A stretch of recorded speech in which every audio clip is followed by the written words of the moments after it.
Oh, baby. Oh, baby. Oh, baby. My favorite day of the week, and this Monday is going to be special. Very, very special. Line them up right now. 888-957-9570. Shout out to YouTube, Twitch, and Twitter. Brought to you by First NorCal Credit Union. For a low rate auto loan, apply online or just ask for First NorCal financing at the dealer. And guess what? Welcome to the family, River Islands. That's right. All guests on 95.7 The Game will appear on the River Islands guest line. Is it a time for you to discover the islands? River Islands in Lathrop. Go visit them right now. Let's get down to business. Shasky, good morning to you. Good morning to Spadoni. Good morning to Lubman. The dust is starting to settle, although there's a lot more moves to be made. However, the Warriors swing and miss on Paul George. Not that they didn't try. The Clippers just didn't want to do business because of the luxury tax and the CBA, which was something we'll break down all show long. But reality has hit us all in the face. Klay Thompson, who's won 4 championships. He's been an all-NBA player, one of the best two-way players before the injuries. He's been one of the more iconic Warriors on the top 10 list. He's going to be on it forever. Number 11 will be in the Raptors. He's alerted the Golden State Warriors that it's time to move on. And Klay Thompson will be playing in a different uniform next season. We could get into whether or not that's a good thing for the Warriors, a bad thing for the Warriors, a bad thing for Klay Thompson. Did he overplay his head? We'll get into all that. But the reality is, Shasky, is when Chase Center tips off next season, Klay Thompson will not be in the Warriors uniform. And that hits a bit different. It's a really sad day. And we could talk about what makes them better next year or whatever. Just want to reflect for a second. You were saying he's one of the all-time Warriors. Like, you and I are in our 40s. Yep. In my life, in some order, it depends on who you're talking to. It's Steph, it's Mully, it's Klay, it's Dre. Some order. So he's either 2, 3, or 4 in most people's lives in terms of greatest Warrior. Mm-hmm. Now, for the older generation, there's the Rick Barrys and there's guys like that. And so I can't speak on that. I'm talking about my life. He always felt underrated during his tenure with the Warriors, even when they were winning championships. This is a guy that was an unbelievable competitor, one of the great Wolverines in terms of being an Iron Man, one of the best defenders in Warrior history at his prime. And it felt like right when he was reaching his prime as you can make the argument, one of the top 8, 9 players in the league. The guy goes down with one of the most gruesome injuries of all time. It's Navarro Bowman-like in the sense that we were robbed of watching the back end of what was going to be a surefire, top 75, top 50 player of all time. And it's really sad. I mean, it really is. It's a woulda, coulda, shoulda. In a different way from an Alden Smith, which was a woulda, coulda, shoulda on one end. Mm-hmm. Like, if Klay never suffers that injury, what happens to him? What happens to the Warriors? Yeah. And I think about all the threads that got us to this point. And I don't know if you're initiated with this song or you understand it, but Weezer has a song called Undone. And it's about a sweater, okay? And the metaphor is that if you pull a little thread on the sweater and you slowly start to walk away, eventually the individual becomes naked. Now, again, it's metaphoric here, right? And I think about all the little threads that have gotten us to this point and how now the Warriors or their fans metaphorically are standing here kind of naked without their Klay Thompson. And it just sucks. And I know that there's finances baked in, there's emotion baked in, there's pride and ego, and there's a lot of things baked in, frustration on both ends.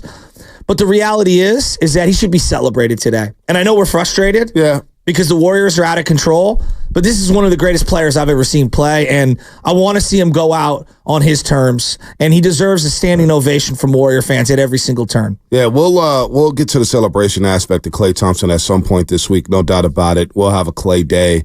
We'll remember the times with Klay. He hasn't officially signed with anybody yet.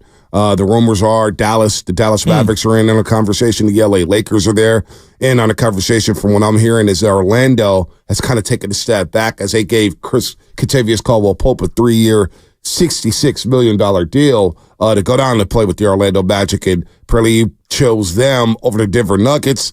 Look, the CBA, my biggest takeaway over the weekend is the CBA is crippling even the richest owners in the world.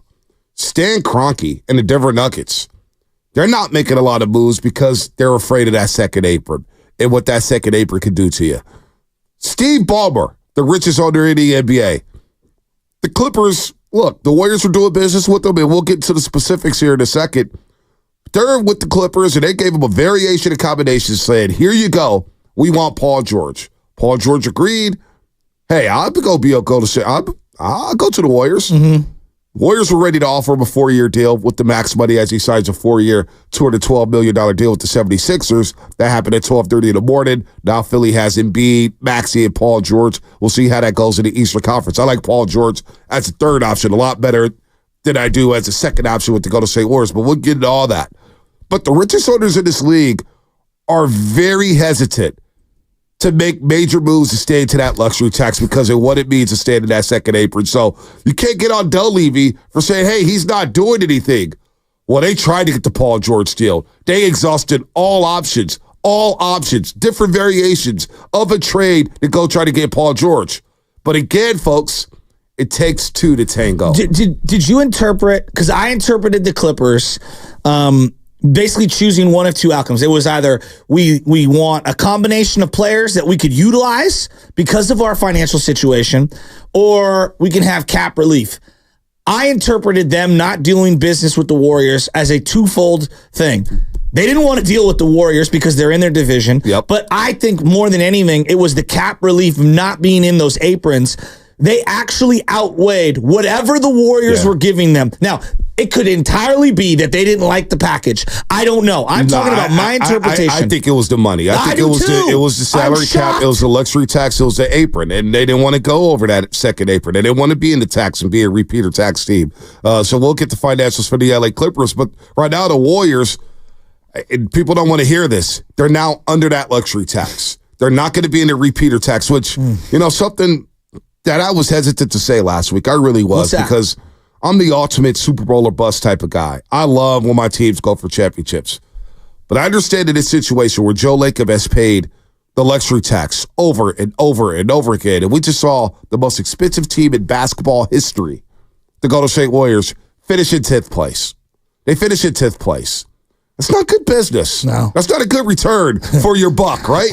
And so getting under this and maybe taking a step back financially for a season, a lot of people are not going to be happy because we still got number 30 playing at a high level, Stephen Curry. And what I worry about come All-Star break, if the Warriors are struggling going towards the All-Star break, that noise will get louder and louder louder about Stephen Curry finishing his career with the Golden State Warriors. Because you know what happens around All-Star break? The media comes in nationally, internationally. What's going on with Steph? Are you guys going to win? What does he want? Is he going to sign an extension? We'll get to all that. But the Clippers situation, Chasky, is, number one, it was the money. They didn't want to be in the tax. Mm-hmm. And two, on a lesser degree, in the back of their minds, I'm sure they thought, yeah, we're going to really give Paul George to the Golden State Warriors. It's something that I just, for the life of me, I just didn't see the Clippers giving away a Paul George, and I'm not going to say give away because who knows what the package would have been. I saw so many different versions. But going out and helping out the Golden State Warriors, they're probably thinking, yeah, let's try to stay away from this. We'd rather let Paul George walk for nothing, save our finances, get out of this tax, and go ahead and re-sign James Harden and go get Kevin Porter Jr. to go play ball with Kawhi Leonard. I think if this was 3 years ago before that CBA, because the CBA came, we signed Poole, we signed Wiggins in about October, November, whatever it was of that year. October. Then that April, they came up with an entire new CBA. I think if this is pre that CBA, I just think everyone views their finances differently. I think Denver's viewing it differently, to your KCP point. Well, last year, look at them. They didn't sign Bruce Brown. Mm-hmm. They let Jeff Green go to Houston. If they have those two guys, Bruce Brown to Jeff Green, is there any doubt Denver goes back-to-back? I think they go back-to-back with Bruce Brown and Jeff Green. It's entirely plausible. And now you lose KCP, and you don't have much money available, and you got to extend Jamal Murray. But Stan Kroenke, out of all the owners, Stan Kroenke, who built that $1 billion palace, $5 billion palace in SoFi Stadium, is like, yeah, we want to stay out of this tax too. Well, I think, let's peel it back for just the Warriors. I can't look at their current situation without evaluating the Draymond Green contract extension has really put them up against a rock and a hard place. And look, we could talk about how important Draymond is as a player, which is true. I agree with that. It is true. But because of the money you allocated him, you're not a player in free agency. You don't have an open slot. Yep. Because of the money you gave to him, You alienated both emotionally and financially Klay Thompson. You were limited. You were limited in what you could give. Now, it's not just Draymond's money, but I'm saying Draymond was coming up as an extension, and had you let him walk, I think some of the financial situations you're facing this year, not all of it, some of it would have been alleviated. The thing that's even harder to swallow is the whole Jordan Poole saga regarding Draymond Green, because this all goes back.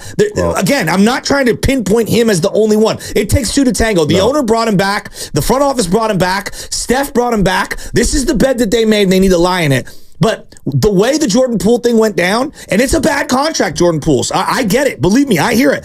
But he is a 23-year-old player that you had to staple a draft pick to go send him away and get CP3, who you waived for nothing. So the last year and a half, in terms of how they've utilized their assets are money, which is what you can spend, draft capital, young players on the roster.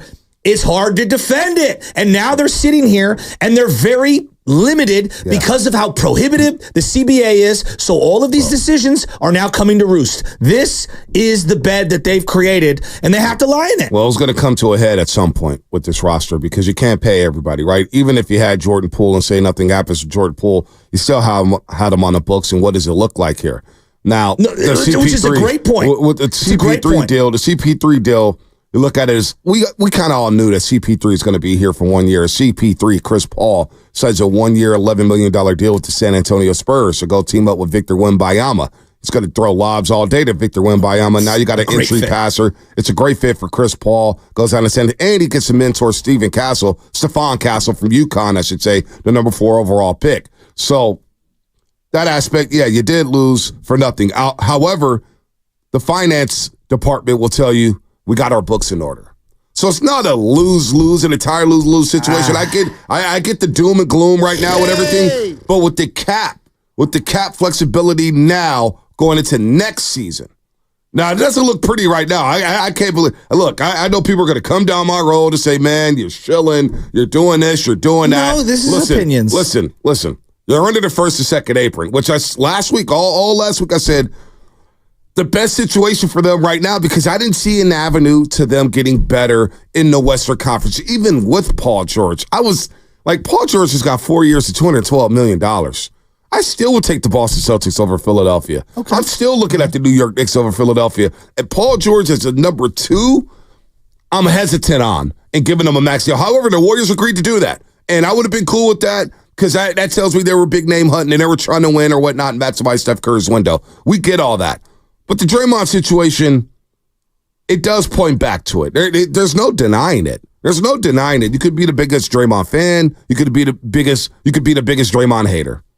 The fact is what was his market last offseason after that season that played out? What was the market? I'm not sure he had a market. I'm not sure. Look at the money being handed out this offseason, okay? They're players, and look, we could talk about how great of a defender he is. There's top-end money, and then there's low-end money. And then, like, even someone like KCP, who brings tremendous value and is in his prime, okay, and has been a key cog on championship teams recently. No one's saying that individually KCP is better than Draymond, but he got a 3-year, $22 million a year deal. I mean, for a team that had some cap room, not a lot, but some cap room. Again, I just, given where the Warriors were, again, you cannot look at the domino effect or the butterfly effect or however you want to, of Draymond. It's part of this. This is all part of it. And if you think that they need to ride with Draymond, fine, we're going to get a chance to see it. Like, this is the bed that they've made. And so now they could still pivot. There is still an entire offseason. There's things that they can do to enhance the roster. I don't see, and I'm just looking at it right now, how you welcome back Andrew Wiggins into the locker room, given everything that's transpired over the last 3 days. You get rid of Andrew Wiggins, and now you got no point of attack defenders outside of Jonathan Kuminga. Yeah, but how do you put that back in the box where you don't let him play for Team Canada, where you basically have dangled him in every trade? I think it's going to be very, and I'm just saying it'd be very difficult for me to walk back into that locker room and be like, oh yeah, now you guys need me? You got to be a professional. That's true. You got to be a professional, right? That's what everybody says. You got to be a professional. But I'm with you. That situation is very strange. I'm not sure I'm not sure what's going on here. The Warriors are saying that it's a mutual decision. Team Canada's GM comes out and says, yeah, he got cleared. I'm not sure what's going on here, but Andrew Wiggins was on that podcast with those Canadian brothers on the podcast. What was that, a couple months ago, where he said, look, man, when I do play for Team Canada, it helps me get into a rhythm, going into that next season. So it's very important to me.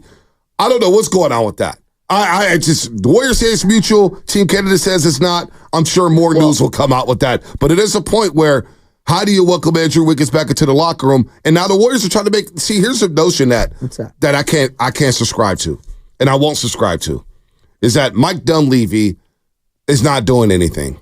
Well, it's noted that they tried to go for Paul George. The Clippers said no. The Clippers basically said no. For whatever reasons that they wanted, the Clippers said no. Chris Paul. They got the extension on the deadline for $30 million. They're trying to make something happen. Obviously, teams was like, we're going to call the Warriors bluff. Go ahead, guarantee that $30 million. Stay in that tax. And the Warriors say, well, we can't find anything right now in the next 48 hours.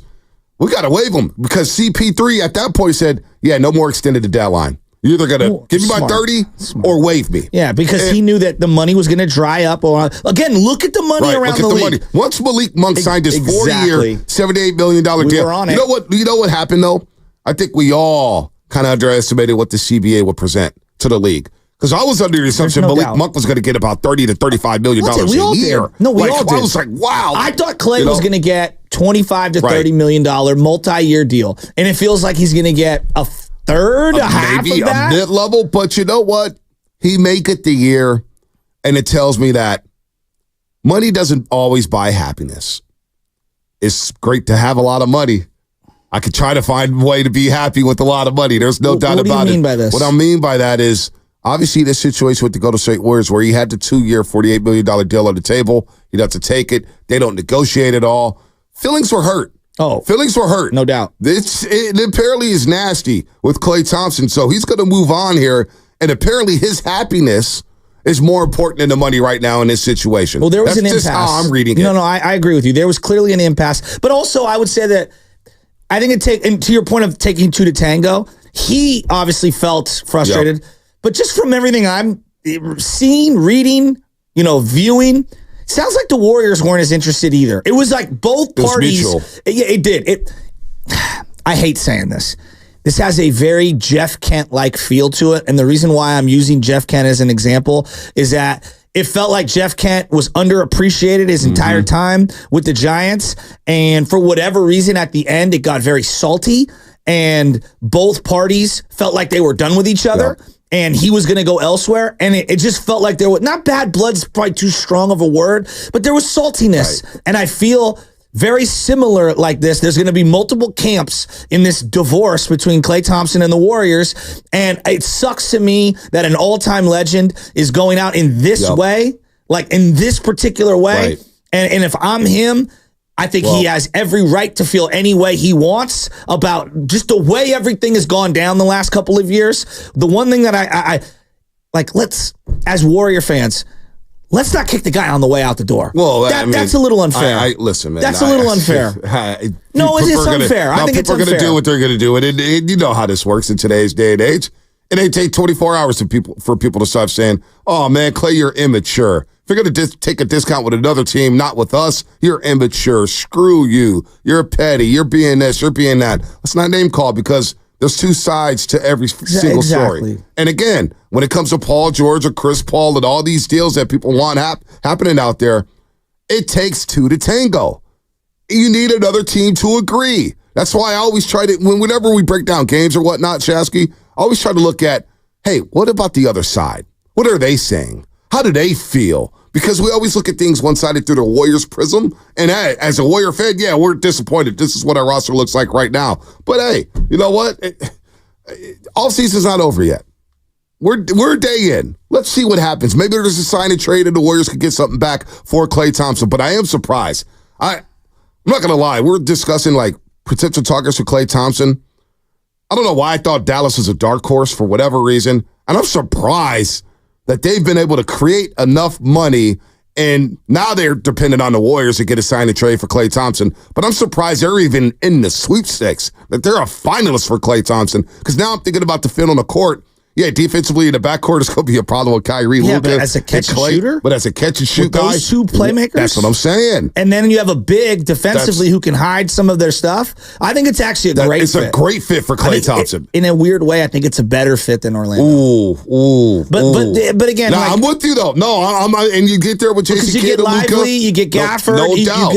One thing that always helps any kind of defender out on the perimeter is having that big as a shot blocker at the rim. You funnel that player into the shot blocker. You and I just press think up on these guys on the floor. You press up these guys can clean it up behind you. And that's what really destroyed the Warriors over the last years, not having that rim protection. When they had Bogut and Zaza and JaVale, all these rim protectors, it was so much better. You and I had a talk a couple years ago. I forget when. We've probably said it 5 or 6 times. I mean, we talk every day. I thought, without a doubt, no doubt in my mind, I would have bet my life savings. I would have bet everything my wife and I have ever built up, which isn't a lot, but everything that I've ever earned in this world, I would have bet it all on, it's going to end poorly between the Warriors and Draymond. Never in my wildest dreams did I ever think that it would end poorly between the Warriors and Klay Thompson. Boy, I didn't think so. No, I didn't think so either. Never in my wildest dreams did I have this happening this way. But I also think about Steph Curry now. I'll pick it up on the other side. More coming up. 888-957-9570. Dub Nation. We didn't book any guests because I want to hear from the Warrior fans. How are you feeling this morning? Klay, the situation, Paul George, Chris Paul. 888-957-9570 is the number. We're going to talk all day about Klay. Look, there's a lot going on. Giants win 2-3 against the Dodgers. Brandon Ayuk is going on podcast. He feels disrespected. The Sharks get Macklin Celebrini. There's a lot going on in the Bay Area right now. Bivens! And right now, Spencer Bivens celebrating against Shohei Ohtani, which got the Dodgers crying. Beat writers on the payroll now? What's going on here? The Dodgers beat writers, shut up! What's coming up in the game brought to you by Fremont Bank. Your calls, 888-957-9570. If you want to have a memory about Klay Thompson, whatever it is, give us a call. Warriors Offseason Summit coming up on Monday, July 8th. I'm sure we'll talk more about this at the summit on the rooftop terrace of Fremont Bank's state-of-the-art new headquarters. Starts at 2 p.m. with Willard and Debs live and the rest of the crew from 4 to 6 p.m. Go to 957thegame.com right now to reserve your spot today. Free agency updates on 95.7 The Game is presented.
and you are listening to the Morning Roast on 95.7 The Game. It better not be roasting me if I'm giving him all these intros. Not. Oh, man. Klay Thompson. Klay Thompson moving on to a different team. Getting drafted in the first round, number 11 overall, back in 2011. Made his debut on Christmas Day as a rookie from Washington State. And from then on, it went from Klay-ups to one of the best two-way players to Game 6 Klay to what we've seen now over the last 2 years. And over the last 2 years, it has been horrible. You know, I was just looking at some splits yesterday, Shasky, just of Klay coming off the bench. Because what if he does sign somewhere and comes off the bench, which I think Warrior fans will take as a slap in the face. But his splits off the pitch, 46% from the floor, 43% from the three-point line. And I know there could be plays of cupcakes. We do all that. Like the Giants right now. They're fit to run scored, apparently, since like May 15th. But you look at the schedule, or like May 5th or something like that. But you look at the schedule, they played the Pirates and they played the Mets when they were scuffling. You got the Colorado Rockies for 7. Whatever. Numbers are numbers. We could always skew them and tweak them to fit our narrative or whatnot. But I do want people to remember that Klay is an all-time Golden State Warrior. No matter what happened. I was listening to Spadoni, Shasky, and he's so right. What the hell did you expect Klay Thompson to be after those 2 gruesome injuries? Remember the first 3 months when Klay came back? We were all holding our breath whenever he jumped because we thought he was going to collapse with another injury. We were praying that he just didn't re-injure himself. Look, this is good.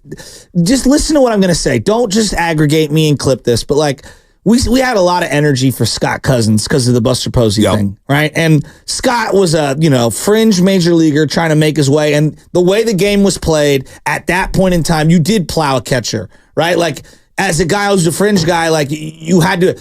The Danny Green play, the Danny Green play, and I get it's the NBA Finals. This wasn't like a game in February, but that one, and it's not. And I'm not even mad per se at Danny Green to this point, but it's one of those plays, and I even said it was kind of reckless. It was kind of reckless, but the energy that we had for Scott Cousins, like to me, like Buster, thankfully somehow recovered from that and was better than ever. I don't even know how he had a freaking MVP season the very next year.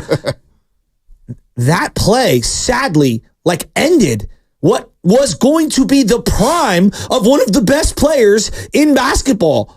And it sucks. And I just, again, I'm not even sitting here saying we should be criticizing Danny Green. What I'm saying is that play had an effect on that player in the same way that Pete Rose, Ray Fosse thing. It felt like Ray Fosse was never the same in terms of his shoulder injury.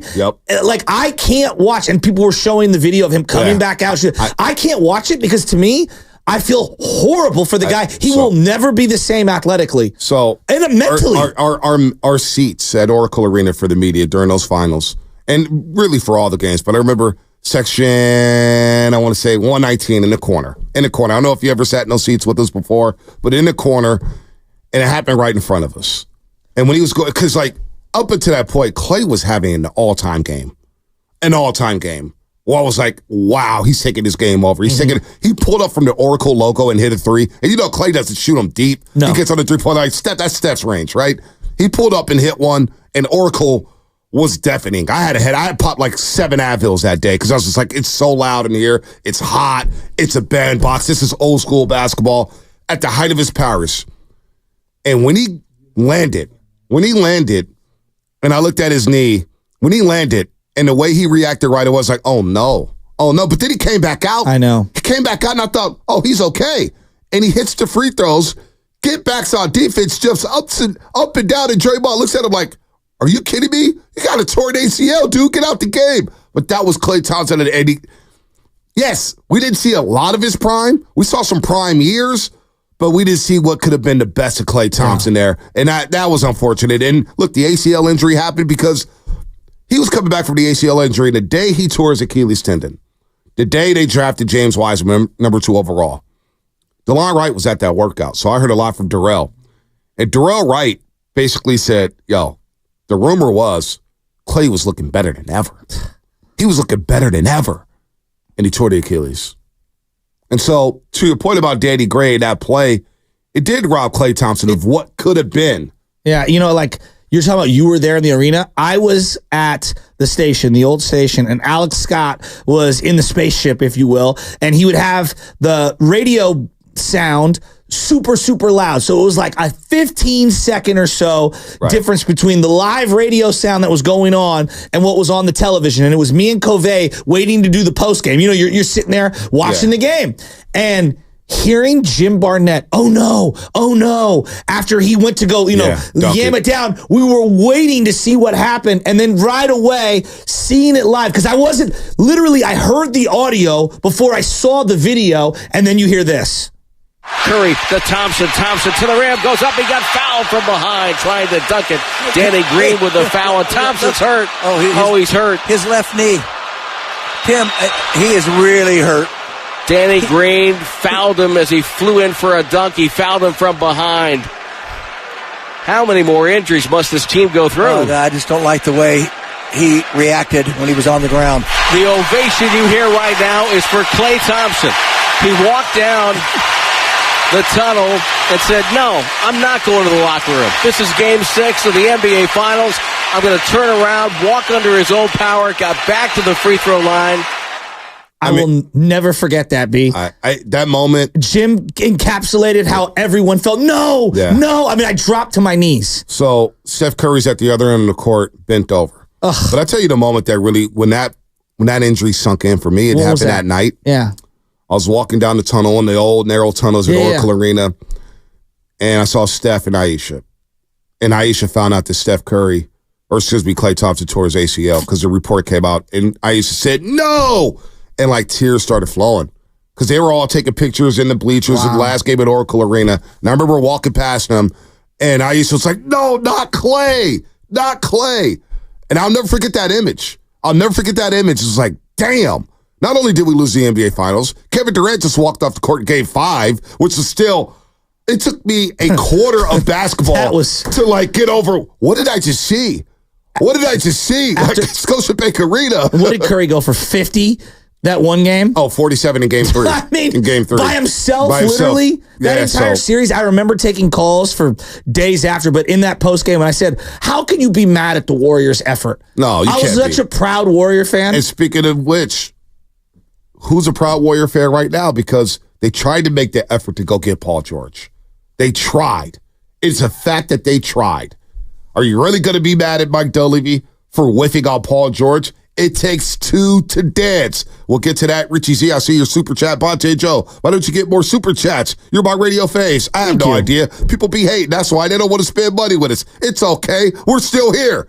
Kevin, or actually, is it Kavan? Is it Kavan in Memphis? We'll get to him. Paul, Oscar, y'all coming up on the other side. 888-957-9570. We'll talk to Klay Thompson here on the Morning Roast. That's what's coming up, brought to you by Fremont Bank, celebrating 60 years of full-service banking with no compromises. Hey, what's going on? It's Willard and Dibbs. Just to remind you that the Warriors offseason summit is coming fast.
called Klay Thompson right when free agency opened, 6 p.m. Eastern.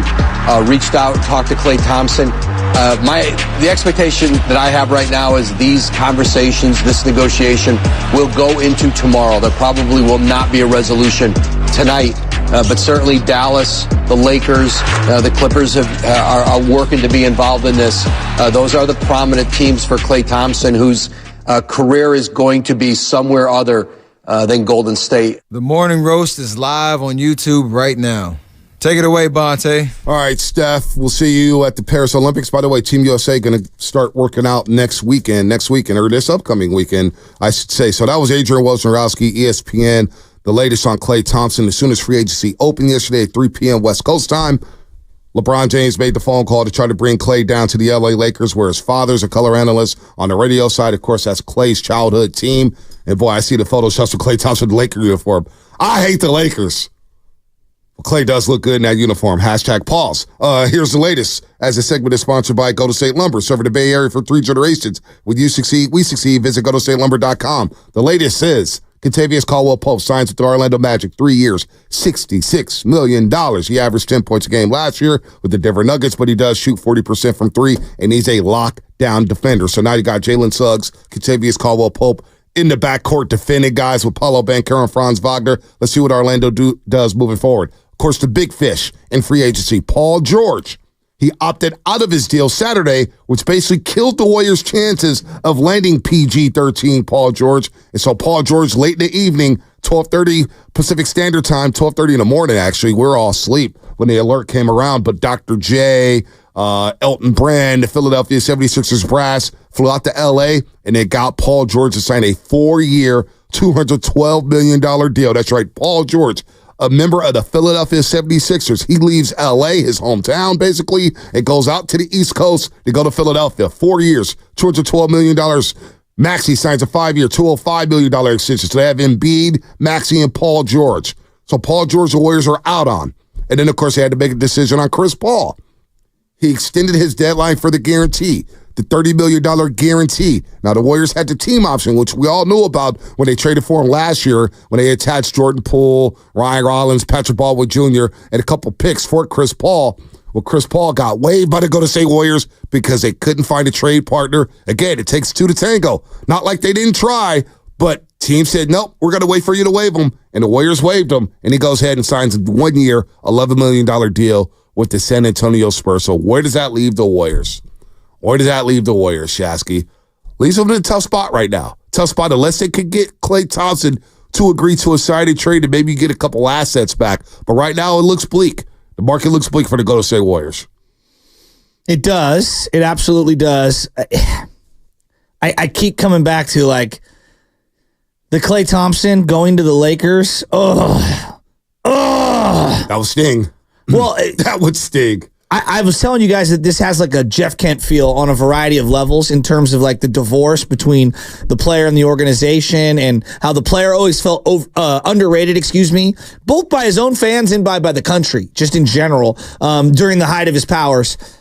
Kent went to the freaking Astros before he went to the Dodgers. He didn't go directly to the Dodgers. Most people assume in their head, like, oh, he went straight to the Dodgers. No, that's what Jason Schmidt did. That's what, Brian Wilson did. That is not what? Wanaribe. That is not what Kent went to the Astros first with Clemens and Pettit and all that. Then he went to the Dodgers, and he was hated. And I feel like to this day, and because Giants Dodgers is a thing, people still hold that against him. If he goes straight to the Lakers, that's going to be a tough one to swallow.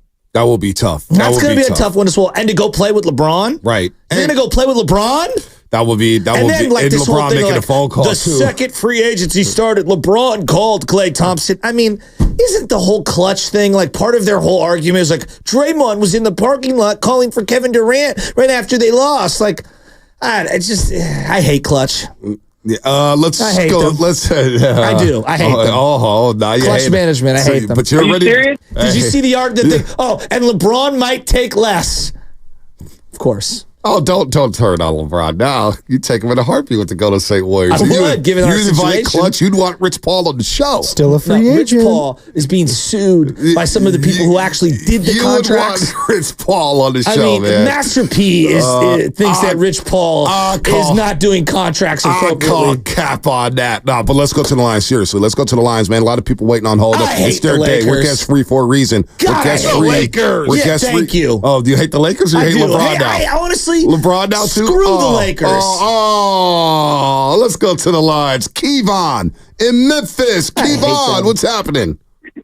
What's going on, man? What's up, baby? Man, I'm listening to y'all about these Lakers, man. I see, hey, you're passing for hating the Lakers, man. When you're a Warriors fan, it's only one team in Los Angeles that we like. Who was that? That'll be us. We take over the whole California. That's the Warriors. Okay, gotcha. I was a little confused there. I was like, wait, because we don't like UCLA. We don't like USC. I don't like Pepperdine. I don't like Loyola Marymount. I could go on down the list. Biola College, you name it. Chapman. I don't like all of them. Occidental. I hate them all. All right, go ahead, Kevon. Oh, man. Hey, I got to start off first with my favorite Klay moment will be 2016 Game 6 Klay, where he changed the course of the history of the Warriors. He made the history of Warriors change forever in Game 6. It'll always be Game 6 Klay. Even though I do like y'all's theory as far as like Klay did have a good game in the Toronto series. He did 5 threes in 5 minutes. Yeah, I got to give it to him. He did that. My only question to y'all before we cut the line off and get to the next caller is what sign and trade package could the Lakers actually give for Klay? That's the $1 million question. Isn't it? Would it be Austin Reeves? Would that fit in the cap? Why would they get rid of him? Yeah, I don't know. And I agree. Why I'll would take they Austin get rid Reeves. Of him? Yeah, I mean, we'd take anything right now instead of losing them for nothing. Look at D'Angelo Russell and like it. Yeah. We're not gonna. I knew it was going to be D'Lo. Get D'Lo back. He'd be like the Avery Johnson of this era, the Terry Mulholland. Terry Mulholland played for the Cubs and Giants like exclusively over his. It was like literally like a 5-time Giant, and I think Avery Johnson was a 3 or 4-time Warrior and a 3-time. 2-time Warrior, maybe 3-time. Was he? I could be wrong. Maybe it was Spurs 3 times. Yeah, maybe it was the Mavs 3 times. I don't see D'Lo being back here. Let's go to Paul in Washington. Paul, what's happening? You're on the roast. Hey, what's up, Bonte, Joe? Good morning. What's up, Paul? Good morning. Man, my ears are like pumpkins, man. I've been hanging in with 95.7 all week, listening about this off season. I am not mad at Dunleavy. I know Joe and the boys. They know exactly what they're doing. They're right where they're at. And man, we all love Klay, and we're gonna have a day for Klay. But right now, man, Bonte, I think Joe, we have a good team. If we could get one more player, man, because Mark and Dan last night someone said they were scared of Wemby. And I said, there's one man on the planet that is not, TJD. He dunked on him. He went up and said, Parlez-vous français? Come on, baby, so. Wait, can you say that again? Yeah. Can you say that again? Parlez-vous français? Oui, monsieur. Oh my God! Can you give it to me? I'm gonna clear the decks. Hold on, Paul. Give it to me one more time. French? Parlez-vous français? What does that mean? Merci beaucoup. Oh man! Can you tell me what both of you are saying? Well, merci beaucoup, I think, is hello in French. Okay. Hello, how are you doing? Okay. I think if I'm not mistaken, I said merci is thank you. Yeah. Oh. Merci beaucoup. Merci beaucoup. But I'm not sure when what he said. When you're asking for mercy, you're saying thank you. Yeah, I'm not sure what he said. Monte's saying thank you very much. Yeah, thank you very much. Says, do you beaucoup. speak French? Oh. No. The answer is no. Yeah. Clearly. The French language, though, that accent, it hits differently when you're out there, man. When Does it hits differently? Oh, it hits different. It hits, oh, man. I wish I should have paid attention to French class in high school. How would that help you in California? I just, being versatile, man. Just being versatile. It's about being well-rounded. There you go. By the way, the soccer's been really good. Oh, boy. How about England? Jude Bellingham, bicycle kick. Oh, my Lord. Saved him from an all-time choke job. Oh, and then Harry Slovakia. Kane. And then Harry Kane. Here come. Hey, Switzerland. You want nothing to do with England, baby. We're coming. You know, yes, sir. You're Team England now? I'm Team England, Team France. Every team that's not America. Here's the thing. I tell you what, the USA is going to be out the Copa today. You're not wrong. One thing I was thinking long and hard about, and look, I'll admit it, I wanted Paul George, right? And as the inventor of Pivot Don't Panic, I was thinking about this. You mean pivot and panic? I think we got to rephrase it. Pivot and panic. No, this is how I act every day. Real quick, guys, per Sham Sharani, the latest free agent center Isaiah Hartenstein. I know some Warriors fans were looking around him, signing a 3-year, $87 million deal with the Oklahoma City Thunder. Wow, so Hartenstein, that's a lot of money. The bigs get bigger out in OKC. That's a good fit. So now they have Hartenstein, Chet, along with Jalen Williams, along with SGA, Caruso, Lou Dort. They re-signed Isaiah Joe. They re-signed Wiggins, their version of Aaron Wiggins. The Jalen's. Okay, so he's not going anywhere, folks. Okay, so, like, and again, they could have a horrible year this year, but I was thinking about how, like, sometimes in life, not all the time, but sometimes in life, sometimes, like, the best deal you do is the one you don't end up making, right? I wanted the Warriors to get Dwight Howard. I think a lot of Warrior fans wanted the Warriors to get Dwight Howard. They ended up not getting Dwight Howard, and they pivoted to Andre Iguodala. It ended up being one of the greatest things that the Warriors have ever had happen to them. In an indirect way. Baron Davis leaving the organization to go to the Clippers is part of the reason why we have Steph Curry, right? Not the worst thing in the world. Okay. I'm not saying it's every single time, but the more and more I think about the Paul George deal, the more and more I realize that I was grasping at straws to try to have this thing not burn out and flame out the way, like we all wanted Paul George. But you know what? In a roundabout way, it might not be the great move that the Warriors absolutely should have been doing. Because if we're being realistic and we're taking a step back, they were not a Paul George away. No, they weren't. Now, what could you attract around Paul George would be the question. And we don't know the answer to that. That's a good point. How do you fill out the roster around Paul George, Draymond Green, and Stephen Curry? You would probably need some shooting.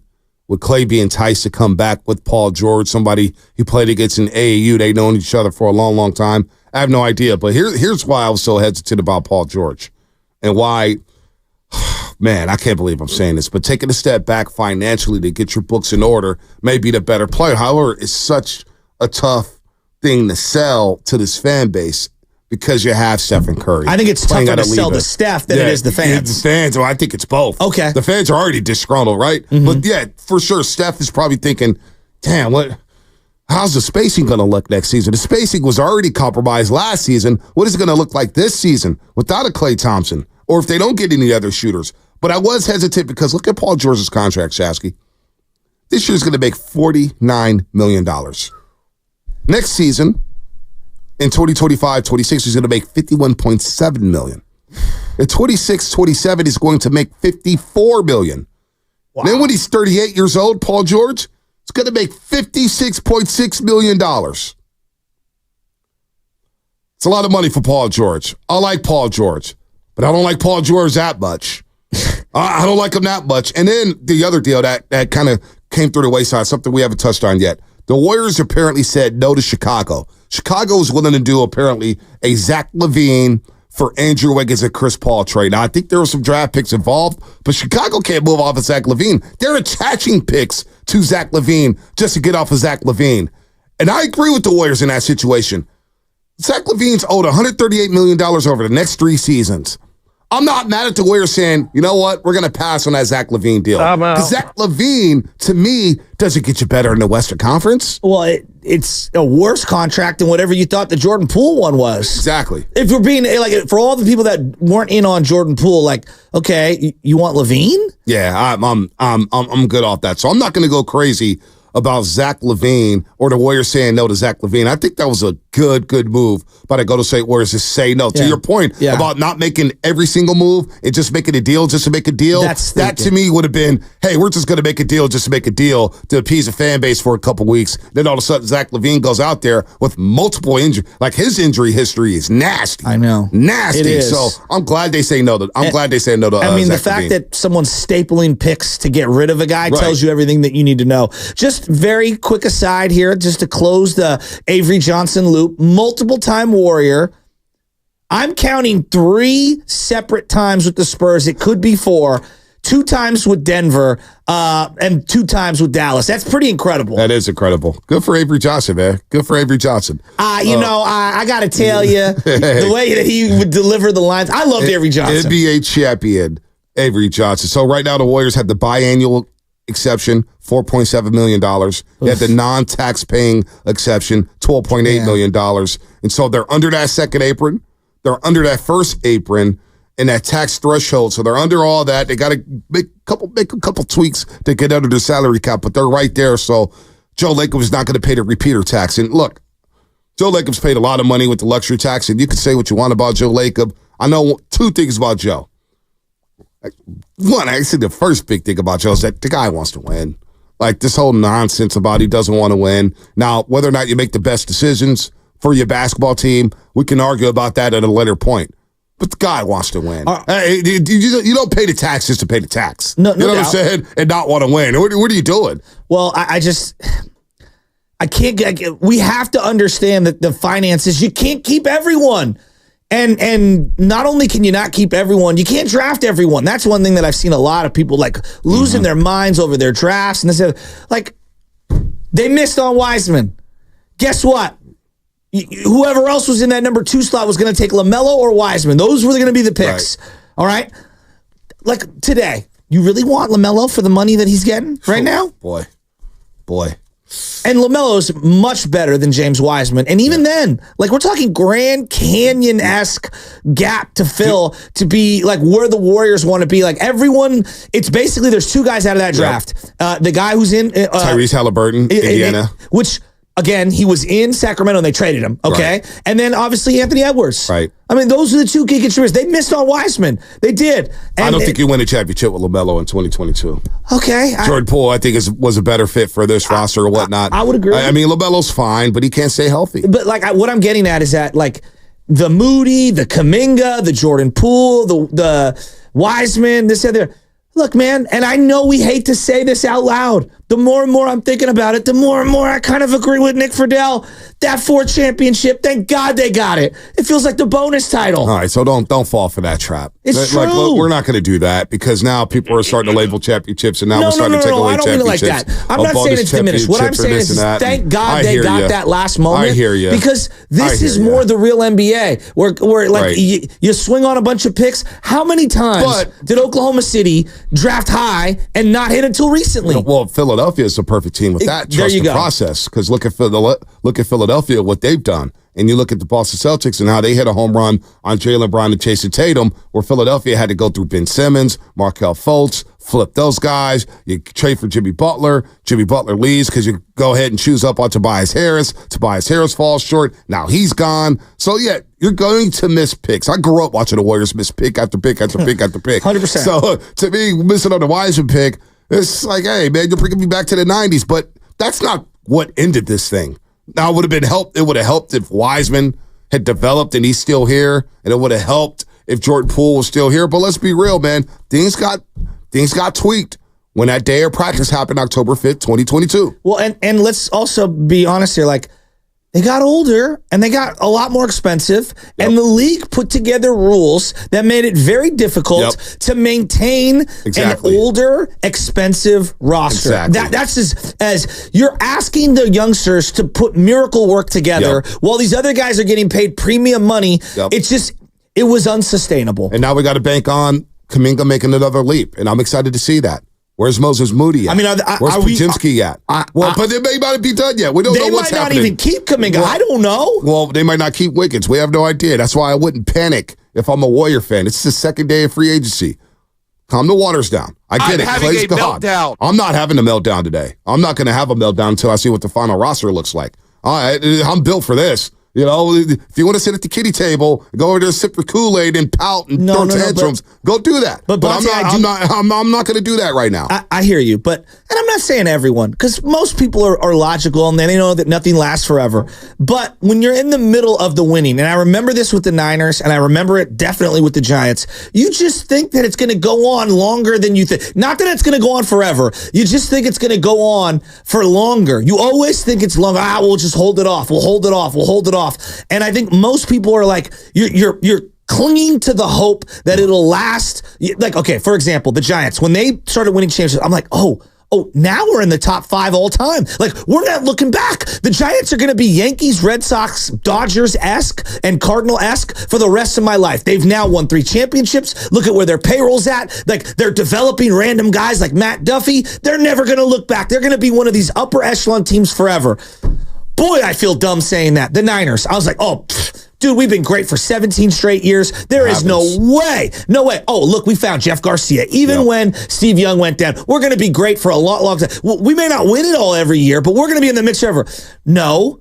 At some point, every organization hits a thud. We've seen it with the Spurs. Even the Lakers. Outside of the LeBron championship, the last 8 years hasn't been that great. They've been very mediocre. Exactly. Hell, the Yankees haven't won since what? What is it, 2011 when they beat the Phillies? 09. What year was it? 09? That was 09. Yeah, that's 15 years. The New York Yankees have not won a World Series championship. So, no, nothing lasts forever. But I think it's hard when you're going through the decline in real time. It's hard to admit it. Well, because the emotional attachment to the guys who won the championships. That's what it is. You are listening to 95.7 The Game, KGMZ FM and AC1 San Francisco and Odyssey Sports Station, always live on the free Odyssey app. Don't forget, you can also watch us every single day on our YouTube, Twitch, and Twitter streams brought to you by First NorCal Credit Union. For a low-rate auto loan, apply online or just ask for First NorCal financing at the dealer. Let's go to Oscar in Stockton. Oscar, what's happening, man? Good morning, Oscar.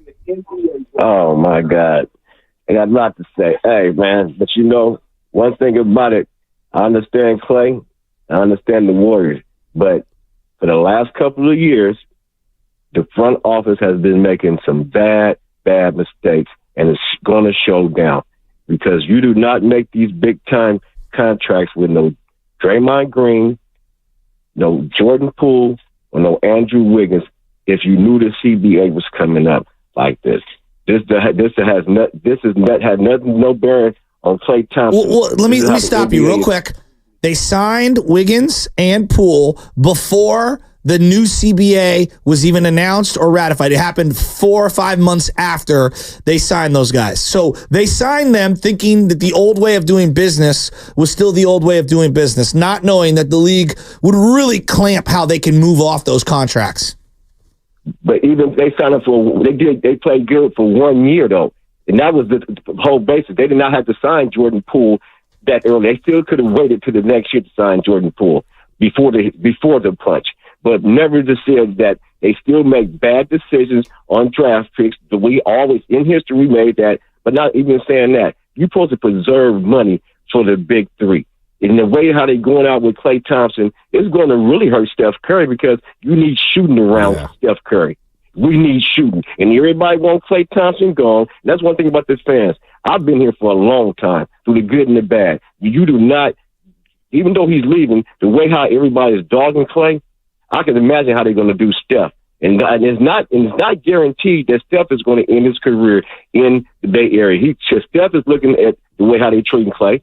But I mean, Steph is mad as hell at this. Man, they don't get no shooting around. You just can't depend on the youngsters. I love the youngsters, but this is the Warriors. And they're going we're about winning now. We're not trying to go backwards, but let's see what they're going to do. Well, good call, Oscar. Listen, the new NBA collective bargaining agreement was ratified by the National Basketball Players Association in April 2023. It took effect July 1st, 2023. Those deals with Poole and Wiggins was done before that new October CBA. 2022. And now you could have played the hardball. You could have played the game with Jordan Poole and said, you know what, we're not going to give you money. We're going to just wait until you become a restricted free agent. But after the situation that happened in practice, you really couldn't play that game. How much leverage did the organization have after Jordan Poole got punched?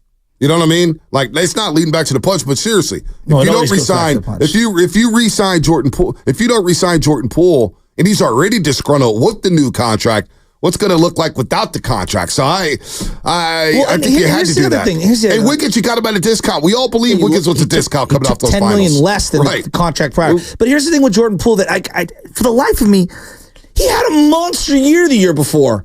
A monster year. And when you give out these deals, you have to project and you have to take a risk, right? And in years past, when you sign, again, part of why they made the huge trade for the We Believe, they overpaid for Dunleavy and Murphy, knowing that they could move those guys down the line. You thought the same thing could happen here. But when the new CBA came out, it was like, no. We are going to make it so prohibitive. We're taking away draft capital. We're taking away all these provisions for you to add mid-levels. All right, we're going to break. Miles, Joshua, Jackson, and the rest of you, 888-957-9570. What's next for the Golden State Warriors? We're not going to do the whole let's remember Klay, have the memories. Offseason's just now beginning, folks. The dust hasn't even settled yet. What's going to happen with the rest of the roster? Where do you want the Warriors to pivot to now? Now that they've missed out on Paul George, and it wasn't their fault. They went after Paul George. Clippers said, no, we don't want to pay tax. What's next for the Golden State Warriors? 888-957-9570. That's coming up. Brought to you by Save Martin, Lucky, California. Don't miss Lucky's 4th of July sale this Wednesday and Thursday only, with breathtaking digital coupons in the Lucky app, giving you stunning cash back rewards.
Well, he would be a perfect fit for the Lakers, and the Lakers are trying to get it done, and they may get it done. The thing about what the Lakers are is with what they've got on their roster and what they've got, to maneuver under the apron with eventually also re-signing LeBron James, they're a step away.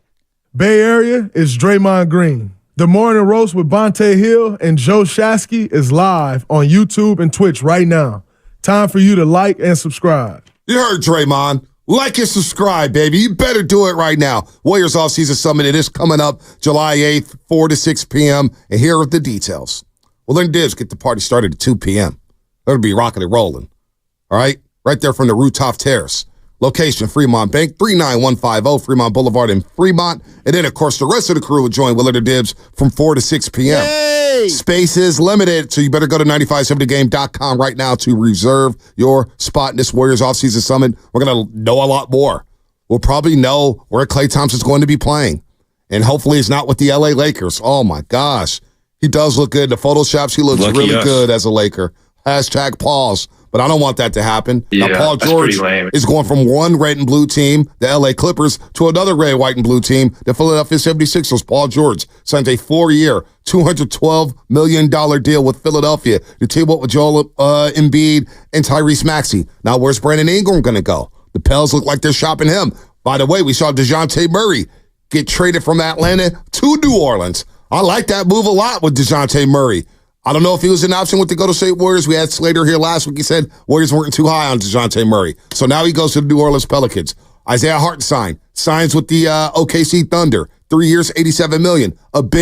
He played really big with the New York Knicks. He's a solid big man. Now he pairs up with Chet Holmgren, gives him some beef inside. Here comes Oklahoma City, looking to reclaim that number 1 spot and go deeper into the playoffs after losing in 6 to the Dallas Mavericks. Kentavious Caldwell-Pope, he goes to Orlando for 3 years, $66 million.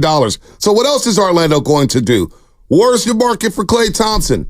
Will the Warriors make any more moves? Will they make any more trades? They tried to make the big trade for Paul George. The Clippers said, no. We'll get to the details in just a second here. So a lot is going on this morning. We may get breaking news about Klay Thompson during the show. Who knows? But the big story for the Golden State Warriors is after being drafted number 11 overall in 2011.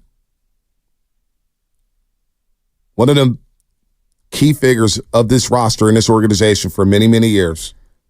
One of the big three. We just had 11/30/23 day last season. Klay Thompson, when next season starts, will not be wearing a Golden State Warriors jersey. That's a bit sad. That is sad. I don't know. In my mind, I was prepared for him to go to a team that I didn't have an emotional pent-up rage towards. I was like, oh, okay. Like, if he goes to the 76ers, like, I don't have that much, vitriol toward. I mean, I don't like Philly, but I don't, whatever. You know what I mean? Like, Orlando, like, okay, the Lakers. The Lakers. Of all the places to land, the Lakers. The Lakers. The Lakers.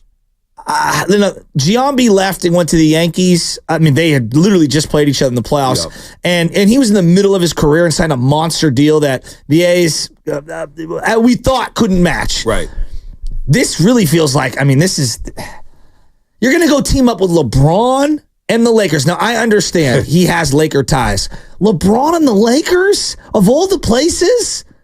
Boy, from being included in a potential deal for LeBron in the middle of the season to going back and playing with the LA Lakers and being with LeBron and Bronny. That doesn't sit well with me. Anthony Davis and his father, Michael Thompson. It's too much for me. It's a team he grew up watching. It's a team he grew up rooting for. He knows Staples Center or /crypto.com arena very, very well.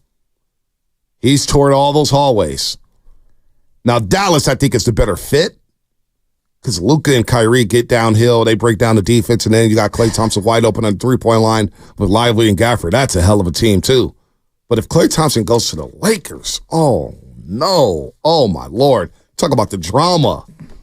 Oh, that would be crushing. Let's go to... That's gone too far. Miles in Fort Mason. What's happening, man? You're on the roast. Hey, guys. Good morning. Happy early 4th of July to you guys. Thank you. And, I was at first going to kind of have my Klay memories, but I'll call in another day for that. But I think in terms of where we go from here, we had a couple, within a few hours there, we have the Paul George news going to the Sixers.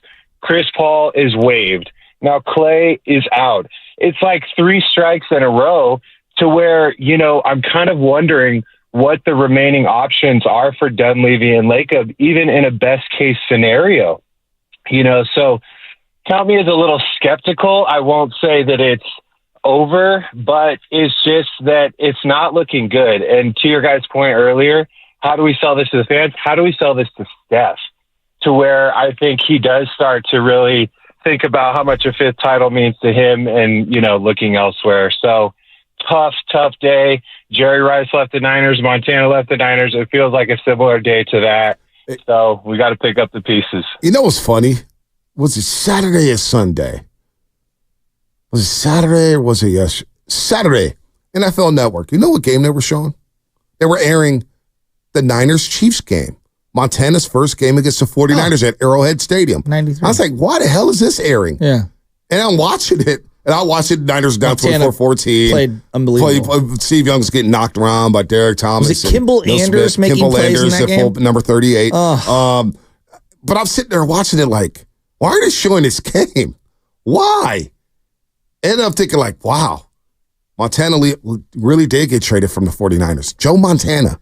But he went to the Chiefs. He went to the Chiefs. He didn't go to the Rams. He didn't go to the Rams. He went to the Chiefs. They had a deal in place, apparently, where they would get a better pick from the Arizona Cardinals, which at the time were the Phoenix Cardinals. Phoenix Cardinals in the NFC And East. DeBartolo basically told Dwight Clark, who was one of the assistant GMs, I will never trade him to a team that I'd face in the NFC. So that was the understanding at the time. Now, again, they also traded him and ended up getting Dana Stubblefield for it. But like that was a little different. It was a little different, but I still. Who was he handing the ball off to? Marcus Allen. Who was a Raider for Marcus Allen. Yep. But no, still though, it's like I know how it worked out and the details and everything. But still, Joe Montana wearing the Chief helmet. It never sat right with anyone. He's not wearing a 49er helmet. He's wearing a Chief helmet. And so now when it comes to Klay Thompson, whether it's an Orlando jersey, a Philly jersey, a Laker jersey, or Maverick jersey, the fact is he won't be wearing a Warrior jersey. And that's something I just did not see happening whatsoever, but it takes 2 to tango again. It's like the theme of the show. The Warriors offered the 2 years, $48 million. Whether Klay Thompson was not happy about the money or the years, I always thought it was the years. Now let's see what he gets on this new deal. Obviously, there was something that was deeply rooted to the point where Klay Thompson's like, I got to go bye-bye. I have to go bye-bye. The only NBA home I've known, and after hearing his father for many, many years, they're going to all finish together, blah, blah, blah, blah, blah. It's come to this, Shasky. We're praying and hoping that he doesn't end up with the LA Lakers.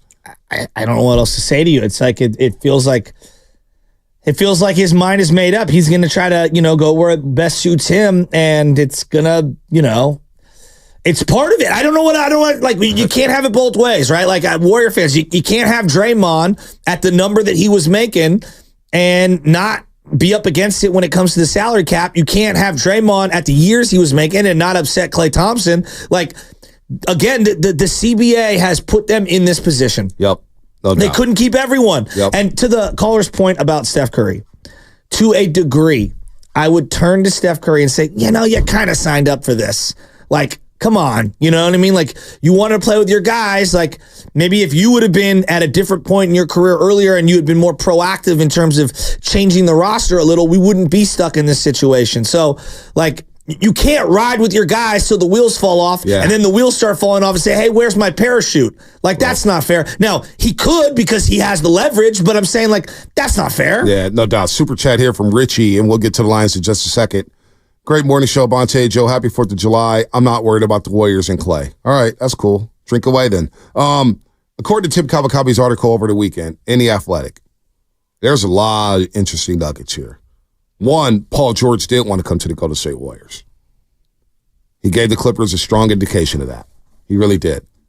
But the Clippers just did not want to play ball. They kept raising the price. And I always thought, well, we had Slater and he goes, they don't have much leverage, so they're going to have to take what the Warriors give them. But then the article comes out Friday from Slater and Amick saying that the Denver Nuggets had to back off saying, that's too much. We're not giving up that many picks for Paul George. So that happened, right? So the Warriors had offered the Clippers multiple trade packages that included Jonathan Kuminga and much, much more. But the Clippers kept raising the price. And the other thing was, Steph and Draymond were 100% on board with the move. So that's important here. They were 100% on board with this. Okay. So the Warriors would have had to bend over and give the Clippers not only players, but multiple picks for Paul George and then give them a max deal, which they were willing to do. The Warriors were willing to do it. So it's not like they didn't try to go get Paul George. It's not like they just sat on their butts and say, no, let's just twiddle our thumbs and just see how this goes. No, they were active in trying to get Paul George. The Clippers said no at the end of the day. And we don't know the exact reasoning. I'm deducing that the Clippers basically told themselves, what's better, this haul of players that we get, whether we like those players or not, or the financial relief, because if we're in the apron, we can't do X, Y, and Z. Financial relief is what they chose. So, yeah, they chose the finances. And it's I mean, this is where we're at. We've talked about pocket watching for like months in all the sports, and I keep saying that, like, dude, and now more than ever, if you're not, as a sports fan, if you're not studying the finances of these teams, of these leagues, you're kind of at a talking disadvantage when it comes to how business is being conducted. I'm just seeing all of these deals that are all around the league, and I'm saying to myself, all these teams are realizing whoever they pay the 2 max deals to, that's it. Yeah. Like, which is why when we talked about the Toronto Raptors, for example, like, okay, you're taking Emmanuel Quickly and Scotty Barnes. Good for you. I can't take you serious, you know, in terms of winning championships for the next couple of years. Like, and that's why, going back to Draymond, and he didn't even get a full max, but getting $25 million a year, and him and Wiggins, when you look at those 2 deals, they're tough to move. And not only that, the reason why they're tougher to move is because they have player options. Both of them. They have player options. The CP3 deal, the Warriors had a team option. So that's why they waived CP3. And now CP3 is in San Antonio, but they couldn't find a trade partner for CP3. Not like they didn't try. They got the deadline extended for the $30 million guarantee.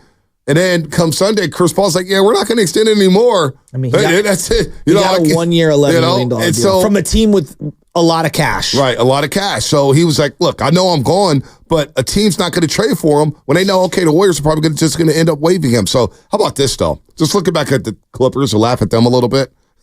Their trade recap. So they trade Shai Gilgeous-Alexander and Danilo Gallinari.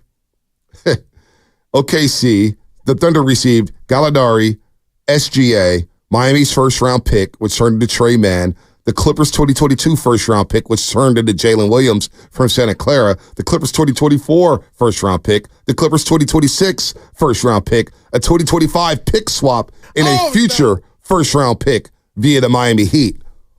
And the Clippers, all they receive is Paul George. Well, I mean... And they get one Western Conference final. I hear you, but... let's look at what the Warriors deal with the Wizards. They got Chris Paul and waived him for nothing.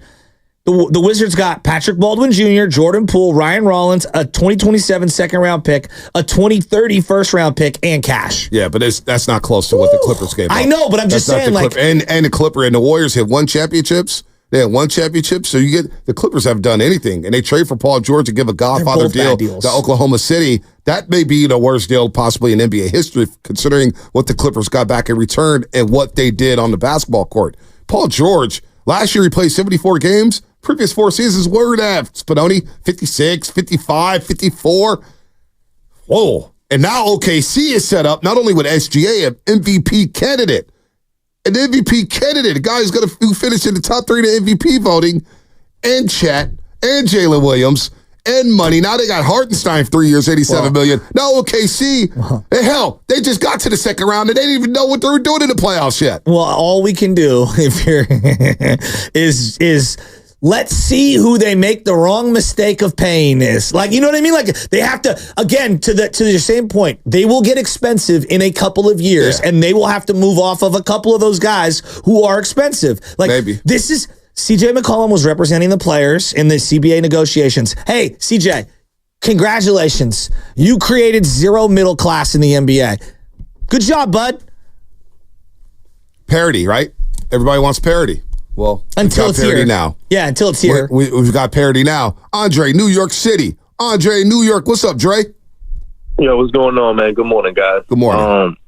Good morning. I have 2 things to say real fast. You know, as for Klay Thompson, you know, people forget, man, the guy had 2 major injuries, man. Before he got hurt, he was considered, to me, in my eyes, one of the best two guards in the league. He played both sides of the ball, and let's not forget, he guarded the best player on every team. You know, it wasn't Steph, it was always Klay, you know? And like I said, the way people treating Klay now is like, nah, like I said, look, I'm not a Laker fan. I like you know what I mean? I love Kobe, but I'm not a Laker fan. And, you know, if he do go to LA, you know, I'll like to see it because it's like, you know, he plays Golden State 4 times. And, you know, I would like to see Stay stick it, you know, like just stick it to Golden State because I feel like, you know, the disrespect is crazy. But, you know, at the end of the day, remember, it like you guys been saying, it's a business. And now my number 2 is, okay, I heard in the Paul George trade, Kuminga was included. Now I have a question for you guys. Would you guys include Kuminga for marketing from Utah? They might have to, Andre. They might have to. Would Warrior fans be willing to do that? Thanks for the call, Dre. What's it Because going to Lauri Markkanen, cost? it sounds like he's now. The latest reports on Lauri Markkanen is he's available, and so we discussed Lauri Markkanen last week, right? We discussed him. This is a guy. If you just look at the box score, it looks good, right?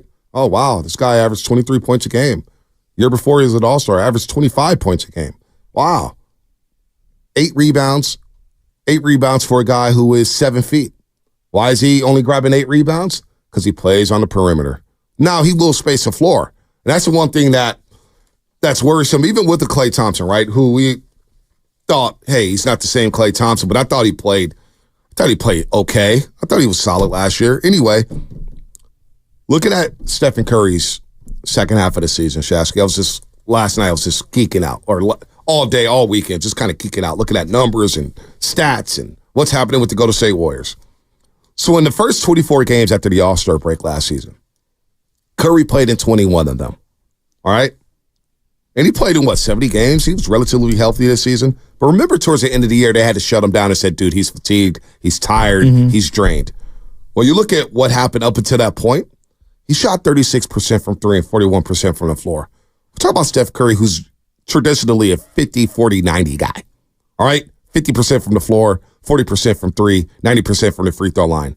His numbers in 21 of the first 24 games after the All-Star break, Steph shot 36% from 3, 41% from the floor, and he averaged 22.7 points a game. Now, for a lot of players, it's great. 22.7, 5 assists, 4 rebounds. That's not Steph-like. And the Warriors, currently constructed, can ill afford to have Steph have numbers like that. So what happened during that stretch? A lot more double teams, a lot more length, a lot more athleticism on them. Guys like Herb Jones, guys like Trey Murphy III, guys like Jaden McDaniels, all these guys guarding Stephen Curry, and he struggled. And now when you take away Klay Thompson, the basketball player, no matter what he shot last year, teams still defend Klay like he's the old Klay because they're like, man, this guy could get hot with the best of them. We have to make sure we defend him. But the spacing was already compromised. Now, they're going to make Podziemski, Moody, Kuminga, and I'm all assuming they're going to be on this roster next season. They're going to make them beat them from the outside. And if you don't beat them from the outside, and that includes Draymond Green. Draymond Green's got to become even more aggressive offensively within the half court. Now the spacing for Stephen Curry is going to get compromised, and his numbers potentially could go down from an efficiency standpoint. Again, 36% from Steph. A lot of people will take that. That's not Steph-like. He's 41% from the field. Exactly. He's 36 and he's getting older. Yeah. So on this team, you can ill afford to have Steph have numbers like this. So where are you going with this? What I'm explaining is that the spacing on this team is going to hurt Steph even more without Klay Thompson. Without Klay Thompson, which I think most people agree, but they couldn't do anything about it. And that's my point. I get all that, but I'm just kind of educating the fan base here, saying that look, these is what the numbers look like. Yes, 31 minutes a game out of the All-Star break last season. 36% from 3, 41% from the floor. Now, he ended the season going crazy against the Lakers, going 6-6 from 3. I think he went like 7-13 from 3 against the Pelicans. Had a big game, but they lost that game. Yeah. And the Lakers game, there was no Anthony Davis. So how does it look with Anthony Davis? You get what I'm saying here? Yeah. So that's even with Klay Thompson being on the floor. Now you take away Klay. You don't have CP3.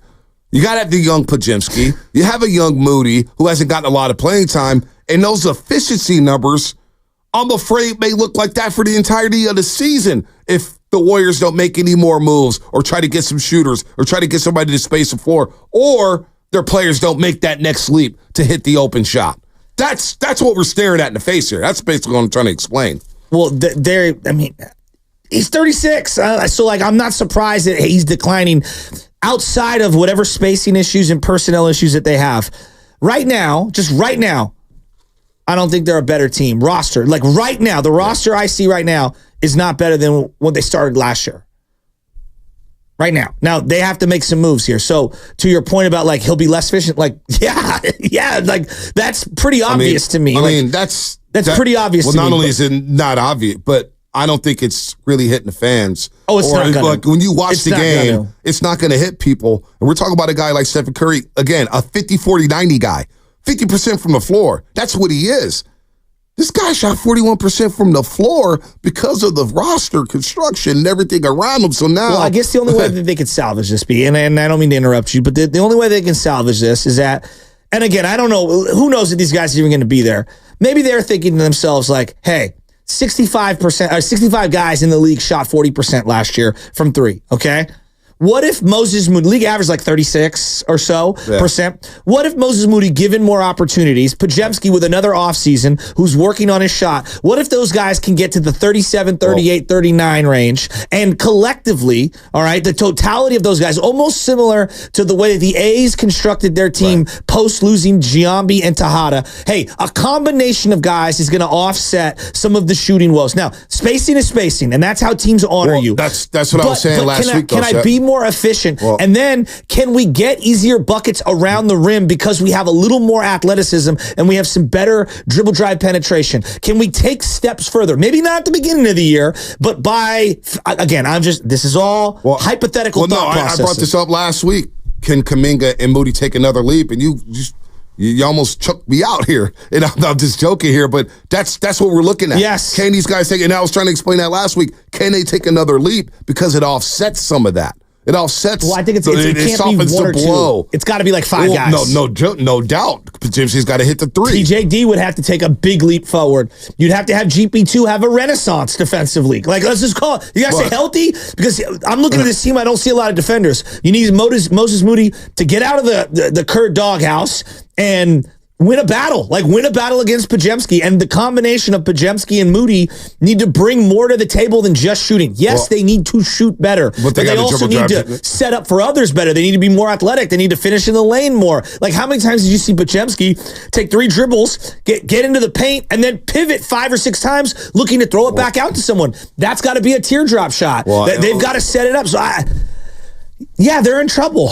No, I'm not going to go there yet. I'm not going to go there yet. I want to see how the dust settles before I think they're in trouble. I have a final determination. Right now, it doesn't look good. Well, today they're in trouble. But let's see what it looks like. But this is why last week, when we're all so caught up in Paul George, I'm thinking to myself, well, can Kuminga take another leap? Because the leap Kuminga made from January 5th over the next 37 was tremendous. I said, damn, I got a basketball player right there. Well, obviously he's attractive on this market. Now, if it comes to Lauri Markkanen, right, and Lauri Markkanen is available, you really want to mortgage a future for Lauri Markkanen, and you're going to have to give him a new deal next year? What's it cost? Exactly. That's what I'm saying. So, like, the Kuminga thing to Danny Ainge is going to want a king's ransom. Don't we all know who Danny Ainge is? Well, the Kuminga part, this is the part of the Clippers deal that I find the most fascinating. The fact that they were willing to move both Kuminga and Andrew Wiggins simultaneously tells me, like, for the right guy, they're out on Kuminga. For the right guy. And they also checked their own finances, and they were like, all right, can we afford PG-13, Klay Thompson, PG-13, Steph Curry, and Draymond Green financially, and give Kuminga the $30+ million he wants? No, we can't. Yep. They made that determination. So if you go get Lauri Markkanen, the same question is going to happen with Lauri Markkanen. Now, I don't know he'll get the same number that Paul George got, but he's going to look for $35, $45 million a year. Exactly. If you think he's coming for $18 million a year for a 4-year deal, you're tripping. He's going to want that new money. So, and this is a guy, let me hold on real quick before you keep rolling there. I just want to put it out with Lauri Markkanen since we're here, because I don't want to move off this.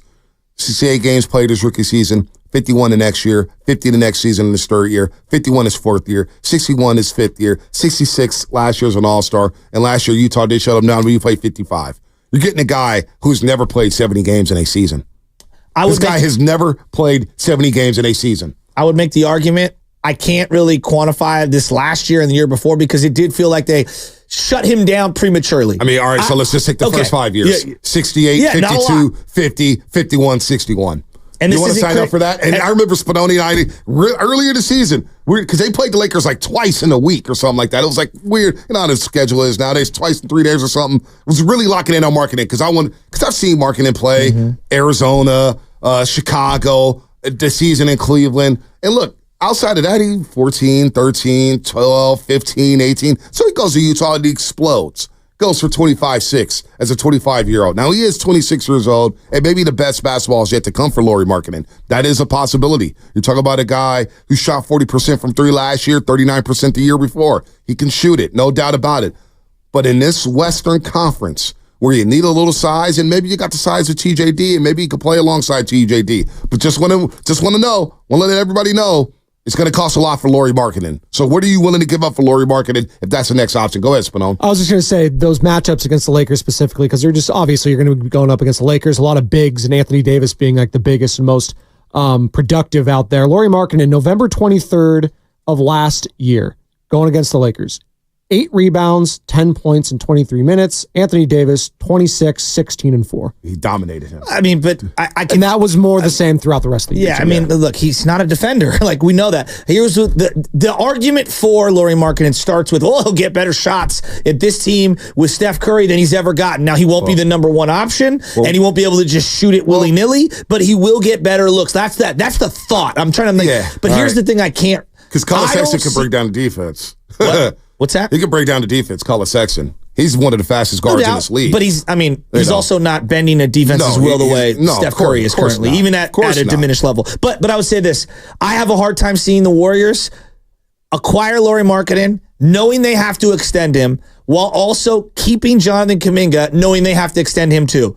Because now that's $75 to $85 million in potential contracts moving forward. They could do it. They would require them to move Wiggins. It would require them to figure it out. I have a hard time seeing how they do that. And look at Danny Ainge and his track record and what he asked for all those years in Boston where he asked for players and picks. And it's something like last week we were talking about it wouldn't work. And I was like, gosh, you guys want to mortgage your future for Lauri Markkanen? Like, he's a nice player. A nice player. Well, I would have been. Yeah, I would have been if you were all in on the PG-13 thing. Like, let's say you had traded Wiggins and CP3 and whatever, some combination of picks or whatever, and you still had Kuminga as a trade asset. Yeah, I would probably, because then you're all in on the now, right? But do you really see Utah making a deal, Kuminga for Lauri Markkanen and a couple picks, lesser picks? No, I know. And that's why these hypotheticals are going nowhere, because the Clippers are going to ask for a King's ransom, which they were. They asked to keep for a King's ransom with Denver and the Warriors, and they said, you know what? We'd rather not pay the tax and let just Paul George walk. Well, I think we all underestimated the money and make these moves. Yeah, so. I mean, because the Warriors, if you just look at what the reports are, they basically said, you choose the trade package. It sounds like they basically put everything on the table outside of Steph and Draymond. And then the Clippers still chose cap relief. So we underestimated cap relief. Well, cap relief goes back to the Kuminga getting money conversation. And deep down inside, I did a hit with Monty Poole and Dalton Johnson yesterday, a little stream on NBC. And even Monty Poole goes, Bonte, you're on to something. The Clippers, were they really going to do the business with the Golden State Warriors? The LA Clippers? Were they really going to do business? The Warriors are about to do business with the Lakers, it seems like. They might. Because they're forced to. They might. They're forced to. But the Clippers are like, yeah, we're not going to do that. We're not going to do that. And I don't even know if the Warriors would be, they may just say, Klay, you go ahead and get your money. We're not going to help you out and trade you to the LA Lakers. You imagine trading a statue guy to the LA Lakers. That would be fat. Unbelievable. Let's go to Big Steve in the Mission. Big Steve, what's happening? You're on a roast here on 95.7 The Game. What's going on? Yes, sir. What's going on? I'm going to make this quick here. When you were dropping them stats, as far as Steph, what you're basically implying to me is that why break this team up? Let me ask you guys, who is more valuable, Dre or Klay? Hello? Yeah, I'm here. Oh, okay, sorry. Now, one more thing. Now, you talk about Steph and he's getting, this is the Steph show. I mean, I don't think you can bring anybody. Who are you going to bring in? Westbrook? Harden? No. I mean, Harden signed 2 years, $70 million with the Clippers, which I think is a massive overpay. They couldn't keep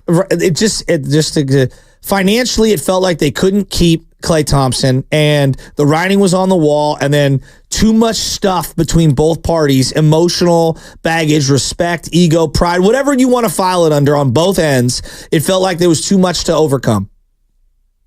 So what you guys are saying, this is a done deal, correct? I mean, Enlighten me. Yeah, Klay basically said goodbye a couple weeks ago. They chose Draymond last year. They basically said goodbye to Klay Thompson. Now, they chose Draymond, but they also offered Klay Thompson a 2-year, $48 million deal. Let's not forget that.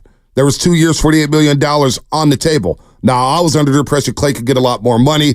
I underestimated the CBA. It is what it is. He's not going to get that same $25, $30 million per year. Or he may. Who knows? Who the hell knows what you're going to get? I mean, who knows? However, Klay just said no to it because deep down inside, Big Steve, I think Klay wanted the years. The years mattered. He wanted the third year. Just like Paul George with the Clippers, they offered the same Kawhi deal, 3 years, $153 million deal.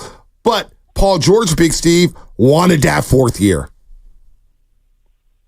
Crazy. You know what, quite frankly, I think we all had Klay on a short leash. It's kind of messed up as a fan base. I think we did him dirty. Anyway, you get big ups. You guys are the best. Thanks, Big C. Appreciate I don't disagree with you, and I know I've criticized his play at times and stuff, but seeing the rhetoric and how quickly people flipped, it is wild to me. And I know it's sports, and there's anonymous social media accounts, and not everyone. It's not like wild what you see online isn't reflective of the average fan that's out there who has great intentions in their heart. It is crazy to me to see how quickly people have turned on Klay Thompson. It doesn't surprise me. That's what fans do. That's what fans do, right? They're trophy fanatic. They could just lose their minds over anything. I've seen it happen with the best of them, man. It's going to happen. It's not going to stop today. It is what it is. But people are okay to feel how they want to feel about the situation. The fact is, Klay Thompson is no longer going to be in a Warriors uniform, and that to me is sad. And when we go through the Klay Thompson memories at some point, whether it's this week or next week, it's going to sadden me. It's going to sadden me. I love Klay Thompson, man. Love Klay Thompson. All the dude wants to do is ball. Get on his Bolton ball. Let's go to Chris in San Jose, who has a different perspective on the Klay Thompson situation. What's up, Chris? Hey, morning, fellas.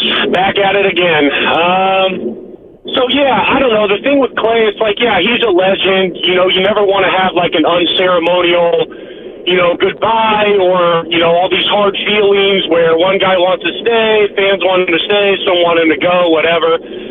But I mean, you got to kind of get real about the player. It's like I hear you talking about Steph's stats in the second half, and you talk about Klay offering more spacing, which I kind of disagree with at this point in his career, because while they do respect it, they still give him space on that wing because they know they can close out on him, because Klay's a step slower. But anyway, talking about Klay, he played, 77 games last year? Go through his game log and count up how many games he shot at 40% or below while shooting on bulk. Don't worry, I did the math for you. It's half of his games. So 38 out of 77 games, this guy is shooting 40% or well below 40%. And there's another 10 games in there where he's hovering around 41, 42, 43%. So you got a guy that's not playing defense and shooting bulk attempts while not even shooting 40%. It's funny we pinpoint Klay. Can you do the math for me with Andrew Wiggins? Huh? Do you want to do the math with Andrew Wiggins? Do you want to do the math? Do you want to do the math with Draymond Green? And I disagree with you about the spacing issues. Klay is still a threat from the perimeter. All right? The guy has led the league in the last 2 years in catch and shoot threes. Now, sure, does he get a high volume of it? Sure, absolutely, Chris. But when you have spacing issues, you got guys like, for example, the Warriors could not play Looney and Draymond together. Why? Spacing. They couldn't play Kuminga and Wiggins together. Steve Kerr didn't want to do it. Why? Spacing. Spacing. The gravity. Spacing. So we could go to math and do all the players here where it comes to 40% or higher. Who's shooting on his team? Who's not shooting on his team? Who wants to shoot on his team? There's a lot of baked into this, Chris. I totally agree with you, and I've called a couple of times previously where I've talked about this is a completely flawed team. Yep. I mean, I'd like in an ideal world you need a spacing big who can also offer some defense. It's like Draymond, Oh, he shot 40% from three last year. Okay, did he even make 10 3-pointers in the second half of a game? I mean, he's not a shooter. So it's like I called before, and I agree with you on Wiggins. Right. I agree with you on Draymond. Yeah. I agree with you on all those guys. They need more, spacing, more shot creators, more, maybe a one-on-one guy who can go get you a bucket. But I'm just talking about Klay right now. Right. And Klay the person, I don't think you don't even necessarily need to sign another guy. If you lose Klay, I personally don't think you necessarily have a huge drop-off. That's just me. All right, that's fine. That's fair, Chris. That's fair. Warriors won 46 games last year. Got 10th place. 10th place. Now we could pinpoint this and that and this and that, but the fact is they finished in 10th place with all those guys. So you're not going to run it back. And the Warriors obviously are not ready to get back as Chris Paul is in San Antonio and Klay Thompson will be wearing another uniform and Paul George is out in Philadelphia now eating cheesesteaks in the 2-on-5. So that's where we're at right now with the Golden State Warriors. Now, there's more moves to be made. Maybe they make some moves here, Shasky. You mentioned how Wiggins, can he come back in his locker room? Because that's going to be, as we talk about Klay and Paul George and Lauri Markkanen, this Canadian basketball team and Warriors, did they let him play? Did they not let him play? Was it mutual? I don't know what's going on with that. But that could get a little messy. Well, and then Kuminga and the coach have already had some stuff. And if again, I'm just going human element. And people say you got to be a professional, but I think we've all learned, whether it's Ayuk, Klay Thompson, Draymond Green, whoever it is, this thing about it's a business. No. They're all emotional and personal because it is personal, and I get it. And so I don't ever want to hear anymore, it's business. It's not business. It's not business for any of these guys, nor should it be, honestly. And I think this whole fake facade of hey, it's just business, it's business, I'm going to let my agent handle it. No, everyone gets their emotions up in a bunch, and they should, because it's deeper than business. It's very personal. And that's the one thing that I've absolutely learned in the last 2 years, whether it's the Warriors, the 49ers, whether it's the Giants. It's not business. Now, do they do business tactics to squeeze extra dollars? Absolutely. But it is deeply personal and emotional. And anybody who says otherwise is lying to your face. 650, 5 minutes ago, I would go get Miles Bridges or Isaiah Hartenstein. Well, Hartenstein's off the table.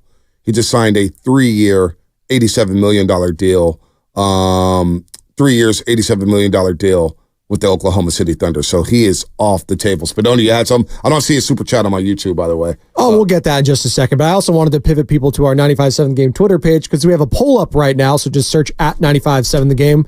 And our question to the Morning Roast audience this morning, and all day really, with Klay almost certainly not returning to the Golden State Warriors, how are you feeling about him right now, Dub Nation? With over 700 votes in, Heartbroken leads the way with 46%, followed by Love him, but it was time at 38%. I'm okay with him leaving at 16%. So go on, hop on there and start voting. Producer Mark Welch. The roster is cooked. Need to trade Curry, rebuild. Well, wasted your money on that one because that's not going to happen. 510, Bonte, we've been told you Klay was selfish. We told you he was a bad teammate. Well, 510, you don't know that. You don't know what's going on behind the Golden State Warriors in their locker room. You have no idea. To say he's a bad teammate. What the hell do you base that off of? Should we get one more call in? Injury. Oh, we got some heavy hitters on the other side. Injury report coming out right now.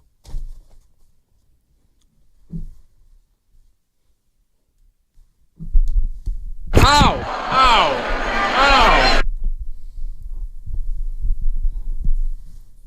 So we're going to see a lot more pods. I'm excited about that. And look, you want to say Dunleavy's done nothing. He did draft President Pochimski and Trace Jackson Davis. How those picks work out? Once first-team all-rookie, Trace Jackson Davis barely missed out on the all-rookie second team. Yeah, but look, when the team is, we'll talk about it. We'll talk about it on the other side. But I'm just saying, Dunleavy, we can't say Dunleavy's done nothing. Those players at least played okay last season as rookies. They made their all-rookie team. Look what he inherited. Right. It's a tapestry of difficult. That's another aspect of this whole situation. All right. Here's your Giants talk. They went 2-3 against the Dodgers. They got Lamar Wade Jr. back. But then lost Wilmer Flores and Tyro Estrada to the injury list.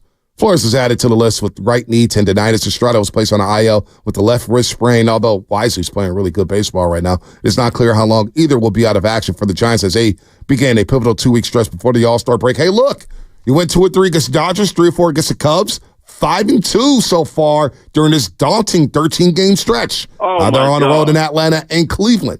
Can they keep up their winning ways? How about the Giants over the weekend, huh?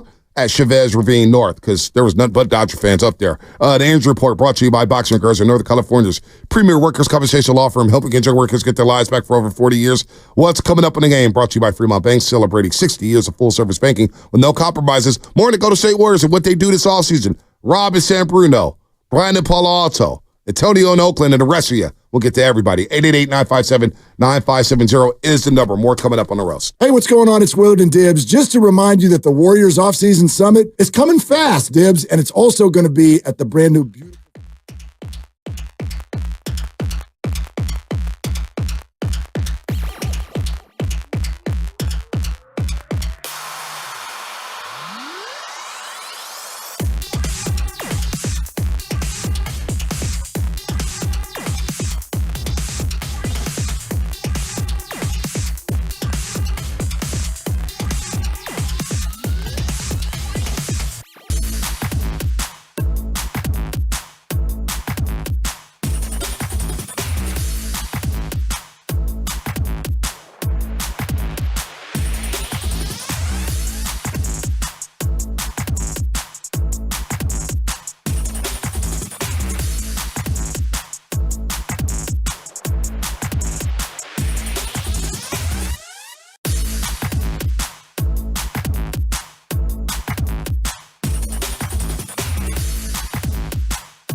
What are we doing?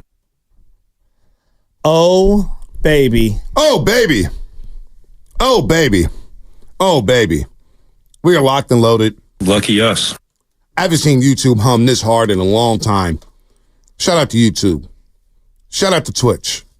Shout out to Twitter. Brought to you by First NorCal Credit Union for a low rate auto loan. Apply online or just ask for First NorCal financing at the dealer. Now, some people are asking, Kevin Durant, can you trade for Kevin Durant? How many times do we need to bring Eddie Johnson on to tell you that Kevin Durant's going nowhere? I mean, he's not going anywhere. Phoenix is keeping their roster, and they kept Royce O'Neal.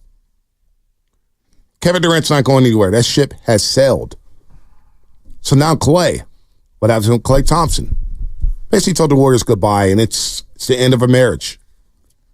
And it's a sad day. Now, we don't know where he's going to go. We hear the rumors about the Lakers and the Mavericks. But the fact is, Klay Thompson is no longer going to be a Golden State Warrior. And that is sad. As Paul George signs a 4-year, $212 million max contract with the Sixers, the Warriors were in on that, trying to trade for Paul George. However, he opted out Saturday afternoon, which meant that the Warriors had no avenue to retaining Paul George. They needed to do a sign-in trade. And the Warriors, to their credit, I wasn't a big fan of the move. I really wasn't. I'll stand on that.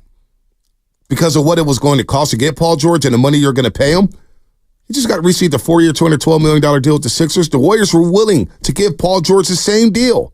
The same deal. But they needed the Clippers to play ball. And the Clippers didn't play ball. Why?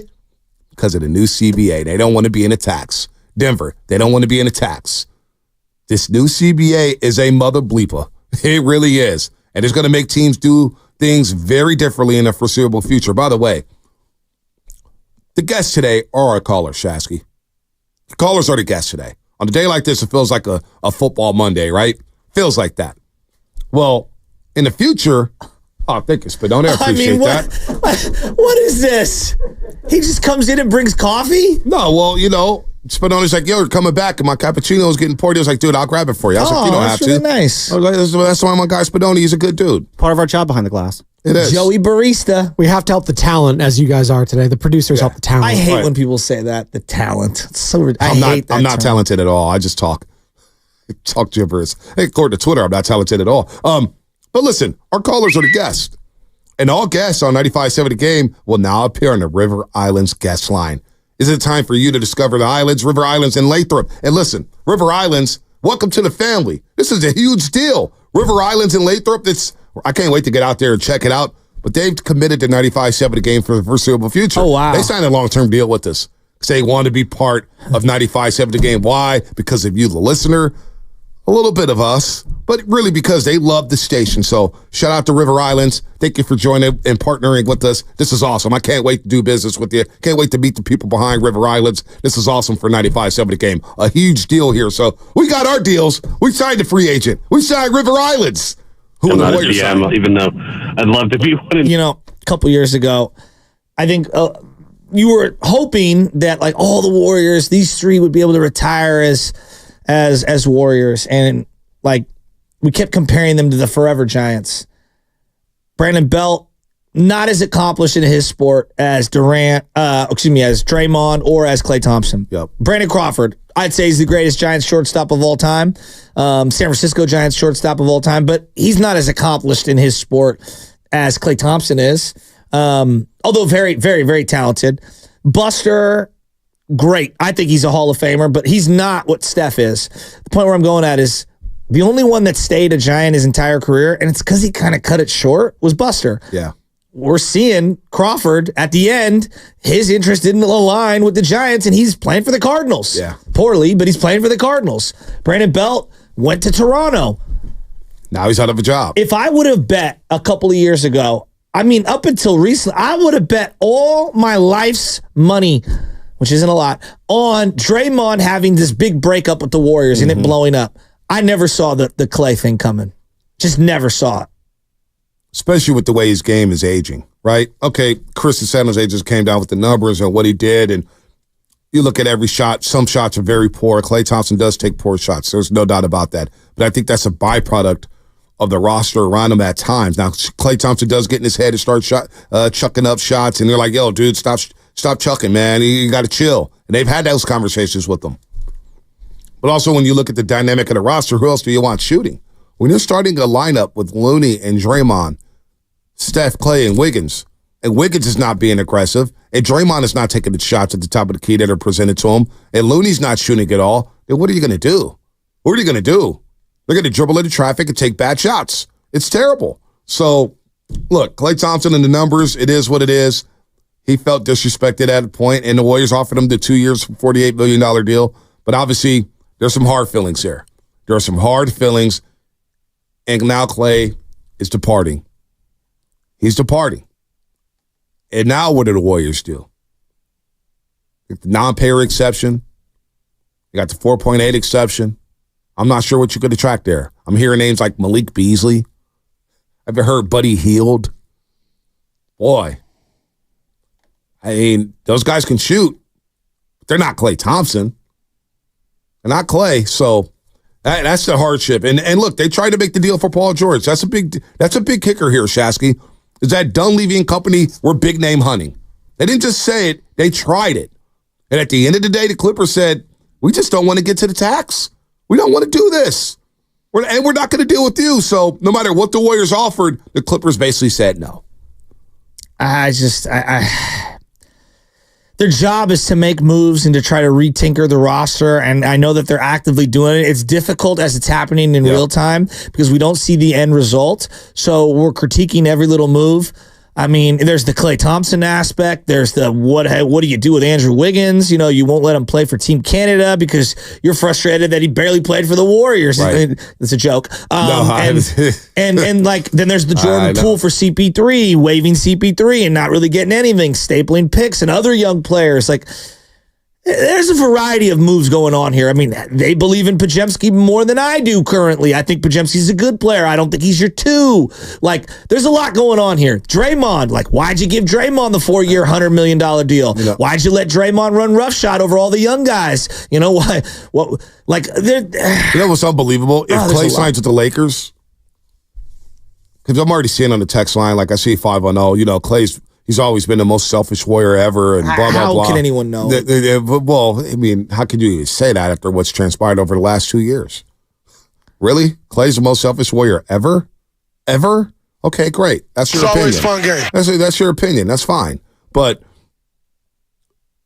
the heel turn from diehard Warrior fans on Klay has been, I tweeted this out yesterday. I was like, man, it hasn't even been 24 hours. Who's the most hated former legend? And legend, not like Aubrey Huff, where you had the year and everyone liked you, now no one loves you at all. I'm talking about like legend in terms of heel turn. I thought for a while it was Terrell Owens. That's a good one. Time heals wounds with that. Time heals all wounds. He did play for the Cowboys. He did play for the Cowboys. For a while, I hated Will Clark for leaving the Giants for Texas, but I was so young, I didn't really understand it. I was, 11 years old when he moved on? Mm-hmm. I don't know. Who is supposed to... I thought Kent for a long period of time. Jeff Kent was. Yeah, Jeff Kent. And he still hasn't come around. Yeah, Jeff Kent was at the top of the list. And again, he went to Houston. And look, Brian Wilson. Going to the Dodgers. Brian Wilson, but I'm not putting Brian Wilson in the stratosphere as a Klay Thompson. No. I put Klay Thompson in the stratosphere with guys like Ronnie Lott, Roger Craig, Jerry Rice, Reggie Jackson. You know what I'm saying? Yeah. Willie McCovey, Willie Mays. He's not Willie Mays, obviously, but he's in that stratosphere. Go ahead, Would this be closer to, and he wasn't as disgruntled as this, it seems like, but maybe you guys can tell me wrong. Jerry Rice going to the Raiders? No, that was a financial decision, and also they figured that Terrell Owens was their future, and they financially, because they were in dead salary cap hell at the time. They were paying money for the 94 championship, and they couldn't afford everyone. Yep. And even though Jerry wanted to say, they just couldn't make it work. To me, it's more like Charles Haley, where it was like situation and money and they didn't trust him in the locker room. And not that that's exactly what's going on with Klay, but this is a more Haley-Kent situation than it is a Jerry. And Haley was traded. Yeah. He was traded to the Cowboys. Yeah. He wasn't even, he wasn't a free agent. Really pissed off the owner. He did. He pissed off Seifert, but he was mad because they moved off of Montana. Exactly. He was pissed off. He was a Montana guy. He was also he did, but he was ticked so much they lost a game in the LA Coliseum 12-6 to the Raiders, LA Raiders. And Haley was going crazy. They had nobody in that locker room to calm him down, so they'd go to the Raiders locker room and grab Ronnie Lott to calm him down. I mean, Ronnie Lott was a Raider. So this one, we'll see how this plays out. If he becomes an LA Laker, he will be the most hated legend leaving the Bay Area, the most legendary Bay Area athlete to go to a rival. You already see it with Klay. So let's get back out to the lines, man. We've been talking long enough. Let's get to, I'm going to go right down the list. Antonio in Oakland. Antonio, what's happening? Hey, what's up, you guys? Yeah, man. Klay Thompson been a great Warrior. I was at his 60-point in 29-minute game. He's very loved. Helped us win a lot of championships. But his self-awareness is not good. He got to realize he's not that guy, and he's acting like he is that guy still. And if he goes to the Lakers to play with LeBron James, he's going to get the blame right when they start losing. If they go on a losing streak, if they lose in the playoff game, like if he goes 0 for 10, like he did in the playoff game or in the playing game, guess who's going to get the blame? He is. Because anytime you play with LeBron James, but Antonio, get the blame. Let me ask you this. How's that different than here? What do you mean? Like, he got the blame for the play-in loss. He went 0 for 10. Everybody's 0 for 10. He got the blame for the Lakers series loss. I mean, he's got a lot of the blame. Klay Thompson. What would be different? Yeah, but there's nothing like being blamed by the media on TV, the Nick Wrights, the Colin Cowherds. I mean, come on now, man. He is right about that. I mean, he is right about that. Yeah, those clowns will do it. Media. That is so good. They will do it. That's a good point. But again, I've heard from this fan base over the last 2 years. We've taken calls. I haven't forgotten the Klay dialogue and how it was so bad. I got a call from somebody Friday night late. I was about to go to bed. I get a call, and they're like, hey, man, I got to ask, man, you're over there. I'm on the East Coast, blah, blah, blah. Are they really talking? I'm reading some stuff about Klay Thompson. I can't believe it. I was like, yeah, that's kind of been the case over the last 2 years. And we get it. Why? We understand everything that's happened. Not saying Klay was a perfect Warrior, but he's going to get some blame. And he got a lot of blame here. He gets more blame than Draymond Green, who missed 27 games last season. Not for me. Not from you. You're one person. I mean, I've been out on Draymond for multiple years, and I've made that pretty clear. And I probably got you in trouble because of it. But you did not get me in trouble. Trust me. You did not get me in trouble. Point being is that, again, it's everyone's prerogative. I would say this. Anybody that is, crushing Klay Thompson's going to come back around in a couple of years or whatever. The time is right. Like, time heals all wounds. You would hope so. I think it will. I still haven't seen Jeff Kent around here. Maybe I'll miss that. I still think if Jeff Kent showed up to Oracle, I think he'd get a standing ovation. I hope so, but what the hell is taking so long? I mean, we just saw the way the Giants did Brian Sabian. Well, they did Brian Sabian wrong. Not the fans. Not the Fed, but the front office. So we don't know how the front office. This is going to be very, very interesting. Let's go to we'll go to Robin San Bruno, then we'll get the BPA, and then we'll get to Jan in Sunnyvale. Jan's on the line. I love Jan. Robin San Bruno, what's happening? What's going on, fellas? Look, before I get to my main point, I'm going to get one thing out about Klay Thompson. Last week I called, got the radios going, and then Robin came from my head. You know what I'm saying? I thought we was cool, Robin. But I'm just going to say this.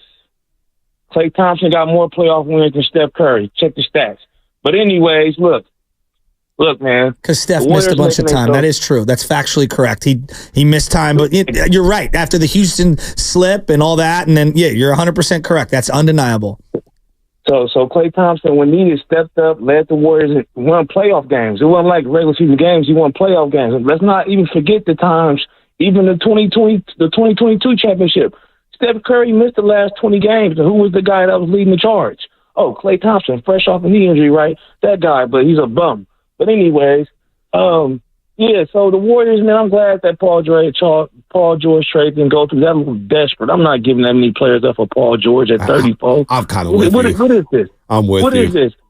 And then this supposed to be the Golden State Warriors. Y'all 4-time champions, been to the finals 6 times over this span. Mm-hmm. Y'all over here talking about Lloyd marketing? What is we doing here? Look, man. Steve Kerr, he came into it. This is what I'm saying. Steve Kerr, even Dunleavy, they came. When Steve Kerr got here, the roster was already set. They came and added the Livingston. They came and added the most space, the little players here and there, and they filled out the roster. Now you got to develop those players. You got to develop that talent. They're not developing talent. Stop depending on the CBA to always messing things up. No, money can't buy everything. It's time for the players, the coaches in that room, the assistant, whatever coaches to start developing the young talent they're getting. You had Wiseman, a 7-footer. He ain't perfect, but he can get you easy baskets. You didn't want to develop him. You got Kuminga. Dude can jump, run. He can get you 20 a night, but you still don't want to develop him. You got Moody. Every time he plays, he's solid. He gonna get you 10 and 12 a night, 13. He can be a living type without the handle. I like Moody. And you still don't want to develop him. But you developing guys like the point guard who's not athletic enough to even be a starting point guard in the league. JD, he's solid, but he's a backup. So you developing lesser talent, and don't forget about the other guys you played. You didn't want to play Wiseman, but you playing dudes that's not even in the NBA no more over Wiseman, over Moody too, and Kuminga. So at the end of the day, it's time for the staff to realize, look, the run is over. We need to develop these young guys. If you got to get Draymond off the ball and put him on the bench, I'm doing that because I need to see if Kuminga is that guy. And I'm going to tell y'all this. Steph Curry won't be able to do that by himself. The Warriors didn't get better this offseason. They got worse. Rob, good call. Listen. Right now, I agree with him. Right now. Because you've lost Klay and you've lost CP3. What if Klay zoomed out? And when he looked at that one fan in Sacramento where he said, boy, I saw that one fan in Sacramento with the number 11 jersey, and I said, boy, I've come a long way. I played in the state championship game here. I'm playing in playoff games here. Wow. And he sees that one fan with a Klay Thompson jersey, and he's like, you know what? That's cool, right? What if Klay Thompson is zoomed out of this situation saying, you know what?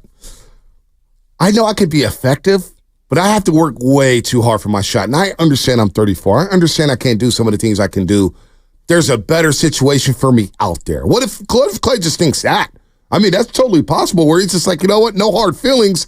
I just think I could do better in this situation. I think they're more suited to win big games. He might feel that way now, but I mean, I didn't get that same like graciousness from him at the in terms of like the situation. Like he didn't seem at ease with the situation at all year. Now, again, I'm reading body language and I'm like deciphering, messages that he's sending. It didn't feel like to me. Yes, maybe now he's come to that opinion and he's probably not wrong. Right. But I do believe if all things were equal and he'd gotten what he was looking for, I still think he'd be here.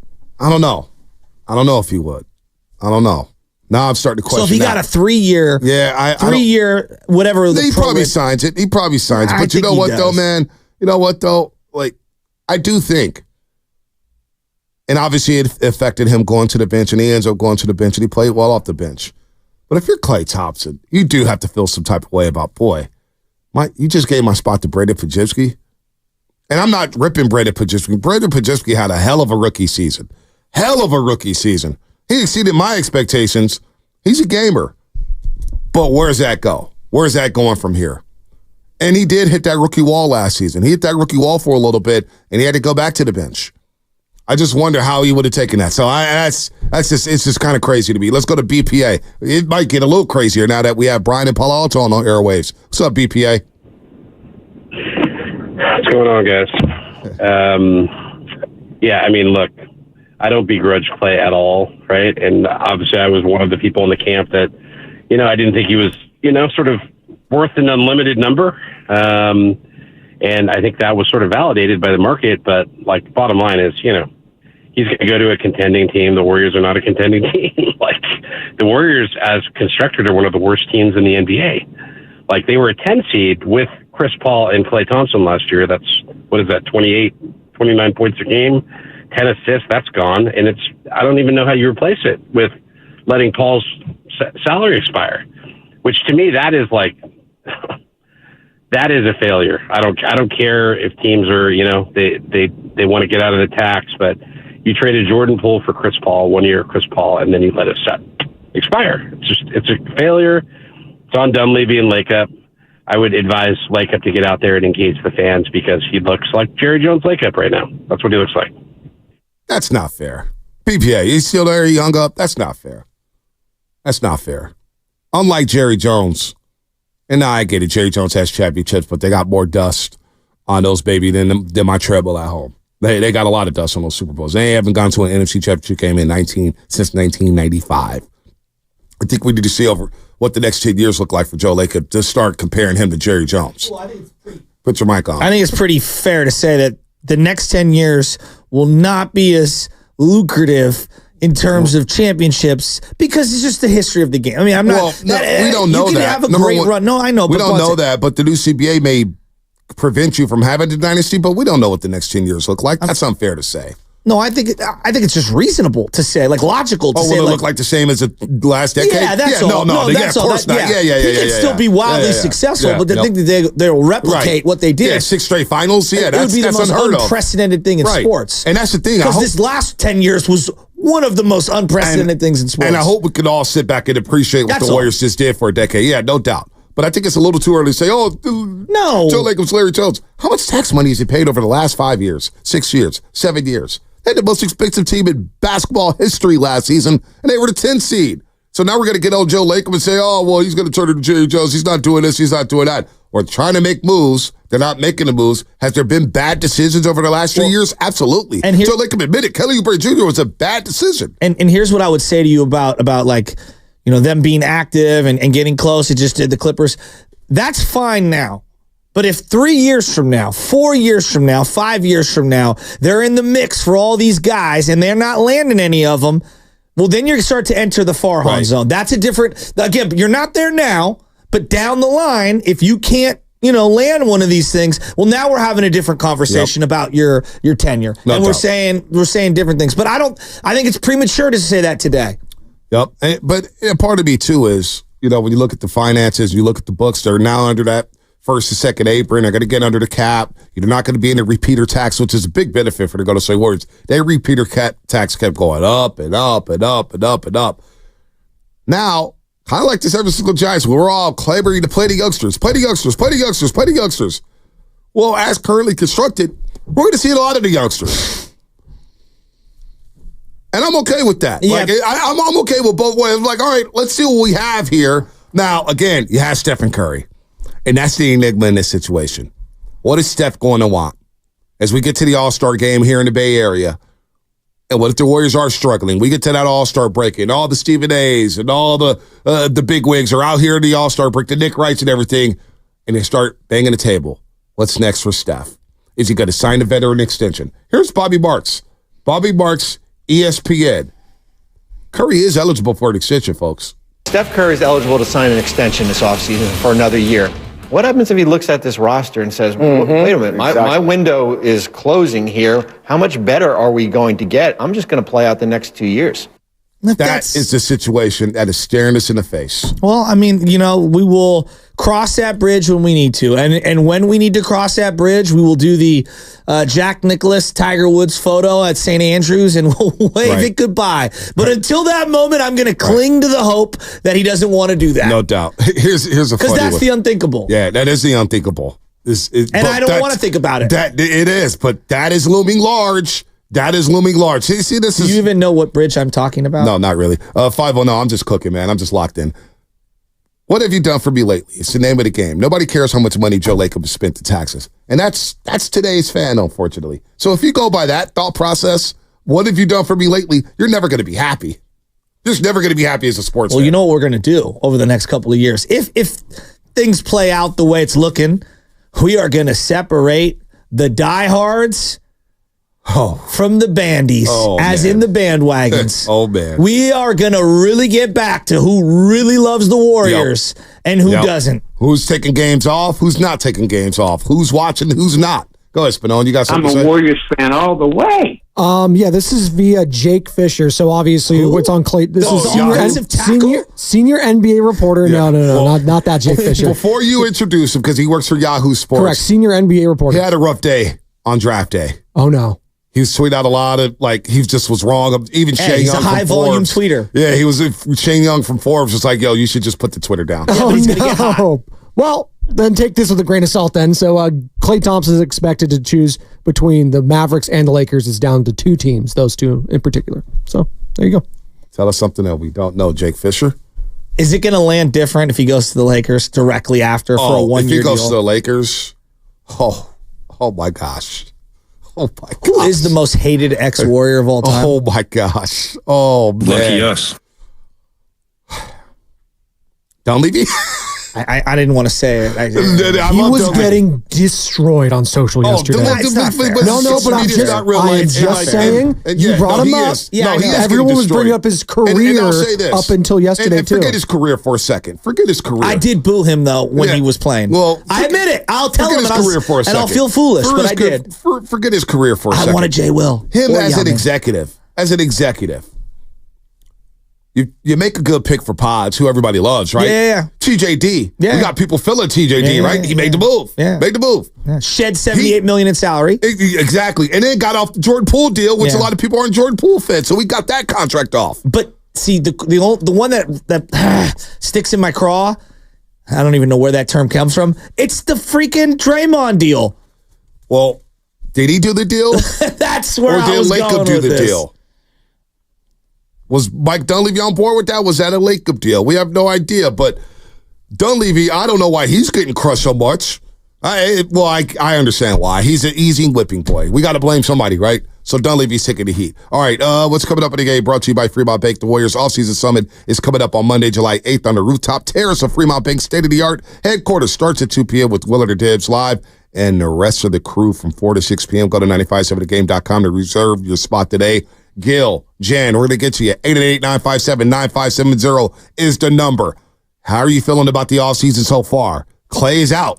He hasn't signed with the team yet, but Klay is out. And before we do the kumbaya, what do you remember about Klay the most? We're going to break down this roster and what it looks like in the offseason so far for the Golden State Warriors. All coming up. 888-957-9570 is a number. More coming up on the roast. Now that spring is here, Golden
Hey, Dub Nation, it's Brandon Wojemski, and you're listening to The Morning Roast with Bonte Hill and Joe Shasky on 95.7 The Game.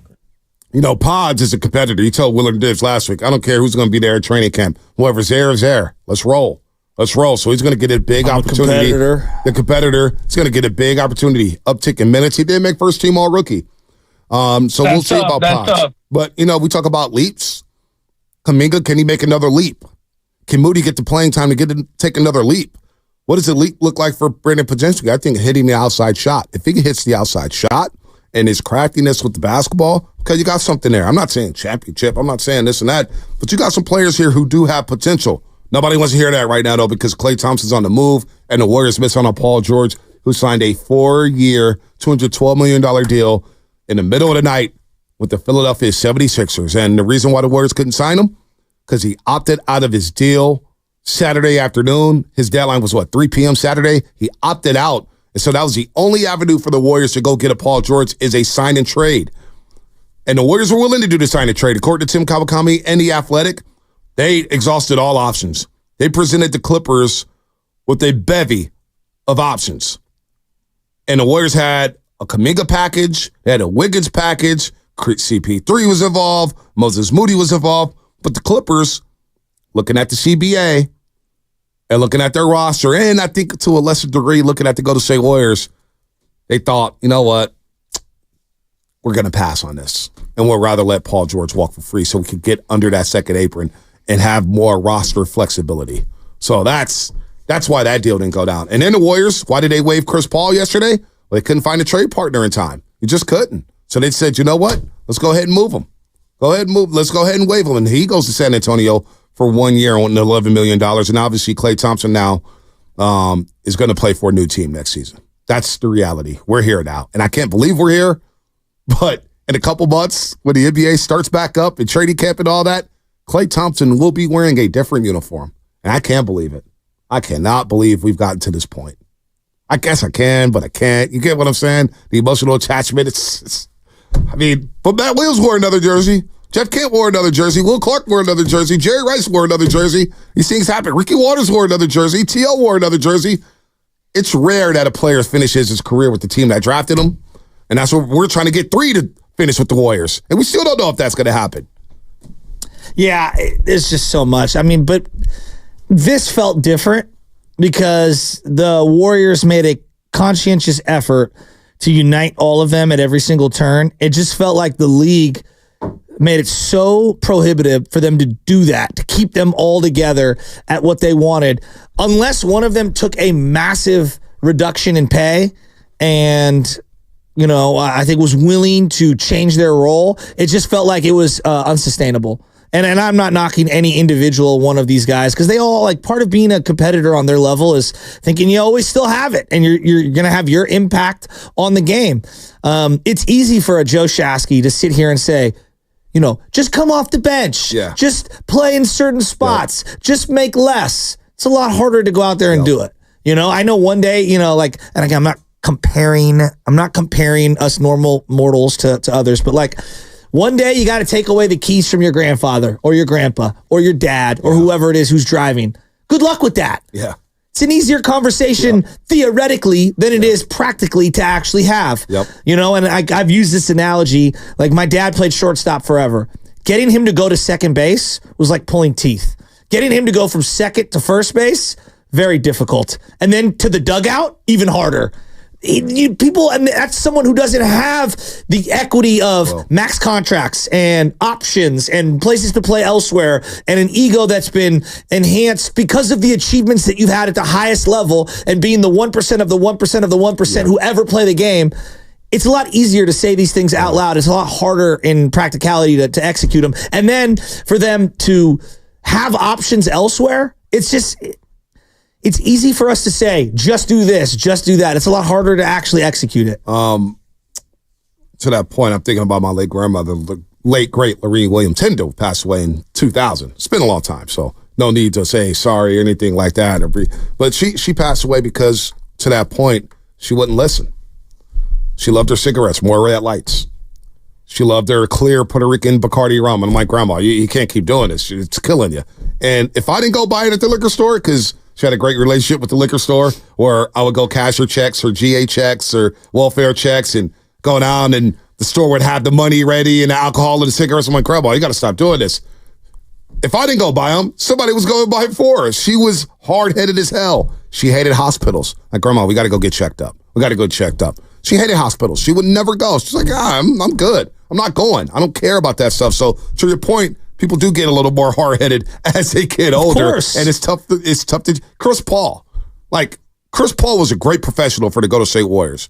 You think it was easy for him to come off the bench? I thought he was suppressing his true feelings all year. Exactly. And I thought he actually earned a ton more respect doing that than anything he did on the floor. Exactly. He never said anything publicly. He accepted his role, but he always hinted to saying, yo, I'm here. I'm ready to play. I know I can play. You coach and you coach it. Yeah, Kendra Andrews, the first introduction, which really set everything off on the 5-string, which made Mark Willard moderate the Warrior Summit to talk about CP3 for the first 90 minutes.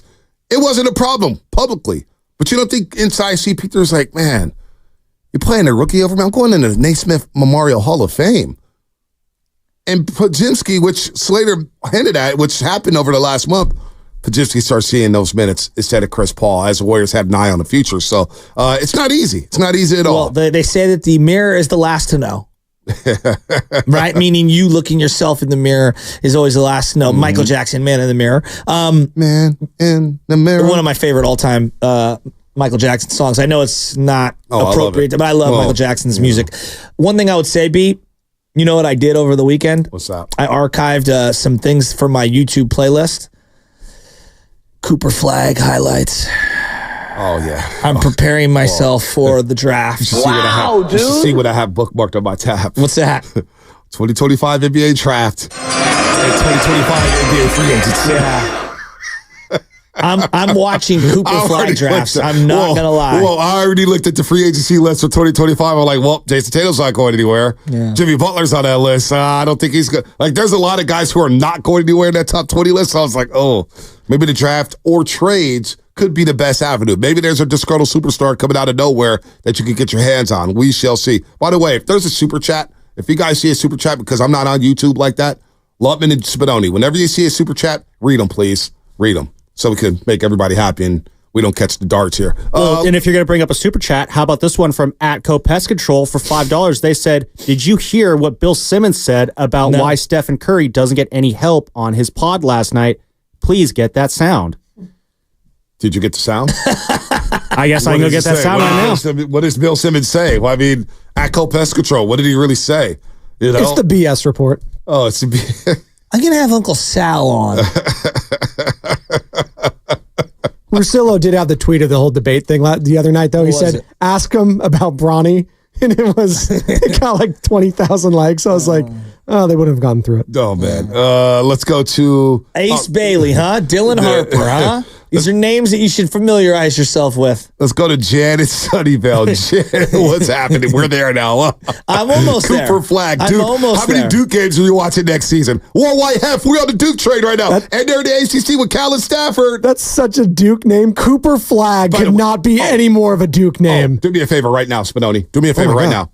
Check out Duke's schedule. Do they come to Haas Pavilion this season? Janet Sunnyvale, what's happening? When you're compared to Scottie Pippen, I'm listening. That's what the comp is. What's up, Jan? Good morning.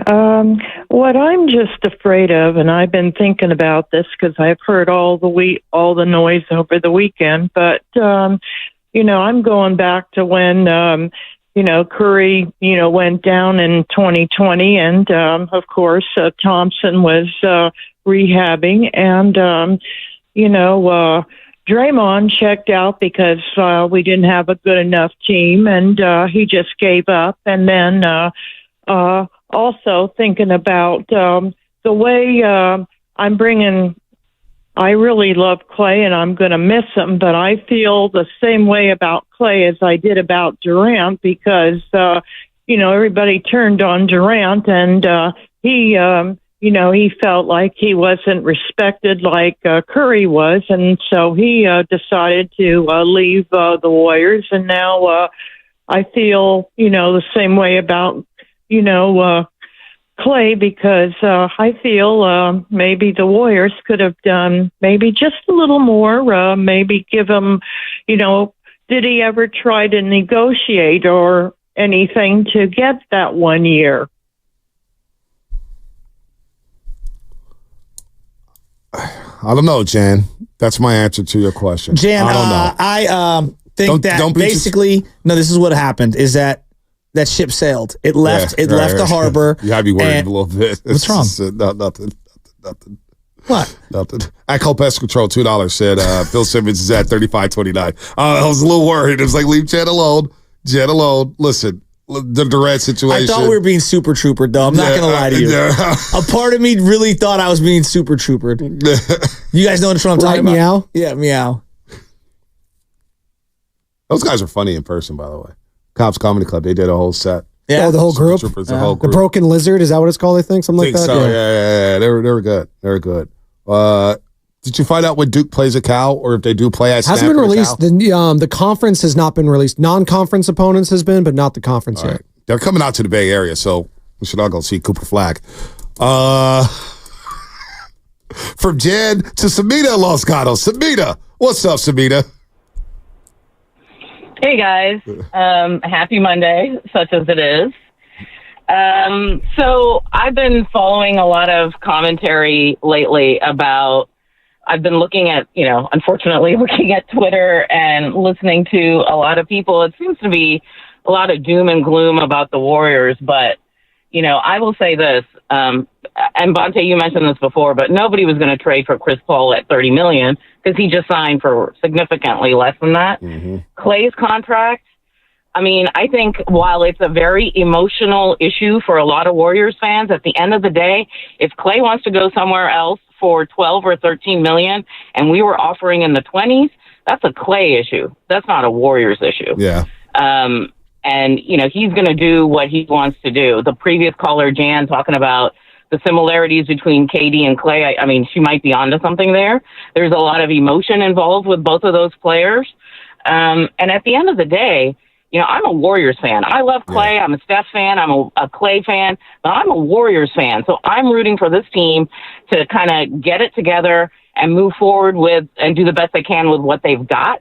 The other comment that I have to make is, the CBA is incredibly complex. Yep. I don't think any fan understands it. I know there's a lot of experts who don't really understand the whole thing about it.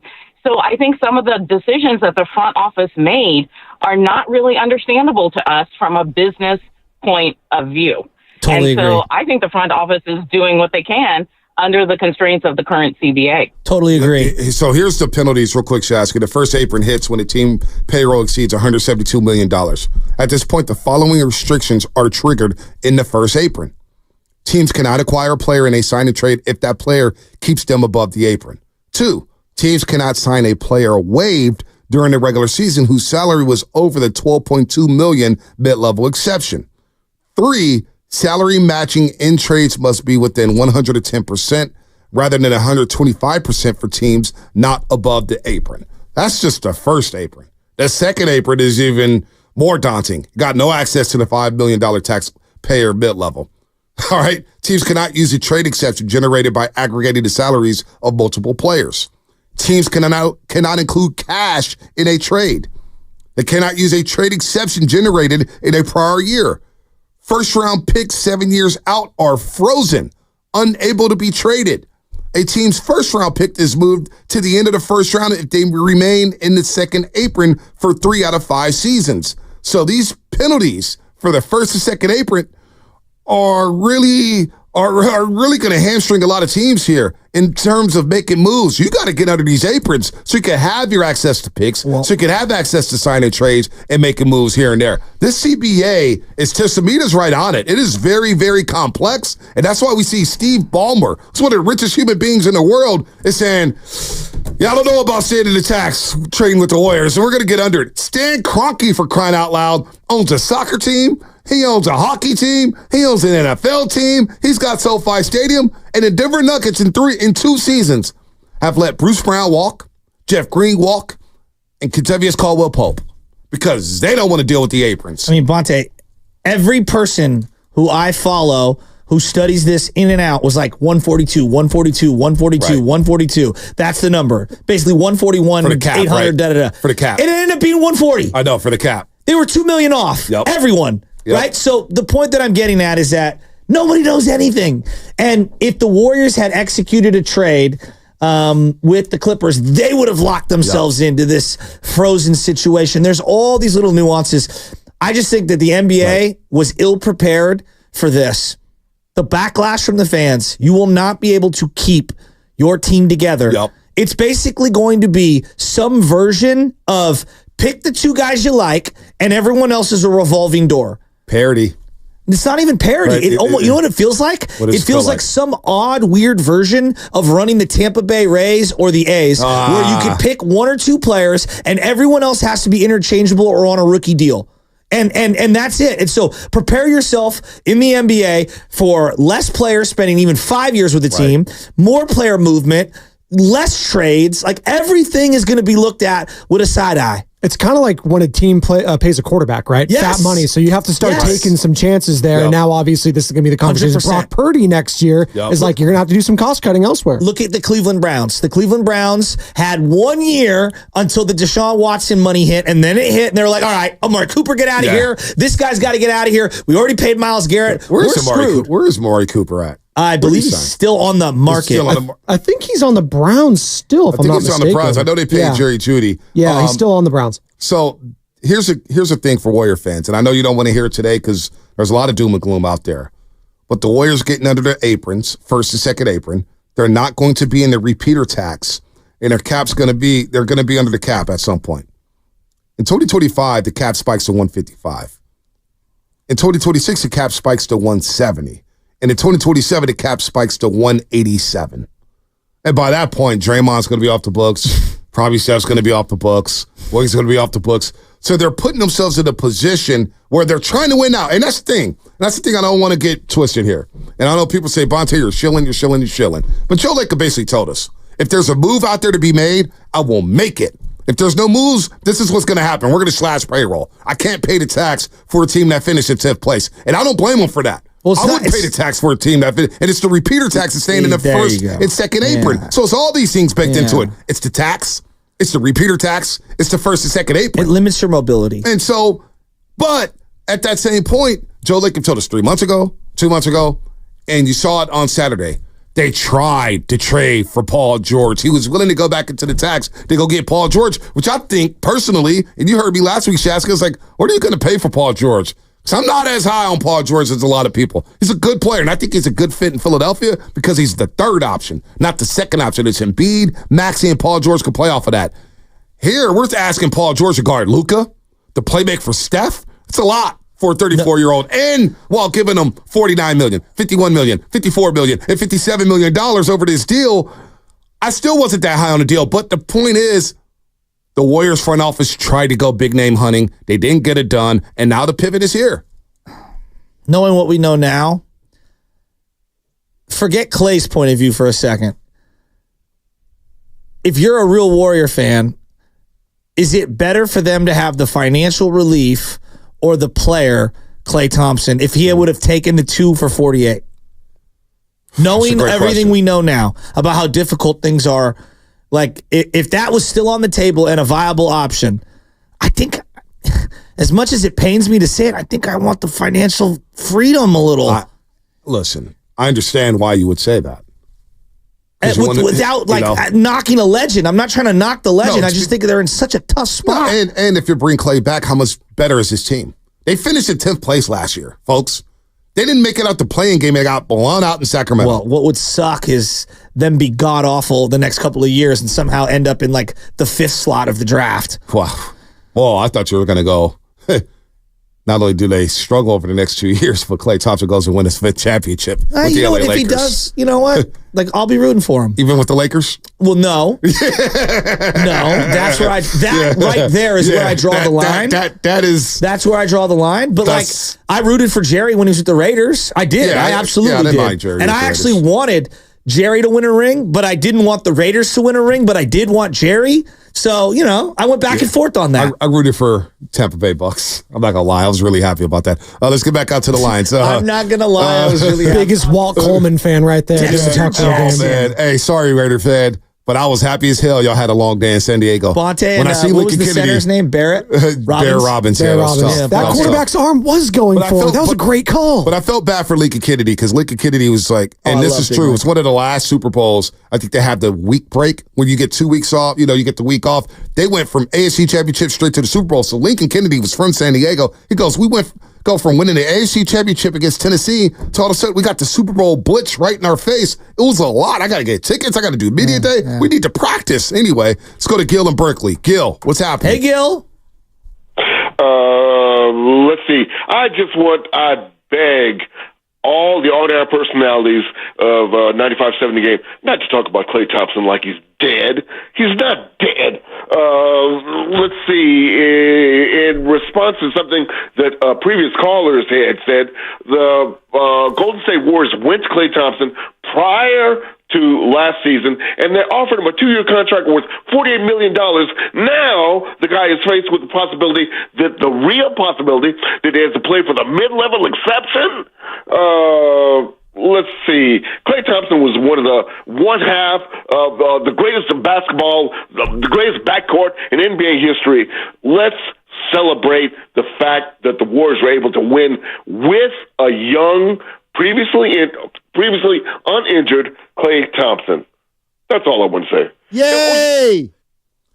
I don't know what the hell he was saying. I thought he was reading from like a notepad. Yeah, I felt like he wrote down the script. He was reading from the iNotes or something. I don't know what Gil was talking about. Yeah, that's pretty lame. We're not talking about Klay as he's dead. We're talking about the basketball. I mean, what are you talking about? Let's go to Dave in Fresno. Dave, what's happening? My guys, good morning. What's up, Dave? Hey, I think a question that needs to be answered before any move is made is what is the alignment of the organization? Because I think the last couple of years, I feel like what the decisions have been kind of like, is it the player decision? Is it the coach decision? Is it the GM? Is it the owner? Right now, I don't know, before they make any trade, what is the organization's goal right now? What's the plan moving forward? Because I think when Wiseman was drafted, who wanted to draft Wiseman? Or when Draymond Green was signed, who wanted to sign Draymond? Or who wanted to trade Poole? I think there's a lot of pulling going around. And before any move is made, like, are we going to go young? Are we going to try to win now? Are we going to try to build for the future? I think right now they're trying to do all three. I just don't think you can. That's just very difficult to do. So before any move is made, they really need to sit down and go, hey, what are we doing here? Is Kamina a guy or not? Because last year he was, and then now he's going to hear his name in trade reports, and now does he even want to be the guy? So, they have to really figure out, what are we doing? What is the plan? Are we trying to win this year? Or are we trying to, not say blow it up, but are we going to try to develop our young guys? So here's the thing with Kuminga. Here's the thing with Kuminga. Kuminga's either faced with one of two scenarios. He's gone or he's staying. And if he's staying, that $30 to $35 million compensation package for being dangled in trades isn't the worst. No. He'll get over it quick. He's in a win-win situation. He's in a win-win situation. Would you agree? Now with less touches for Chris Paul, less touches for Klay Thompson, no touches for Klay, and now you have to work in Kuminga. But here's where I worry about Kuminga, and we will see. Without a shooter on the floor, how congested does the lane become for him going downhill? To my point an hour ago about Stephen Curry. Well, I mean, but this goes back to, however, Kuminga. What if their offense changes? Maybe they evolve. Like a high pick and roll with Kuminga and Steph. Maybe they evolve. Maybe they do. But as much as Curry may not have the gravitational pull because defenses are going to be like, look, 10 eyes on Steph Curry all day. We're doubling him at half court. Look, I would fire a coach next season. If the coach doesn't double Steph every single game around half court at the three-point line, they should be fired. Straight up. I'm taking away number 30. But if that does happen, the spacing for Kuminga may actually be a lot better because of all the attention Steph Curry attracts. So it could work in the other direction for JK. Just look at it on the other side. Maybe he has more runway to go one-on-one because right now we know he's a good one-on-one player. Is he a great one-on-one player? Not yet, but he has a chance to do that. So he'll get more usage opportunities to go to the rim, attack the rim, and get to the bucket. Boy, I feel like we're putting a lot We are. We're just putting a lot onto Kuminga's plate here. But this is what it is. I know. We put a lot on Jordan Poole's plate a couple years ago, and it helped them win the championship. No doubt. It's just a lot. It's a lot. It is a lot, no doubt. But this is because it's a lot on Matos right now. It's a lot on Ramos right now. It's a lot on these young Giants that are out. Spencer Bivens yesterday. I think it's a lot on him. They go 5 against the Dodgers. Well, that's one game. It's one game, but it's a lot on these guys to keep the Giants above sea level. But that's like saying Pedro Feliz, I need you to salvage the final 2 seasons of Barry Bonds. It's up to you to make sure that he gets good pitches. There was a lot on Brock Purdy. There's a lot on Brock Purdy. He also has an all-star squad around him, in their prime. So, I'm not taking anything away from Brock Purdy. I am happy with Brock Purdy. We can all acknowledge the Niners roster is better than what in their sport than what the Warriors are. It is what it is. Let's go to. This is like basically saying. You know what? Go ahead. It's again like the equivalent. It reminds me of like at the end of Barry Bonds' career being like Pedro Feliz. You have to keep this thing going. It's like, that's really hard. Well, Kuminga, we're not asking him to win championships. However, he's going to get a lot of usage, and he's playing for a lot of money. So this is a good situation for him. And we're going to find out who I like Jonathan Kuminga. I think he's ready to go. I'm high on him. I mean, I saw the sample size. I think he could do a lot of things here. But we'll see. We'll see. Bill Simmons. What is this, the Ringer podcast? Bill Simmons, why Steph doesn't compete for titles every year. How come, this is what I would say. How come LeBron gets to compete for a championship every year? Why can't I? Why do I have to take these huge gap years? Because here's the answer. Because you never push us and prod us and work the media to make it so that we're under constant pressure to do stuff because you're Steph Curry. You don't do that stuff. So we're going to take advantage of you. Okay. I mean, that's not the answer I want to hear, but I appreciate your honesty. It's a waste. What a waste of us pulling that. What a waste 30 seconds. We might as well go to the other minute one. Let's go to the other minute one with Bill Simmons. If I was Steph and I didn't have enough, my morning coffee, I'd be like, while you're at it, why don't you grab some offers for me too? If you're blowing up the team and trading all my friends and the core of this team, I'm just trying to get to the playoffs. And I think it's the same with LeBron. Get a team good enough to get me to the playoffs and let us do our thing. This team did not make the playoffs last year with Chris Paul and Klay Thompson. Well, how did we do the year before? They lost in the play-in game. Okay, well, 2 years ago, 3 years ago. I don't know, but I guarantee you these are the conversations they're having. It's like we're closer to 30 than we are to 1. It's the reality of the situation. Then if you're going to blow it up, don't keep the best player. I'd be mad if I was Steph. Or what's the point of me playing out the string like late Kobe era Lakers? Like I'm there. I'm just finishing my career here. He got his 22 title and immortality. So now it's a question of, it just to me seems like the era of titles in Golden State is not over, but it's on a hard pause. And it's going to be impossible with the team they have. All right, number one, they lost in the play-in game in 2020, 2021. They won a championship in 2021, 2022. In 2022, 2023, they lost to the LA Lakers in the second round. So Bill Simmons, get your facts right. Get your facts right. Number two, can we give Atco Pest Control his money back for that terrible recommendation? No, we'll keep the money. No, give him his money back. Shasky over here. He's despondent, man. Let's go to SFA. No, because you know why? Because Bill Simmons at one point was like a great. I looked up to the sports guy on the back page, whatever it was, ESPN, the magazine. It was incredible. And he was a founding father of the podcast thing. No one has lost his fastball more than, Tim Lincecum thinks his hips hurt by how bad his fastball is currently in Bill Simmons. He has zero connection with the average sports fan anymore. I'm so out on Bill Simmons, it's not even funny. You could say he lost his fastball, whether it's a changeup or a sinker in the dirt. Them checks are hitting the bank account very fast. No doubt. Well, man, if you were looking for current sports opinions and who's more on point, Mad Dog is way more on point than Bill Simmons. Yeah, I hear what you said. Give me a break. I hear what you said. Bill Simmons has been in. You know what it is? And by the He's the echo chamber of social media. This podcast is good. It's got to be good. And he's just talking to his friends, and it's not good anymore. I'm sorry. Well, it just isn't. Well, I do think he's not the he was same a little as what misinformed. He is misinformed about the old LA Lakers thing. They lost in the first round last year after going to the Western Conference Finals. But where did they go the year before that? They lost in the first round. So the Lakers haven't had it, competing for championships. The Lakers haven't really been in championship contention. Nobody's taking him seriously as a title contender. At least I haven't. So I think that's all. We just wasted a minute and a half. We don't ever have to play this sound ever again. Let's go to our main man, Jay from Copper Skillet. Out there whipping up them omelets. What up, Big Jay? God, I could use some of their breakfast. Good morning. Good morning, guys. Hope you're doing well. How we doing? Oh, man, I'm doing great. I feel good. Good. That's what I like to hear. I just want to talk about, Klay and how the fans are kind of confused about why he's leaving, even about, getting that money and whatnot offered to him. I do want to agree with one of the callers earlier saying that he's kind of like Durant. He's always on social media. He listens to the fans. He loves the fans, but we kind of turned on him.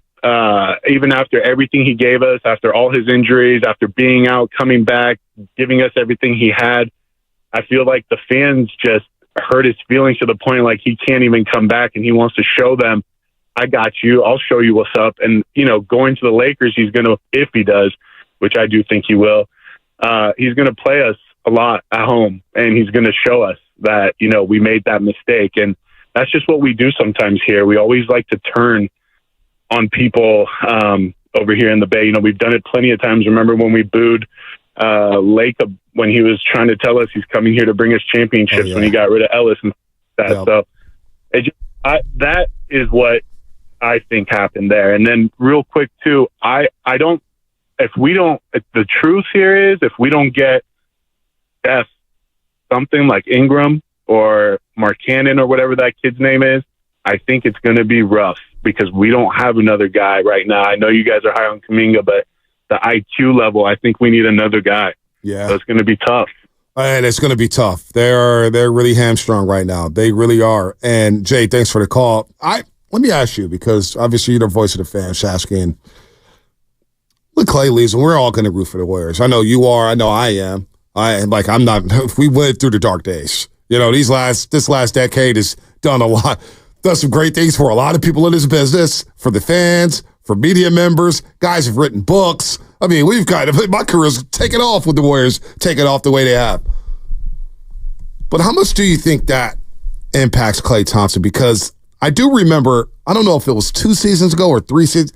Maybe it was 2 seasons ago. Remember he made a comment about the bandwagon fans? He was like, that's just the bandwagon fans talking about these new fans that's coming around lately. They don't know what they're talking about. And then he walked it back saying, hey, I shouldn't say that. But it was obvious that he was getting something from somewhere that he was paying attention to that stuff. And Kevin Durant, as Jay mentioned on Copper Skillet, I think this is important.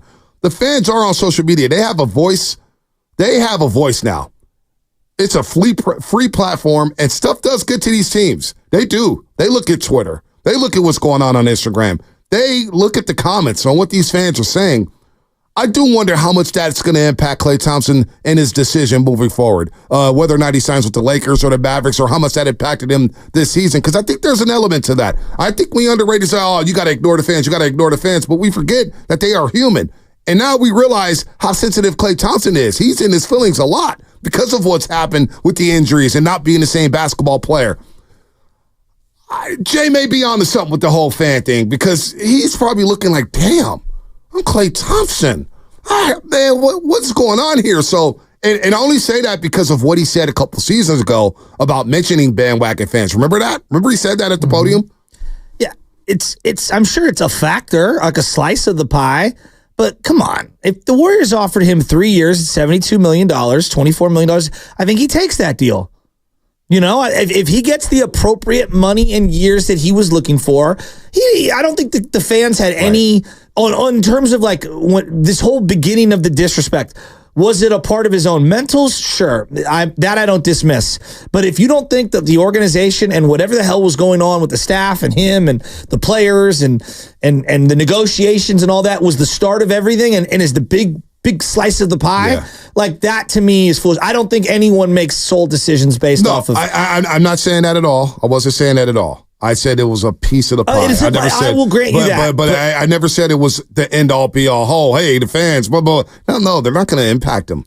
But what I was saying was I wonder how much that goes into account of Klay Thompson sitting back on his boat in the water. He's thinking like, damn, I'm looking at Instagram and Twitter. I'm just getting cooked. Like the guy posted, they're going to talk about your 0 for 10 right now. And he goes, hey, young fella, hope all is well. Work on your game. I'll pull it for you. Best of luck. Make sure you eat your vegetables. Remember that? Like I know, he's commented to people. So I'm not saying, again, Shasky, I'm not saying it's everything. But I do wonder in today's day and age with social media now coming to play more so than ever, and these players being on social media and growing up with social media, I don't think we could just dismiss the fan impact. I'm not saying it's 50% of everything, 75% of everything, but I think it is a factor now.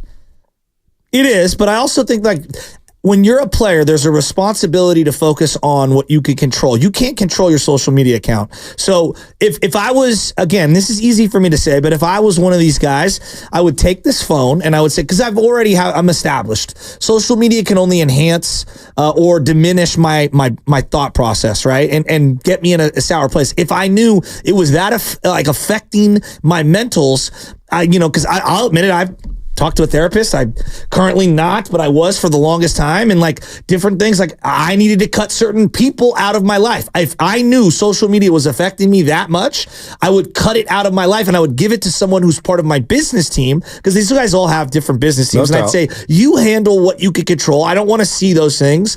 And that's how I would do it. It's easy for me to say. Some of these guys live on social media. Exactly. Hey, what if you want to date? Do you think Steph is looking at all the social media comments? Oh, he does. Oh, he was looking at social media at halftime at games. He could clearly compartmentalize some of it. But not everybody can do that. But if you know that's what makes Steph one of one. No, I know, but if you know that you can't, then I think it's only in your best interest to hand that off to someone else. Like my wife doesn't have any social media. Right. That's her, but social media is a part of our life now. Like as much as I want to get rid of social media, part of me is like, you know what? I need it. Why does a basketball player No. But also, I like to reconnect with people I grew up with. Okay. That's my only avenue to keep in contact with people I grew up with. But you could create a private account and control it that way. So like for me, in terms of because when I go to games, I don't hear at the Warrior games, I didn't see people outwardly screaming at Klay Thompson. Doubt. It's more so social media. I agree what with we're that. talking about. And so I'm not saying it's the biggest impact in the world, but what if guys want to slide in DMs with these ladies and they're single? It's their prerogative to do that. They shouldn't have to just say, hey, man, we're going to get rid of it. But some people see those comments, they're like, damn. And you see them, like I see the comments, man, I got called so many names over the weekend for just saying Will Smith reminded me of Buster Posey. And I got raked over the coals. I'm like, damn. And then I saw Dumas have an interaction, and people talk about him to the point where Dumas is ready to say, yo, just come to crowd and say that to my face or something like that, which you can't do. However, that's what, like, who gives people the right to just call people an asshole? I'm saying I don't want to go down this rabbit hole. But here's what I would say to you, B. If you were coming in here and it was affecting your mental frame of mind, I, as a friend, would tell you, like, hey, man, maybe we should just deactivate the damn thing. Well, I just block people. That's why I care. And, you know what I mean? Me personally, I hear what you're saying, but also, I like talking that talk. I don't mind talking trash back to fans. Me personally, but I realize that, hey, Fonte, you're on the radio. You got to be better than that. You got to be above that. That's what the athletes are being told now, too. Especially someone, like, it's one thing if you're an 18-year-old prospect like my nephew Joey, who's trying to get drafted by the major leagues and is also trying to go to the Power 5 school. Like, his dad controls his social media for that reason. But, like, this is all part of being a professional athlete, right? There's a reason why Brock Purdy's a great example. I don't see Brock Purdy responding to anybody on anything, and I'm sure he just but he's different. But he hands it over to somebody else, and that guy handles it, or person, or woman, or whoever. Just leaves it alone. You know, and that would be the course of action I would take, especially if I had multiple $100 million contracts already in the bank. But everybody's different. Everybody's different. But if you're going to take that leap, you can't use it as a crutch. But no, I'm just saying but what Jay and Copper Skillet was saying basically was like the fans, seeing your own homegrown fan base kind of turn on you on social media when you were born here and you helped bring the most success this organization has ever had over a decade. And you're getting disrespected online because that's how we live our lives nowadays. We're online all the time. That's how we live our lives in 2024, unfortunately. We have to live it through Instagram, Facebook, and Twitter, because if you don't, you're going to get left behind. You're going to be behind on all the news, on everything that's happening. You got to do it. It's part of our lives now. All right, you're listening to 95.7 The Game, KGMZ FM and HD1 San Francisco. An Odyssey Sports Station, always live on the free Odyssey app. Don't forget that you can also watch us every single day on our Twitch and Twitter streams and YouTube, of course, brought to you by First NorCal Credit Union. For a low rate, auto loan, apply online or just ask for First NorCal Financing at the dealer. All right, what's coming up in the game? Brought to you by Safe. We're going to reset everything on the other side. We'll get to SF Bay Drummer. We'll get to Jacob. We'll get to everybody here. 888-957-9570. That is the number. Super Chat Ion. How do you feel about the lineup of Steph, Wiggs, Kuminga, Dre, TJD, six-man pods? I'll answer your question on the other side, Ion, on YouTube. That's all coming up. We'll reset everything happening in free agency, the latest with Klay Thompson, all that here on The Roast. Head to Safeway this week to get ready for the 4th of July. USDA Choice Boneless Beef Tri-Tip Roast, untrimmed twin.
Oh, baby. It's one of those days.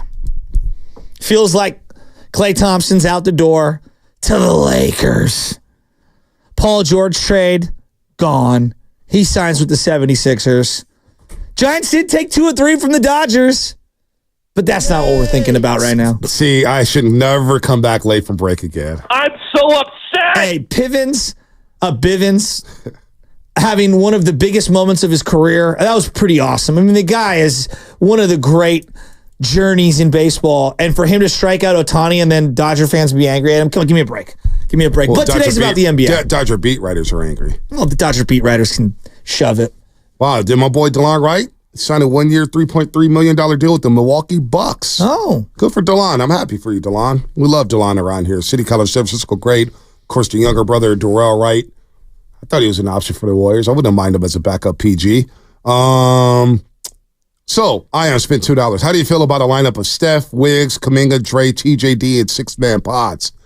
It's not a bad lineup. I've seen worse. I've seen a lot worse. You're going to have Steph.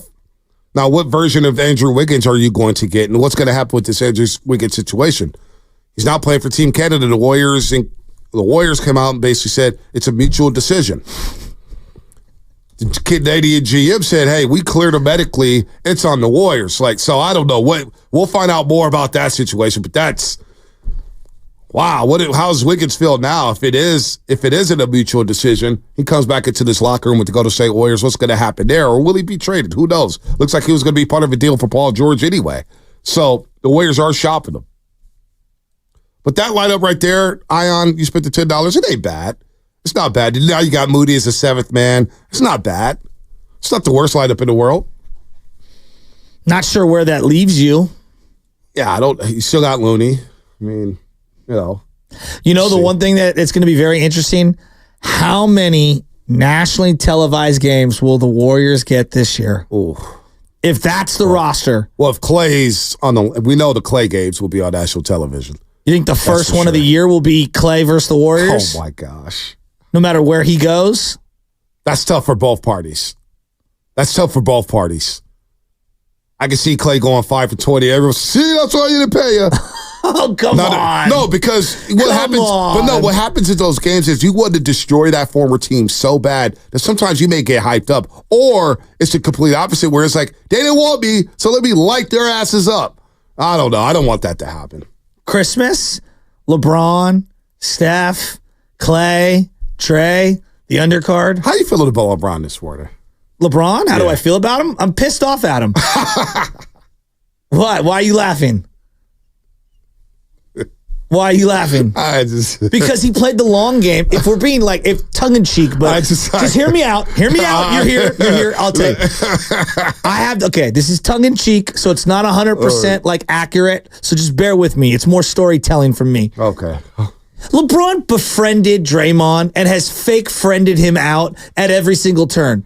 And he's used clutch to draw a divide. He took the teeth right out of our pit bull, right before the whole Laker-Warrior series a couple of years ago. Draymond out here hugging Anthony Davis and LeBron James after we're getting bounced in the playoffs. All right, he didn't show any nasty that he did the series prior with Sabonis. He just completely laid down, all right? And then he squeezes the Warriors for more money using clutch as his agency.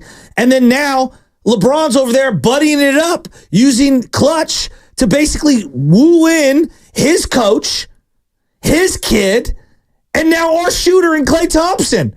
All the while laughing at Draymond's face. Am I wrong? This is Skip Bayless level of conspiracy theory. I know. This is why I'm doing it tongue in cheek. Okay, so please don't social media aggregate me. This is all tongue in cheek. But the point is how can you not view all of this with a side eye if you know how nefarious clutch is? There ain't nothing you can do about it. And then I got Chris Haynes out here doing the Satan's work out here, right? Basically just putting more knives into the Warriors at every single turn. Oh, no. Klay wants to come here for dirt cheap. He won't do it in Golden State, but he'll come here. Hold on. The whole thing is just the clutch thing. So it sounds like LeBron was just working the back channels to try and destroy the Warriors. I hate LeBron. I'm back to hating him. It's Vince McMahon. It was 100%. Me, Austin, the whole time. It's like Scooby-Doo. It was me. It's like Scooby-Doo. You hate LeBron again. I do. Boy, I wish I could get those previous 2 months back in my life. And it bothers me. So he's going to take less so he can have more of his friends show up. Did you see the latest, by the way?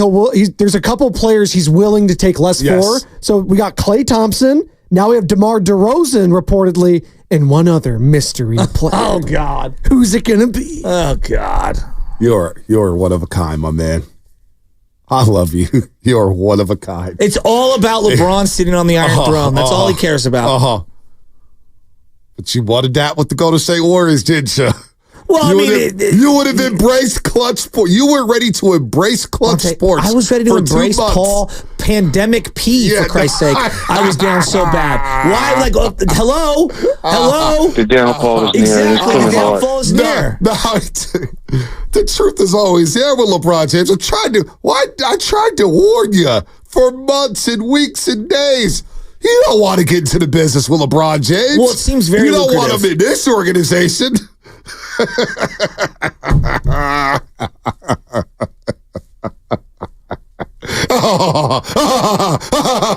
go to the SFA That's Drummer literally in Houston. Rich Paul right now as he's being sued by 5 former employees. Hey, they got the top lawyers. He's got plenty of money. He'll be fine. And he's still dating Adele?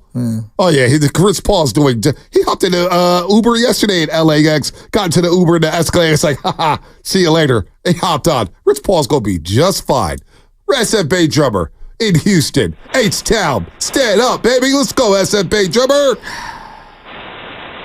Hey, morning, Bonte. Morning, Butcher Boy. How you doing? I've been better.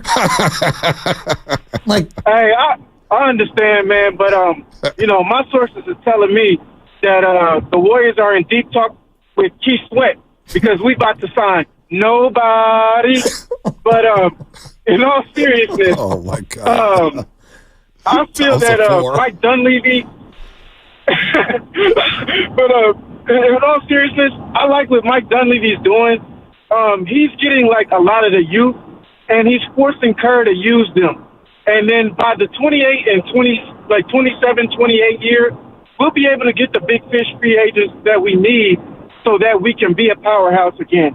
I know that we're trying to maximize stuff, but it's just we really don't have the money or the resources right now to act on it right now. Mm-hmm. So it's best to build a powerhouse with the youth of what we have right now. So then by the time comes that we get the big fish, it will be a smooth transition like pipeline and a powerhouse again where we can run the league again. And that's the big difference between Mike Dunleavy and Bob Myers to me. Bob Myers, I trusted him to get the big fish, but he couldn't draft to get players that develop. But Mike Dunleavy is the other way. So I trust and believe what Dunleavy is doing, and I think all of us Warrior fans, we should all, just grasp a hold to this. We're going to have some down years. But, hey, on the bright side, Chase Center about to have some cheap tickets so the real fans can be on the first floor level. So let's take it. It's a positive. It's a win-win for everybody. I remember in 2019, good call, SF Page. I remember the Warriors invited the entire station. We got our own suite. Remember that, Spano? Were you there, Spano? Oh, we had a great time. And the Warriors won that game. And Steph was sitting right in front of us because he was doing some commentary for NBC Sports Bay Area. Oh my gosh, this is we're having fun. The Warriors they'll bring back the Larry Hughes, Larry's Kids section like they had back in the day. Why not? Why not? Listen, I remember Larry's Kids. I do remember Larry's Kids. Hey, up in the 500s up there. Let's go to Larry's Kids. See, you got your baseball takeoff. Let me get a boxing takeoff. 209 Xfinity Mobile Tech side. Bonte's Bam Rodriguez top 5 pound for pound today. Big win over Estrada. I'm not going to put him in my top 5 pound for pound, but that young man got some power. I don't know if you watched him Saturday night. Bam Rodriguez, man, he got dropped. Who is he your came top back 5 and dropped pound for pound? It'd be Terrence Crawford, Usyk, Inoue from Japan. He is Gervonta Davis. And I've got to go Canelo. I got to go Canelo. I was thinking you hated to do that too. I was thinking Mighty Mouse, Ant-Man. Oh, NBA, top 5 NBA, top 5 teams in the West. Oh, I was going superheroes. Superheroes. Pound for pound, top 5 superheroes, real quick. We can go DC and Marvel. It doesn't matter. Gotta go pound for pound. Pound for pound. Batman. Strong. Spider-Man. Strong. Thanos. Can we consider him a superhero? He's a villain. Oh, he's a villain. If you want to do characters. No villain. So I go Iron Man. Iron Man. I love me some Iron Man. This next two is tough. Damn. He's next too. Oh, Wolverine. Yes. Give me Wolverine. Okay. You said villains. I can't go villain, so I can't go Magneto. No, but he's up there. What about Bishop? That's a dark horse, but I'm not mad at it. What about Cable? Not mad. Do you know who Cable's dad is? No, who's Cable's dad? Oh, boy. Who's Cable's dad? I won't ruin it for you. No, who's Cable? X-Men 97. I'm not going to ruin it for you. All right. Cable's a bad boy, man. Him and Bishop, them dudes are sick. Sick. Josh Brolin played both the Thanos and Cable. So those would be my top I did not five. know that. Did not know that. I am omitting How Superman. is Superman not in there, though? Because Superman's physically stronger than all of them. I mean, he's overrated. That's why. I'd rather be Bruce Wayne than Superman, too. Go. What's your superpower? I'm filthy rich. Hey, man. It's a pretty good power, to be honest. It's a great power. He's got all He's the made it work toys. for him. Literally what he said. There's actually a Batman game at the movie theater in Tampa Red, and you could use all the different Batmobiles and jets and Bat Jets or what. Oh, man, it is a sick game. Oh, my Lord. Give me Batman all day long. NBA free agency is also a sick game, isn't it? It is a sick game, especially for the Golden State Warriors with this new CBA. Right now, Chris Paul on the San Antonio Spurs had to waive Chris Paul yesterday, so they released $30 million. So, hey, Dub Nation, it's Chris Paul. Using this analogy, that would make Steph Curry Logan, because he's old man Logan, if you remember that particular storyline where he starts losing some of his superpowers and he can't recover like he used to before. And he's the last one left. I mean, that's really what we're looking at. All the other X-Men are gone, and it's just him. By the way. And a bunch of kids. Literally like the old Logan, and he's got Steve Kerr, where he's just like throwing him in the back of a taxi, and they're just trying to like drive around. I think he's Captain America with a broken shield, and he's trying to fight Thanos right now and everyone else, and he's just giving them all he's got. Now I'm very intrigued with Steph Curry going to the Olympic Games and practicing with all these studs. Who's going to recruit him? What are they going to be whispering to Stephen Curry? Well, knowing the new CBA, no one's got any room to totally bring anyone in. How about Kawhi Leonard just chilling in Costa Rica while chaos happens with the LA Clippers? Could you imagine spending money on Kawhi and Harden when opening a new arena? I know. Exactly. And you let Paul George go and you traded everything for Paul George. Could be a lot worse, Warrior fans. You could be the LA Clippers. Kawhi could have gone to the Lakers with LeBron and AD. Probably would have had at least one chip. No, it could get even worse. This is the scenario where it gets worse, Warrior fans. Steph wants out, and it's just Draymond on the youngsters. We saw that movie in 2019, 2020. Adam's too much for me. It wasn't a good film. I don't get up in May, March. Stop you talking to me. That's not a film we went back to go watch, right? I mean, it's one of the Adam is too much for me. Let's go to Jacob in California. Jacob, what's happening?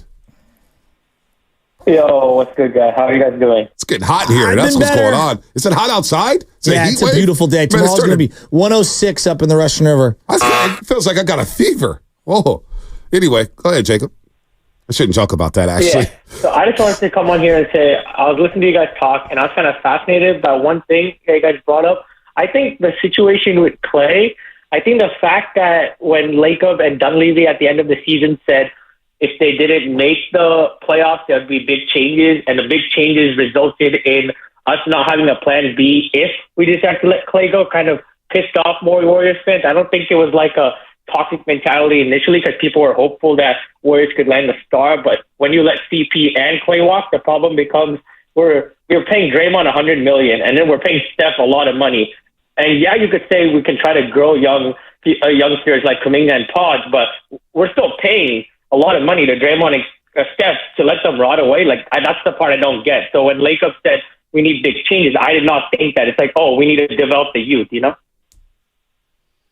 Well, we don't know what the plan B is. Maybe plan B is developing the youth. Maybe plan B is the mid-level. It sounds like plan A was Paul George. Well, plan A was Paul George, and plan B was seeing what's up with Klay, and it's done. So now we go on to plan C, plan D, plan E, and plan E is not something we want to talk about, which is, again, Shasky, we were talking about this last week. And I mentioned, you were like, what do you want about that? I said, look, man. And I couldn't believe I was saying, this is how you know I'm down bad. I'm Mr. Super Bowl or bust.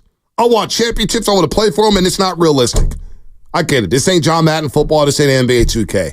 But last week, what did I mention to you? I said, the best case scenario may be the Warriors taking a step back, resetting their books. However, that is very difficult because you have a Stephen Curry on your roster. That's where it gets difficult. That's a tough sell to a 36-year-old Stephen Curry. Well, but it may be the best plan for the Warriors moving forward long term. I mean, is there any scenario where the Warriors could trade Draymond and keep Steph? If we really want to get out from underneath it and get some picks and have more financial flexibility. Trade Draymond? Yes. Well, let me tell you, Shasky, from talking to the sources, and even last year where we said, well, who's Draymond's market? I don't know if he had a market. From what So Tobias Harris has a market, Draymond doesn't? Well, Tobias Harris is a free agent, and Detroit's got to spend some money. Well, they got to spend some money. So Detroit was like, well, you know, and Detroit's going to win 20 games next year. So Tobias Harris will be relevant once again. I mean, the guy's going from Philadelphia to Detroit. He's going to Philadelphia, Detroit. Good for Tobias Harris. He got paid. Him and Cade Cunningham. So maybe Detroit is that market. Jaden Ivey. Maybe Detroit is that market. But I'm not sure what the market is for Draymond Green, and what you will receive for Draymond Green is a very unique player. Is Andrew Wiggins coming back? Well, we shall see. And honestly, and you know what? Right now, I'm not sure. You know what? I wouldn't want to give up Andrew Wiggins right now. I want to talk about defense. Where Andrew Wiggins is still my best individual perimeter defender.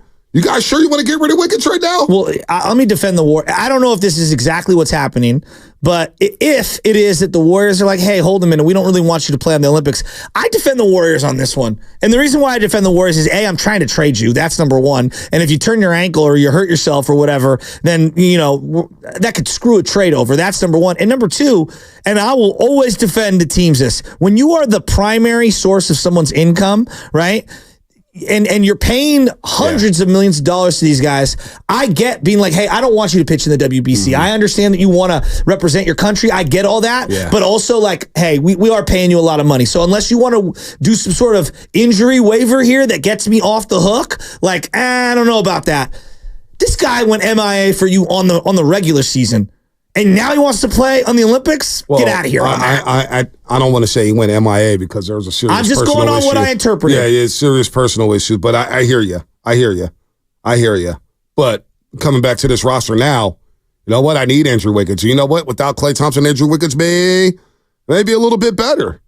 He talked about it on that podcast with those Canadian brothers. He did. I don't even know what the podcast name, but I couldn't believe Andrew Wiggins on the podcast. I thought I was tripping. I had to check the date. What the hell was this? Andrew Wiggins on the podcast? It was him. Andrew Wiggins. I can't trade him right now. I can't do it. Now, are you getting Markkanen back? Okay, then I'll do that. But unless I'm getting Markkanen or even a Brandon Ingram or even one of those players, I need Andrew Wiggins' defense on this team in the worst way. Opening night. Pods. Whoa. And then Kuminga. Draymond. Ingram. I just don't see it. I don't see it either. But that's why I kind of need Andrew Wiggins here. Defensively, you're going to need somebody. Boy, they're in a tough spot. Lauri Markkanen, there's definitely... Danny Ainge is looking to trade him. And Danny Ainge is looking for a king's ransom. So what... we can end the show with this. We got 20 minutes left in the show, Shasky. How can they salvage their offseason? Well, not only salvage the offseason... Well, it's just a day in. We act like the offseason's over. Things happen quick. They do happen quick. But it was a little slower this year. A little slower than usual. The offseason's not over yet. Yeah, but it's also the most important offseison in terms of figuring out what the next few years is going to be. No doubt it is. But the offseason's not over. And I'm sure the Warriors are working right now. They're down at the office right now, chasing them, trying to figure out what the hell to do.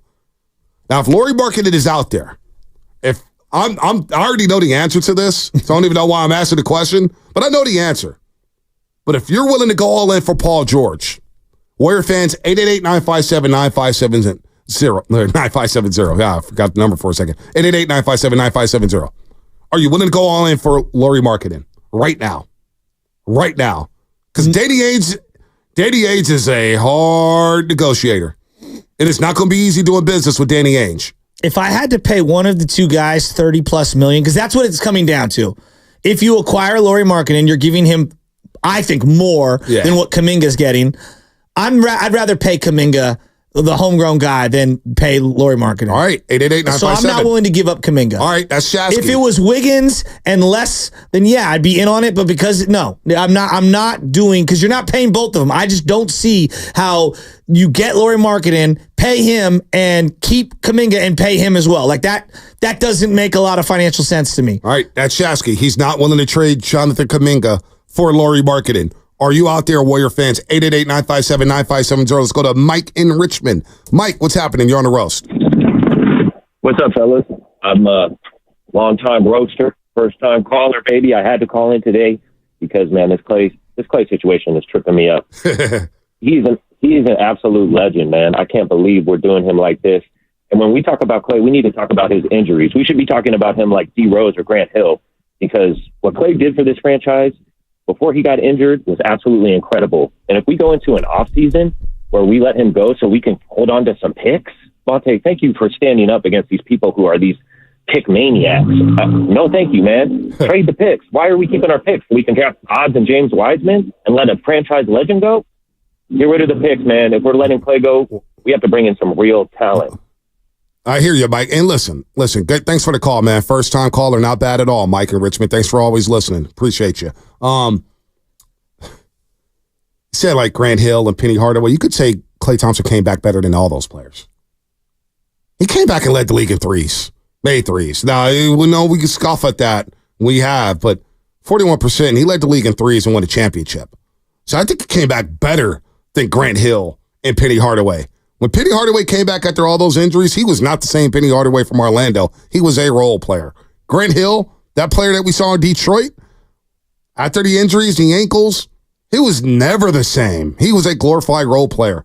Klay Thompson's still averaging 18, 19 a game. So, but I hear what Mike is saying. I hear what Mike is saying. Wherever he goes this year, I'll be very interested to see what his role is. Very interested. Very interested. I think he should embrace the bench role. Again, I'm looking at the bench role for Klay Thompson, and look at these splits here for Klay Thompson. I think the bench role suited him well, and I think by coming off the bench, he actually started to embrace it. Off the bench. All right, so as a starter, Shasky, Klay Thompson is 63 starts, 42.5% from the floor, 37.5% from three. Above league average. But he averaged 17 points a game, 92 from free throws in 30 minutes. Now, he started coming off the bench, played 3 less minutes than he did as a starter, 27 minutes a game. But he shot 46.5% and nearly 43% from three. That's a big jump, right? And that's in 3 less minutes. Now, it's a small sample size. Yeah, do you think the Lakers are going to play him 30 minutes a game and say... No, I'm saying he came off the bench and played 27 minutes. Okay, so do you think he's not going to play? So he was more efficient and more productive in 3 less minutes. I know. So I think Klay will be fine coming off the bench if you guarantee him 25 to 27 minutes a game. Because in 27 minutes a game, he averaged 20. As a starter with 30 minutes, he averaged 17. Yeah, so he averaged 3 more points per game.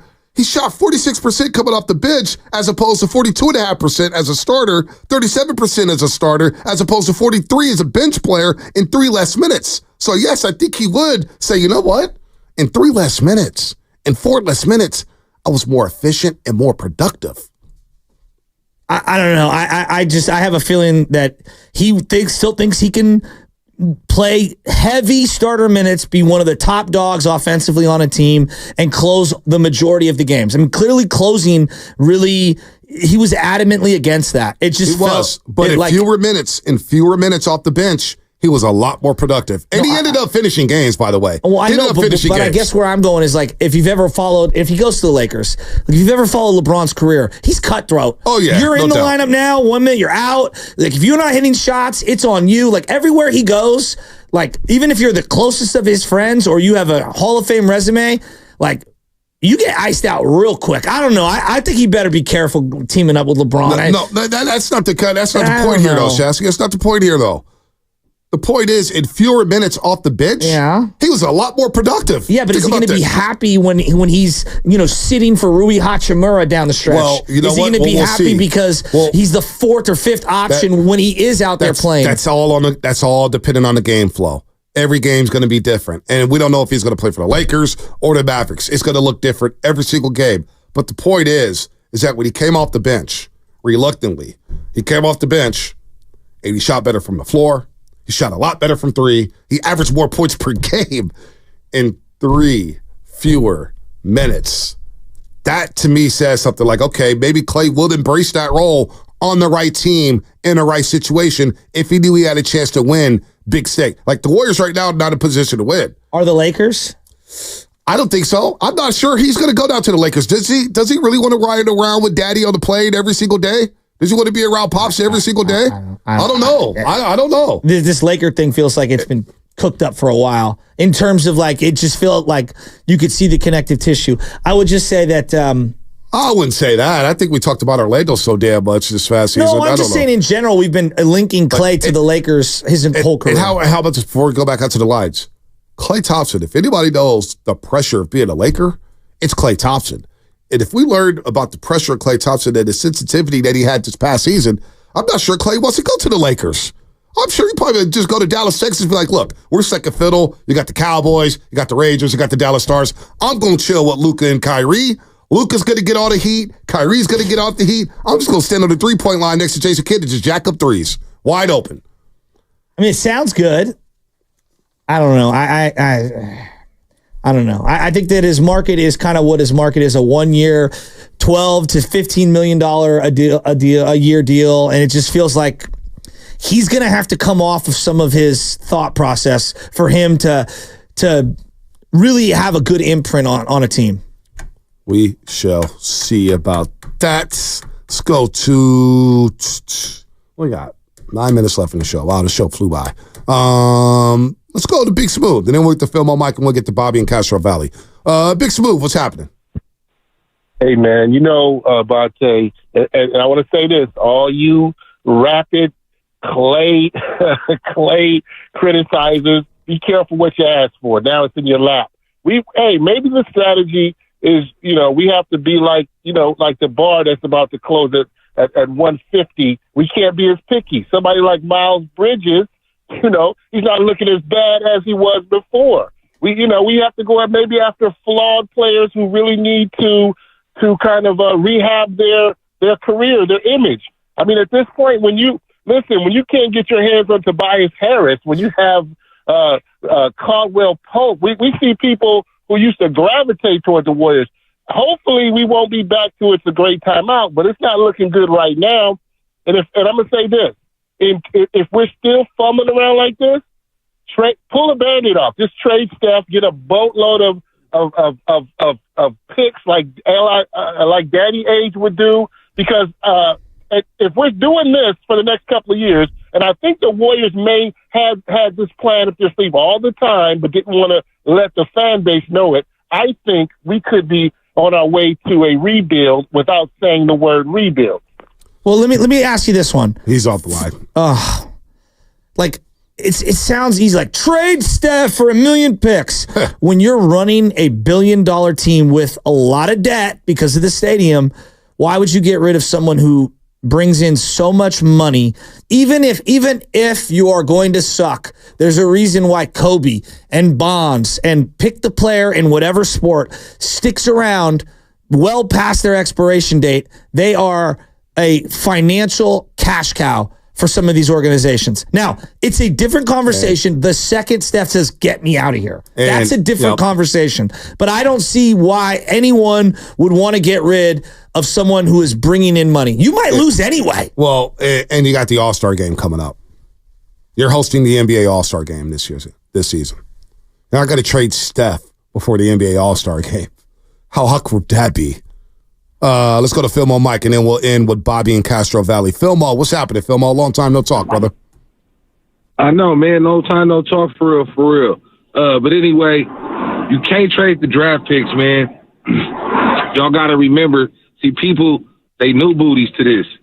The fact of the matter is, the dynasty was started off the draft picks. Mm-hmm. You feel me? We wasted draft picks. For whatever reason, we went a different route.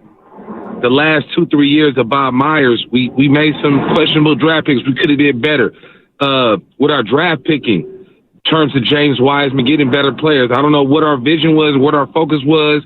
We kind of did like a thing where Detroit should have took Carmelo Anthony and we took Darko Milicic. You feel me? Anyway, with that being said, the Lakers, the LA Lakers, I don't even care about the Lakers. I really love the pick because to me that was a dumb pick. But anyway, with that being said, they have a very Dallas Cowboy feel right now. they have a very Dallas Cowboyish feel. And I know y'all can feel me where it's not like, okay, they're a solid team, but it ain't really about the team, so to speak. They feeling very Dallas Cowboyish to me, in my opinion. They y'all feel have like an a hell of a show, entertainment man. entity. Oh, that's it? Oh. He's gone. He said y'all have a good show then, John. Oh, No, okay, I agree with him. They feel the Lakers feel more like an entertainment. They are. Think about the Lakers. Just think about what they've done. They get eliminated from the playoffs. They fired Darvin Ham by the end of the week.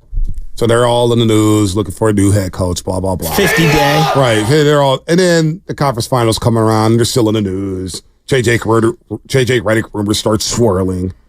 And then the day one of the NBA finals, they want to, we're going to look at Dan Hurley and fly Dan Hurley out to LA. They are all about winning the headlines in the tabloids. They are the NBA version of the Dallas Cowboys. They make me absolutely sick. But they did win a title recently. The bubble title? I mean, the bubble title? Great. Well, and I mean, like they've won one title since Kobe retired.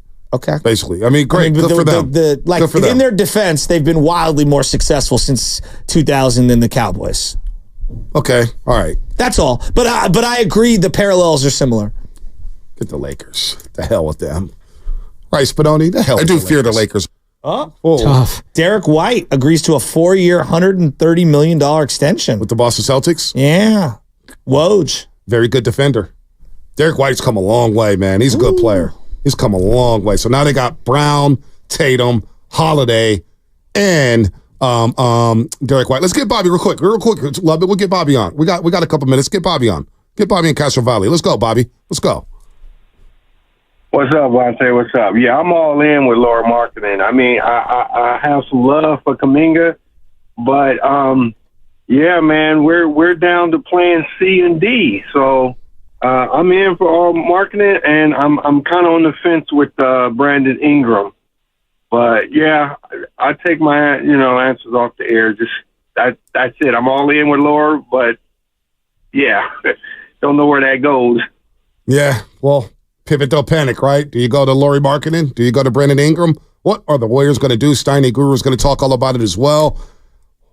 But the big story today in the Bay Area is that Klay Thompson, after being drafted by this team in 2011, number 11 overall, will no longer be a member of the Golden State Warriors.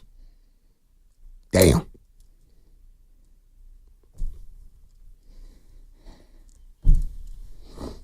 Adam is too much for me.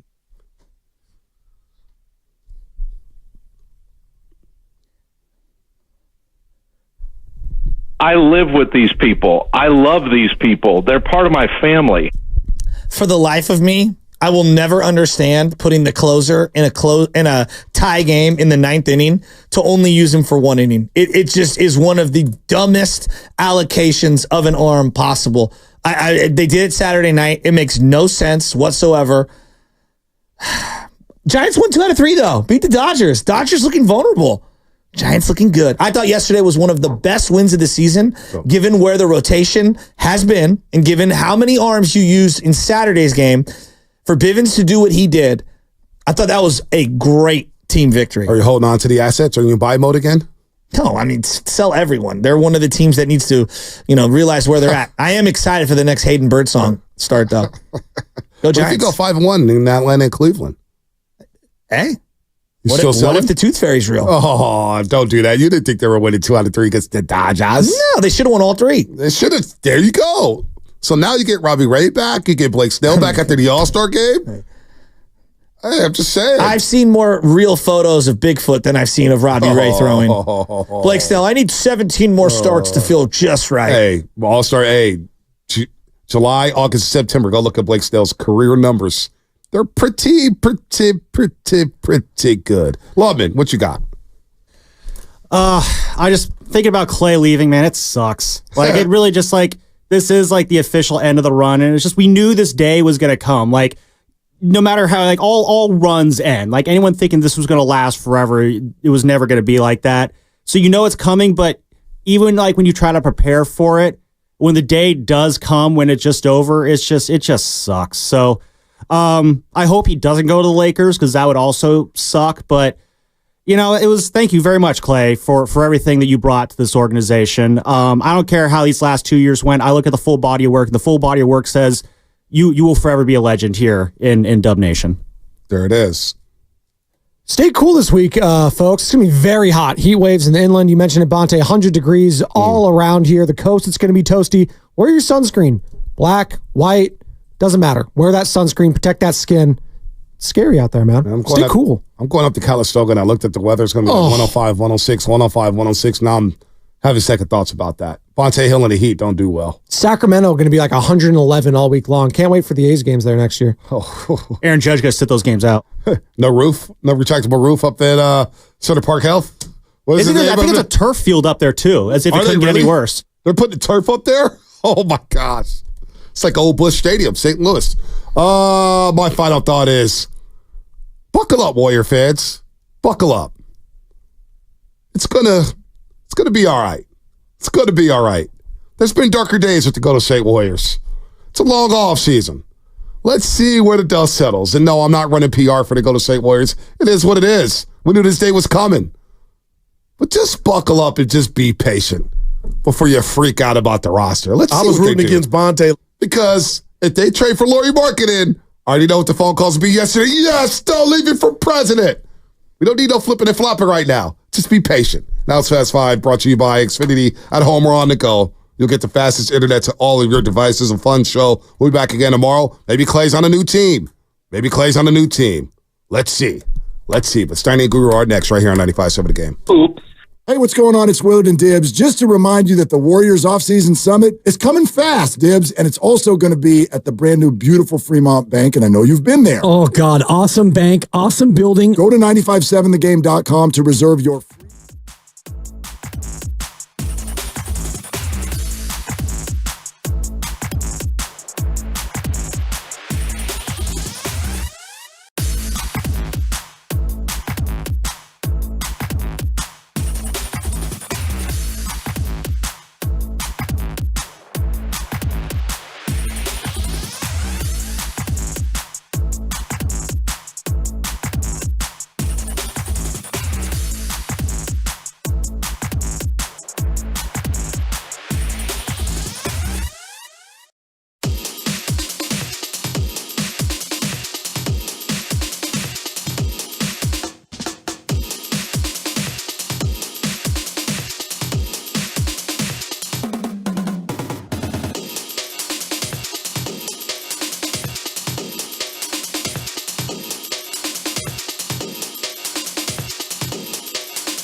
they want more.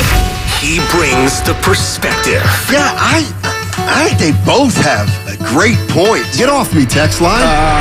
He's truly one of a kind. That is wow. Oh, my God. And he's doing a great job. I need you to man up and say what you really want to say. Simon, you're doing a great job. And together, they are Steiny and Guru. Yeah. On 95.7 The Game. Well, looks like the Warriors are going to lose Klay Thompson. That seems to be the pervasive feeling among writers and media people around the league. Klay's still a free agent. Free agency started yesterday. Warriors miss out on Paul George, and by all accounts, it looks like Klay Thompson's gone, Goo. Yeah, and just call me Jim Carrey, Steiny, because I'm in denial. Call me Denial Daryl today. He hasn't left yet, and so you're saying there's a chance to still keep Klay. So that's where I'm at, Steiny. But I left you Friday. On the eve of going to Chase Center on Thursday, we saw Raymond Ritter. He gave us his version of the fit spiel, and I thought the Warriors would be better. And it's Monday. Free agency is not over, but Steiny, damn it, they haven't got better. They've gotten worse, especially if they lose Klay Thompson. And I'm going to just put the right on the table early. I'm a Zach LaVine fan, and I'm a fan. I don't care about the aprons and the books because it's not my money.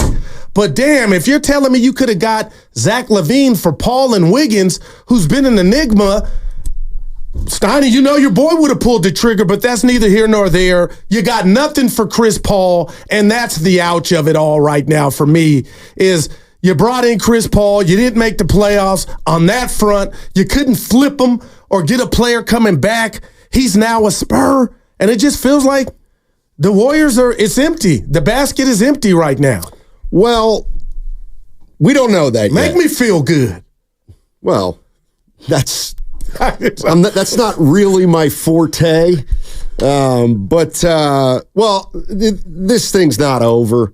I mean, it does seem like it is over with Klay Thompson, that he's going to be playing for either Dallas or the Lakers next year. But the reality of the situation is now you're going to have a little bit of money to spend, and can you find a couple players that fit this team's needs? And that's the reality of the situation. I mean, they lose Chris Paul, backup point guard, and they'll likely lose Klay.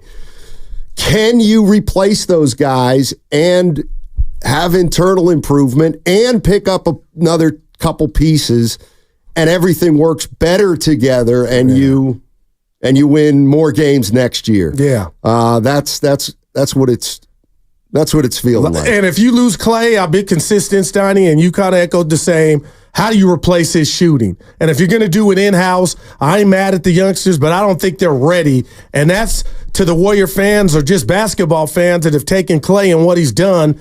Obviously, he's not the same player, but Steiny, how is this team going to improve his shooting if you just go into games night to night with just Steph? I mean, he's working harder already, and you're right. There's rumors that they're in on Lauri Markkanen. Again, I open the door. I'll go to the airport to pick him up. But damn, Steiny, I got to say something to you, too.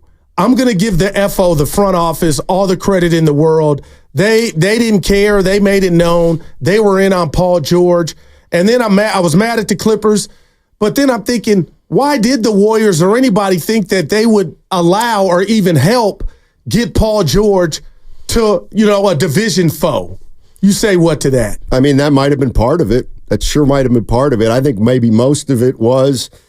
I think the one thing the NBA's done is a guy like Steve Ballmer doesn't care about the second apron. Man. He would blow past the second apron if it were just about money. But the bottom line is the league, the NBA, has put in very restrictive rules if you're in that second apron, which make it so much harder to have flexibility. Do you like that? What is the league? What message are they sending? Here's what they're saying. The Durant Warriors to... No, it's not. I don't think it's so much as the Durant Warriors now that it's played out. I think what they want to avoid is a big market owner like Ballmer, like Joe Lacob and his minority investors, They don't want.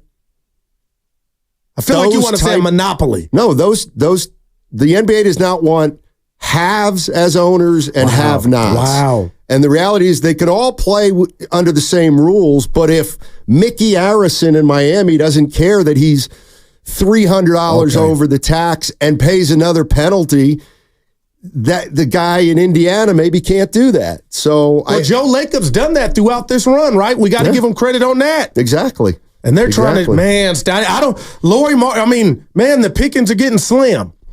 888-957-9570 is the number. When we left on Friday, it looked like the Warriors had an opportunity to get Paul George. We were hoping for the best with Klay, but it looks like he's going to be playing for another team next year. And this is one of those days, Goo, where you just kind of throw it out to Warrior fans. There's so much going on. How do you feel about Klay moving on? How do you feel about the Warriors not getting Paul George? Where do they go now? How are you feeling as we're still only a day into free agency? But things are happening around the league. You know what I'm saying, Stoney? So it's like Christmas shopping. The aisles are going to be bare if you don't pull a move soon. But your question about Klay Thompson, I always looked at it through a prism of, he represents something coming back. So that's why I'm up here desperate of who this player could be if they do pull off a sign and trade. But what if Klay were to take the mid-level, Stoney, or something where it was 13 to 14 million just to get up out of here? That lets me know behind closed doors he was really pissed off. And there are reports of how he was dealt with last year. And I'm not just going to say by Kerr and company, but now I'm starting to wonder if it's his other splash brother, Draymond Green, not for I got to slow down, but I feel like Steph and Dre got pulled, Steiny. And during that run, him going to the bench, I'm wondering, because I know I would be if you and Evan left me hanging to where, hey, you could go to Nahegan and say something. You got that power. And I know I'm going off, but Steiny, I wonder if he has some resentment because it popped off that way and he felt like guys didn't step up for him, and maybe he'll take way less to go somewhere else and play basketball. That's what would hurt more. Well, if Klay Thompson takes the mid-level exception, oh boy, that means to me one of two things: either the Warriors didn't want to pay him $20 after the season, or he is mad. Yeah, upset. Okay. All right. And it might be both. Both could be true. But we'll see. I mean, we'll see what happens with Klay, where he ends up. I mean, they're talking about Dallas. They're talking about the Lakers. Yeah. I mean, Klay Thompson goes to Dallas. Oh, boy. I think that's a good pickup for Dallas in a big way. I mean, would you say the Lakers and Dallas are better than the Warriors right now? So either one. Well, they both finished with a better record last year. The Warriors haven't gotten better. Yeah, you catch my drift. Yeah, obviously. I mean, Dallas was in the finals. I mean, wow. Klay could sign with Dallas for 2 years, and they're going to be a contender. They're going to be a contender for a couple more years. Can I read something to you? Yeah. Patrick Baldwin Jr., Ryan Rollins, Jordan Poole, a second for 2027, a top 20 protected 2031st, and some cash for Jordan Poole, and you got nothing for that. That's what hurts. That was the one I was hoping they could finesse and try to pull something off with Chris Paul. But Steiny, that hurts. On top of the, if you allow me, the Wiseman miss. Like those are those hurt. Well, so does the Draymond extension. Now that, oh boy. I mean, so does the Wiggins extension now. But at the time, they thought they were good moves. And we're right here, right now. Oh, boy. Uncle Looney on the chat says, Lori Matthews with the symbol that's greater than Lori marketing. So he's out on marketing. Shout out Lori, but that's pretty good, Uncle Looney. Let's go to Steven in Fairfield. What's going on, Steven? How you doing? Get us started today. Hey, guys. I will. Thank you for taking my call. As a lifelong Warrior fan for over 50 years, I have to say the way the Warriors treated Klay Thompson has been an absolute embarrassment. It started when Kerr justified keeping him on the bench by saying he's not the same player he was several years ago, instead of comparing him to Brandon as he should have. and he would have kept him in the lineup. Then putting him back in the lineup. Then at the end of the year, offering him 2 years, and with all the word being that he would have to be ready to accept a separate role. Then worse yet, all the BS the Warriors have put out there publicly, and I'm going to call it BS, and I'm going to tell you why, with them saying we want Klay back, with Steve Kerr actually saying, this is ridiculous, we want Klay back desperately. He used the word several times. We want him back desperately. Desperately to me doesn't, let's be straight up. Desperately to me doesn't mean 2 years, Klay. If you want someone desperately, and I'm not saying to bring back Klay back, I'm using his words. If you want to bring someone back desperately, you're talking 3 or 4 years. You're talking a 3 or 4 year contract. He doesn't want him back desperately. And for poor Klay to talk about mental health after winning 4 championships and saying I have to consider my mental health before deciding whether to come back. The fact of the matter is, the man who's going to have a statue out front, the Warriors were more concerned how they look publicly to protect their billion-dollar organization than they were with Klay Thompson, the man who helped to build that organization. And I'm ashamed to say I'm a Warriors fan today. Wow. Appreciate the call, Steve. Yeah. Steve let us know how he really felt. Does anybody really believe the Warriors desperately wanted Klay Thompson back? Desperately. I'm going to say no. I don't even think I'm not. Listen, and I'm not saying they're wrong for not wanting him back. But I kind of agree with Steve that there wasn't the same energy for Klay as there was for Draymond last year. Man. I mean, for goodness sakes, I think it was right after the last game of the year, and Steve Kerr says we can't win without Draymond. You're right. Good call. I didn't get that sentiment to that extreme with Klay Thompson. And again, if there's two schools of thought here. It could be a great strategy to have brought Klay back. It could be a great strategy to end up losing him right now. I don't know what the right answer is. He's at that crossroads right now in his career, and his contract came up. But I was skeptical of the Warriors. I thought they were faking interest in him. I did. Wow. I mean, they would have liked to have him back on their terms right off the bat, but he clearly didn't want to do that, and here we are with him looking for another team. So let me ask you this, man, you just hit me with that in the cardiac muscle. So did that start when they only offered him 2 years after giving his counterpart 4 years? Like that? Like, who can we talk to about, how did you think that was going to play out? And I'm getting emotional because I was geared up for Klay to leave, but I knew there was going to be an alternative. There was going to be his replacement. And as much as I love Moody and Pods, as it stands right now, and again, Klay could come back. I know that doesn't look like it's going to happen, but damn it, if he walks and you don't have his replacement and you're going in-house, this thing is, what's the fish is stinking from the head up. Priest. It's still less than a day into free agency. But if we get off the air and I'm driving home and park the caddy and find out he's a Laker or Dallas for less than 24, then we know that he wanted to get out of here. This fish is stinking from the head up. Well, what if you can get something back for Klay? Now talk to me then. Relax. You tell me. But Steiny, we're over everything right now. We thought we could get something for Chris Paul. Right, but this is the way I feel about it all. Yeah. Okay, you went after Chris Paul. I mean, you went after Paul George. You didn't get it done. I don't look at that as a mistake, but I don't look at it as a great move because 4 years for Paul George, I mean, that was in and of itself a risk. So they may not have ended up with Paul George, but it may be the best thing that happened to him. We'll see. Yeah. We'll see. Let's go to. Oh, go ahead. So, quick. Go ahead. That's the title of the Warriors free agency right now. We'll see. Yeah. Josh in LA. What's up, Josh? How you doing? Hey, how's it going, guys? I hope you're having a good morning today. Thank you. I just wanted to come on and say, you guys were making really good points in the morning. I was hearing you, Guru, about the fact that we really don't have a replacement for Klay. I really thought as a Warriors fan coming in when Lacob and Dunleavy said we're going to have to make big changes and we don't make the playoffs, and we clearly didn't make the playoffs. We can do all the what ifs we want with Draymond getting suspended, but if you put those what ifs aside, we didn't make the playoffs, clearly. So I thought big changes kind of meant, okay, if we move on from Klay, which the talk stalled, I'm like, we could get a star.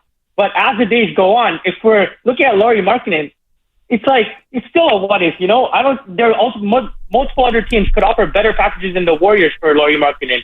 And second of all, I would like to say that Paul George, like Guru said, we were trying to talk to a competitor in our own division, asking them for a star to make our team better and their team kind of worse in a way. So I was just like, why would that happen, Yeah. I hear you. You know what? You know what's going on right now? Give it to me, Stan. And when Dunleavy says something, you listen and you nod, but you don't really think about it until now. And it's this. This is what patience looks like. He has said, we got to be patient. We can't rush into anything. And I think what's happened here is they wanted Paul George. Yeah. Now, I don't know if they wanted Paul George 4 months ago and they had a target on him. I don't think so. But Paul George became available. They tried to make a move, and clearly either the Clippers weren't going to move him in the first place because of the second apron, or the Warriors never offered enough. Okay, so he goes. Chris Paul, they tried to use Chris Paul in a move to get Paul George. Couldn't. Waive him. Klay Thompson, they clearly don't want to pay him $20+ million. Wow. Unless Klay, it's one of those things where Klay wanted 25 or 30 from the Warriors because of all he'd given them. I don't know that. But that's where we're at right now. There's still some free agency to play out. And the Warriors are, as of right now, Chris Paul's no longer on the team. And it looks like that's going to be the same for Klay Thompson. Do you have anything to prescribe to me or any Warrior fan that now when you think about the chapter that was Chris Paul, it brings up Jordan Poole wounds? Now that it's all, the dust has settled and you weren't able to flip or turn that into anything but a 1-year stop for Chris Paul. That hurts. Look, and this is what happened. I'm not excusing it, or I'm not saying, the Warriors are doing great, but that's what happens. You miss on Wiseman, the one guy who could have maybe, but again, I look at that draft and say, yeah, there's guys that would have been better than Wiseman. I'm not sure there was a franchise changer in that draft. There was one, but he went number one. So they miss on Wiseman. That hurts. I mean, this is what I'm talking about. Now you can look back on everything. Extending Wiggins was terrible after the championship. But nobody felt exactly. But that's what happens. It's Jordan Poole. Jordan Poole, they don't win the title without Jordan Poole, and they traded him, and now 2 years later, they have nothing for Jordan Poole. Yeah. Nothing. Well, the punch ruined Jordan Poole. That certainly was a factor. And then you signed Draymond to a $100 million contract. Now that's where I don't know what happened. Now I do want to know what happened at dinner or lunch or brunch. Like, what was said? That is the one thing right now. If this thing ends up as it is, that's the one. Like, what are we doing? 4 for a hundo, and he comes out and ruins last year's season by not being available. Keep in mind, if I'm Klay, I'm like, what is going on here? How does that guy get rewarded? Keep in mind here that there was a large segment of fans and the front office that believed without Draymond, they had no chance to win a title. None. Kerr made that clear. Dunleavy made it clear. Lakem made it clear after the year. Last year, that they absolutely had to re-sign Draymond Green. And in fairness to the Warriors, had they just let him walk, it would have signaled at that time to the fans, this thing's over. I'm not saying that would have been wrong, but clearly, I mean, I didn't think, I would have been ready to move off Draymond last year. Oh, man. Said as much. And now here we are. That's the way that one went. Yeah. And now, and you didn't make the playoffs year one in that deal, exactly, because of what he did. A large part of it. Yeah. 888-957-9570 is the number. And so far, the Warriors offseason looks like at this point, it's just they've lost Chris Paul III. Chris Paul III. I did it again. CP3, okay, Chris Paul, and Klay Thompson as of right now. Yeah. So clearly it's not like they're going to go through free agency and not bring anybody in. It just... That's how you feel, huh? Yeah, they'll get somebody. What did you say, Friday? I kind of liked it. Things around the edges. They'll bring some guys, those type of moves. I guess I'm in the minority as it relates to Klay. I know he's been a hell of a player here. He's a Hall of Famer, but I do think if you find the right guy or guys, you might be better. You might be better. You might not be. Yeah. But that's just the way it goes. And how can you fall from the floor? You didn't make the playoffs. That's what's so astounding about all of this. You know, if this was the year after they lost to the Lakers in the first round, qualifying for the playoffs in 6, you'd be like, okay, Steiny, but they did not make the playoffs. And right now, there haven't been any additions. Yeah. 888-957-9570 is the number. Free agency is underway in the NBA. And so far, the Warriors failed to acquire Paul George. You know what? I'm not going to say that. The more I think about it, why did they think they could? Like the Clippers, from what I understand and what I'm reading, Stoney, they weren't going to take anything down. Now, Evan has brought this up, and I was listening to him, Devon and Grandy do a great job yesterday. Wiggins and Kuminga were never offered in that package at the same time for the Clippers. So, well, I wouldn't have wanted that package either. Wow. I mean, why would you want the two players who can't play together on one team and want them both?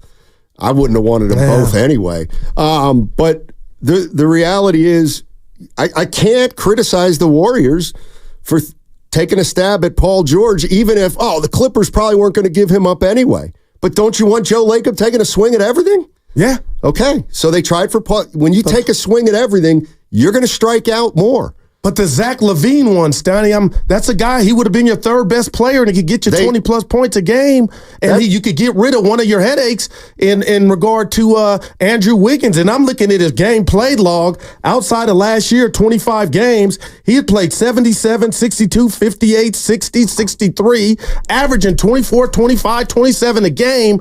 If it was really dire, and now I wonder if Dre and Curry were like, you know what, Zach ain't good enough, Joe, Mike, don't even do that. But are you in any position to say no to Zach LaVine? Yes. You don't have to make a move right now. Well, see, I think we think different of Zach LaVine. I think he could help you. I think most Warrior fans are like, okay, so if you get Zach LaVine, what if it means you can't sign Kuminga? Then you don't want Zach LaVine. I'm thinking you had to include Kuminga to get him. But that too. Yeah. And I'm not doing that. I mean, I think most people are out on Zach LaVine. I would say, if you're a Warrior fan. Let's hear from you. Those deals, I mean, they can still talk to Chicago. Everything's still intact with Chicago. If you want to go get Zach LaVine. I don't want to go get Zach LaVine. You know who Zach LaVine is? I shouldn't say this. No, say it. Because he's a different player. Oh, boy. But you guys out there who are Warrior fans know what I mean. You know who Zach LaVine is? Corey Maggette. That's the way I look at that one. I mean, all of a sudden now you want Zach LaVine, who's probably been available for a year and a half. But aren't you desperate? No. That's the point. You're not desperate. And I do not believe the Warriors are desperate. Well, what word do you use when you got patient. Draymond Green They're patient. and Steph patient. Curry's career winding down? They're being patient. Can you afford to be patient? As opposed to make a move? Well, you didn't make the playoffs. If you're saying that's not Nightmare on Warrior Street, that's where I'm operating from. Like, that's what happened. Yeah. Sometimes, you know what? It's easy to make a deal. It's not easy to make a good deal. A good deal. Well, trades are hard. All right. 888-957-9570 is the number. Free agency is underway. And Guru, as you can see, is very worried about the Warriors Don't just make it offseason. me. War Dub Nation's going crazy on Twitter. Not like you. Oh, okay. Not like you. Worse than me. Not like you. 888. Watch the game again then, Tiny. All right. Let's end it on that note. Call on back. Where 95.7, is the she? game.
the Warriors will be a boneyard. Now, back to Steiny and Guru on 95.7 The Game.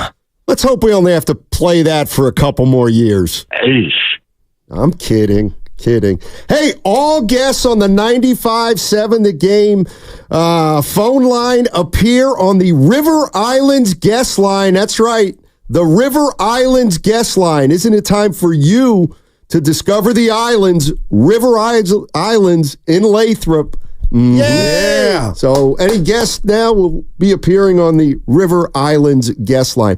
888-957-9570 is the number, and the Warriors free agency off to a little bit of a slow start. But there's time. All right. There's time. If they lose Klay, you're telling me Pods or Moody is the replacement, Stoney. In the Western Conference, I love my youngsters. I don't think that's enough. That's what's scaring me now. Why not? I don't think they're good enough. What about defensively? When you get better? Yeah, but you got to score too. Okay. You got to shoot. And then now we saw against the Kings in the play-in game, I keep referring to, Curry was a one-man gang offensively, man. How is this team going to get shooting if you don't get Klay? And I just told Bonte, he was out there on the break. I said, you know what? Okay, I'm hearing everybody say what you won't do. What do you want? And he goes, take a step back. You already did that trying to take a step forward. How is Steph Curry? I don't care about Draymond. You won just with that ridiculous contract, because that's what I'm calling it, $400. How can Curry be happy going into a season with no Klay, no Paul George? And again, I know you're like, Goo, it ain't over yet. They could have a player or two. So maybe I'll rest there and take a deep breath. Couple things. Yeah. And I'm not coming down your road, but I find these two things incongruous. It's like, on the one hand, everyone says everything for Steph, generational player. Yeah. Okay, well then, but then in the next sentence you say, we're desperate. Like, you have a generational player that you want to build around. You got to give them help. But, okay, desperate? You're desperate? What? Like, why are they desperate? Because they didn't make the playoffs. So that's all. Now, right, the goal is to make the playoffs. Repeat itself? Well, we don't know that. The goal is to make the playoffs next season. Like, that's all they can try to do. But I'll tell you what, and I know, it does sound like you'd rather take a big risk. Oh, that's why I said I'm in on Levine. I'm in on marketing. Well, you're in on everybody. Levine, George, you're in on marketing. Durant, yeah. You're in on marketing. I'm in on getting Curry the best possible help that he can. What about fit, Goo, and the salary? Like, the reason that the Warriors are in this position is because they can't just go out and sign a free agent. This is why, this is what happens after you sign your championship players to deals. They get older, they need more help, but they make a lot of money, so it's hard to find that help. Yeah, and we had some fun a couple weeks ago. We had Bob Fitzgerald on, and he made me feel better about the Warriors. But Steiny, in that great scenario he described, Klay Thompson was a Warrior. And now that looks like we're just minutes or days or hours away from that not being the case. Let me just ask you this. Man. Warriors won 46 games last year with Klay Thompson. He played a whole season. And Chris Paul. So now, like, they don't have Chris Paul. They don't have Klay. At this point, Moody's probably going to play in Pajemski for Klay. They won 46 last year. How many wins how many wins do you think this team is right now? 39 or 40. Okay. They don't have any shooting if Klay dips. But what about being a 52-win team with Draymond? Well, that would have been my number, honestly, or a little more, had they been able to land Paul George. So you think Klay's worth like 6 or 7 wins? No doubt about it, man. Yeah, I don't know about that. And the old adage, Steiny, you don't know what you had until it's gone. And if you don't replace his shooting or his ability to shoot, Curry's going to be tired before All-Star break. Okay, listen. And I was thinking about this over the weekend. And don't take it the wrong way. All of you.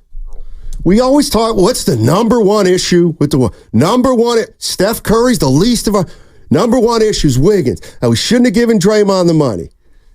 And I want you to separate what I'm going to say from the player. The biggest issue the Golden State Warriors have is Steph Curry is getting older. That's the biggest problem the Warriors have, is Steph Curry doesn't have a lot of years left at the level he's been playing. And every single decision you make apparently must take that into consideration. And there's a time constraint on it. There's a time constraint that is just, it's hamstringing the Golden State Warriors. I'll tell you along with 4 championships and having to pay your guys. I don't want to speak for anybody, but I'm trying to hold back. I'm in my feelings, but there is no doubt, and I can't speak for Bob Myers. I just know what the reality is. Steiner, he got off this thing before it got to this point. I don't know if he was able to foreshadow or see what was coming or what was imminent. I don't know if he was in on the Draymond possibly getting that contract for $400. But the bottom line is Bob Myers is on TV now, a guy that helped build this thing. And I do wonder if he saw water on the boat, because that's what I feel like today on July 1st of course on the Warrior.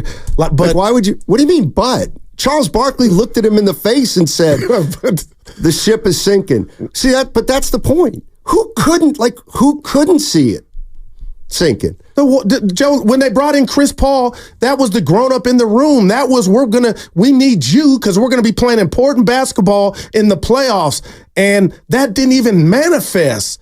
But it's bigger than that. It's Klay, Draymond, and Steph all aging out. Like, that's the biggest issue this team has.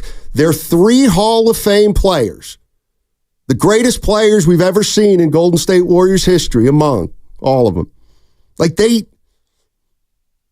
can't keep playing at the level that won them championships, but they had to get paid, and rightfully so. And did the wrong person of the 3 get paid? Well, that's how I feel. But this is what I'm talking about. There's 2 levels here. Would I have paid Draymond Green? I would not have. And I said it at the time. I was ready to just kind of let this thing go. They re-signed Draymond. But even though re-signing Draymond was a mistake, it still doesn't camouflage the real problem of everybody's getting older. Like, that problem can't be solved with any move. And that's why I hated to see young Jordan Poole leave. I know there was all kind of stuff that went down, but now, Steiny, you start to feel the impact, the effect of good Jordan Poole, a guy that helped you win a title. There was a Curry disciple that could put the ball in the hole. We ran him out. He got punched. He got embarrassed. You know what I mean? And now he's gone, and you got nothing to show for it. But a guy that was responsible for that just upended your season again last year, but you rewarded him. Where does that happen? When does that normally does not happen that way? And if you would have said bye-bye to Draymond, then you could start, you know what I'm saying? We'll be what you're already Steph Curry centric, but you could do it a different way. And now you're just stuck. Phil's in Oakland. What's up, Phil? How you doing, buddy? I'm doing great. And, Goo, I got to disagree with you here. Poole went to Washington and immediately poisoned that locker room. Players didn't like playing with him. Doesn't play defense. All this talk about disrespecting Klay. They paid him a max contract after he blew his Achilles, and it stuck with him throughout his rehab, and then offered him $42 million for 2 years, which it turns out is way more than anyone else is willing to pay him. I don't know how that's disrespectful. And as far as Draymond Green is concerned, you look at the numbers on and off when he's on the floor. They have a plus 5 or so to their advantage, and when he's off the floor, it's like the opposite. They're minus. And I just think Draymond Green brings something that no one else on that team brings, and that's toughness. And yeah, he crosses the line, and I'm sorry that he does that. I wish he wouldn't. Right. But at the same time, I'll take Draymond Green over Klay any day in a pickup game, because you need somebody. And last year, he even shot over 40% from the 3-point line. Yeah, but you make some good points, but the part isn't, you make some stellar points, but it's win. It's WHEN. He is a veteran, a grown-ass man that ruined the season, basically, and I think you can admit that. Yeah. I have no problem. You're right. When he's on there, we're dialed in. He's dialed in. He's a winner. But when he's in college, but when he's not, pros. But when he's not, you see what happens, and that's a big when he's not. Well, but you got to remember, Klay pouted most of last season when things weren't going his way. You look at him on the bench; everybody else is cheering their teammates. He's sitting there sulking. I saw it. I don't like that. Yeah, I don't like that at all. To me, you're either a team. When he was playing so much better off the bench, like you cited earlier in your stats, why in the world was he,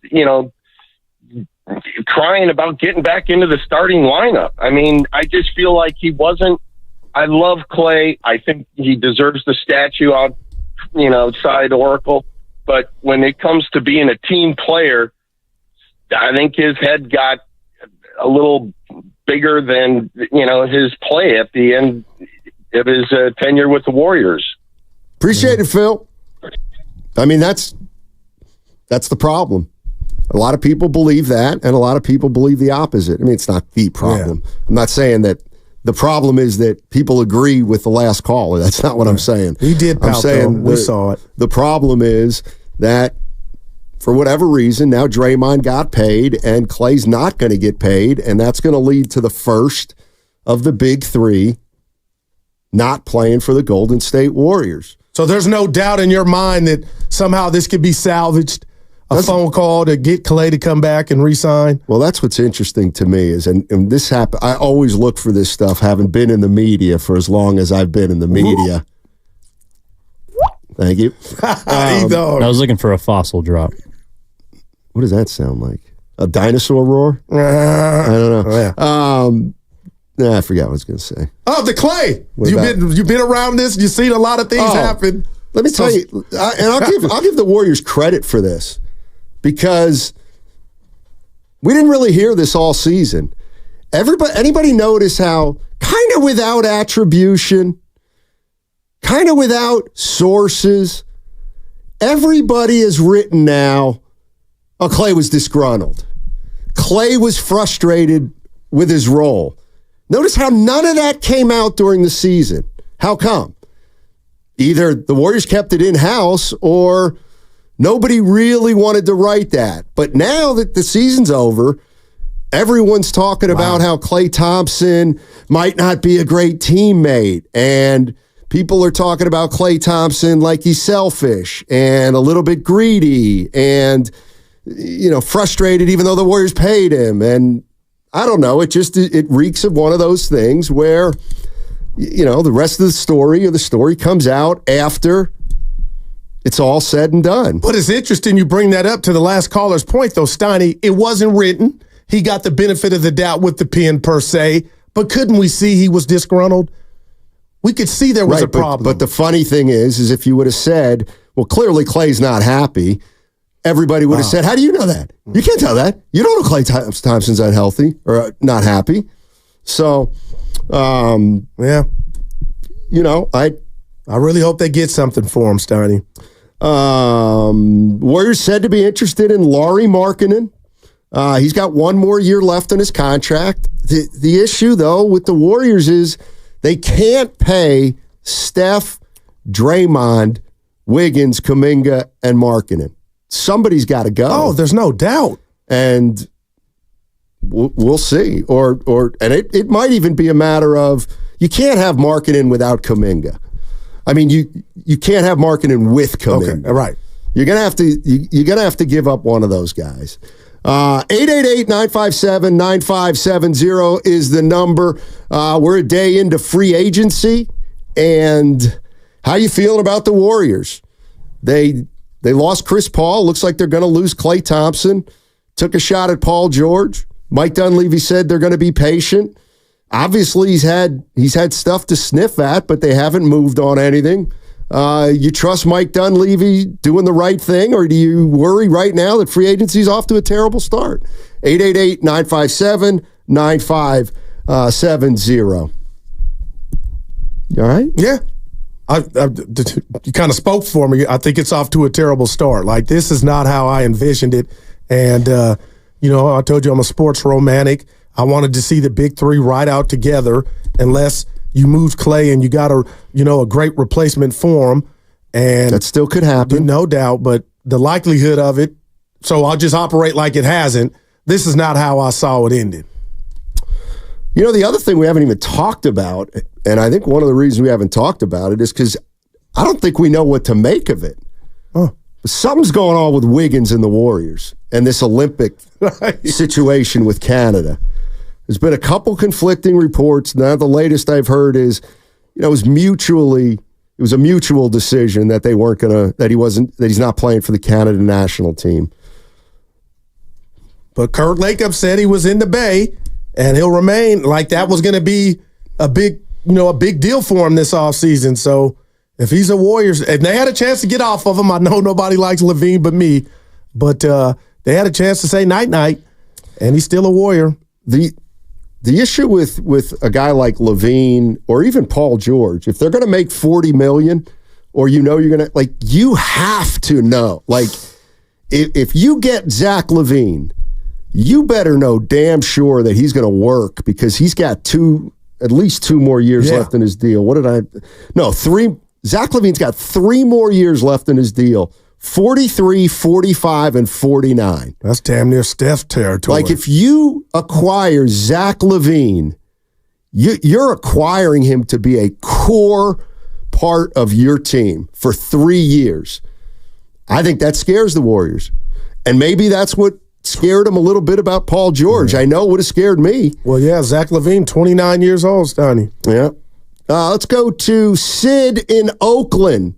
Hey, Sid, how you doing? I'm good. First time caller on you guys' show. Right on, baby.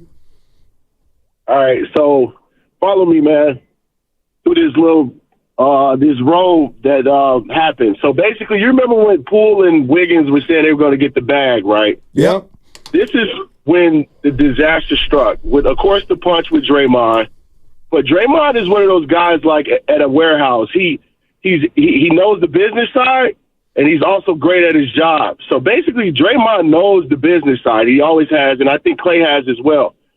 I feel that Poole and Wiggins pretty much took the money from Draymond and Klay. Draymond reacted by showing his butt, fighting, getting suspended this year, and pretty much at the end of the day, they paid Draymond. So the person that took the short end of the stick is Klay. But I think Klay saw this coming, because, like I say, Poole should still be on the team, and Wiggins should be the guy to help Curry going forward as well. So what do you guys think about that? Is basically Draymond? I blame Draymond. I'm just keeping it real. Draymond is cancer. Join the club. You ain't got no problems here, Stoney. That's the one, when it's all said and done, that's the peculiar move, man. Lot of people liked it. Lot of stories were written about how the Warriors have measured it all, and they've weighed the good with the bad, and they can't win without him. Man. The Draymond situation, that's done. Yeah. He going to be, that's, see. Can I give you a rat on the table about that? What if this team is not good next year, and he's already told everybody that'll listen, if it's not meaningful, he's not in it. He's not that emotional junkyard dog. I'm so fearful that the train could get off the track, Jack, that if the Warriors were to get off to a bad start, or the reality set in that, you know what, this is going to be a miserable season, what Draymond are we going to get then? Draymond Green in 2026, 27, as of right now, let me see if this is right. Green is a player option. He's the only player on the team that is signed guaranteed through 26-27. There's nobody else on the roster who has a guaranteed salary for 2026, 2027 except Draymond Green. Kudos. Andrew Wiggins has a player option at 30. I got to believe he's going to play for that. Podziemski and Trace Jackson-Davis will still be on their rookie deals, so it'll be up to the Warriors to guarantee, or not guarantee those contracts, but to pick up those years, which they probably will. But right now, they are not guaranteed. Like, that's, I get it doesn't mean anything. I get it's not strategic, but you think it doesn't? It may, though, man. Wow. I just think it's crazy in a way that where we're at right now is that Draymond Green is under contract, guaranteed on this team longer than anybody. He will be, like, he's got the longest guarantee of any player on this team right now. And I think that's BS, man. That's coming from the heart. I'm not hating. That is strictly and purely BS. Let's go to Robert in San Jose. Hey, Robert, how you doing? I'm good, Sonny. Guru, thanks for taking my call. Sure. The numbers I saw on ESPN were the Mavericks and Lakers offering him $70 million for 4 years. And the last I heard, the Warriors offered him basically $30 million, almost $30 million for 2 years. So you're talking about $10 million difference. Is he really going to leave the place that he's going to have a statue in front of over $10 million when he's made $200 million in his career? It sounds like it. I was just going to tell him it does sound like it, because I think to Klay maybe the years were more important, Robert, than the money. That personally doesn't make sense to me, where you're getting basically the same amount of money just for a shorter period of time. If you do your job, you perform well in those 2 years, you're going to get another contract, but for more money than what you might sign with the Lakers and Mavericks for. You know, he doesn't want to bet on himself and stay where he's loved and be loved. He's going to have a statue for $10 million when you made that much money. The team paid you $80 million where you were out for 2 years. That says something about Klay Thompson to me. Thanks, Robert. I love Klay. Go ahead. I love Klay. But, you know, if it were me and I'm your average guy, you know, for $10 million, will I move to Dallas? I hate Texas. I would. But if you're Klay Thompson and you've made $200 million and this team has done nothing but loyal to you as a player, and you're going to leave for $10 million because you're not getting an extra 2 years, that doesn't make a whole hell of a lot of sense to me. Thanks, Robert. Appreciate the call. Yeah. But maybe it shows you how pissed off Klay Thompson is. About not just the money, Stoney, his role, which that the caller didn't bring up. A lot of this, there were reports over the weekend he did not appreciate being sent to the bench. This also reminds me of Durant. The Durant argument that we heard a lot. Oh, this is basketball nirvana. This is basketball heaven. Why would Kevin Durant never want to play here, not want to play here? He left. Same with Klay, 4-time champion. Why would Klay not want to play? I don't know, but he doesn't want to. Like, that's the other thing that I think can hurt, is the knowledge that it's not just maybe the Warriors can't pay Klay enough, it's that Klay doesn't want to be here. Something's going on, and Klay's not crazy about being here. Yeah, something went on. 888-957-9570 is the number. Free agency has started, and the Golden State Warriors at this point, they lose Chris Paul. He's playing for the San Antonio Spurs. We'll see about Klay Thompson, although all the reports seem to indicate that he may be moving on. The one thing Evan said, and we can talk about any aspect of this. Evan said, what if today there was a headline, Warriors bring back Klay Thompson? Warriors are bringing back Klay Thompson for 2 or 3 years. Is everybody just ecstatic then? I feel better about the team. Okay. Yeah, I do. I think there's other people that ho-hum. Wouldn't, ho-hum. Exactly right. All right, 888-957-9570 is the number. What's coming up on the game is presented by Fremont Bank, celebrating 60 years of full-service banking with no compromises. That segment was brought to you by LifeSource Water Systems. Hi, it's Sherry, owner of LifeSource.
George. I've done that. Now, back to Steiny and Guru on 95.7 The Game. You know what nobody's talked about? I owe Curry nothing. That's a fact. Warriors do. According to you. And right now that he's getting That's nothing. according to you. How about this? Warrior fans, put this in your pipe and smoke it. What if Klay Thompson doesn't want to be here because he actually wants to win another title? Oh, man. And here's the other thing. That crossed my mind. I listened for a lot of the last couple of weeks, and there seemed to be a perception or just the definite thought that if Klay plays for another team, it'll be bad. It'll be like Ewing in Seattle, like Olajuwon in Toronto. It'll be sad. Oh, yeah? How sad will it be if Klay ends up with 5 or 6 rings? Well, no, like he really could help the teams that he's being rumored to go to. So, yeah. Let me read this to you, Stoney, from the text line. Okay. Guru, Chris Paul was a salary dump. It was a great move to dump Poole's bad contract. First off, it wasn't a bad contract until he got knocked upside the head. Before he got paid, he helped you win. And I'm just not into the owner's books and this. I'm not an apron expert and all that stuff. How's that helping you now? You're still stuck. Yep. I couldn't sleep thinking, what are we going to get for Paul? Who do we got? And it went by, and then it was like a court hearing. The verdict came out. Chris Paul's walking. You get Nathan. That's nothing. Yeah. Not off to a good start. You can never give me this answer, and I know you got contacts. I really do wonder what Steph is really thinking. Are they really going to run this back without Klay and Chris Paul? I mean, my gosh. I really do, Stoney. Well, I think one thing we don't realize is it's not like Steph woke up 2 days ago and was like, oh, boy. He's seen this coming. He should have seen it coming for a couple years. Since he should have seen that, look, he's smart. They re-signed Draymond because they're going to try to win it again. They have a year like last year. He knows how far they are away right now. He's got an idea. I don't know what he thinks. Maybe he thinks they're close. Maybe he thinks they're not close. Real quick, but what do you think as an organization went into bringing Chris Paul here? We all took for granted and assumed, at least I did, that the minimum was going to be a playoff berth. And then you could adjust and make that's what I took for granted. Well, I think we're seeing this free agency period that the money's important. They needed to get off Poole's money if they were to sign Draymond the following year, and the bottom line is they made a choice. They made a choice. And Klay and Draymond's still here. Let's go to Gary's in Daly City. Hey, Gary, how you doing? Good, guys. Been fans since the mid-'60s. Maybe like you guys hit the ball on the head. Thompson just sees a better opportunity to win. Right. A better opportunity where he doesn't get burned out on the court, where he can play limited minutes. Lakers, Dallas, I would go to Philly. Or I'd actually maybe go OKC if they got money, and the Warriors maybe can get some picks back. Where he can just jump shoot. They'll have guys handle the ball, and he runs the baseline and has guys setting screens, and he just plays his game. Maybe it's just very as simple as that. And tired of the drama, maybe with the Warriors too. Hey, Gary. Be honest about it. Gary. I got to ask you this. G-Lo, are you the person who said this a year or two back? I could keep going if you want, but I'm not. That's you, right? What's that? Was that you? I could keep going if you want, but I'm not. Yeah. Wow, Scotty, that's special. You haven't called. You're not you don't call all the time, but we have that drop and we love it. And I was like, I think this is the guy. Wow. Yeah, and he's out. Yeah, he's out. That's what I said. Yeah, it's easy. That's amazing. You guys got. That's when I had my teeth in my mouth. When the dentist didn't pop out a couple of teeth out of my mouth. That's about it. Yeah. Yeah, and that's pretty right on. I wish I had the lottery numbers like that. Jeez. Oh man. Well, thanks for calling, buddy. Appreciate it. But anyway, real quick too. Yeah. Can I say a couple more things real quick? Of course. Isaiah Hartenstein's agent, 3 years, $87 million for 7 points, 8 rebounds. I want his agent. I mean, my God, what is OKC thinking? They Well, you know what, Gary? And this happens every free agency. And I get it. Like, fans will be like, maybe we could get Hartenstein. And then a guy like that signs for $30 million a year, and you're like, that's a good move for them. Why? Yeah. And you're a great player. You're just looking at that going, what am I worth? Exactly. And what's keeping Joe Lake up at night, after all this is done? I mean, that's why he bought the women's team. I mean, and that's exciting basketball. The game on Sunday was a good game. I mean, that's what he's looking at. Oh. Anyway, you guys, that was pretty cool. I like that. All right. You're talking about the Mercury and Fever. Appreciate it, buddy. Yeah. I'll tell you what, the great Drake, he had one of his hits, Donnie. I'm going home. He's not great anymore, He's still great. What do you mean? He got made a fool of on a stage in L.A. Yes or no? You can't denigrate the man for 2 weeks and then say, "Oh, the great Drake." Just get Spotify he's on line one. He's gotten buku hits, but one of the hits was "I'm coming home."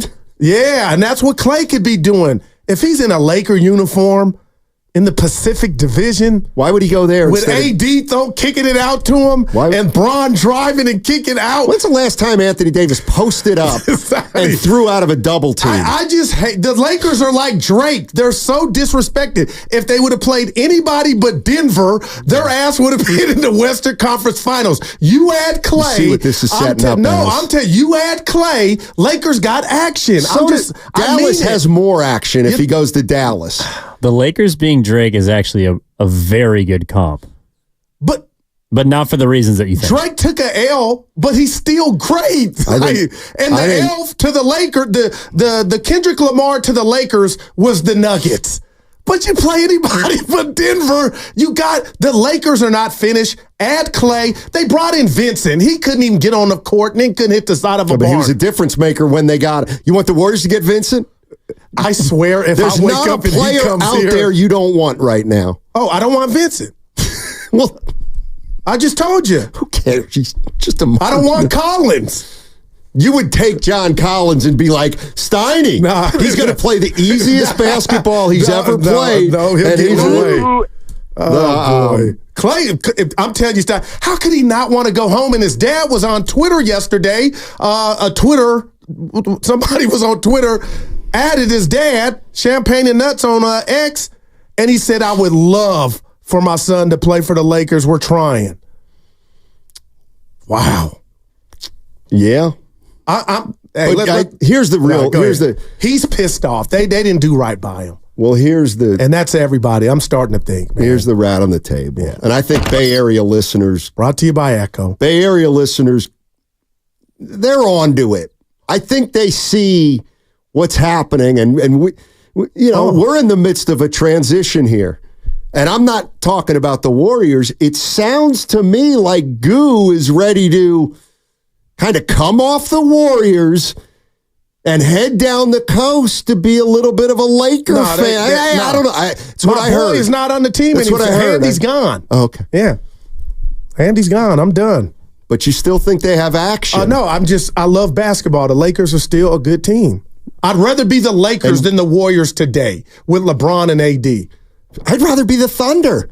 I'd rather be... Well, they weren't a choice. I'd rather be Philly. Yeah. I'd rather be Thunder the Knicks. Needed size, and they got it. Now, as of today, there's probably a lot of teams that you'd rather be than the Warriors. Seeing that, I listened to you guys yesterday. You guys were great. But Steph Curry, as long as you have Steph, everything's fine. I want Steph to say something. What's he going to say? We're not finished. Do you realize they might be trying to make a move, and every move they look at stinks? Zach LaVine doesn't, but they if they think so. Goo. I took the L. You're on an island on Zach LaVine, I think. You're on an island on Zach LaVine. Yeah. I think. Maybe I'm wrong. Shout out Fiji. That's a 2. I like Maria when we use an island. Oh, you were speaking of island. You went to Treasure Island Saturday. How was that, real quick? It was a little bit windy. I thought it was hot in the bay. Saturday, you know how it was a fair. Yeah. And they all had those, what are they DJs called? And everything out there? Yeah, there was music. What are they? Tents. Yeah. And the poor people who were selling their wares in the tents, they had to stand and hold their tents. Oh, no. It was so windy. Yeah, it was a good time, though. Not I think bad. Wendy did have a report, too. Evan, you beat me to it. Boy. Lori Marketing or bust. It better not be John Collins, Donnie. I'm serious. This is not what The weekend was a bad weekend for your boy. Well, that's not the report, but they are interested in Lauri Markkanen per Wendy. Sure. Can I share with you? And I'm interested in Beyonce. I can listen to you. There you go. Can I say something that's I'm sure they are interested. just a speck of what I'm feeling right now, Evan, with that report? We're slowly turning into the Giants. We're being linked to everything we can't close. Manny in Concord. What's up, Manny? Hey guys. Hey, buddy. I don't want to be biased right now, but I think Klay should really get his brain checked. Him leaving the Warriors is leaving us with a nasty taste to us Warriors fans. Me personally, if he goes to the Lakers or even the Clippers, what happened to the trade? I'm gonna be really mad with Klay. Like you're leaving to LeBron James or one of our worst enemies or rivals of all time. That for me, I hate LA. I'm a diehard Giants fan. I hate LA. Oh my guts. And him leaving, and I think him leaving. I want him to go to the Mavs. The Mavs. I say yeah, he fine going to the Mavs, but any other team, I want to like. And that's it. And I think him leaving, it could be a good thing for us because we could play our young players. And Klay, let's be real, Klay is washed. Klay is washed. He can't defend. The only thing he can do is shoot. But look at his last game. I think his time is done. Thanks, Manny. Appreciate the call. Thanks, man. Cheer up. I hate the word washed. Well, I really for athletes, it's the worst. I save that for rare occasions. Well, I'm gonna say something. Nobody He's not asked. washed. I got to do Thompson. this. I sent out a tweet of my TV Saturday nights down there. I went on YouTube and fired up the Game 6 2019 Finals. I just want to give Klay his flowers if he is out of here. Pre-injury, first, second, early third quarters, Donnie. Klay, for me, I took him for granted. That dude physically was Steiny, on both ends, I don't know if there was a better two-way player for as long as he's done it up until he got hurt. It was incredible, just athletically, Steiny, the power in those legs.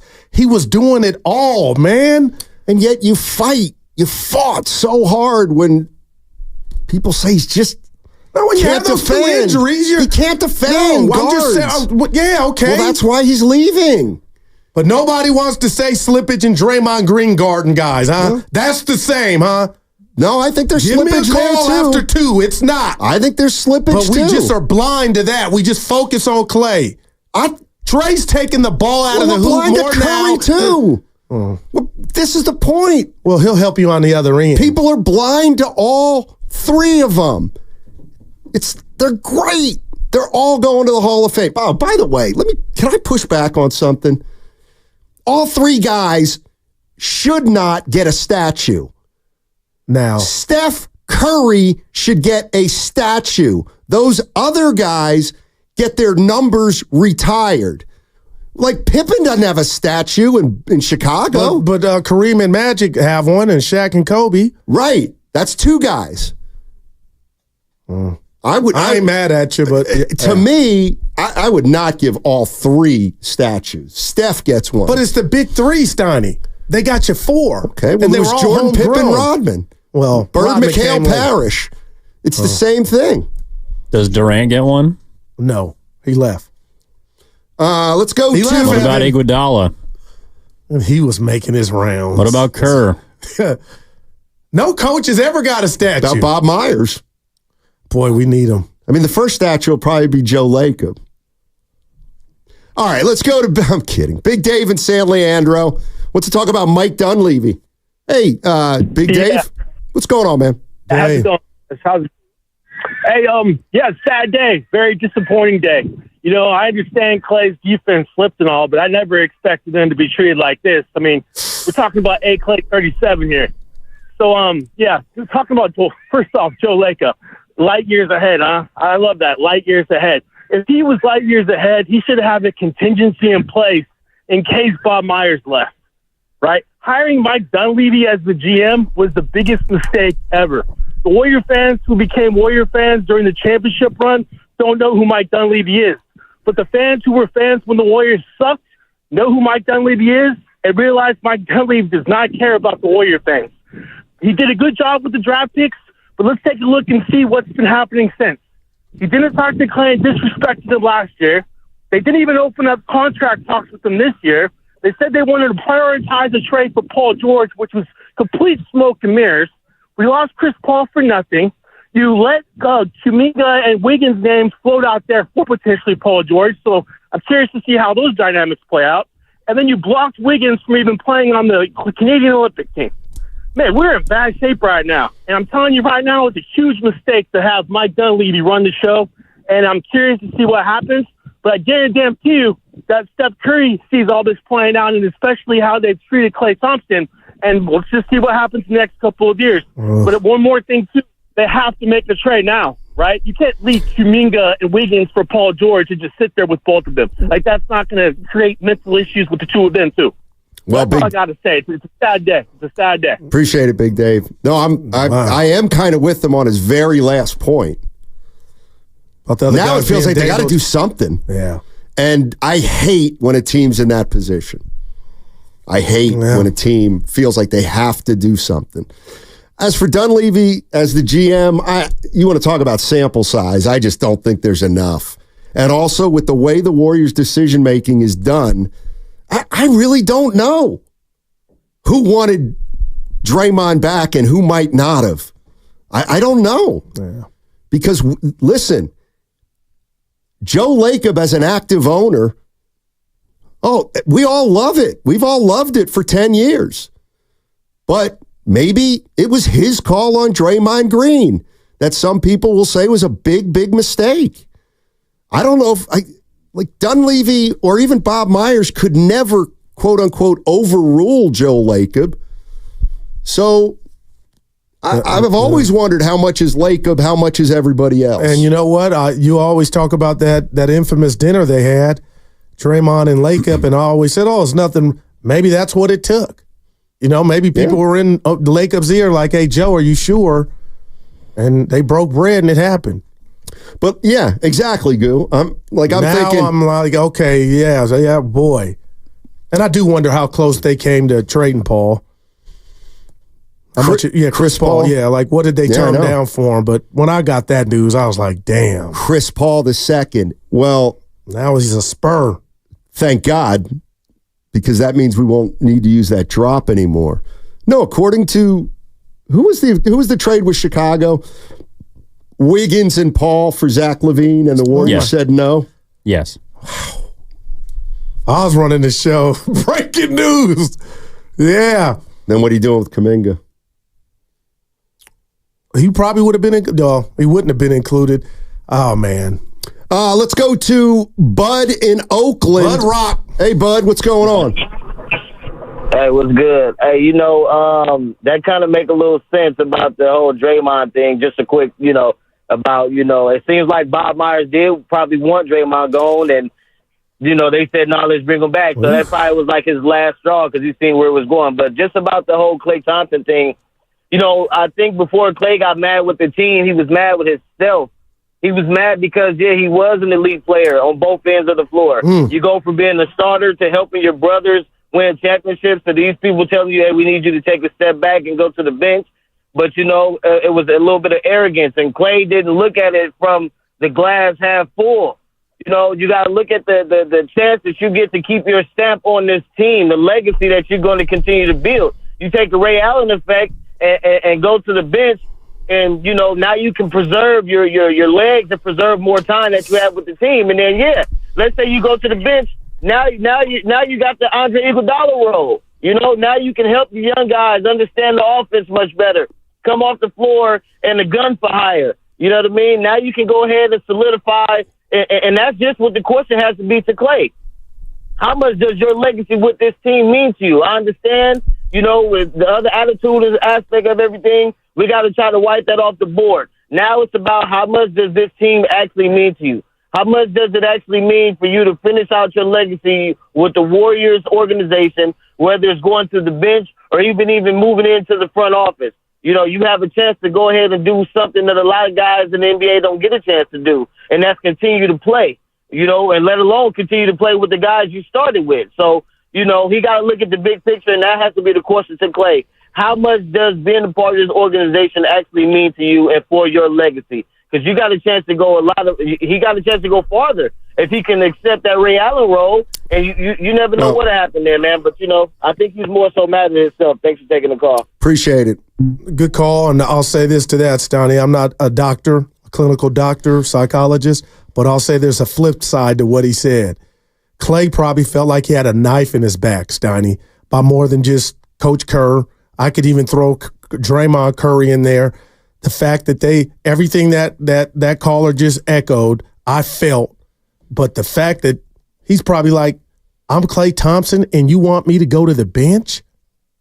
Take the knife out my back. Regardless if it was the right thing to do, if you're echoing all that stuff and I feel it, Klay probably was like, oh, man, this how y'all going to do me? In front of everybody, you want me to come off the bench? When I'm struggling? That's the worst part of it, Stoney. Everybody, Helen Keller could see I'm struggling, but y'all want me on the bench, huh?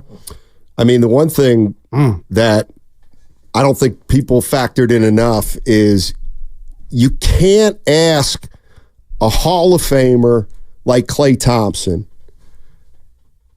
to come off the bench. If he came, he's not ready to come off the bench. Like, I was just thinking, I just looked up a couple guys because everyone's like, well, Tim Duncan, right? Tim Duncan, he aged gracefully, right? Yeah, he still started every game up until the end of his career. Started every game. How about Reggie Miller? Reggie Miller started every game his last year in the league. Something.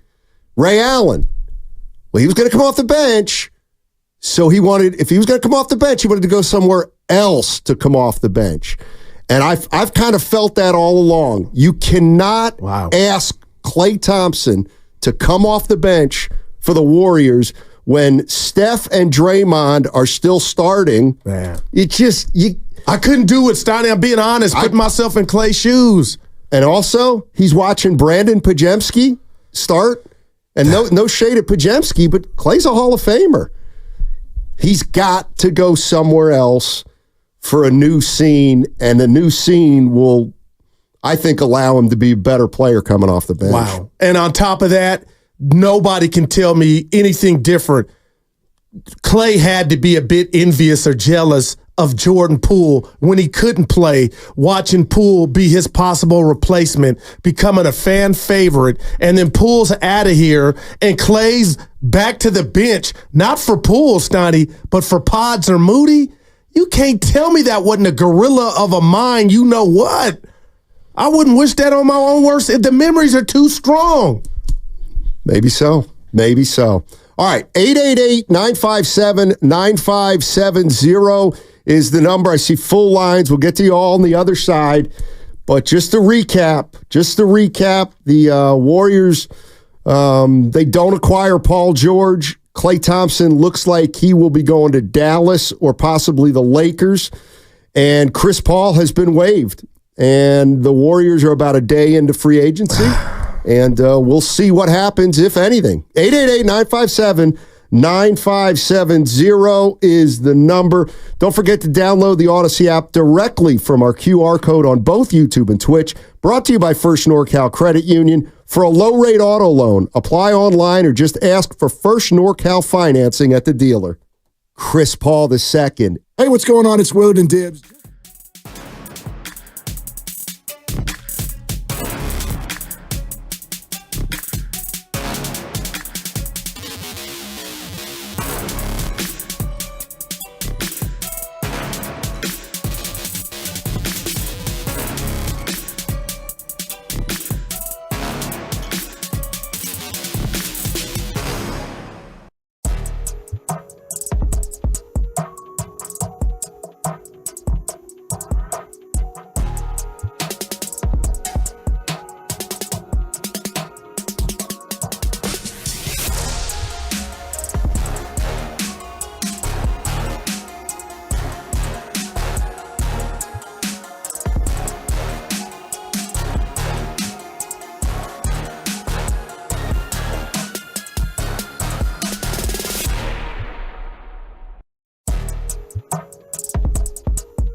Now, back to Steiny and Guru on 95.7 The Game. 95.7 The Game, breaking news.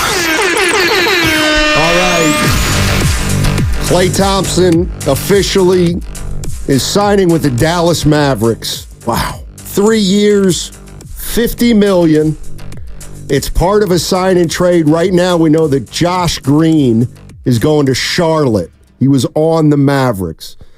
So the Warriors may get something back. They are likely to, I believe. But Klay Thompson, ladies and gentlemen, is a Dallas Maverick. Wow. 3 years, $50 million with a player option for the third year. That sounds like 13, 16, 19, something like that. 13 plus 16 is 29, 19 is 48. Maybe they built, I'd have to look, but they might have built that 3-year deal off the mid-level, which is about 13.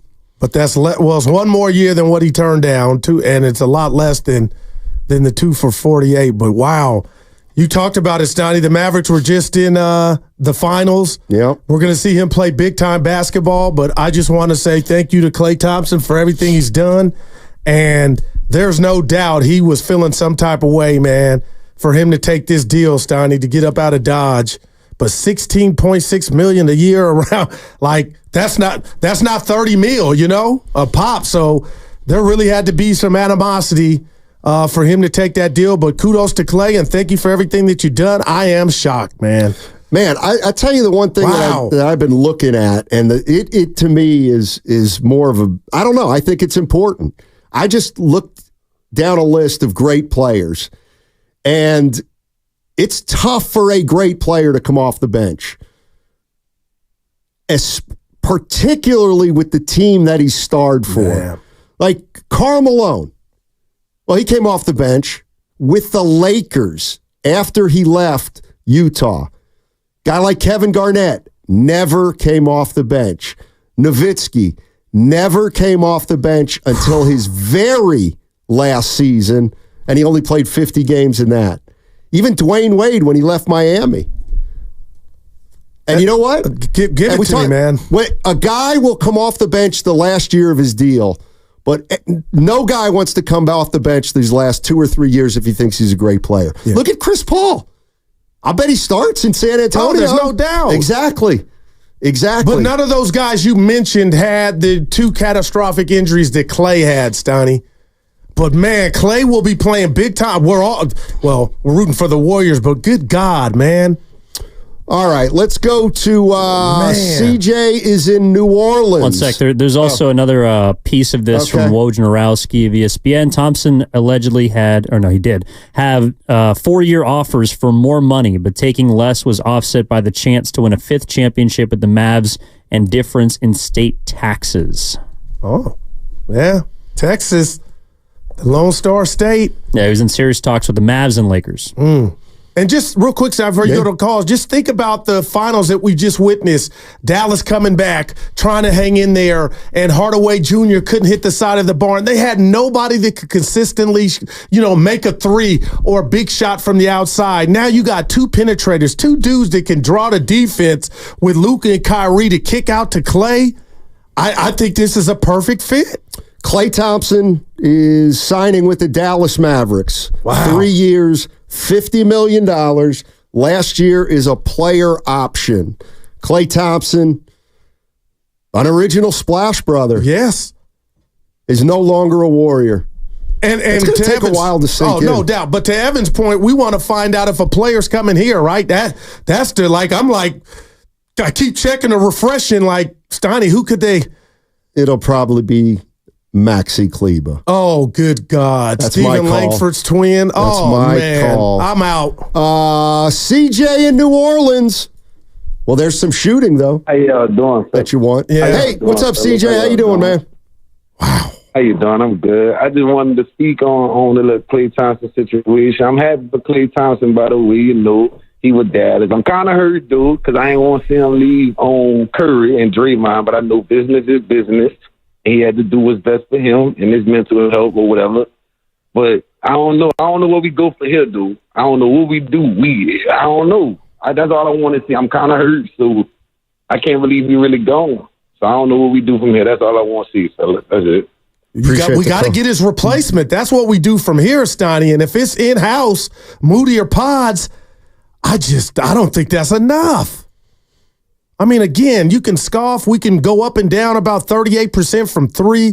I mean, he can get hot with the best of them, but you got to replace that. And now shooting is a box you need to check collectively as a Warrior team with this departure. Yeah, I'm going to tell you right now, I'm not ready to say that Pods and Moody can't do it. I'm not going to say like, okay, nobody's going to ever replace Klay Thompson shooting over the past decade or 12 years. And Klay Thompson was one of the best defenders in the league for his first 8-9 years in the league.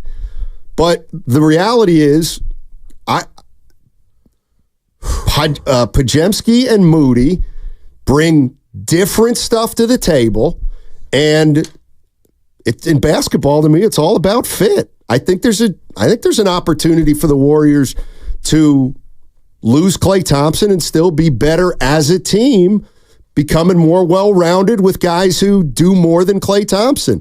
Maybe you replace Klay Thompson with an actual playmaker type player who can make plays for others. When do we find out, you think, what the Warriors' final offer to Klay was, or do you think it was the 2 for $48, or that was off the board? I don't think there was an offer. Wow. After the 2 for $48. Let's go to... Gonna miss you, Klay. Let's go to that guy in Oakland. Hey, that guy, what's going on? If you're just joining us, Klay Thompson is signing with the Dallas Mavericks, 3 years, $50 million, third-year player option, and Klay Thompson, an original Splash brother. He's played his last game for the Golden State Warriors. What's going on, that guy? How you doing? Steiny, my man, dude, my brother, what is happening, man? This is a sad day. This is a sad day. And I'm going to preface this because I'm feeling some kind of way right now. I'm in my feelings about this because Klay Thompson and Draymond Green and Rick Barry, that includes Steph Curry. Those three guys, Barry, Thompson, Draymond, my three all-time favorites. So this is a sad day for me. And I'm a season ticket holder. And coming up this season, I would have gone over $1.2 million in tickets. And I blame all this on the management of the Golden State Warriors because it is a business. Don't get me wrong. It's a business. But at some point, it's got to be part family. You know what I'm saying? So the big three, without number 11, you don't have 4. He held up 4 on his rings, and he was proud of it. Klay Thompson is a very emotional guy. He took it personally that he didn't make a shot in the last game. He was angry at himself. And you know what? Hear me out, guys, because I'm coming down the road of my guy Draymond Green and Steph Curry, because they all say Steph Curry is the Brady of basketball. But you know what? I disagree because Brady, he didn't have to call people up. They were calling him to want to play on that team. I don't see anyone coming wanting to play on this team. They've come into the Patriots for the minimum. How is it so hard to get key players on this team? And for this management, Dunleavy, and before him, Myers, not to be able to secure Klay Thompson? Are you kidding me? Wow. You're a joke, Myers. You're a joke, Dunleavy and Kerr. All right. I want Klay back. I want Klay back. No, you didn't, because you didn't do anything to stop it. And I'm wearing my number 11 every game. And if I'm going to the Dallas game, if number 11 hits a 3 to beat us, I'm standing up and cheering. This is BS. All right, that guy. Appreciate the call. He was hot. I got to ask you this question before you go. Steiny, is this a bad look? The way that he left out of here disgruntled? I don't know how much not appreciated? I don't know how much it'll matter in the long run, but I do think it's curious that, it's Steph's team. Steph makes the decision. Oh, Steph signed off. So can I now assume that Steph Curry and Draymond Green didn't want Klay Thompson back? I don't know how it would because if they wanted him back, wouldn't they? No I mean, it's Steph's franchise. No doubt. This would be sacrilegious So and he went for 17 mil a year, Steiny. Yes, he did. Let's go to City Boy. City Boy, what's going on, my man? Oh, man. Yeah, listening to that guy and his passion, man, I'm feeling for him right now. I'm going to miss Klay a lot, too. I think I'm maybe a little more pragmatic about the whole thing, but I understand the emotion.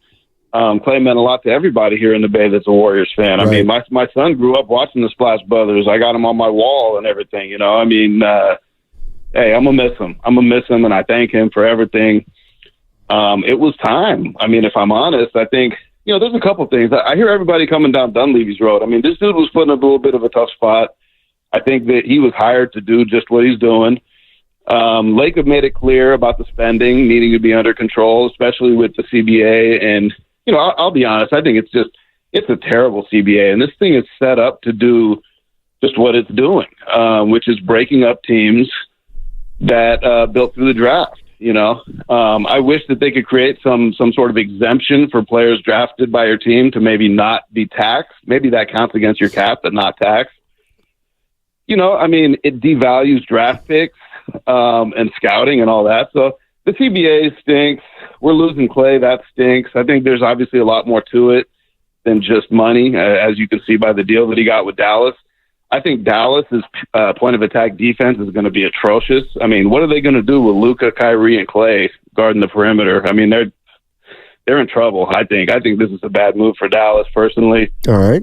Klay would have been better suited, you know, playing for Philly or somebody with a big man who can, you know, play through the, you know, play in the post, kick it out. Anyway, I mean, Luka's going to get him shots, but defense is going to be tough. So the Warriors, I'm hoping they go find a way to get DeRozan or something like that. I think. You know, if you can get somebody like DeRozan on a 2-year deal, you know, Paul George would have been awesome for 1 year, right? Maybe 2. Thank goodness we didn't get him for 4 years. I mean, that would have been a real problem down the road. So, you know, I think there's some silver linings. It's too bad they couldn't use Chris Paul's money, but clearly they tried. They were beating the weeds. Nobody wanted that contract, even for an expiring deal, for anything we wanted in return. You know, they're going to do something. And, you know, the idea, you know, I heard Bonte talking about spacing and stuff like that. I mean, you know, I love Klay, but down the stretch, Steph was struggling and Klay was out there with him. So I don't even necessarily think, even if we didn't make another move, that we'd be worse than we were last year. Maybe. I mean, Draymond and Steph are a year older, but, you know, anyway. Appreciate it. We're gonna make a move too. Boy, appreciate it, City Boy. So I'm going to bring Evan in here. I'm looking at ESPN. Who we get? And it says Klay Thompson plans to join the Dallas Mavericks on a 3-year, $50 million deal that includes a player option. Sources told ESPN's Adrian Wojnarowski. May or may not have jumped the gun because that was the report. Shams Charania also said that he intends to sign with the Mavericks, and this was 10 minutes ago. Chris Haynes also had a similar report from Woj. However, as of about 2 minutes ago, this is from Chris Haynes of Bleacher Report. Golden State is still working through details with Dallas, and I'm told, quote, a deal is not close, end quote, at this point. Also, our insider, Anthony Slater of The Athletic, is reporting that the Warriors haven't agreed to any Klay Thompson sign and trade to Dallas at this point. Per sources, could still happen, but negotiation/finalization would still be needed. Wow. So, Evan, I'm going to assume Steiny is not done. Well, it's not done. I think the question is, I think it's done with when. the Warriors. Yeah. It's still done with the Warriors. And I got to say this to that, because now the emotion is starting to creep up, Steiny. I always assumed or was under the assumption if Klay left Orlando or some team was going to throw 30 at him, and it was one of those things in regard to optics to where the Warriors put their best foot forward and he went for the money grab. But if somehow this deal is 3 for $50 and it's 16-17 annually, Steiny, I do think the Warriors and their culture take a hit, including Steph and Dre, of how can you let the Splash Brother and one of the big three leave for much of nothing? Because that's what I'm looking at this deal. If it's true, 3 for $50, that's much enough. Like, they really didn't think highly of Klay then. And vice versa, it sounds like. And vice versa. Leo's in San Francisco. Hey, Leo, how you doing? If you're just joining us, conflicting reports. Some have Klay Thompson going to Dallas. Other reports say not so fast. But the one thing that does seem clear is Klay Thompson won't be a Warrior. That's what feels like it's safe to say. What's up, Leo in San Francisco? Hey, gentlemen, how you doing today? Hey. So it sounds like to me that the Warriors are holding this up, so they're continuing to screw Klay around and not giving him the option to go make a little bit more money and play for Dallas with a chance to win a championship. They're going to screw it up, so he's going to have to take basically whatever free agent money he can get, which is probably around 12 or 13 million a year. So that's my cynical side of me on this whole thing that I'm hearing now. I wanted to congratulate him for going to Dallas. I think it's a pretty good fit. And despite the weakness in their perimeter defense, they do have two rim protectors and Lively and Gaffer. So that should help them compared to what the Warriors have, which is basically no rim protectors. The other thing I just wanted to say, you talked about a little bit about the trade. I want to thank Paul George from saving the Warriors from themselves by tying them down with a 4-year max contract that would have been an albatross across around their neck. Basically, Paul George was not going to get him even to a conference final. And they had no other moves if they would have signed him. It would have been similar to them last year signing a 6-foot guard who was near 40, and the Warriors hoping that somehow that was going to get them to another championship. And I think the bottom line, I don't think it's about the money for Klay. I think it is about a lack of respect. And I think, Guru, you touched on it earlier. The minute they gave Draymond that 4-year, $100 million contract, that screwed everything. Because at the end of the day, Klay said, wait a minute, and I think Guru, you said this earlier, you got a guy here who punched his teammate, didn't get any kind of suspension for it from the Warriors, and basically went on to get a 4-year, $100 million contract, and then screwed that up last year, 2 years in a row. He screwed it up again, didn't learn his lesson, and now he's trying revisionist history, going on his podcast talking about, how he's really a good guy. And he's not going to get any better on the court. It's going to get worse. And that started to show up in that Boston series in terms of his inability to cover fast wings when they're moving small. Yep. So anyway, I'm looking at the Warriors. I hope they don't make any panic moves. I would not make a move for Levine. He's breaking down feet, knees, and I don't think they should trade Wiggins for somebody else's pocket lint. At the end of the day, if they're stuck with Wiggins, when they signed the contract, everybody thought it was a great contract because he took less than he could have gotten in the open market. And at least if they can get him, anywhere near he was that year when they won the championship against Boston, at least he can play some defense. Because right now, this league is moving towards wings. And you better have some wings that can defend, because if not, you might as well forget about it. Appreciate the call, Leo. Thank you. You ready, Evan? Yeah, just a couple of super chats to click up on YouTube. Big thanks to Atco Pest Control and Yoki is the name, $2 each. This one was when the trade was announced.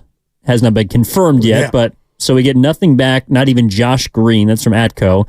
And then Yoki wants Jaden Hardy in return from the Mavericks. Well, apparently they're both on the table still. Well, I don't think Hardy's coming out west. I don't think Dallas would, I'm hearing Gafford and Hardy. I think those guys are fixtures with the Mavericks, Donnie. So I would love to have either one of those guys, but to Yorkie is the name. I don't think if this does go through that Hardy would be part of the package. Yeah, if you're just joining us, we've got conflicting reports. Adrian Wojnarowski of ESPN reported that Klay Thompson was going to sign a 3-year deal with the Dallas Mavericks for $50 million, 3rd-year player option. As part of the deal, Josh Green from Dallas was going to go to the Charlotte Hornets, but Chris Haynes saying not so fast. Wow. Nothing's been agreed to yet. The Warriors, according to Anthony Slater, have not agreed to a deal at this point. So we'll see if anybody jumped the gun or not. Yeah, and Sonny, I'm going to tell you this because how I feel. I hope this is not real because I still want Klay, and I just said it to you 30 minutes ago, as a Warrior. So I'm hoping this is for that. This just reeks of a lot of stuff going on with the Warrior culture. If Klay takes this deal, the 3 for $50, for me.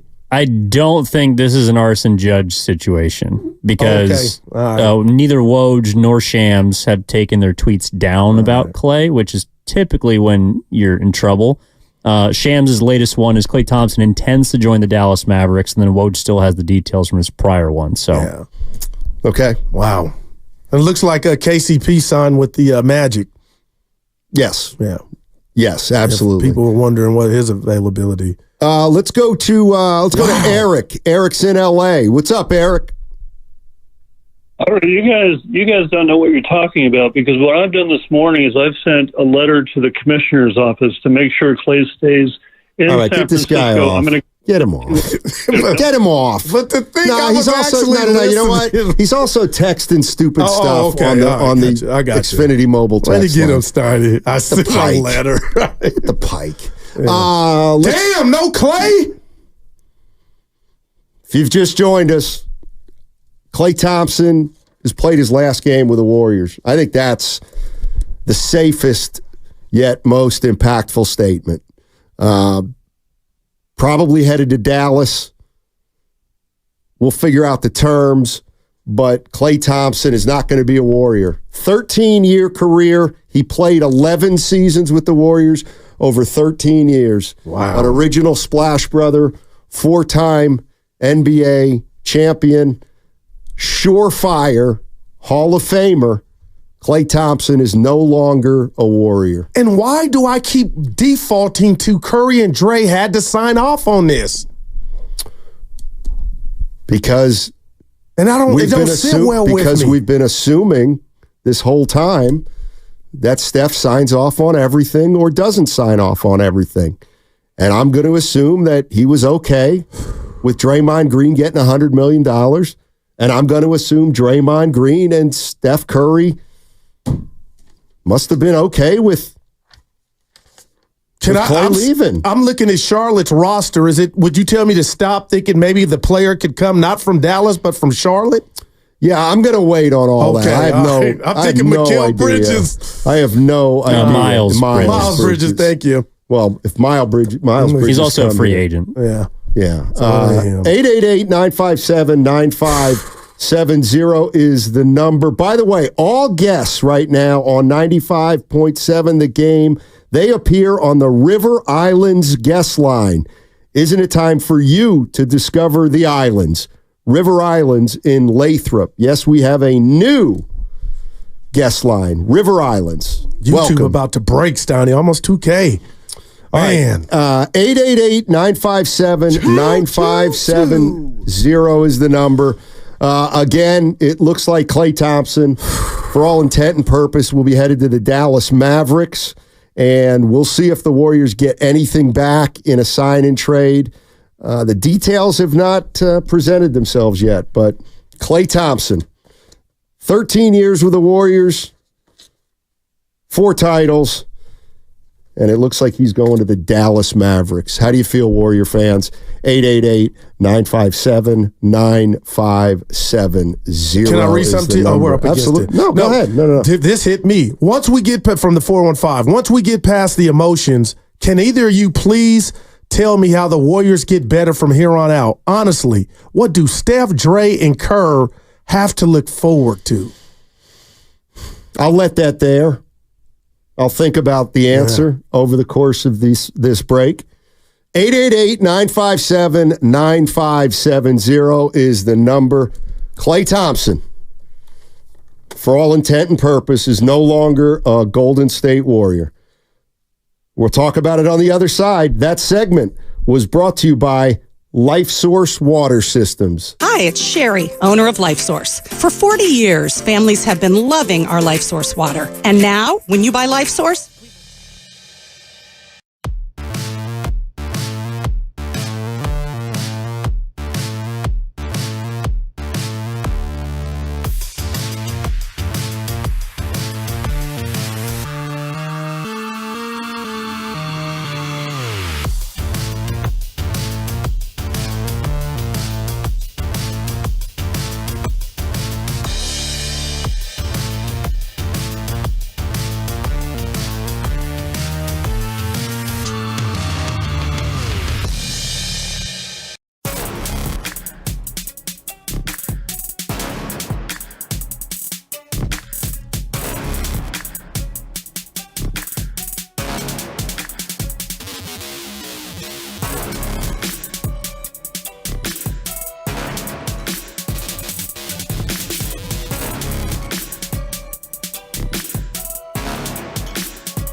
It up.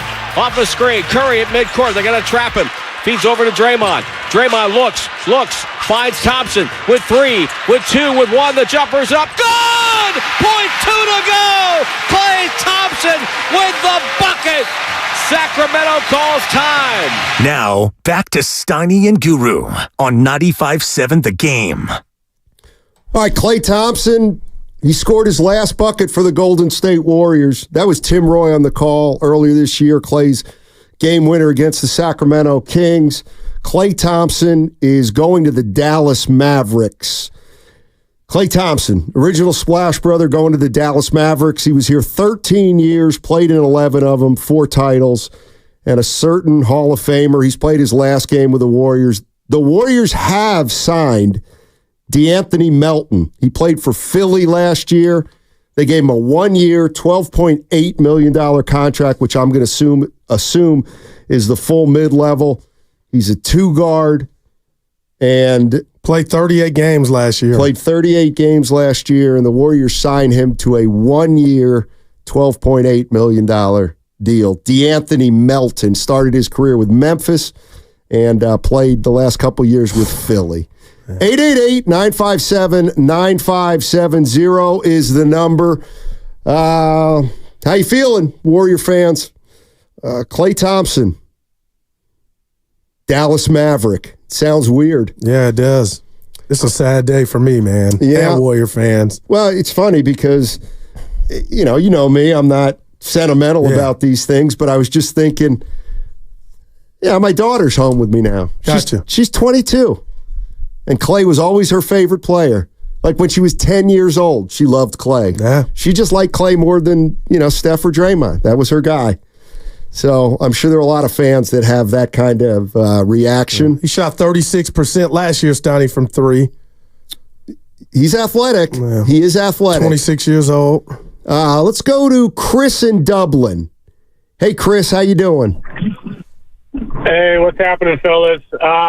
Just driving, going to grab some lunch real quick. So I know you guys are going through the callers real quick, so I wanted to talk about Klay from the perspective of the Warriors and him as a person, then real quick touch on him on the Mavericks, if that's ultimately where he's going. Steiny, I agree with you. I think it was very clear that he needed a change of scenery. The Warriors tried to diminish his role. They tried to have him go stand up, stand in the corner, be a 3-point spot-up shooter. What did Klay do? How did he react?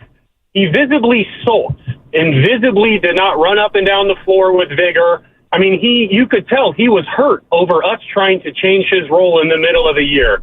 So, we appreciate the greatness. I'll never forget 29 points or rather 37 points in a quarter, 60 points in 29 minutes. That, I'm going to remember Klay with his greatness. I'm not going to choose to remember how it's been the last few years, but unfortunately, he's left a sour taste in a lot of fans' mouth. I mean, it's been 6 years since that first injury. 6 years. And this guy has simply refused to change the way he plays. So, I think, everyone talks about Draymond being a bad guy. I get it. But we're at the point now where we're talking about Klay Thompson, Mr. Laid Back, Mr. Boat Guy. We're talking about him being a cancer now and a potential toxic person to our locker room, because he's looking around, he's got to get his, and then you got all these other guys that are looking at him like, dude, you're the dude at 24-Hour Fitness now that we got to not pass the ball to. We got to tell you to stop shooting because you are so far out of touch with what's going on that we got to take it from you. So I kind of think it's addition by subtraction. We're taking the reins from Klay. We're giving it to the young guys, and we're going to say, you know what? We're not going to settle for mediocrity with Klay and do a swan song. We're going to try to make a play, and if mediocrity is the answer, that's what it is. Klay had to go. His time was done here. And you're talking about a guy going to the Mavericks? Real quick, if you let me. Yeah. If he's going to the Mavericks, you're talking about Kyrie Irving, Luka Doncic, and now Klay Thompson being 3 of your main perimeter defenders. Good luck. Good luck. In touching back on what he did with us, there's no guarantee he's going to be able to go stand in the corner and hit some high, a high clip of 3-point shots with Luka and Kyrie. Because guess what? He didn't do it when he had the opportunity with us. and he can't defend, yeah, good luck in Dallas.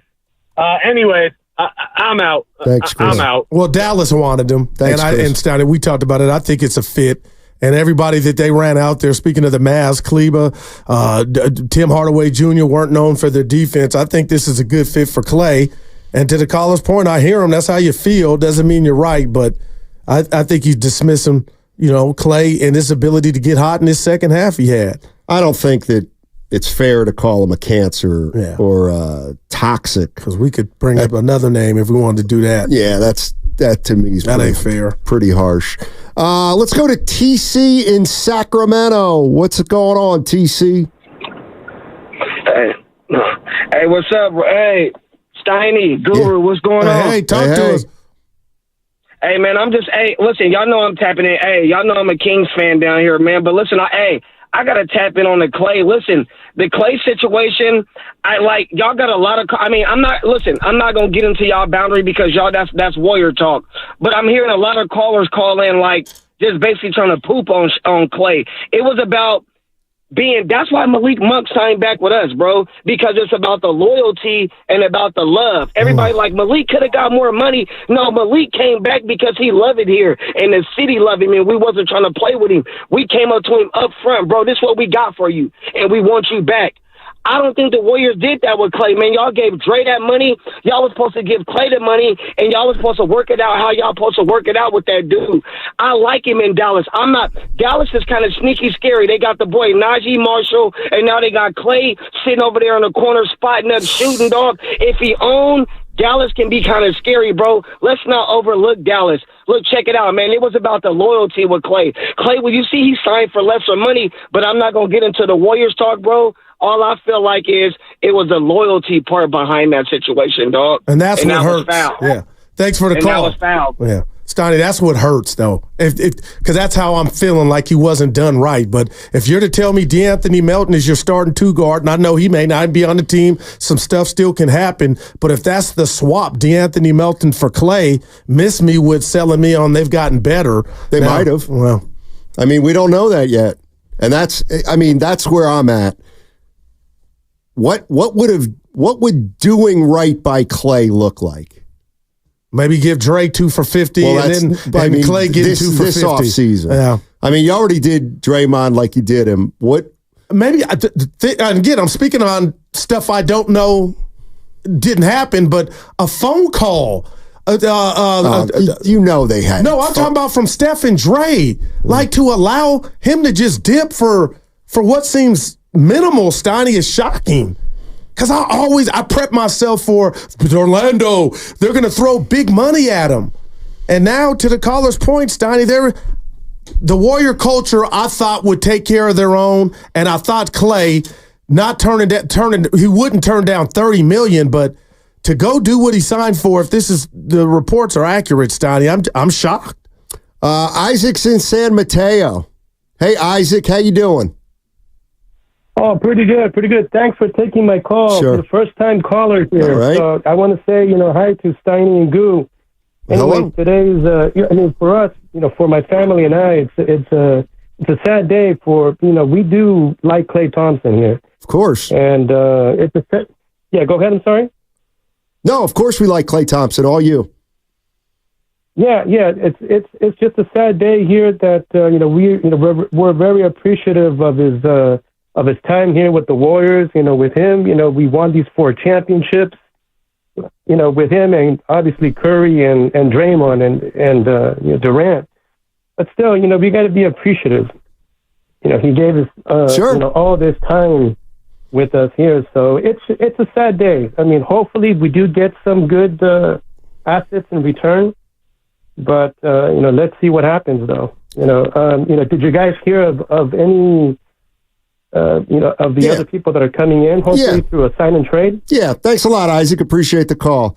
If you're just joining us, Klay Thompson is signing with the Dallas Mavericks, 3 years, $50 million.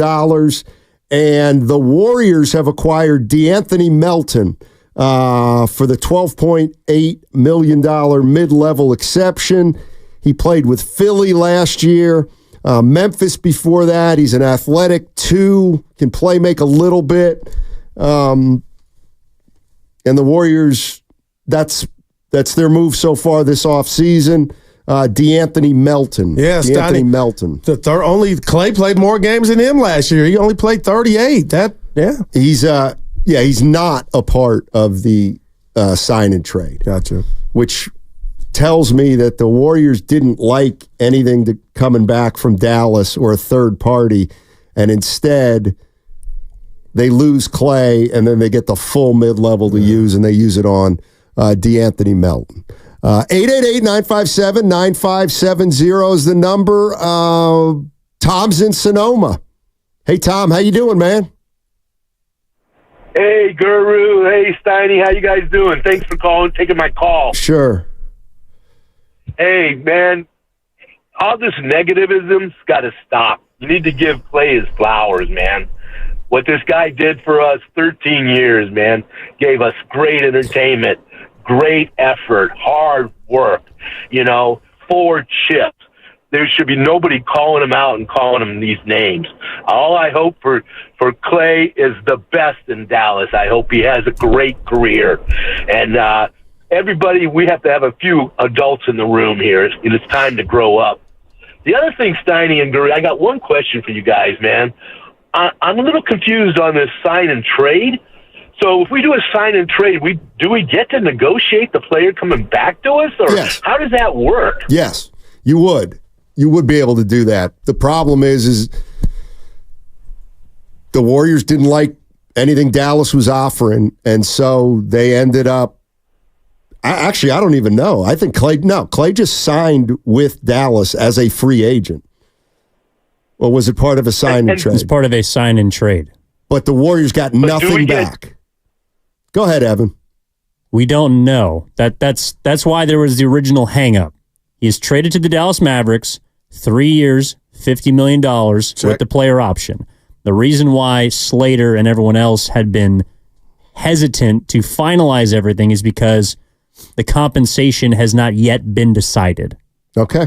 There you have it. And this is the latest from Wojnarowski. Warriors and Mavericks still working through details of a sign and trade, which includes Hornets sending the Mavericks 2 second-round picks for Josh Green, sources tell ESPN. One of those picks could end up in Golden State. Thompson will land in Dallas on the 3-year deal. You heard it here first. It's going to be Kleba. You think so? Yeah, I do, actually. Yeah. I do. He can shoot. Let's go to so can Klay. Anders in Oakland. Hey, Anders, what's going on, man? Hey, guys. How are you guys doing? Doing well. I just had this. Yeah, can you hear me? Yes, sir. Okay. So my thing is, Joe Lacob was so freaking smug for all those years about how we were light years ahead of everybody else. And there's Wiseman, there's Poole. We got nothing for CP3. We get nothing from Klay. What happened to being light years ahead? Well, thanks, Anders. I mean, yeah, dynasties don't last forever. That's why they're dynasties. Yeah. I mean, listen, all the Joe Lacob people who dislike Joe Lacob are going to come out of the woodwork. You know that. The other part of the DeAnthony Melton signing is when you use the mid-level exception, you hard cap yourself at the first apron. So they previously hard capped themselves at the second. They're now hard capped. They cannot exceed $178 million for their salary this season. Continues to move in the direction of shaving and saving money. Yeah. We knew this day was there at some point. I would say, if you want to be safe, say, the dynasty's not over. But the dynasty as we know it is. Right. And you're coming off a year where you didn't even qualify for the playoffs and you lost your second best shooter, who was 39% from 3, average 18 a game. Tim in Raleigh, North Carolina. What's up, Tim? Fellas, hey, Guru, help me out on this one, and I'm really being honest on this one, because I feel what you're saying about you think he might have not got done right, but, and both of y'all, help me here, they paid him $86 million to rehab, legit, real deal, $86 million, the first injury, they knew what they would get, torn ACL, but then we lose him another year and a half after that, Never heard a whisper, never heard no complaints. $86 million for rehab, right? And then last year, like if he takes the 2 for $48, he's literally making more than Malik Monk, more than KCP. Like he's making more than these cats. And then he probably could get another year, like if he performs, right? But Klay, he bet on himself, fellas. He bet on himself, and he kind of overshot himself. Like, so what is the Warriors supposed to do? Like, you bet on yourself, bro. Like, this dude has been mad and angry for the last 2 years, and none of us, we get on the radio and we all trying to figure out, what is he mad about? Like, he never looked at it as a blessing to be able to play this sport again and just be out there. He has been angry, visibly angry, for 2 years. And like, guys, we gotta remember this. Klay was the guy who said, I ain't sacrificing S. Like, I don't think we realize what that means. It's not like I'm not calling him selfish, but guys, Klay feels himself. And if others don't feel him the way he feels himself, he looks at it like disrespect. I mean, guys, he bet on himself. And so, and the lasting taste he leaves in everybody's mouth is 0 for 10. So now are we supposed to be mad at the Warriors that they may say, you know what, man, you should have took the 2 for $48 because we don't got 2 for $48 for you no more, man. Like, who is he supposed to be? Like, Guru, honestly, do we think that they did something wrong by him? I mean, maybe, yeah, we gave Dre the 4 for 100, but, dude, we was going to give you 2 for 50, take the 2 for 48, and then maybe you add another year on top of it where you get another 20 to 25 after that. I just don't understand what they did wrong to him, guys. We all know Klay has been just an angry guy since he came back. And I don't know why he was so angry.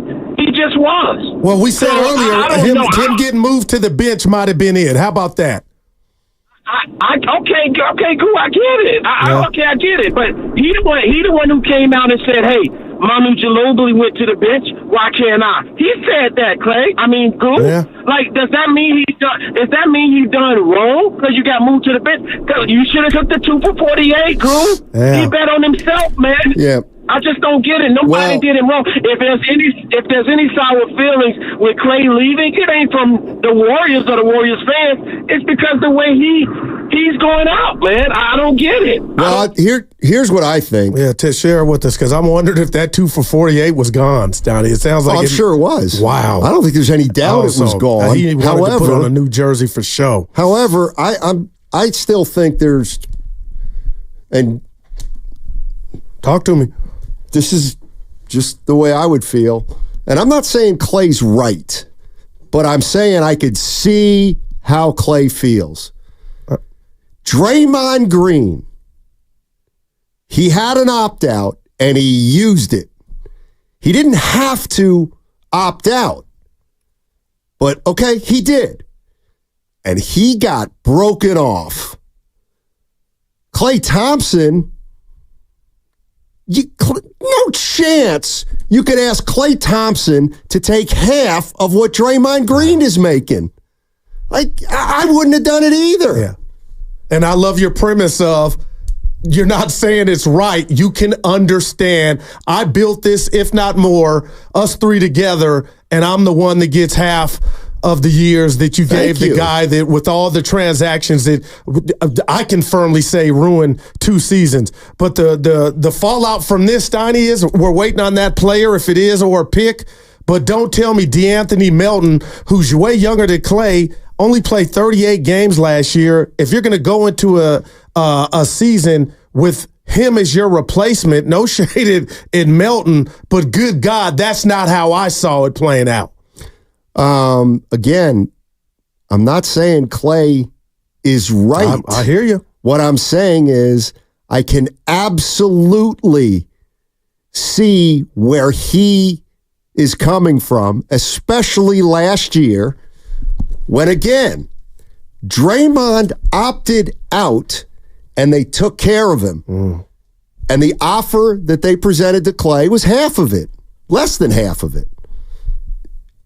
Because it was half as many years. All I'm saying is I can see how Klay saw the writing on the wall at that point. Yeah. Let's go to Jason. Jason's in Berkeley. What's up, Jason? How you doing?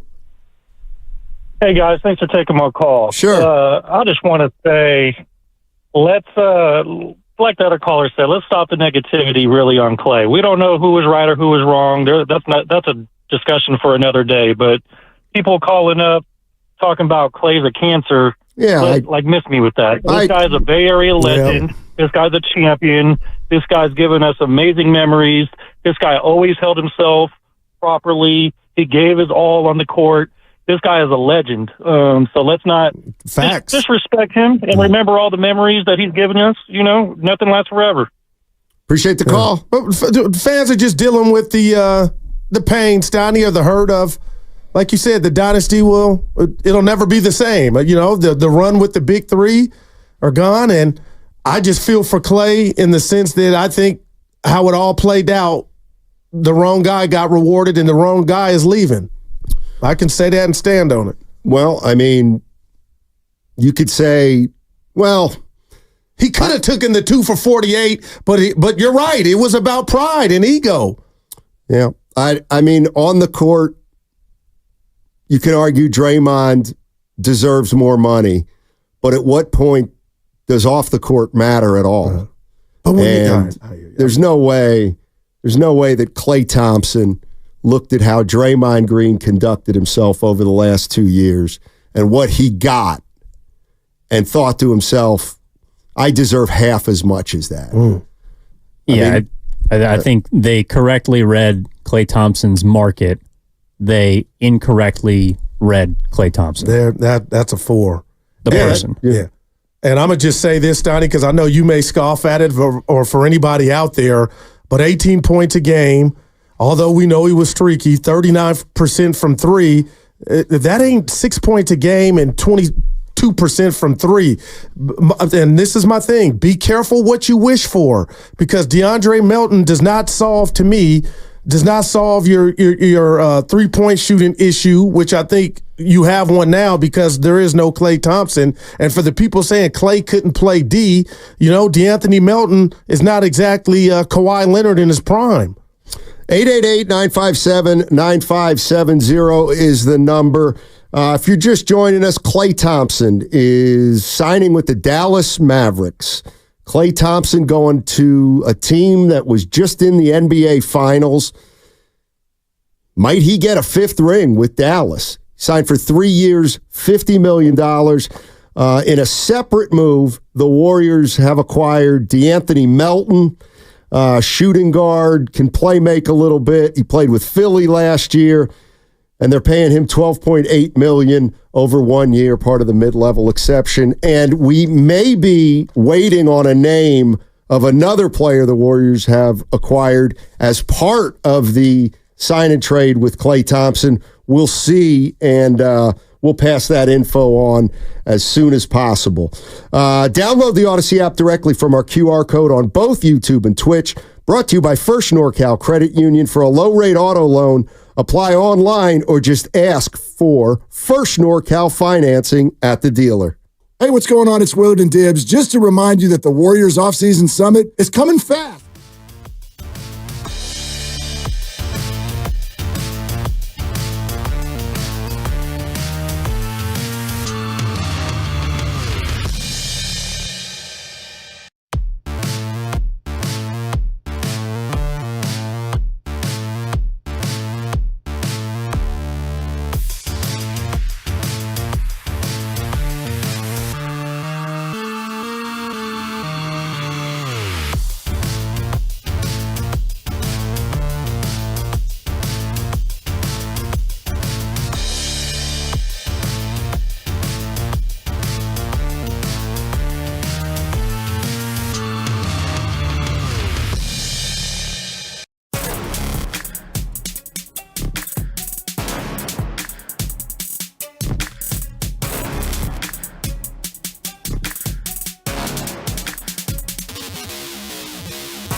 Ridden by Booker, takes a really difficult shot, falling out of bounds from a horrible angle, and it was a swish. My goodness. Klay Thompson. Now, back to Steiny and Guru on 95.7 The Game. All righty. You know what? I think it is a sad day. Yep. Klay Thompson is signing a contract with the Dallas Mavericks for 3 years, $50 million, 13 years with the Warriors. He played 11. Obviously, we know about the 2 years that he was rehabbing from injury. 4-time champion, and Klay Thompson is now headed to the Dallas Mavericks. The Warriors have acquired DeAnthony Melton in a separate deal. They signed him for $12.8 million. That's likely all of their mid-level exception. Yoki is the name. Super chatting. Moody or Waters replace Klay. Melton coming off the bench. Well, we'll have to see. We'll have to see. Can I know we got calls. No, dude. It's kind of hard. You mentioned a 13-year career. So many memories, Steiny, but is there one that just sticks out to you? Because before you answer, mine is Game 6 Klay. To me, that was the most incredible clutch display of shooting from a guy with the chips. Everything was against him. I don't think I can think of Klay Thompson and not think about Game 6 Klay in OKC. That's certainly up there. I think the 60 points in 29 minutes off 7 dribbles was unbelievable. 37 in a quarter against Sac. Yeah, those three. But those weren't the Steiny. This was your going home. Yeah. What about him shooting free throws with a torn ACL? And I just watched that. Yeah. How could I not say it, Evan? He came back out and shot. And then went down on defense for half a second, Steiny, till they Cousins fouled. I'm mad and I'm shocked, Steiny. I just thought $30 million, it would be a money grab to the point to where it'd be like, you know what, we understand that, go get it. But Steiny, 16 to 17 per. But he's in a good spot. We'll see. Luke in San Lorenzo. Hey, Luke, how you doing, man? How you feeling? Hey, Steiny and Guru. I'm feeling a little reminiscent. I think it, unfortunately, while I think the deal makes sense, I was in the building when Klay tore his ACL against the Raptors. And he, like you said, he comes back out, he shoots the free throws, and when you're in the building, you feel like he's going to retire a Warrior. And it just kind of hurts to see him leave. But on the flip side, like, it makes sense. Like, he wasn't a cancer in the locker room like you guys were, just saying a few minutes ago that he wasn't. But he definitely wasn't good for the team. I got you. I think it helps that he's in a better situation. And that Melton signing, that's to replace CP3 off the bench. I still think there are moves coming up. I still think we can't judge the off season until all the sign and trades are done, all the moves are done. If the Warriors trade for Markkanen and Markkanen starting or someone else, and Melton's off the bench playing defense instead of Chris Paul, I still think there's moves to be done. So while it does hurt to see Klay go, I think it makes sense. Thanks, Luke. I appreciate the call. I agree that they're not done. Package Wiggins and something for Markkanen. We got a dream here now, man. I don't know why Danny Ainge would give up anything significant for Andrew Wiggins. Not to mention, what is going on with Andrew Wiggins? Depending on what you read, he's either not playing on the Canadian national team because the Warriors said he can't, or it's mutually decided upon, but it feels like something's going on with Wiggins also. How about we go to Mystic? Mystic is in San Francisco. What's up, Mystic? How you doing? I am sick as a dog. I'm sick as a dog. Because not only did my guy leave Splash Brothers, I've been a Warrior fan since, Sleepy Floyd, okay? So this is clearly the greatest time of my life in sports, period. So watch the Splash Brother leave like this to go to the Mavericks to play with Luka and them, it makes me sick. And you know what? I feel bad for Klay in a way because there's no way you're going to win. You're not going to win with those two bozos. They don't play championship basketball. They don't? They got to the come on now. They got to the finals. They got to the NBA to the finals. But they can't. Right. But they can't win because you need to move the ball, pass the ball, and play defense. You might be and those right. two losers can't do it. Now, all right. can I just? Come on, man. Yeah. Mystic. They're not losers. Yeah. They're actually better than our team right now, Mystic. Those are the facts. I mean, they may never.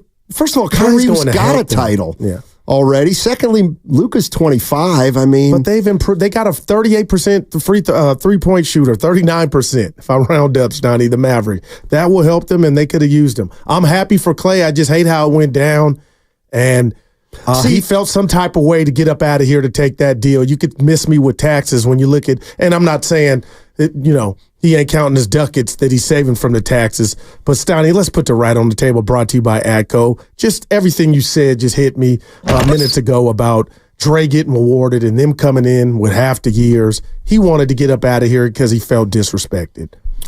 Well, I think that's part of it, too. I don't think there's any doubt about it. The other thing is now looking at it now, I don't think there was any way Klay was going to leave on good terms. What would Klay leaving? I don't even think there's a scenario. Orlando or our team. It's not the Warriors' fault offering $30 million per when we thought, I remember halfway through the season or at the end, you were like, he might get 30. That would make me feel better to where, you know what, the Warriors culture, everything is still copacetic. I'm just starting to, how can Dre and, what's the conversation, Steph, around losing your guy for much of nothing?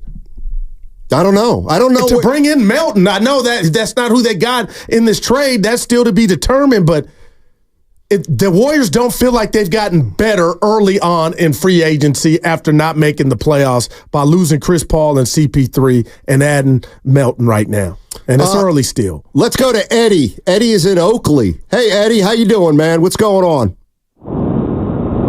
What's up, Guru? What's up, Sonny? Hey, Eddie. Hey, man, this is a sad day, man. I appreciate Klay for everything he's done. I mean, it was a great run. It's sad to see him go. But at the end of the day, man, I'm looking at I remember last playoff, he single-handedly shot us out of the playoff. The year before, he shot us out of the playoffs along with Jordan Poole. I mean, I think it was time to go. I mean, correct me if I'm wrong. It was a good run. I love the guy, but what could you do? Yeah, appreciate it, Eddie. Thanks a lot. Not the greatest connection, but we still gave you a shot. I just against Donnie. This is what I'm gonna go to sleep on. Just be careful what we wish for.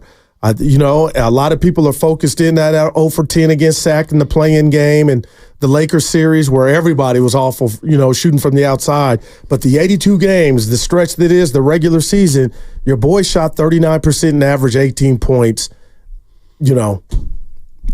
So we'll see how that. I think that's going to be missed. And a guy on a good day when he gets hot can get hot with the best of them. I think another thing that may be a gut punch for Warrior fans is Klay saying Dallas is more of a contender than the Warriors? And is that a surprise? Dallas went to the NBA Finals and the Warriors finished in 10th. Is that kind of self-explanatory? I don't even need Klay's answer to that. I mean, the idea that Klay Thompson being in a Dallas uniform is going to be sad and hard way to watch. Talk to me if he wins a 5th ring. I mean, what if Klay gets a 5th ring out of this? Yeah, and I'm already imagining his return. Forget Durant. He left. Well, Klay did too, but, I feel like, Klay is mad at the organization. He has his memories, but he's mad how he was dealt with. Alex is in Oakland. Hey, Alex, how you doing, man? What are you thinking? I'm all right, man. So what I'm thinking is, first of all, to Klay Thompson, thanks for the memories. Second of all, I want to say is heroes eventually die, and I'm quoting. Klay did a great job for the Warriors. Unfortunately, he got hurt. That's part of the game. But remember, when he got hurt, they gave him a really big contract when he got hurt. So he got his Draymond Green contract on the front side after he was already injured, and they still signed him. So now Klay is going to be forever in Bay Area history. Remember when Klay went for 60? Remember when Klay hit for 37? Remember when Klay was in Game 6? Yeah. He's everything. Just remember the good times, because sports, sometimes you don't know how the ending is going to be. Thank you, Klay. Thanks, Alex. Appreciate the call. Yeah. Well, that's it, Stoney. Right now, just appreciation and thanks. Klay Thompson headed to the Dallas Mavericks. 3 years, $50 million. One half of the Splash Brothers now gone. When do we hear anything from the Warriors brass, you think, or we don't? It's a good question. It's a real good question. I like to hear something. I'm not exactly sure. And again, the one thing that is hitting me is I'm looking at the Golden State Warriors roster, and I'm looking at all the players on their team, and nobody has a longer tenure in front of them than Draymond Green. He's still going to be paid for the next 3 years, and no other Warrior player is guaranteed past 2. So right now, Draymond Green has longer on his contract than any other Warrior player. Can I need you to psychoanalyze your partner. 6-year relationship we have. My bestie, you are. Stoney, that bothers me. And I'm not a hater. You know I'm not. Why is that fair that bothers me? No, I'm sure it bothers other Warrior fans too. And I think it bothered Klay Thompson. It might have. I don't know. Like, how is that the scenario? And don't miss me with Draymond's defense. I just for the life of me, I just dialed up the all NBA teams. Now, those days are done. He didn't even make the first, second team. So the people saying he's still playing defense like he was in 18 miss me. Well, he didn't qualify. Same thing, but because he didn't play enough games. I know. I'm just saying, just clarification, sensation. Hey, but I did omit that. Oh, boy. This is a sad day, man. It really is. Mike's in Santa Clara. Hey, Mike, how you doing? Good, gentlemen. I know it's a sad day, but how you guys doing? Hanging in there, Mike. Yeah.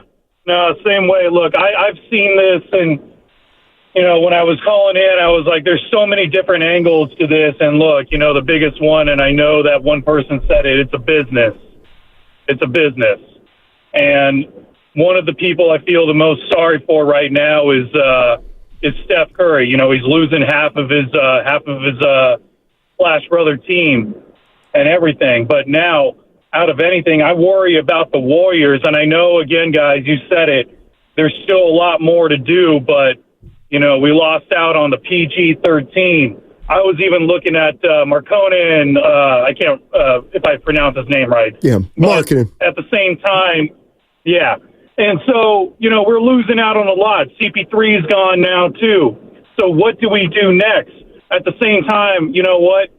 All the hearts and, props to Klay with everything he's done. But also, I'm looking forward to seeing him get what he's due. And you know what? He is going to a championship contender.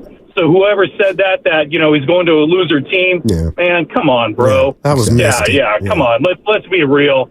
But at the same time, in the way I also see it where the Warriors also did do this to themselves. Look, Draymond, he got his contract. But at the same time, we were putting Klay on the back burner. So do you really see us being in the bad for, looking for the franchise to look for a better option at that point?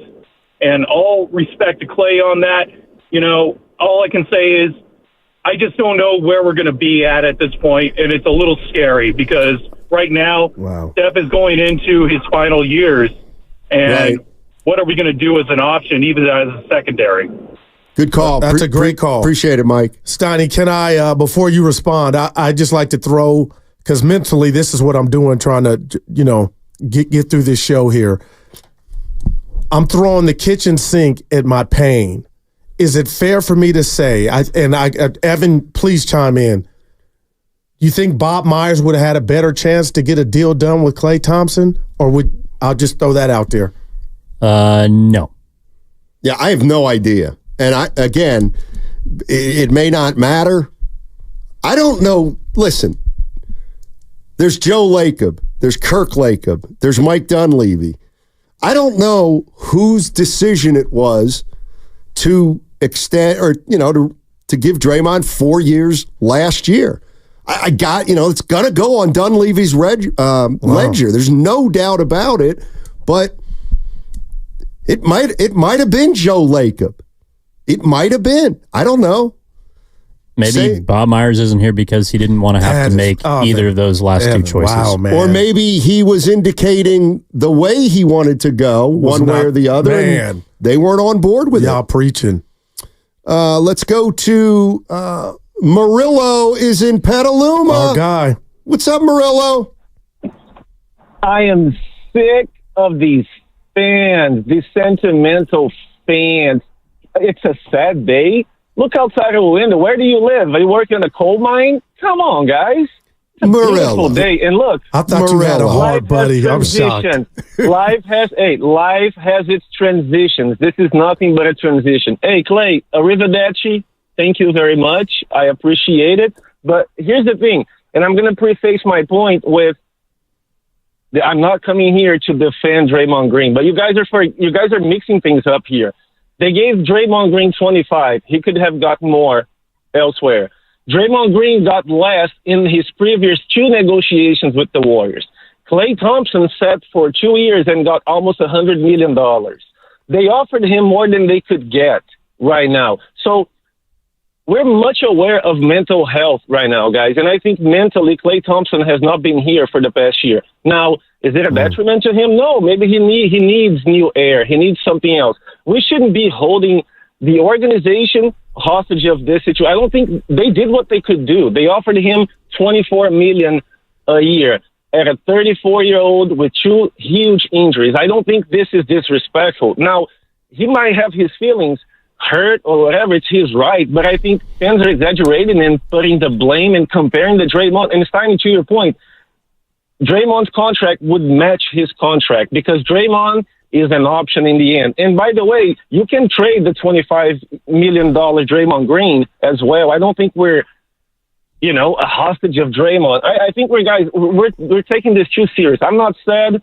I'm grateful, and I look forward to Pajemski, and I look forward to the future. And by the way, it's 4th of July. Remember, the British blew a 13-colony lead. Let's celebrate. Hey, Murillo, I'm going to give you know what, Murillo? You're one of my favorites. I didn't know he was heartless like that. You're off base. Yeah. I mean, you're just off base. He's hard. He cutthroat. It is a sad day. I'm the most cynical person on planet Earth. The guy was here for 13 years. He won 4 titles. It's sports. It's sports sad. We get that, but yeah, Klay, no number 11 anymore. And let me tell you why I'm Warriors. Real quick, Snotty, let me tell you why. I tell you I'm the sports romantic anytime I can. I like watching movies and the biopics of the Beatles and the Temptations. What I'm learning about this Warrior culture, again, who did not suspend Draymond when he hit a teammate in Jordan Poole, he got rewarded. What I don't like about this is I think we are about to embark on getting nuggets in fallout from what we thought was a great family and everything was good in the hood to where we're going to find out if that ever comes to, if it ever gets out, what just went on behind the scenes. Because I'm sure Klay has his own story to tell.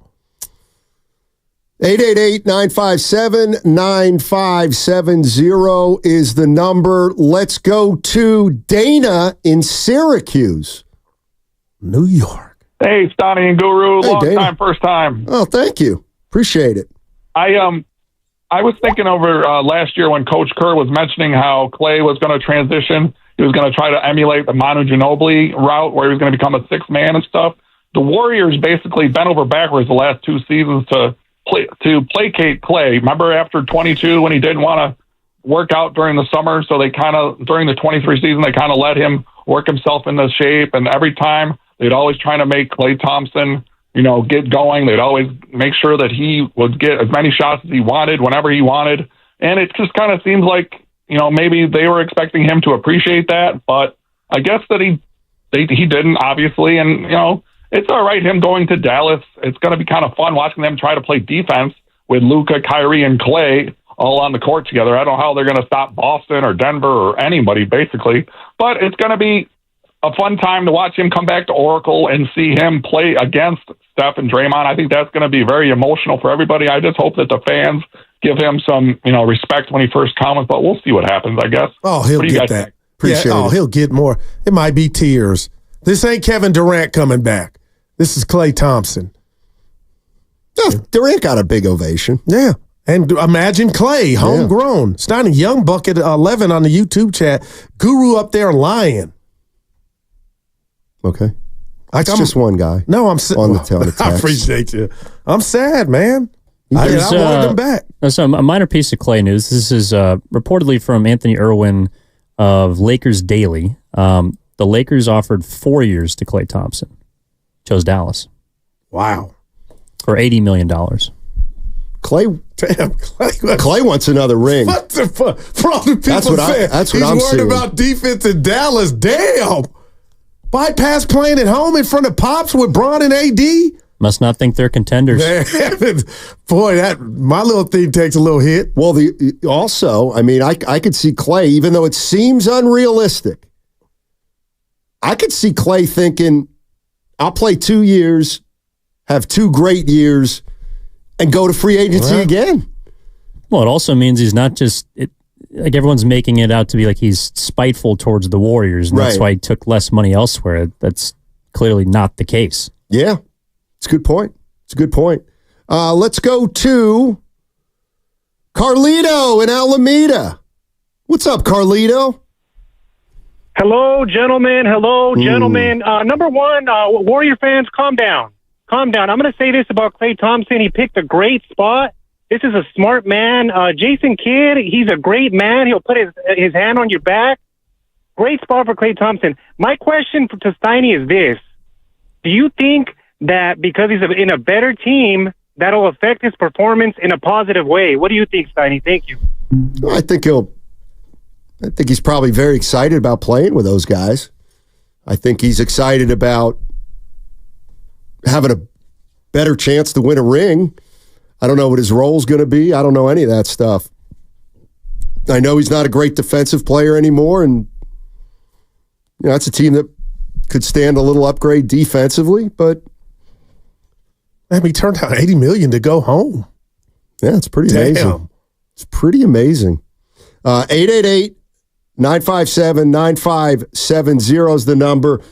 Klay Thompson is going to Dallas. He's going to play for the Dallas Mavericks. 3 years, $50 million. He was with the Warriors 13 years. He obviously played in 11 of those years, won 4 titles, and he has played his last game for the Golden State Warriors. In a separate move, the Warriors have acquired DeAnthony Melton. He played for the Sixers last year. He's kind of a 1-2-2-1. Not a 1-2-2. He's kind of a 1-2-2-1 combo. When he plays. Started his career in Memphis. The Warriors have signed DeAnthony Melton to a contract using their minimum. I'm going to run this by you real quick. Okay. So I'm hearing a lot of people say what Klay can't do and, why they're happy he's gone. Why do you think Dallas did it? Because I have an answer. Why do you think Dallas coveted one Klay Thompson? Because they think he can help. No doubt about it, man. And when you shoot 39% from deep and you got 2 dudes that could take it to the hole and kick out, and if you get beat, you got Gafford and what's my other guy's name? Lively to help you out. I mean, man. But 4 for 80 in L.A., that's shocking to me. That's home in front of Pops. Just goes to show you. Pops got to be upset a little bit. I mean, he was on Twitter yesterday clamoring for it, and Lakers anteed up. I mean, how do you look at Klay? Do you look at him as, is he ring chasing? Or is he going to a place where he thinks he can win another ring and really contribute? The latter. I think. Exactly. That's what I think, too. I think Klay values basketball, and he wants to win. And for other reasons outside of it, didn't feel like the Warriors were the best spot. Let me ask you this real quick. Do you think he didn't go to L.A. because he felt like Warrior fans would be more upset if he went and joined LeBron? No chance. Please. Go. Just a thought. Please. Just a thought. Come on. I'll try and find his response to the fans after they booed the Warriors on the other side. All right, that segment, 888-957-9570 is the number. That segment was brought to you by Robert Half. 9 out of 10 hiring managers are having difficulty hiring. Robert Half is here.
How you feeling, Warrior fans? 888-957-9570. Yeah, I watched that game Saturday night. Now, he was down there thriving in pain, and he was on what had 30 in the third quarter. And that would have been number 6, because number 5 was when Draymond got suspended, and that would have been the 6th chip. Okay. Judy in Oakland. Hey. What's up, Judy? How you doing? Hi there. Good afternoon. I'm doing well. Thank you. Sure. Hey. So I apologize if I missed this, but I'm confused as to why we're skirting around the extension Klay received when he was injured. Are we not factoring that in? Are you guys thinking that doesn't matter?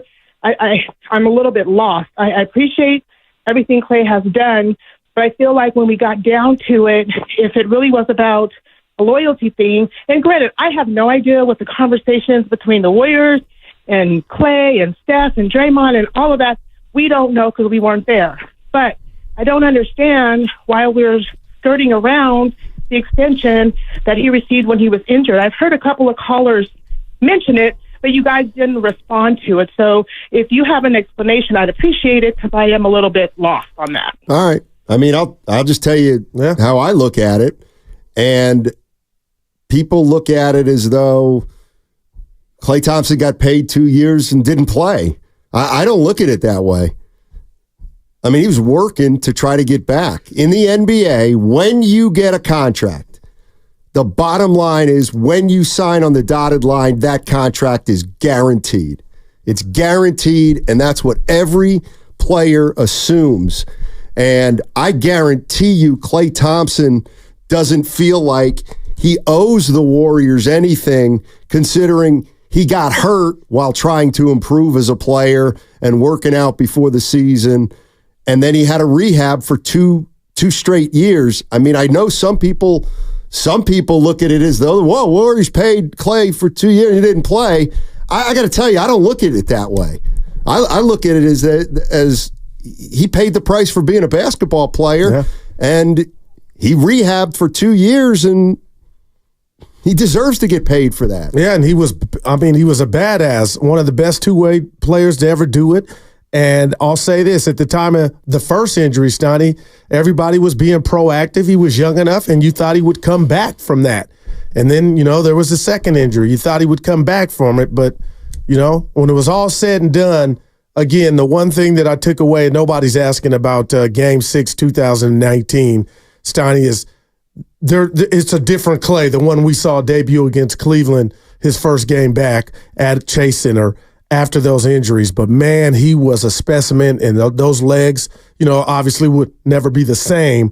But still, the guy he is today can shoot 39% from three, average 18 points in a regular season game for a season, duration of a season. And all we seem to talk about is what he's lost, he can't guard.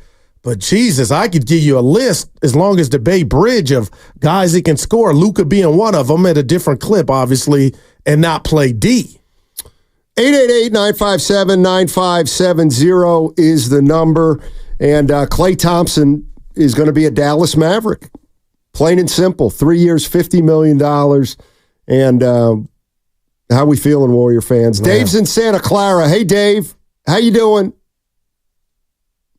Doing okay. I wish I was doing better. I just want to say thank you to Mr. Klay Thompson for all these awesome years.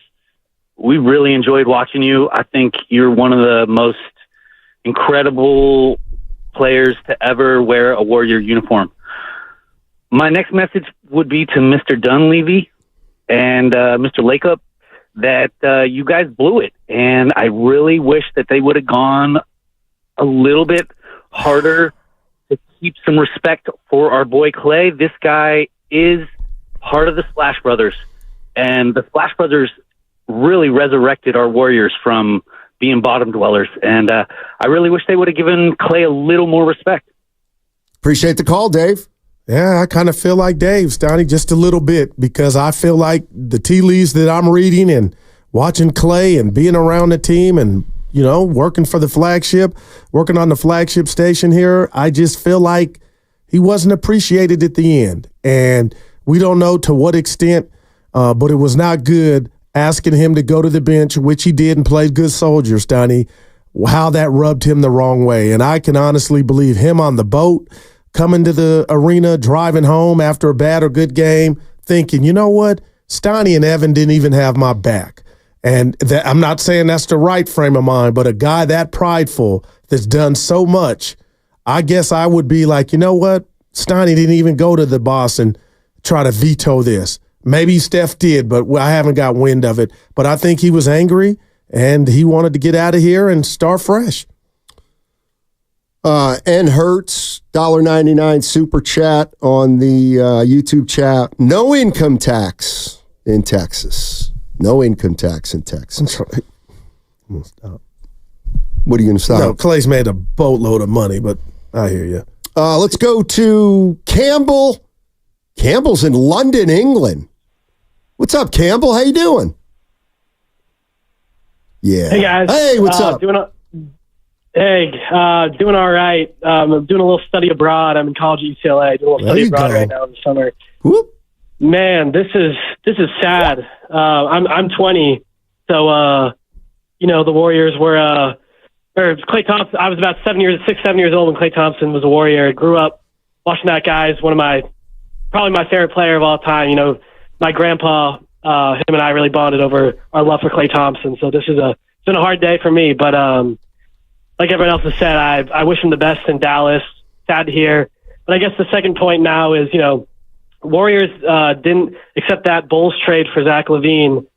I agree with that, but what's the path now? What's the direction? Is it the youth movement, or is it, are you trying to find, from Charlotte, you're trying to get Grant Williams? Oh, gosh, I hope not. Or, trying to pipe dream for Miles Bridges. I don't know, guys. Want to hear your take. Is D'Anthony Melton the guy now at the 2? Thank you. I appreciate it. Again, D, I love you. Talking about D'Anthony Steiny. I hope not. I hope he's not your starting 2.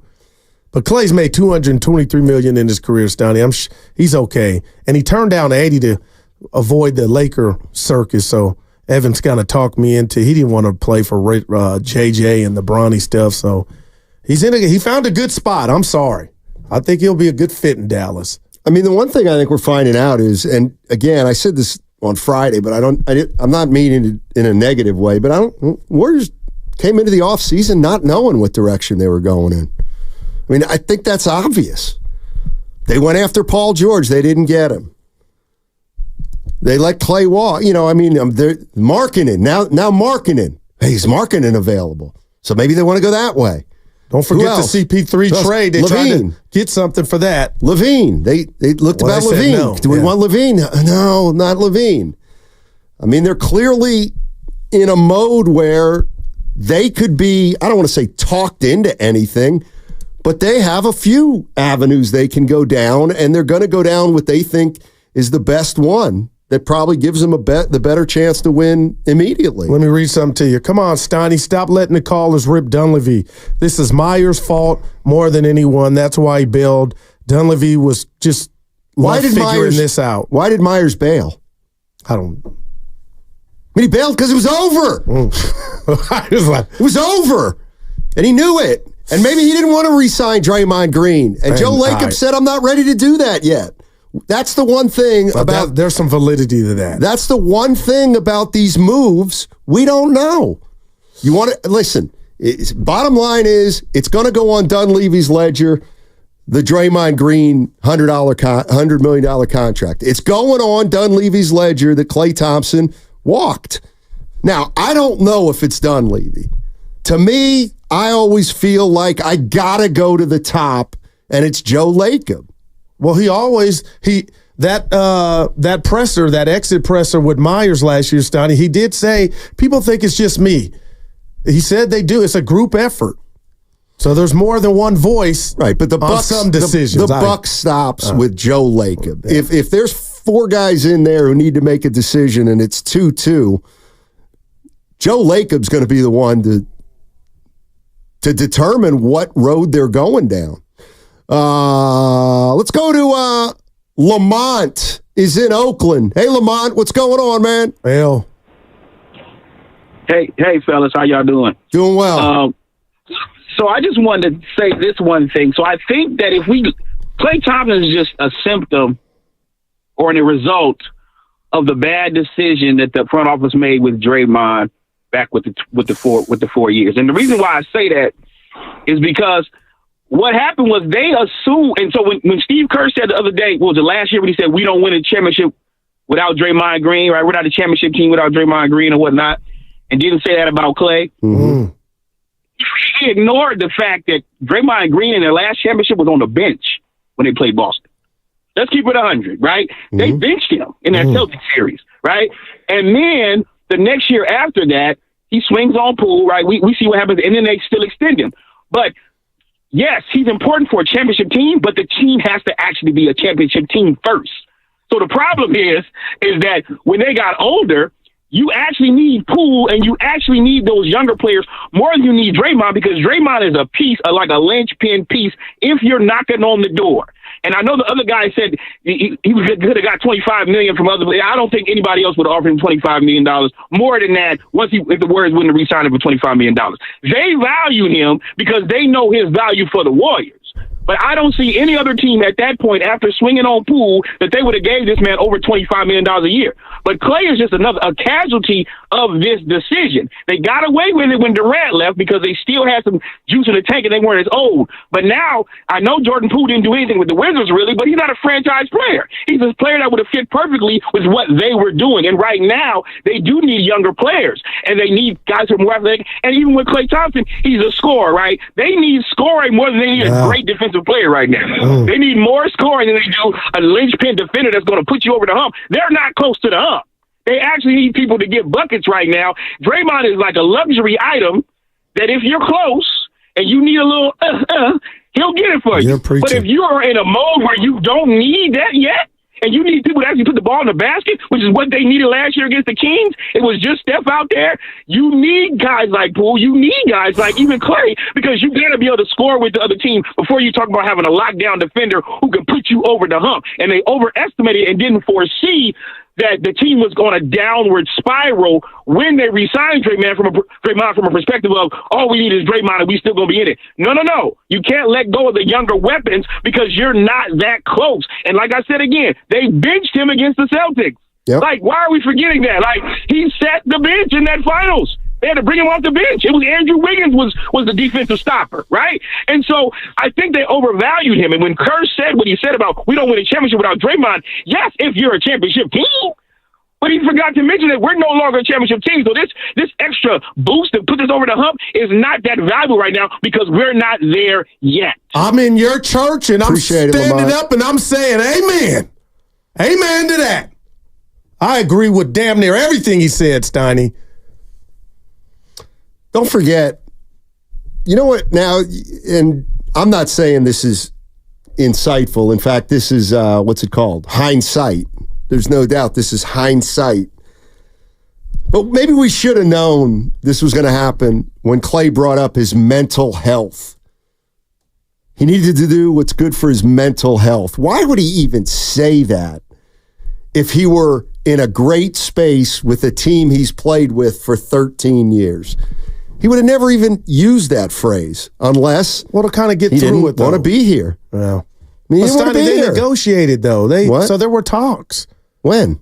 Right when the season ended, and they didn't like what they were hearing. I don't think there was an offer after this season.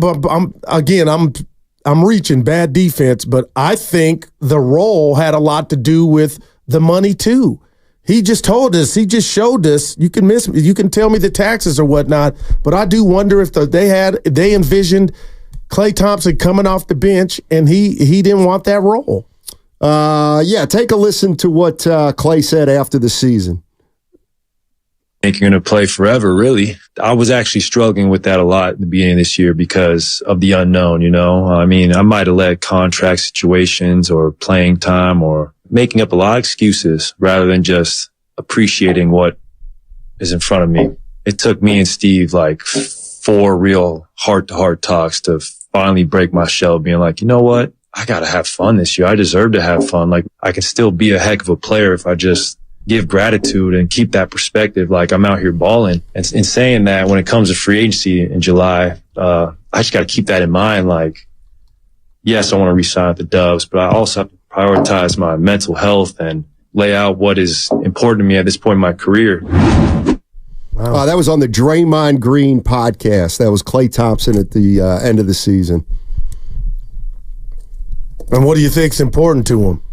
Well, now looking back on that, when he said, grateful and, I need to look at it positively, I think he knew then it was his last year. Wow. That's, I think, what he was talking about is, look, this is my last year here. I may as well try to enjoy it. Maybe he saw I think when he said that, he saw the writing on the wall. Man, Stoney, I never would have thought the 0 for 10 or the play-in loss would be Klay Thompson's last game in the Warrior uniform. Well, it's a play-in game, so it doesn't really exist. But you know what I mean. Rick's in Hayward. Hey, Rick, how you doing, man? What's going on? Ricky. I'm doing good, thank you. I've been listening to a lot of people's got some good points. I'm just wondering if Kuminga's caught up in this Poole situation. Poole, he had value. Let's not forget that guy turned the ball over as much as he scored at times. Sure. And I think in some of that's fallen on Kuminga. They don't want to see it again. He's a young kid, and he's going to make mistakes. But with Klay, you got to give credit where credit's due. He was one of the big three. No doubt. As we say, it was the big three, not the big one or the big two. It was the big three. They gelled together. They played ball together. They knew each other. You can't say one's better than the other because they all had different values. They all gave something different to that big three. And I think that kind of fell off on.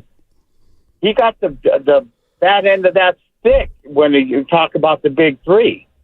I'm not going to say anything negative about Curry or Draymond or any of the players because I think they give everything they got. It's just sometimes it takes chemistry to make it happen, and I think Klay was part of that chemistry. Thanks, Rick. I agree with you. Yeah, I agree with you. The Warriors have made a move. They've signed DeAnthony Melton, $12.8 million, 1 season. That's their mid-level exception. Melton was a key reserve in Memphis in 21-22. Then he was acquired by Philadelphia. He averaged 11 points in 38 games this past season for the Sixers before ongoing back issues caused him to miss the majority of the season. So he only played 38 games. Yeah. And a lot of people are asking, Stoney, who's the player coming back? I was asking Evan during the break, but that might be a pick coming back. Could be anything. So if they do not take a player back, that activates about a $16 million trade exception, which they could use to acquire a bigger name than one that would probably be coming back. When's the last time the Warriors used a trade exception and actually paid a guy? It's a long time. They've had a bunch of trade exceptions, it feels like. Why do I want to say Jerebko from Toronto when they had him? He was on the game the other night. He was on the Warriors team. Is that we'll get to it. I think he was just a free agent. Okay. I might be wrong. But that's exciting if I don't want to hear a name or the 12th or 13th man on either one of those Dallas as opposed to what Evan said. If you could use that money to get a bigger name. Wow. Well, I mean, I guess in theory, just because, and Evan, I don't know if you're listening here or not, but I guess in theory, a guy like Tim Hardaway Jr., the Warriors could just accept a guy. The reason I'm using him is because I know he makes $16.4 million. And he's gone. So in theory, they could fit him under in a trade for a draft pick or something. Yes, but also by using their mid-level, they have hard capped themselves on the first apron. Right now, they have 11 men on the roster, and it's a little tight. So they'd have to figure it out. Right. But Markkanen's on the board. 925. Does Klay think he's going to start in Dallas? Because I don't see it. I think I'll say it again. Much easier for Klay Thompson to accept coming off the bench in Dallas than with the Warriors. And you correct me if I'm wrong, partner. That falls under mental health that Klay spoke about, to where if he did do that, it would be easier to do in a new locale. Well, they also just didn't trade, but their starting 3 last year just signed with the Clippers, so they need a starting small forward, and Klay Thompson could do that. You're talking about Derrick Jones Jr. Yes. You think Wiggins gets traded? I don't know why I'm starting to believe Wiggins might get moved with that you can't play for old Canada. I feel it. I mean, I don't think it's a stretch to say the Warriors would like to move Andrew Wiggins, but you got to look at the other team and the other team's general manager. Who's giving up something significant? Like, how could you, if you're another team, how could you trade somebody who is contributing on your team for a complete unknown? Well, like Brandon Ingram. Would the Pelicans look at a mature Andrew Wiggins and be proactive? If the Warriors could add something to Andrew Wiggins and say, you know what, there's not enough room for you here. We'll take Wiggins and he'll be up in a couple years and we'll get off of that. I don't know. But I still think of the basketball that he plays, Andrew Wiggins can make contributions. I think you're like the only one at this point. I mean, that hurt. If I am the New Orleans Pelicans, you want no part of them. I'm not giving up Ingram for him, and I know they got to sign Ingram at some point, but and Coach Green has rapport with Wig. Eric's in San Francisco. What's up, Eric? How you doing, man? Good afternoon, gentlemen. It's a sad, sad day. Wow. One quick point, Steiny. The last time the Warriors used a trade exception was for Kelly Oubre during the COVID season. They used the Iguodala trade exception to bring him in. Thank you. We appreciate that. Great stuff. Yeah. It's a sad day. I did want to point out one thing to you guys. I wanted to see what you guys thought about this. What if the big mistake was giving Draymond that 4th year? Because realistically, if you think about it, Draymond was a free agent and Klay had 1 year left. And essentially, the extension offer the Warriors gave him would have been 3 for $90, right, if you count this year. And if they'd given Draymond 3 years and Steph 3 years, then all their contracts would have expired in 2 seasons. And then I think maybe the feelings wouldn't have been so hurt because from the information that comes out, maybe you guys disagree, this seems more about Klay's pride being hurt, or not necessarily pride, but feelings in terms of maybe not feeling great self-worth, or not self-worth, but the team not feeling that he's as worthy. And so I'm wondering if maybe from a contract structuring perspective, if they just lined it up so it's 3-3-3, that might have alleviated the problem. Maybe. But maybe, Eric. But at the end of the, I don't know. But at the end of the day, I love Klay. It stinks. It stinks. Thanks, Eric. Appreciate the call. We're up against it. It stinks. It does stink. Good word. It stinks. 888-957-9570 is the number. Klay Thompson, officially a Dallas Maverick. Well, not officially, but he's intending to sign with the Mavericks. 3 years, $50 million.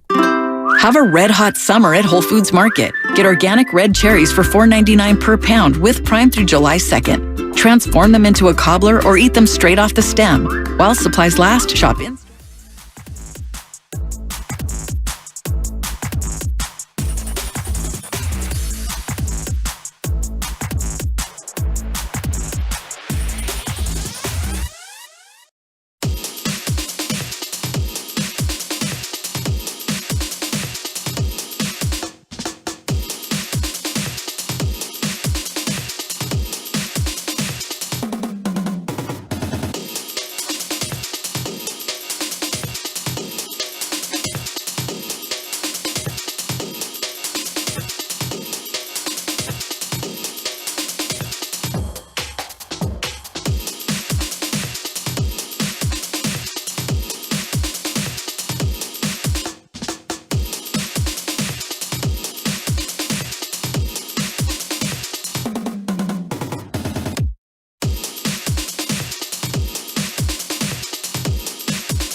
Get it to him again.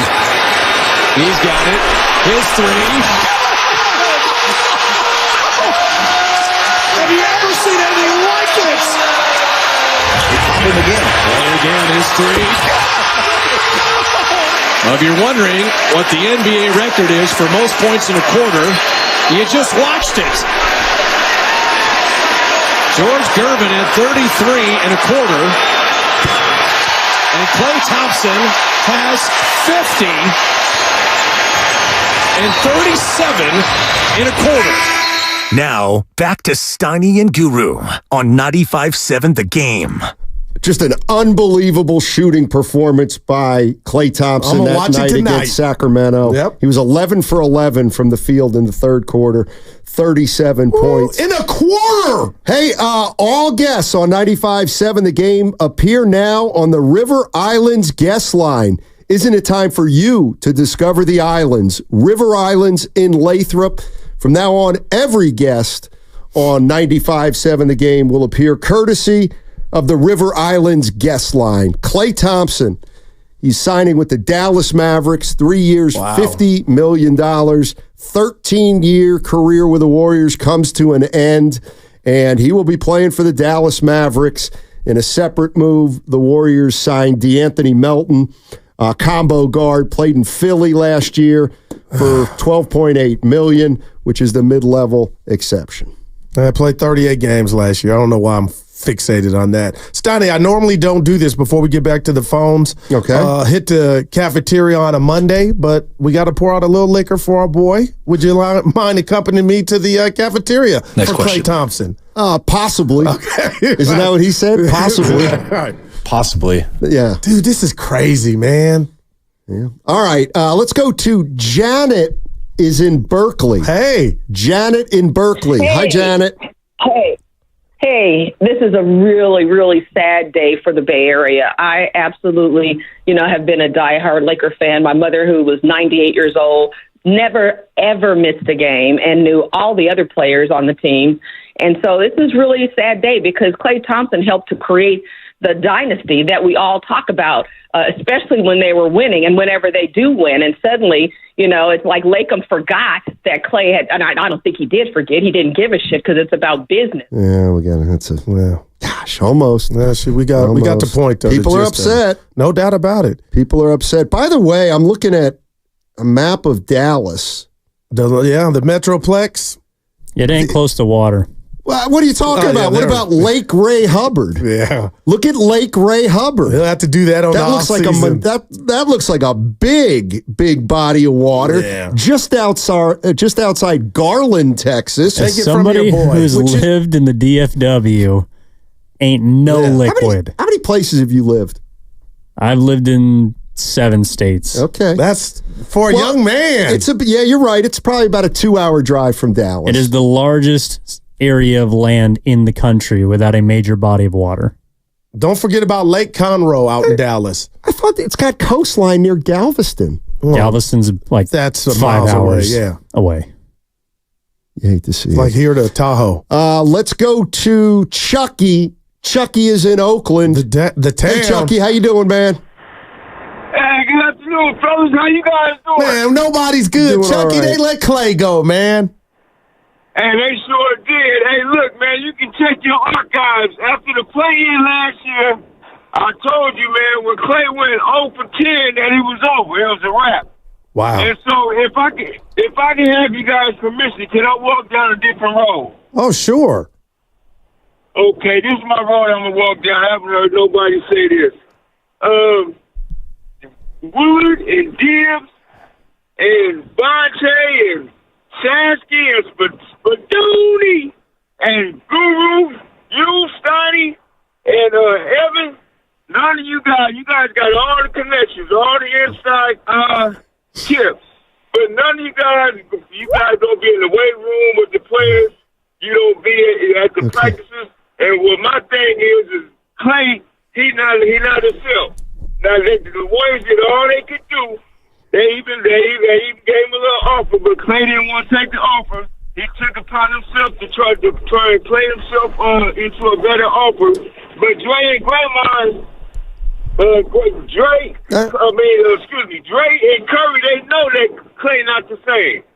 All right, thanks, Chucky. Chucky, I'm up against it, and the connection's not great. Yeah, he was breaking up. Can somebody on the YouTube chat tell me about Lake Ray Hubbard?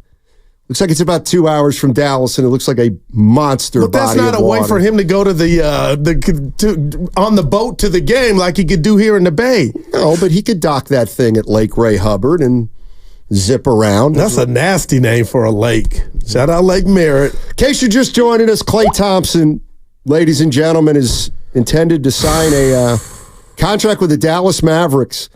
The original Splash brother, along with Steph Curry's, played his last game for the Golden State Warriors. And 13 years, 4 titles. Damn. 13 years and 4 titles for Klay Thompson. And it was a long time ago that one Mark Jackson said, this is the greatest shooting backcourt of all time. And he was right. Wow. Outside of the sadness, Steiny, say so. Can I share with you my biggest question that this whole leaves? Who the F is going to be the Warriors starting 2? Right now, it's either going to be Podziemski, Moody, or DeAnthony Melton, I would think. Mm-hmm. I'm not comfortable with any of those 3. But you're comfortable with an aging Klay Thompson. See, and I'm not like, I just said, that's the thing. I mean, I don't. But that was 18 a game, 39% from 3. Continuity. Okay, then why didn't they? Why do you think they didn't? But what we're doing right now, it might have been him. Might have been him. Obviously had a lot to do with the Warriors. When can we hear from the players? Not for a while. And that's because July 6th. We're in now the legal tampering period. But you could do IG posts. I'm sure they're going to. Klay could thank the fans, except he hates them. I'm kidding. I'm kidding. He's a tough one. I'll say it one more time. My daughter Grace's favorite player. Remember, he's just a little 9-year-old liking Klay Thompson. Right. She's 22 now. 22 years old. And I remember her liking Klay Thompson and bringing a Klay Thompson jersey to her when she was 11 or 12. So it does stink when a legend moves on, and that's exactly what's happening right now. So you came into this knowing, just real quick for the people that don't listen to our show, first time listening, you kind of felt this was destiny, that he was going to depart. Because you know me, I wear my heart on my sleeve. I was like, you know what, he ain't going nowhere, Steiny. I mean, it certainly felt as though over the last 3 or 4 weeks that it was done. Wow. Too many people were reporting that there was acrimony or something going on between the Warriors and Klay Thompson. And I just felt like there was something going on with Klay Thompson and the Warriors, and he feels like he got disrespected, and now he's going to play for the Dallas Mavericks. And we got to check on Fitz, because when he came on our show, Klay's family. Klay was a part of this, going forward. That's true. That's true. Klay also reportedly, and this is very interesting, turned down 4 years and $80 million from the Lakers. So he took 3 for $50 instead of 4 for $80 with the hometown Lakers. And that tells me one or two things. One is he didn't want to play with LeBron James. Okay. And I think he thinks Dallas has a much better chance to win a ring. Well, I thought you were going to add Redick. Maybe that. Yeah. Who knows? The Lakers are a circus right now. And you know what? There's some players that don't like to play in their hometown because there tend to be a lot of distractions. All right, coming up on the other side, it's time for the crossover, and we got a special crossover for you on the other side, but I'm not going to tell you why it's special. Just know that we do. What's coming up next on The Game is presented by Fremont Bank, celebrating 60 years of full-service banking with no compromises. That segment brought to you by Lucky California. Next question. Don't miss Lucky's 4th of July sale this Wednesday and Thursday only, with breathtaking digital coupons in the Lucky app giving you stunning cash back rewards, like bone-in USDA choice ribeye steaks for just $7.99 a pound in the Max Pack with digital coupon Limit 1. He scored 37 points in 1 quarter. Klay Thompson has I'm going to repeat that. 37 and a quarter. He scored 60 points against the Pacers in 2016. Klay gets free off the screen. Jumper right side. Good. He's got 60. And he helped bring 4 championships to Dub Nation. I knew it was a possibility. To see it in real time, holy cannoli. It's crazy. Klay Thompson will always be a Golden State Warrior. Got it! An NBA record for Klay Thompson. 14 threes. You gave it your all, Klay, and all we can say is thank you. Have you been wanting to find the secret to losing weight and getting healthy the natural way with no drugs or injections? At Abundant Life Weight Loss, we know the secret to losing up to 1 pound of fat every day. Our weight loss program makes it easy to lose weight and get healthy naturally, safely, and effectively without counting points or calories. No exercising, no prepackaged meals, no surgery, no drugs, and no injections with risk of serious side effects. Learn more at AbundantLifeWeightLoss.com. Hey, Dan Dibley here. All I do is lose no matter what, and I'm talking about weight. I'm down 25 pounds, feeling great, 2 inches off the waistline, 2 t-shirt sizes down. I've never felt better in my whole life. Many patients lose 20 to 30 pounds in about a month or 2. Schedule your free private weight loss consultation by calling 925-854-5140. That's 925-854-5140. Or online at AbundantLifeWeightLoss.com. That's AbundantLifeWeightLoss.com. Results may vary. Hitting the road this summer? When you download the Fuel Forward app, you save up to 20 cents per gallon on your first fill-up at Phillips 66, Conoco, and 76 stations. Because that's what the app does. A simple, straightforward way to keep you moving forward. Fuel Forward. 20 cents is a combined savings of 5 cents every day off per gallon plus an extra 15 cents off per gallon for first-time users up to 30 gallons. Offer valid once for a new Fuel Forward app user through 12/31/2024. Participating locations only. Don't miss the Independence Day sale at the Golf Mart by Worldwide Golf. Take advantage of incredible deals like 20% off all used clubs, Orange Dot apparel starting at $29.99, and all closeout shoes and bags get an extra 20% off. Shop in store or online for great Independence Day deals. The Golf Mart by Worldwide Golf. Home of the 90-day satisfaction guarantee.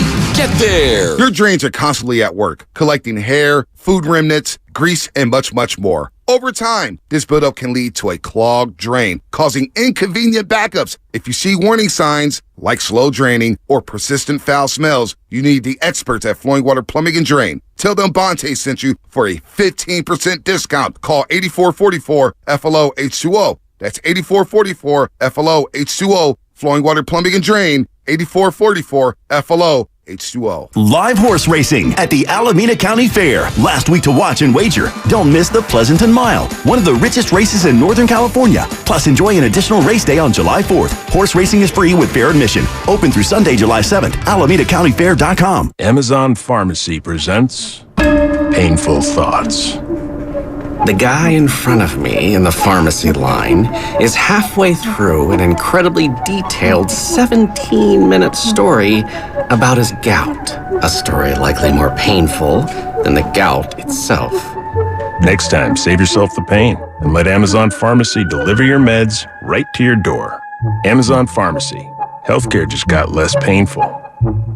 Have we been tricked, burdened with debt, and made to feel like we have no other options? And with prices skyrocketing all over the country, credit card debt, medical bills, and other unsecured debt that were once manageable now feel impossible to pay back. So how do we fix it? With accredited debt relief.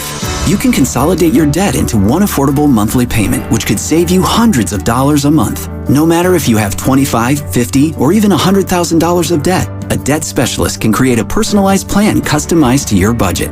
Accredited Debt Relief has helped over 300,000 Americans to get out of over $1 billion of debt. And you could be next. With an A+ rating from the Better Business Bureau and thousands of 5-star reviews, Accredited Debt Relief is committed to helping those who feel tricked get out of the never-ending cycle of debt. Call 866-491-0944 to start your free consultation today. That's 866-491-0944. 866-491-0944. Program and services not available in all states. As school messes return, rest easy. Clorox has got your back to school. Oh, no. I'm back. That messy science experiment. And I brought baking soda, cornstarch. And you're due tomorrow, right? Well, at least I stocked up on Clorox disinfecting wipes, because you're not messing up my kitchen counters like last time. Ooh, smart. Got any food coloring? And off to the store we go. Stock up on Clorox disinfecting wipes that clean 3 times better than wet paper towels on kitchen grease and soap scum. Use as directed. Plan your dinner at Whole Foods Market. Get 20% off no antibiotics ever beef New York strip steak with Prime through July 2nd. Have a party of one or grill a meal for the whole family.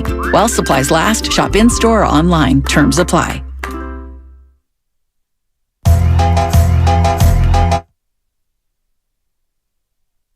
With the 11th pick in the 2011 NBA Draft, the Golden State Warriors select Klay Thompson from Washington State University. Now back to Steiny and Guru. Take it away, Steiny. Curry's still here? Yeah. He's still on the team? Yeah. All right. Klay Thompson signing with the Dallas Mavericks. 3 years, $50 million. And we are now joined by a trio. Yeah.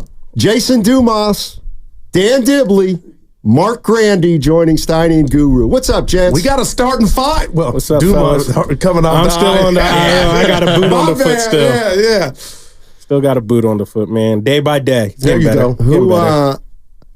I'm going to go to the veteran, Dan Dibley, to give me some broad thoughts on Klay Thompson's 13-year career with the Warriors that's come to an end. Unbelievable career and a great run. And it's funny because we were talking out there in the green room about, like, what are you feeling? And I'm not really yet to the spot where I'm wanting to step back and remember Klay. I'm more in the mode of, like, what's happening? What's next? And, Melton is coming in and the trade exception and what else can they do? And I think there will be time for stepping back and letting the dust settle. But I will say this, watching him in all the Photoshop, because that's what we do now. We Photoshop everything. And seeing Klay in a Mavericks jersey, it definitely hit me. It jarred me. But for me, I've been kind of ready for this for a long time. I knew it was coming. And I'm a little surprised that, the contract was as small as it was. But as we learned, this is kind of where the market found him. Was there any Photoshop of Klay with 5 rings on his hand? No, I didn't see that. That's what he's going for, huh, Steiny? I think so. Don't you? Oh, he turned down a whole year less. He got a whole year extra from the Lakers, where his dad is an analyst, where he's from, his childhood team, to go to the Mavericks. And, not too difficult to figure out that that's a pretty good fit for him. I think it's going to work out well for him in terms of, him being in a good position to play well. I wonder about that because it's going to be a lot of like standing with his hands up, waiting as Luka dribble, throw your head back, fall down, get back up. Where's my foul? Oh, wait, 2 seconds left of the shot clock. Where's Klay? In fairness, while they're dribbling, he can run around if he wants to. Why would he?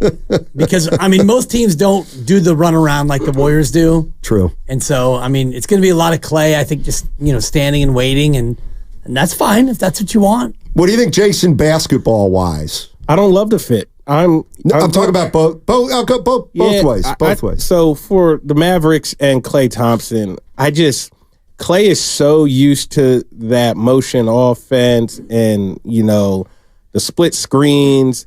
Dallas is a bunch of ISO basketball. And I think that's going to be a real adjustment for Klay Thompson. Now, I know PJ Washington looked great over the last couple of months, and some of their other role players played well. But if you see what Boston did to them, now, obviously, Boston's a different beast. Everybody doesn't have the personnel to accomplish what Boston was able to. Boston just didn't leave the shooters, and they just said, you know what, we're going to let Luka and Kyrie dribble the air out of the ball and take a low percentage shot, and we're going to live with it. And Mavericks couldn't win that way. Throughout the whole playoffs, people were kind of over-helping and leaving shooters open.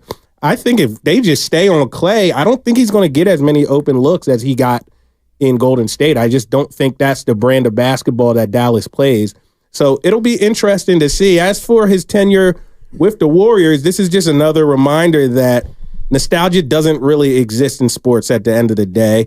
It's a business. And, if you read between the lines over the last 3 years, this is not very surprising. Klay is I'll put it this way. He's a very prideful person, and when he feels slighted, he's going to let you know, and sometimes that is exhausting for everybody in the building. Wow. So, Speaking of exhausting, Draymond Green's still a Warrior, and how do you think that plays? I mean, does Draymond's contract now come back into scrutiny because it obviously had something to do with Klay Thompson's salary or Klay Thompson walking? Right, but I mean, by scrutiny, you mean from whom? And you guys, fans. Well, you detailed it perfectly about the dinner with Joe Lacob, where they sat down, and next thing you know, he's got 4 years and $100 million, even though he had punched Jordan Poole. That to me is where the scrutiny lies a little bit greater. Is you went from Jordan Poole to a year of Chris Paul to nothing. So yeah, the Draymond Green contract I think will be scrutinized down the road, but for me, the immediate scrutiny is like what you got from Jordan Poole, which was nothing. You got 58 games of Chris Paul, and I see Jason shaking his head a little bit about the net of that deal. The net was you were a 10 seed, and now you have nothing. Yeah, it was just a fail. If you go from the day they won the championship, Jordan Poole is, by some standards, the third best player on that team, that championship team. Depends who you ask, but probably no worse than fourth. And he's at the top of the mountain to today, and you don't have that asset. You got nothing in return for that asset except what you said, 58 games of Chris Paul. Yeah. That is objectively a organizational failure. There's no other way. There's no way to sugarcoat it, no way to kind of dress it up. You turn Jordan Poole, who is a really good player on a championship team, into nothing. That is a fail. They're going to have to wear that on their chin. Patrick Baldwin, Ryan Rollins, and another second-round pick. Not that those guys are doing anything. 2030 first round. Don't forget that. But, top 20 protected, if you care. So, and I do. There's been some definite organizational failures over the past couple of years that I'm sure will be talked about at length this summer. You just got to wonder what's kind of going through Steph Curry's mind right now, because he's looking at the twilight of his career. He still plays at a high level, but there doesn't seem to be a pathway for this team to compete in a loaded Western Conference. Do you think Curry said no to Zach LaVine? Because at this point, I'll throw anything on the wall if I'm Dre and Steph. But DeAndre Melton, come on. I think Joe Lacob said no to Zach LaVine. He saw that price tag, and he said that, hey, we're getting out of the luxury tax. I'm not going to bring somebody back in and get into it. Well, I love Joe. He should have said no to Draymond, and that's where I'm going to start. Because at the end of the day, we all feel the way we feel. I was here. We all have been and watched this thing get built. But to me, you feel how you feel. The wrong of the big three is gone. And that's why I feel bad for Klay Thompson. And I still think he can do some things that Draymond can't. That's neither here nor there. But if I could ask Joe and company, Steiny, and I've told you for 4 hours, do you regret giving him 4 and following it up giving Klay 2 as if that wouldn't be a slight? Like if they had to do that again, would they be like, you know what? Or did they know we're going to give Dibs 4, and when Grandy gets pissed off when we offer him 2, we're okay with Grandy leaving?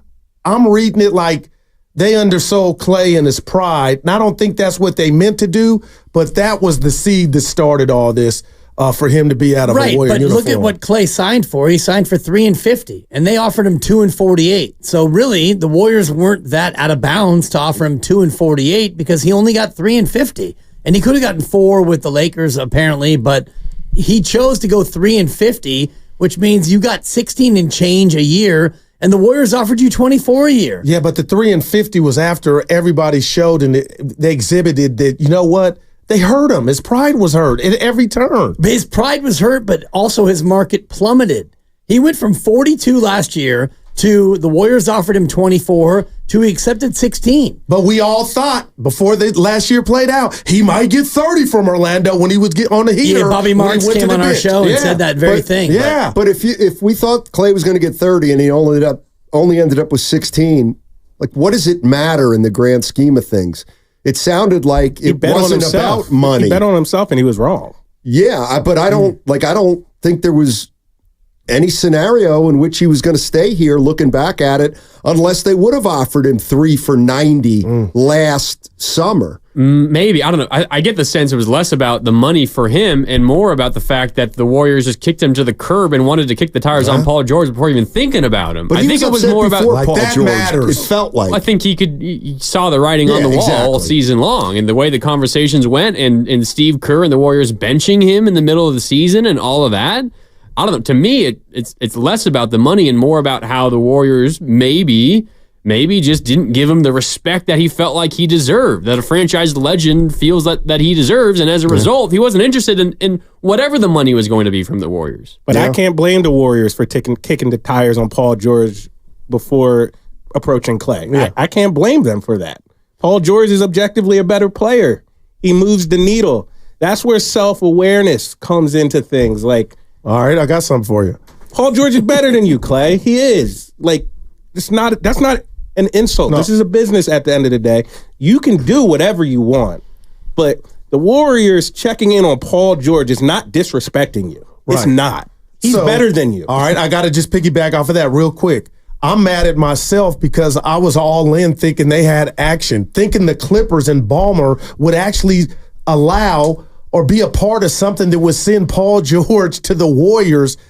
I was all in. I didn't once think about the Clippers are like, what are we doing? Right. You ain't going there. Real quick, Dumas, were you thinking they had action? Were you thinking he was coming here? Because now I'm like, you idiot, talking to myself. They were never going to let him come here, the Clippers. Yeah, hindsight's 20/20, and the Clippers, obviously, from everything that's been reported, Mike Dunleavy tried really hard, and he offered very, very respectable packages, and the Clippers just said nah, and they let him leave for nothing. So probably tells you they weren't going to do it. So you got to weigh that reward. You got to weigh that risk reward too, because if they had a hit on Paul George and that costed them Klay Thompson, it would have been sad for nostalgia, for sure. Been feeling a whole lot from better. A basketball point of view, who cares? You got better. You know what I mean? Yep. You're listening to 95.7 The Game, KGMZ FM and HD1 San Francisco. Always live on the free Odyssey app, Twitch and YouTube, powered by First NorCal Credit Union. Klay Thompson, no longer a Warrior. He will sign with the Dallas Mavericks. And 13 years with the Golden State Warriors, a bunch of great memories, 4 titles. And I think what else the non-deal with the Clippers tells us is we all have underestimated this second apron stuff, because Steve Ballmer, he can throw hundreds of millions of dollars away and he'll never feel it. So that's not the issue. The issue is if you're over that second apron, you're really hamstringing yourself strategically moving into the future. And the Warriors have done the same thing, essentially. Nobody wants to be in that second apron. And I think teams are making decisions they don't want to make, but they feel like they have to make. And it feels to me, I'm sorry, Grandy, like the Warriors are now in a mode where they're going to take a 1-year hiatus and they're going to probably eat it and be below the first apron and think that, okay, as long as we're not a repeater in that second apron, you can maybe go back above it next year if you want to take another big swing next year in the offseason. So if you're not a repeat second apron offender, over $189 million, you have a chance to go out next year in free agency and maybe make a big swing. And just really quick, signing DeAnthony Melton to the full non-taxpayer mid-level caps them at the first apron. So even if they want to, they can't go over the first apron anymore. They're stuck at $178 now is their salary. They can't go over that. Can I assume, or am I mistaken, that Guru is the only one in the room that likes LaVine and that would do something with Zach LaVine?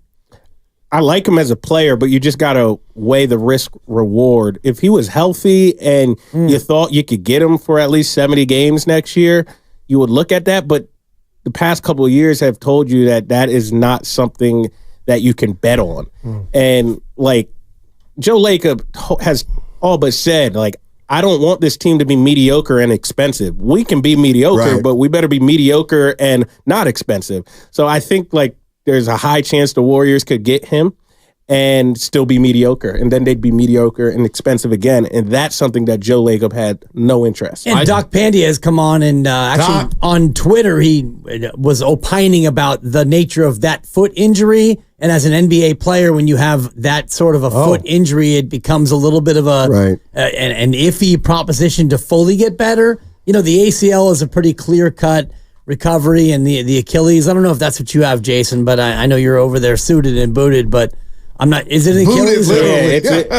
That's why I did a full rupture of the Achilles. Okay, that can't be fun. But luckily, you're just standing up in a green screen with a microphone. You're not trying to like get that ha as Guru likes to say, right? Or just skeet. But with Zach LaVine and his foot issue, it could be a little dicey. I think you could have sold me on Zach LaVine if the Bulls were willing to attach a first-round pick to it. And maybe they were. We don't really know. That's what the reports had been, that they're trying desperately to get rid of him. And it was only going to cost you Chris Paul and Andrew Wiggins. And you end up waiving Chris Paul and getting nothing in return for him anyway. However, if the Warriors believe there is a chance to go out and get someone else, like a Lauri Markkanen, 100,000% Markkanen fits way better than Zach LaVine. But if you got no other option, I don't know why you wouldn't just swing for it. I mean, Steph's getting up there in age. You got to try. LaVine's a pretty damn good player when healthy. And how is Steph feeling right now? If Markkanen's possible. LaVine's an albatross, though, with that contract. You've got 43, 46, 49. Oh, my God. Yep. So I think you'd be better off like taking a 1 year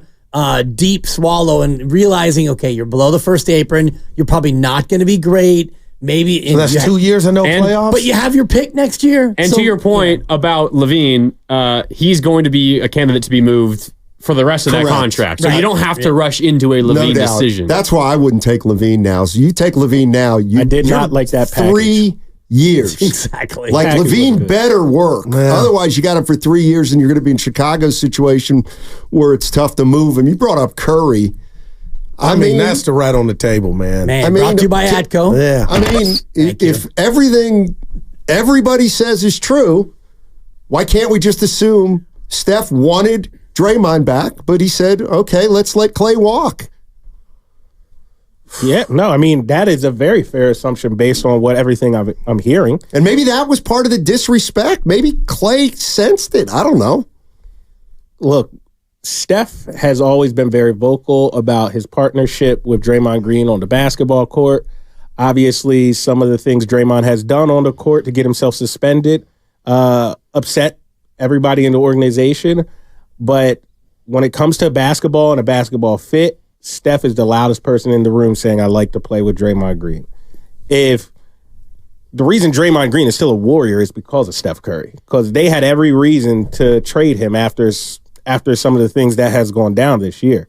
And he's still on the roster. It's intentional, that's not by accident. It's not just a coincidence. Steph wants that. Like I said, and how I alluded to earlier, the last 3 years, I know Draymond has punched people and got himself suspended on the court. He's ruined 2 seasons almost, if you allow me to, basically. But I'm telling you this, Klay has been equally as exhausting behind the scenes. It's not as loud. It's not as loud because it's not you stomping on someone's chest. Well, we've watched it too. It's not There's you videos. turn around. We see it. So if he's slamming stuff on the bench and sulking and doing that on the court, how do you think it is in practice? Wow. How do you think it is in the locker room? It has been uncomfortable. It has. Wow. It just doesn't come out as loudly as Draymond Green. Also, Goo, obviously a big part of Draymond is when he was on the floor and when he was not available and not on the floor. Grandy. But when they were both on the floor, who do you think was more valuable to the Warriors last year, Draymond or Klay? Draymond. Right? I think most people would agree with that. Yeah, but he wasn't on the court. That's my whole thing. That's a big point. Your You're right. about Steph going to bat for him. I mean, that's a butcher knife. Shout out Shasky in his back of getting suspended. That's why Curry was almost in tears. It's like, dude, when is enough enough? And these are the pool thing, you got no punishment, which to me just ruined everything when I talk about and I think about this culture. And then he followed that up being gone for 25 games. Yeah. I mean, it goes back to the Sabonis stomp, as Jason was saying. I forgot that one. Then you had the Gobert choke, and then you had the Nurkic flail punch, which was an accident. I mean, I've lost my balance many times. And, next thing you know, my fist is flying in another man's face. But Jason is absolutely right. Yeah. Like, if you see what happens on the court, the whole thing about the tip of the iceberg, and we know that as an expression, but when you think about what the actual tip of the iceberg is, you see the tip, but just the tip, but the actual iceberg goes like thousands of feet underneath, and that's what you see when you have behavior that we all see on the court, which is actually just a little bit of what's going on. I asked Donnie, is this a bad look for the Warriors? That he took 3 for 50, actually 16, 17 per. Is this a bad look? Only if you haven't been paying attention. Wow. Like, I've seen those takes online, like, how could the Warriors do him like this, blah, blah, blah. So that's out there. Yeah, that's out there, and perception can be reality, but it's not going to hurt the Warriors from getting any players, I'd be more worried about not getting players because of Draymond than the way they handled Klay Thompson, believe it or not. Yeah, maybe that's just for fans to say, but when you're courting a player and the player can call Steph Curry, the player can call Draymond, whoever, and ask what happened and what happened with Klay, ask Steve Kerr, and they're honest with him, player will probably be like, I get it. Yeah, I would love marketing right now. Like, I'm just thinking about 40 for 39.9. That's 40 from 3. Size. He's 27 years old, Goo. Right, but I mean, what would it cost you? And the other piece of it, so and put aside whether or not they can get him, and I was talking to Grandy about this in the green room, is if you're Kuminga and Wiggins, and you were both aggressively shopped over the course of the last day, 2 days, week, 2 weeks, 5 months, you come back for training camp, is it all good? Well, as far as Wiggins is concerned, it sure feels like something's going on with Wiggins and the Warriors. Not letting him play in the Olympics? But there's conflicting reports that, it's mutual. But why would it be mutual if I think Wiggins, I don't know that I don't know that Wiggins is chomping at the bit to play for Canada. Otherwise he would say this is completely ridiculous that Steph can play and I can't. It doesn't seem like Wiggins is chomping on the bit to play at all. Well, that's true. You know what I mean? I mean, Jason Dumas right there with the ultimate. That's just who he is. That's just who he is. And that's not like me trying to insult the guy, but just go and look at his career. Man. He's like no intensity Jason, ever. Have you ever looked in his eyes?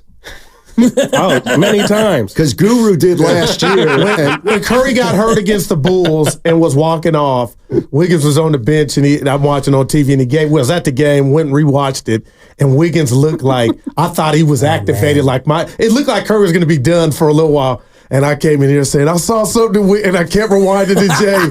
And then he reverted right back. So everybody kids me with, Goose saw something in Dumas' eyes. Yeah. I don't think it's as mutual as the Warriors are making it seem, because R.J. Barrett's dad, Rowan Barrett, who's the GM of Team Canada basketball, he said, no, it's not a mutual decision. We've been in touch with Andrew for like 2 years now. We've been excited about this. Can you do that, though? Can a team say you can't play for your country? I think they can. If you're Wiggins, who's not going to cause a stink. But I know Mark Cuban, I know Lacob's on the record as saying he'll let his guys play. But he was thinking about the big three at that point. Clearly something's changed with Wiggins. Because they're shopping them then. They don't want to get hurt. But Cuban was worried about Doncic playing. And in the end, he said, you got to let these guys play. I mean, most organizations are going to bite the bullet. Right. Can't tell Luka. Tim Hardaway Jr. True. Can. I mean, excuse me, Michael Finley, put the beer down. Oh, yeah. That still bothered me. Well, I wouldn't have given the beer up so quickly. Right. What was that about? Who the hell are you? All right. We'll be listening. Yeah, you guys have a great show Dude, today. Hype There's it a up. lot. Look who we have in the building. We got a real Why don't you live. hype it up? It's Jason Dumas, people. If you don't know, you better recognize this guy is in the Warriors locker room. He's connected. He's got a suit on. He's suited and booted. He's only booted because he can't walk, and he tore his Achilles, ruptured his Achilles, which is worse than a tear. Okay. Yes. Shout out Doc Pandia. I know this. He joins us tomorrow. Mark Grandy leading the way. Jason Dumas providing info. Me, Dan Dibley, doing what he does best, cracking wise, and I'll do it right here on 95.7 The Game. They're longtime friends. Let me tell you something real quick about Dibs that I'm sure not everybody knows. And first-time partners. Hang in there, big guy. There'll be brighter days ahead. Now, these two homegrown Bay Area boys finally come together to take over sports talk. Get the hell off of my doorstep. Major League Baseball, you stink. It's Willard and Dibs on 95.7 The Game. Welcome in.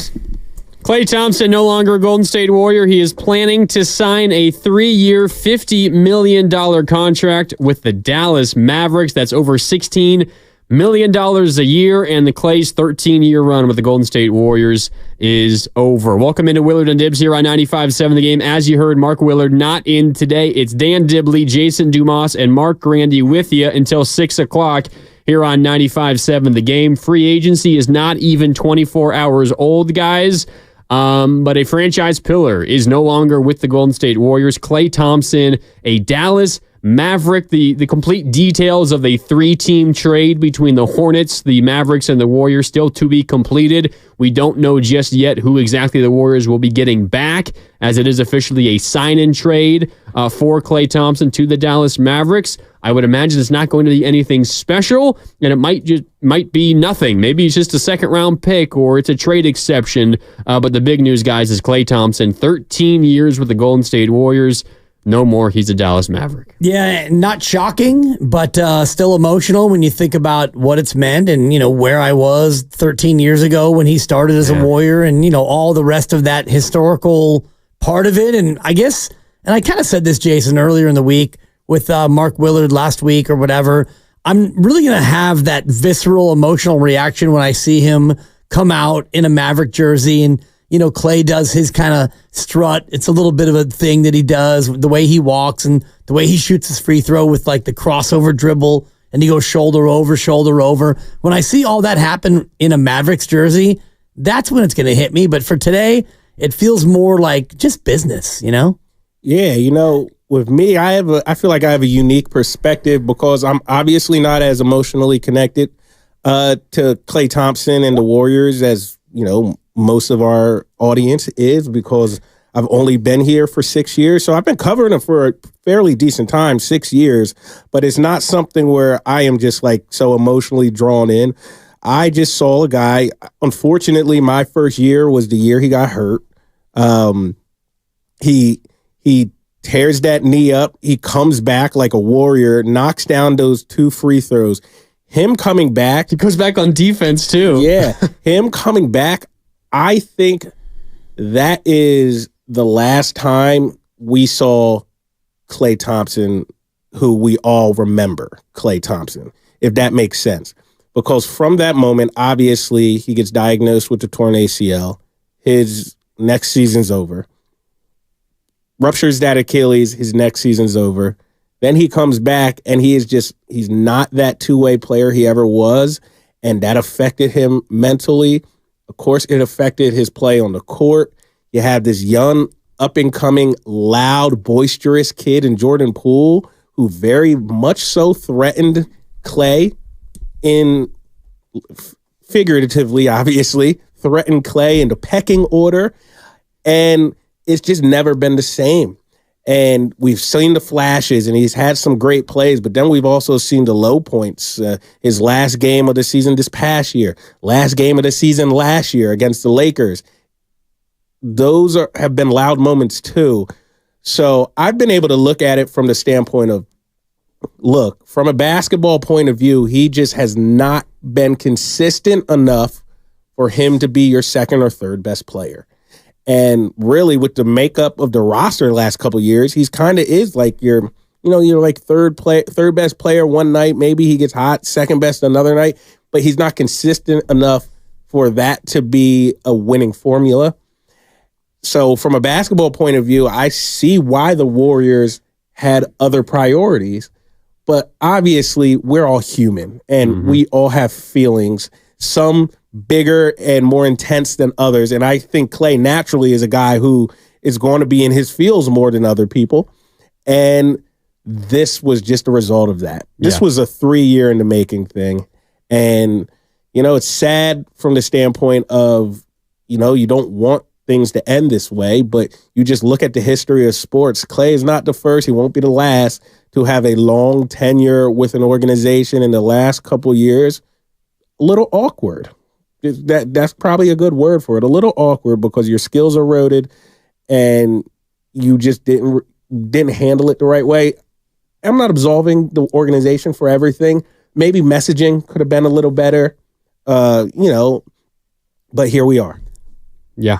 Here we are. And I think you're right. You can maybe understand it from a basketball perspective, potentially from a business perspective.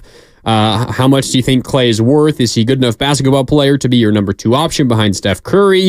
I think last year probably proved that no, but that doesn't take away just how emotional of a day this is. And maybe it's a little bit different for you, as you talked about, not native to this area. Right. Diggs and I, you and I both grew up watching the Golden State Warriors, and you know the history a little bit more of all the bad years, all the down years. I don't remember watching a Warriors basketball team that had a chance to do anything until I was like 10 years old. That was when We Believe happened, right around then. Like, I grew up loving Warriors basketball and loving basketball, but not having a good basketball team. And the fact that this team ultimately not just won 1 championship, but won 4 championships, and this guy was a big part of it, and now he's no longer Golden State Warrior. It's emotional. And Warrior fans, we're here for you all day long on 95.7 The Game. 888-957-9570. How are you feeling now that Klay is no longer a Warrior? How will you remember him? What's your favorite Klay moment? We could go on for hours about Klay moments. There's so many of them. Are you sad that he's gone? Can you understand it from a basketball perspective? Was it just time simply for the split to happen? As Jason is talking about, there's clearly some emotions from Klay, but maybe there's some miscalculations from the Warriors. Maybe they weren't aware of how he was going to react emotionally. The report was that they were hoping if they swung and missed on Paul George, they would then go back to Klay, and then thinking that he would find a depressed market, he'd be willing to sign with you. Well, he found the depressed market, but you upset him enough they didn't want to come back here anyway. So how you feeling, Warriors fans? 888-957-9570. You can call and join the conversation. You can also text us at that number. It's the Xfinity mobile text line. But guys, for me, my emotion today, and there's so many thoughts about what's to come next, and we'll get to all of that. I'm just a sad Warrior fan today because one of the franchise pillars is no longer with the franchise. It's sad, and you talk about the big 3, and it's Steph, Klay, and Dre. It's always been kind of a hashtag or a catchphrase because the 3 of them have won 4 titles together, and you had KD, you had Iguodala, you've had Kevon, you've had other pieces that have been here for the majority of it, but the whole idea of Steph, Klay, and Dre is no longer a thing. And now it's just Steph and Dre. And so you look at the future of the team, and we can get into all the basketball parts of it as we get further down the road. But right now, just the emotion of Steph, Klay, and Dre, as we've all said for 11 years or more, 13 years, that is no longer a way we can describe the Warriors. The big 3 is no more, and Steph, Klay, and Dre is no more. And so when you think about that, it kind of reminds me of just like the finality, not only of sports, as Jason was saying, because it always ends a certain way, but in life in general, you get to a certain point where this happens or that happens, and you're coming off a ruptured Achilles, and there are things now in your body that will never be the same again. And I hate to bring it back to your lower extremities, but you're at that point now, and you're probably early to mid 30s, and it's like, dude, you get to that spot where it's like, that's a wrap. And so now as Warrior fans, Klay is gone, and there will never be a Steph, Klay, and Dre again. So you could think about like what's to come, but you could take a moment to think about what's already happened. And it's definitely sad when you look at that. Dibs just told me I'll never be the same again. It's he's looking at me. He's like, "Yeah," and it's over. No, I'm sorry, at least you're not a professional athlete. Yeah. No, I can still earn a living. Yeah, I can still earn a living. No, I know exactly what you meant. Like Klay got probably the 2 worst injuries you can have as a basketball player in back-to-back years on the other side of 30. Like, that is just... It's amazing he's been able to come back and do what he's done. It's difficult to fathom what he went through in those 2 years. Oh, yeah. Just being away. And like I said, Klay is a guy who wears his emotions on his sleeve as it is. So, like, you take away everything and you just, like, person to person, Klay is probably considered more emotional than the average person anyway, just naturally.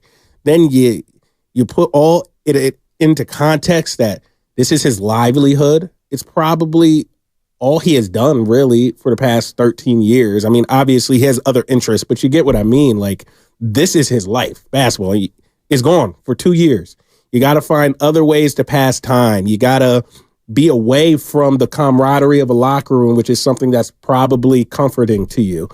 And then you got, once you come back, you have to try to tell yourself, I'm going to get back to the level I was playing in, because we know he cares so much about what people think of him and his legacy. What did he say about Charles Barkley earlier this year? It hurt my heart to hear Charles Barkley say that about me and question who he is as a player now. Like, that impacts him.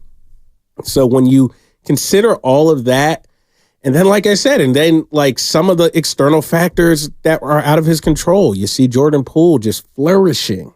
Like, now Klay's never going to come out and pull a Carson Wentz and say, like, I don't feel comfortable with this team playing so well without me. Like, I mean, that's what Carson Wentz said about Nick Foles going through that playoff run, why he was just basically shunned from Philly after that. Klay's not going to do that, but he is human. You're in the midst of your rehab. You're at the tail end of it, obviously, at this point. And you see a team was like 15-5 or 18-2. Yeah, something like 18-2. 18-2. Yep. You see Jordan Poole like looking like he might be the most improved player in the league and like a borderline all-star, especially during that 20-game stretch to start the year. And having so much fun while doing it. Everyone, pool party, signs everywhere in your starting slot. Now, like, it's almost natural for you to feel a certain type of way. And then when you come back, Klay's not the type to be like, you know what? We're 18-2. We're playing really good basketball. Let's slow roll this. I'll come off the bench. No, Klay came back and said, I'm starting. That is my spot. Yeah. Don't you even dare form your lips And remember to say what he anything said when else. KD came? He's like, oh, you're not taking any of my shots. I ain't sacrificing ass. Exactly. Thank you, He was Randy. the same way, because I can tell you from the Warriors side, they didn't come out and say, hey, Klay, we want Jordan Poole to start. He's going to start. But the idea was given to him, and it was tossed back in their face and say, don't say that again. I don't even want to hear it. Say less. So that was the start of just uncomfortable moments with Klay Thompson. And I think uncomfortable is the perfect word, because it didn't create some strife in the locker room and people were pissed off at him. But, it's like, probably if Steve Kerr probably preferred to keep Jordan Poole in the starting lineup. And it would have made total sense. But it's not going to push. I know when and when not. I mean, most recently this year, that was finally when he was like, dude, I don't care. I'm coming off the bench. Right. But that ball got in motion when he first came back. So he comes back. They get through it. They have their ebbs and flows of the season, and it is fine. It's regular. They end up winning a championship. So when you win, a lot of the other stuff is kind of pushed under the rug. So there was some issues like shot hunting. But now they're 2 years removed from winning, right? And you can't suppress it anymore. Right. And remember, there's another person in the floor. Jordan Poole was also like, what's going on here? He's not playing better than me. We all have eyes. Like, why can't I get mine? So you have that to deal with. And it ultimately, that wore thin on people too. So you got these two guys, and then, I mean, Draymond takes it upon himself, I guess, to kind of shut that down. Exactly. Not in the way we wanted. Clay's side, if it was about, 100%. And you remember when they came back from the Asia trip and Klay's like, oh, this guy wanted to come at me in the 3-point shooting contest. And, Klay actually spoke out about Jordan. Yeah, this young guy. Exactly, starting to rise up a little bit. Once you start looking back, you start to see the signs. Yep. When it happens in real time, it's not something that you're going to just like make a huge note of or make a crazy deal. But that's kind of my point. The signs, they've been writing on the wall for a while. Yeah. Klay was not comfortable with Jordan Poole's rise in status in the organization. He was not. And then even when Jordan left, though, when he got traded, it was Klay's time to kind of shine, and then Klay didn't shine. And then I wonder how much the fan backlash, because I know Klay hears all of it, and we've gotten a lot of texts and calls and 888-957-9570, your thoughts and memories of Klay, but on the text line and Twitter, and everybody's like, oh, clank Thompson and stop shooting and all the rest of it. And I wonder how much that leads to Klay feeling like, man, you don't love me like you love Draymond, who punched a teammate, and certainly not Steph, who is everybody's golden child. Yeah. So from the 661 on the Xfinity Mobile text line, at least Klay did right by Dub Nation by turning down more money from the hated Lakers to sign in Dallas. So thank you one final time. Yeah. One final time. That would have been bad if he ended up. And if the sign and trade ends up actually happening, and Lucas, our producer, director of sports, actually sharing something on our thread that it's not completely done. The Warriors are still waiting for compensation, but if Klay did make this a sign and trade, at least that's one last kind of thank you. Yeah, we'll see what they get back. But he didn't have to, you know? Yeah. And we all remember the KD sign and trade, which he didn't have to do that, and which eventually led to Wiggins and Kuminga. So if Klay did that, then at least that's one last kind of thank you situation. I got to take a quick break. Josh and Scott, I see you on hold. We're coming to you on the other side. Klay Thompson is no longer a Golden State Warrior. How does that make you feel? What's your favorite Klay memory? Was it just simply time for these two guys to split, Klay and the Warriors? And how did we get here? We'll break it all down coming up on the other side. And remember, our Warriors offseason summit is coming up a week from today on the rooftop terrace of Fremont Bank's state-of-the-art new headquarters. It starts at 2 with Willard and Dibbs live, and then the rest of the crew joins at 4 until 6. Go to 957thegame.com to reserve your free spot today. More coming up on the other side. It's Willard and Dibbs here on 95.7 The Game.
Klay Thompson from Washington State University.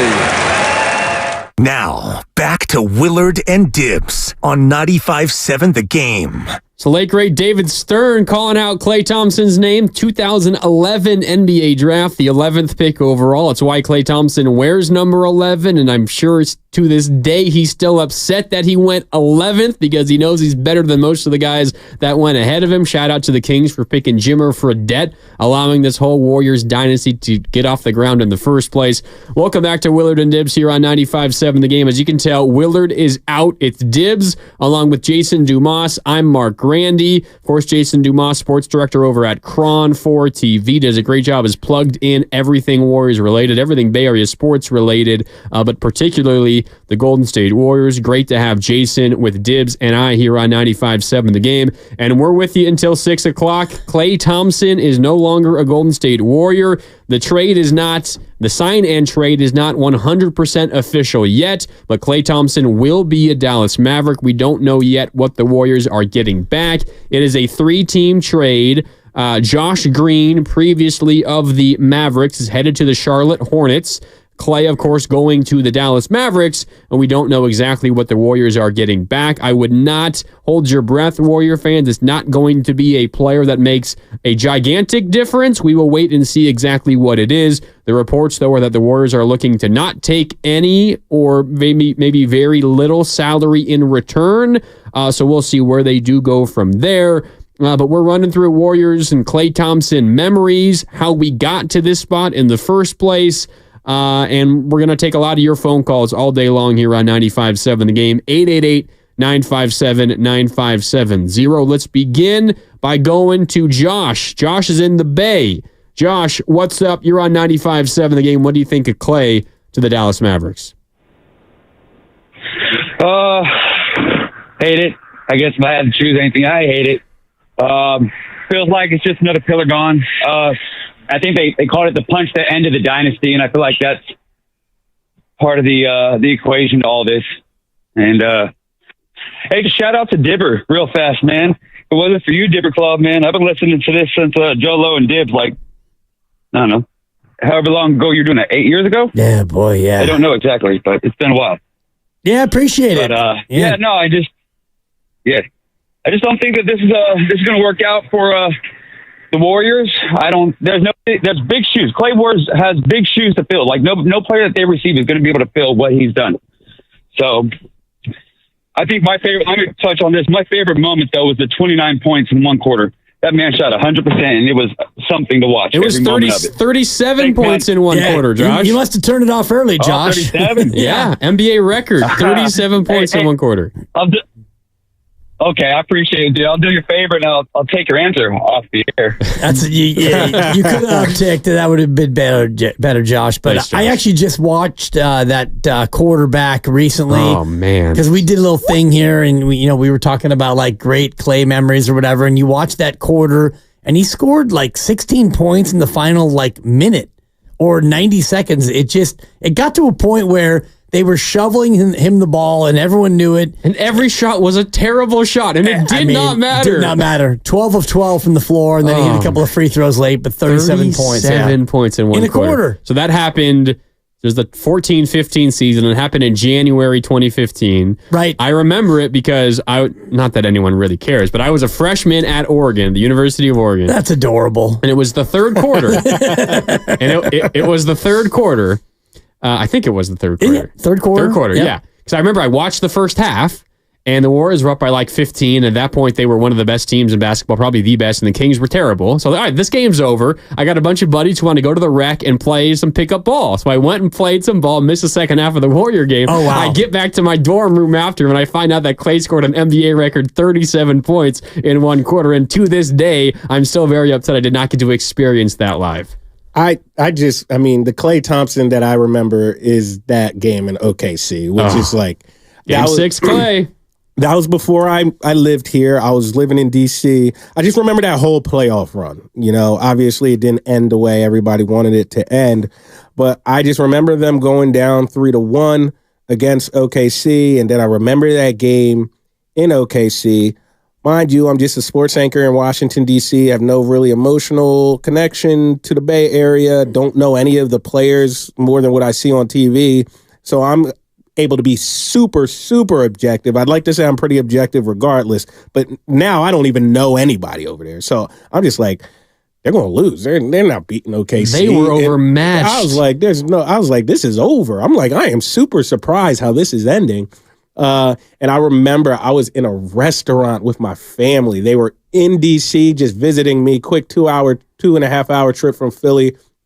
They had come down, I should say, from Philly just to hang with me that weekend. We're all in a restaurant. We had finished our food.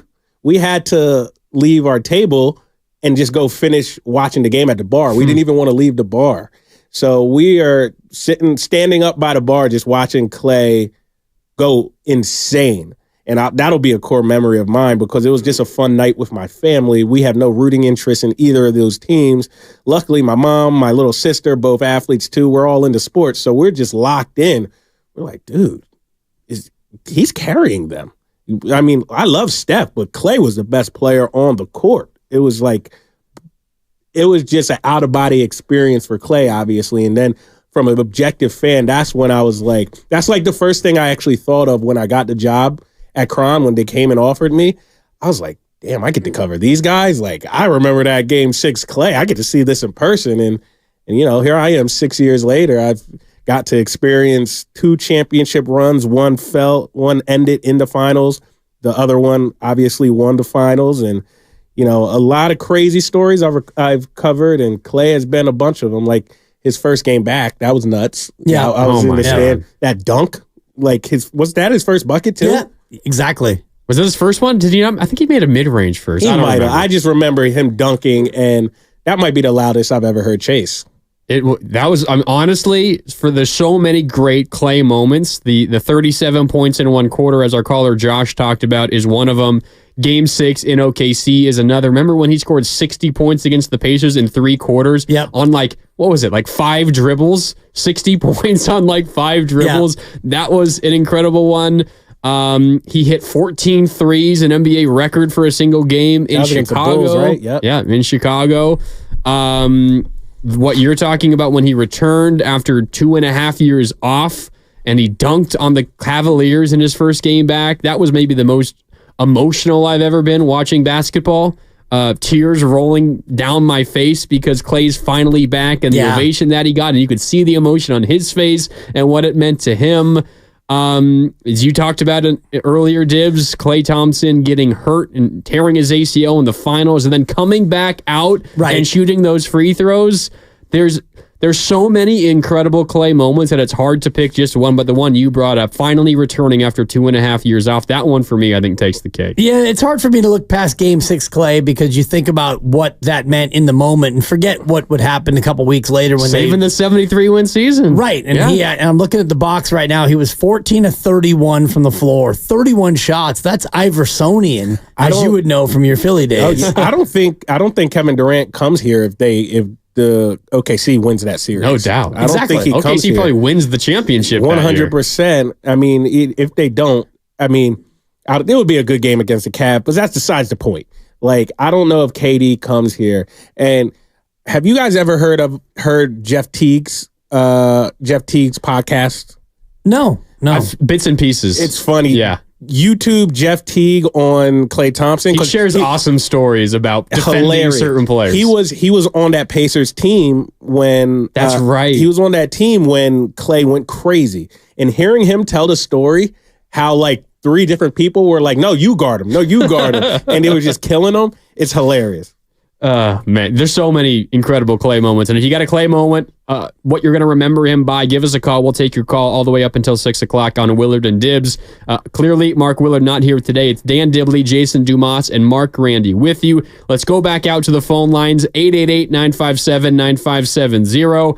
Up next is Scott in Marin. Scott, what's up? You're on 95.7 The Game. How you doing? Good afternoon, gentlemen. Yeah. Hey, look, you can never take away what Klay did. And that 37-point quarter was the greatest feat I've ever seen live happen. It was just one of the most stunning things I'd ever seen. It was the most stunning sports thing I'd ever seen.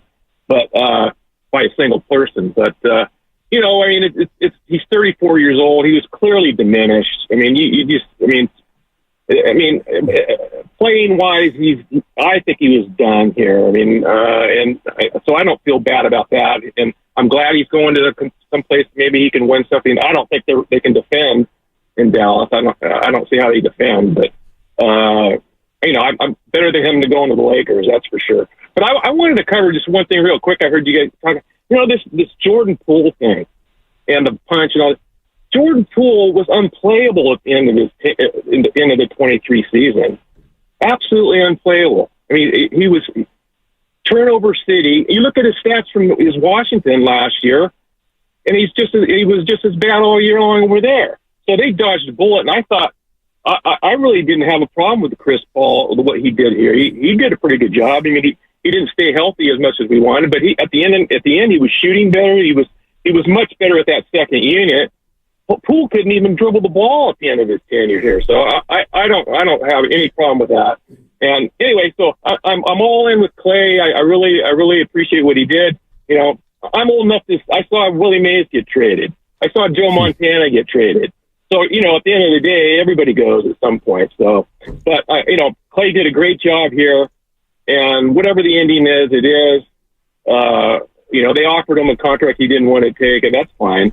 And you know, I have no qualms with what the Warriors have done, and this particularly if anybody was around to see the previous ownership, I'll stay in with this ownership group wherever they want to go. So that's where I'm at. Yeah, I appreciate it. Yeah, appreciate the call, Scott. I think to Scott's point, when the Jordan Poole trade happened, and then when you watched what he did in Washington, you could sell it as a great move. Chris Paul, when he was healthy and playing, a positive player for the Warriors. What leaves you scratching your head is you just waived Chris Paul yesterday, and for that salary slot, you got nothing back for it. So essentially, you traded Jordan Poole, your two most recent draft picks at the time. Well, not that means anything, plus a future first-round pick for, 55 games of Chris Paul like and a 10th place finish in the Western Conference. And that's where it hurts on the back end, because in the moment, and I don't think that Jordan Poole is going to go out and have a career that's going to make you regret trading Jordan Poole. I think that Jordan Poole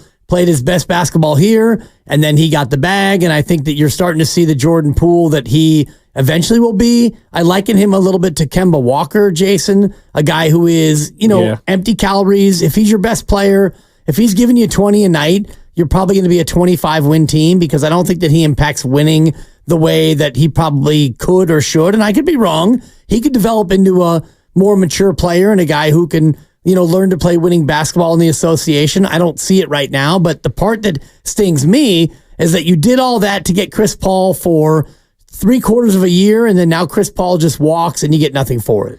The issue I have with Jordan Poole, and our last caller was absolutely right in the sense that at the time when you traded Jordan Poole, he was trending down, and we saw that playoff run where the Warriors ended up losing to the Lakers. He was terrible most of the postseason, and it was trending down. So at that point, yeah, I get your point, but you got to go all the way back to the start. So you draft this guy, Jordan Poole.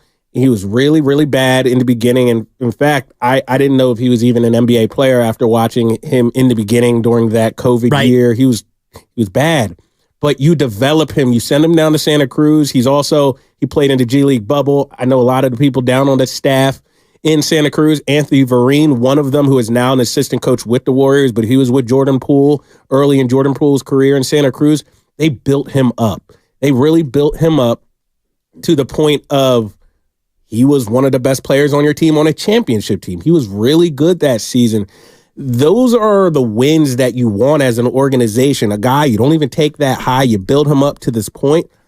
I just think once they built Jordan Poole up to this point that was so admirable, and it was a guy who you thought was going to be around for a long time, pool party, they did not foster an environment to continue his ascent. It's not all the Warriors' fault. Jordan Poole is not the most mature guy either. And like you said, as much as I said Klay wasn't comfortable with that ascension, Jordan Poole did not really respect the hierarchy. So it goes both ways. But I just think when you take a step back and you look at the overall trajectory, it's a fail on the Warriors because you had this kid, you built him up, made him so confident and got so much out of him, and then you just let him kind of tank and you didn't protect him.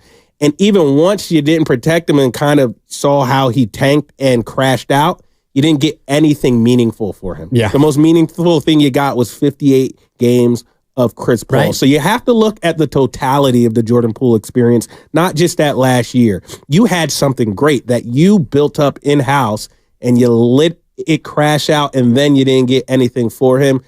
That is just... is malpractice. Yeah. There's nothing else to say about it. A little bit of news we do got to get to. Major news around the NBA. The Boston Celtics and Jason Tatum have reached an agreement on a 5-year, $315 million Supermax extension with a player option that is the largest contract in NBA history. 5 years, $315 million for Jason Tatum and the Boston Celtics. That averages out to $63 million a year. Jason Tatum, big time. Jason Tatum just winning an NBA Finals, not Finals MVP, but an NBA Finals, $63 million per year over 5 years, the largest contract in NBA history. That is where the NBA is headed. It's these Supermax contracts, and it's everybody else way less. Something Klay Thompson learned this offseason, testing out the waters. He's not getting that major money. He's got to settle for around mid-level, maybe a little bit more. But Jason Tatum averaging 63 per year now. Good on him. I mean, good for Boston and good for Tatum to get that money. And, Klay was in that same spot, and Jason mentioned it before when he tore his ACL, and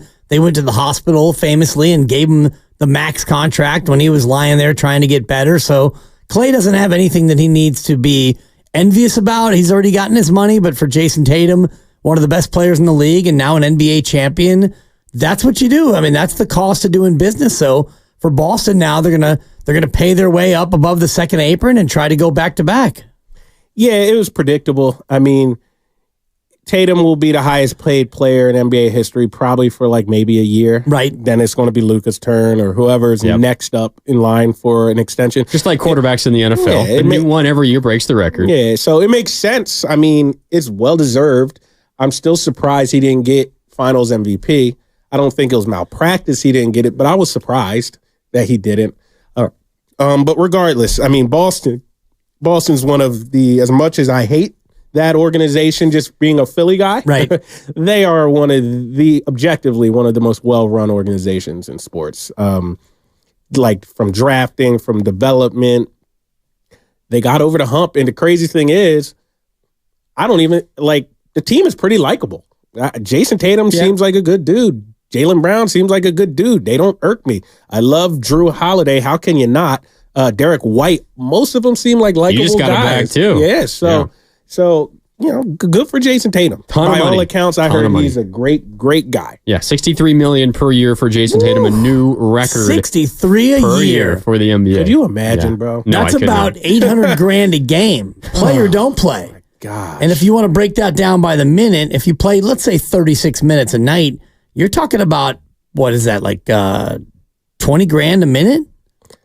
I don't want to break it down because I don't want to know those details. $30,000 a minute. I need a friend who's that rich who can be like, you know what, Jay, here, I'm just going to give you my game check. Totally. Just one game check. That's all I'm not even going to feel it. I won't even feel it in my bank account. Pick a game. Take this game check that will literally change your life. We're playing Charlotte tonight. This one's on you, Jay. Here's $814,000. Yeah, man. On me, Jay. That's big news out of the NBA. Jason Tatum, 5 years, $315 million to return to the Boston Celtics, an extension there for Tatum.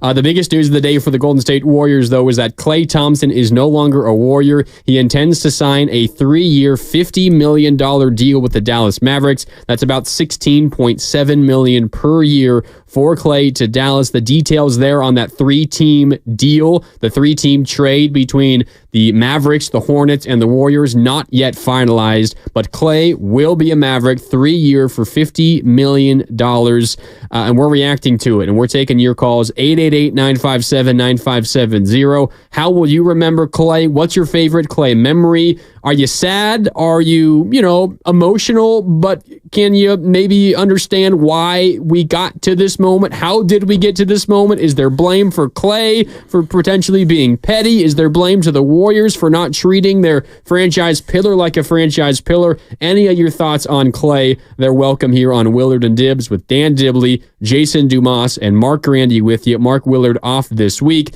Let's go back out to the phone lines, 888-957-9570. Up next is Rich in Fremont. Rich, what's up? You're on 95.7 The Game. Guys, thanks for taking my call. I just want to let you guys know I feel sick. I'm sorry to hear that, Rich. I feel totally sick about this. And I'm going to tell you, the other caller said it right, man. There's not going to be anybody that will replace Klay Thompson. That's not going to happen. I don't care who they bring in there. It's not. The big three is gone.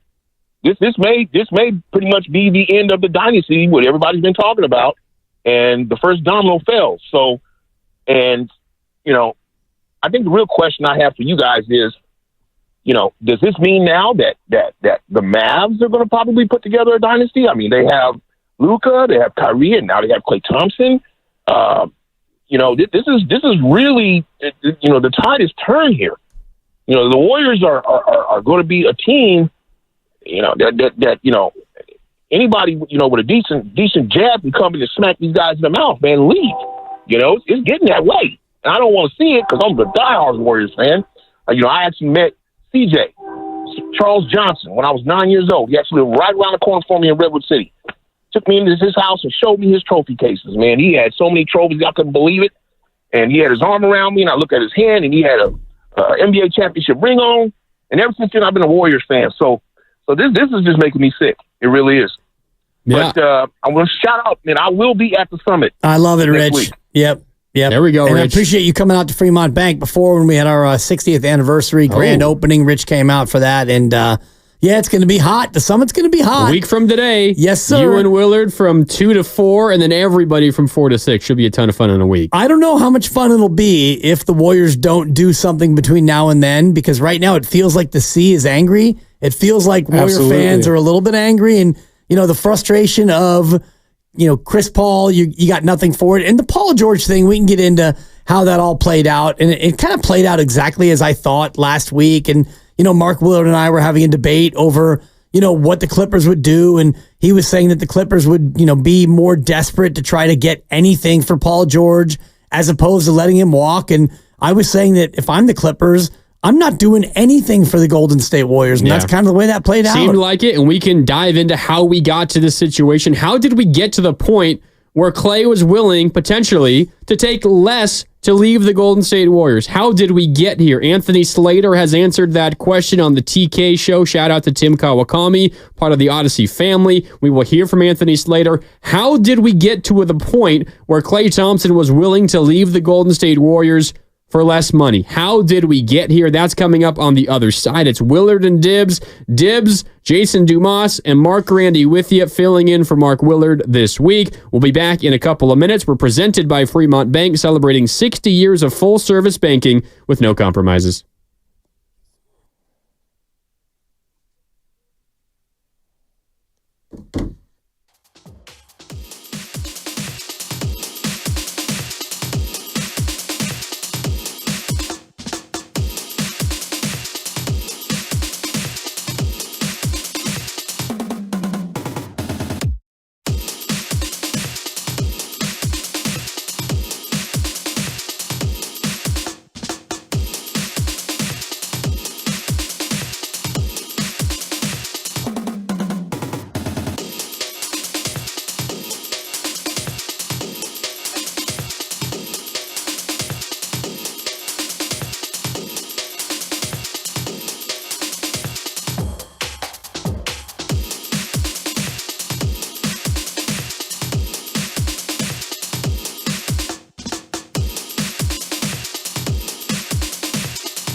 Get it to him again.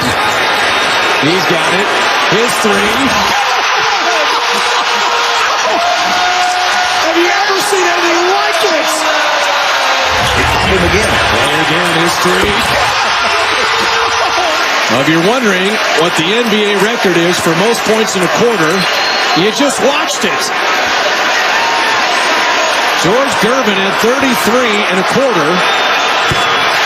And Klay Thompson has 50 and 37 in a quarter.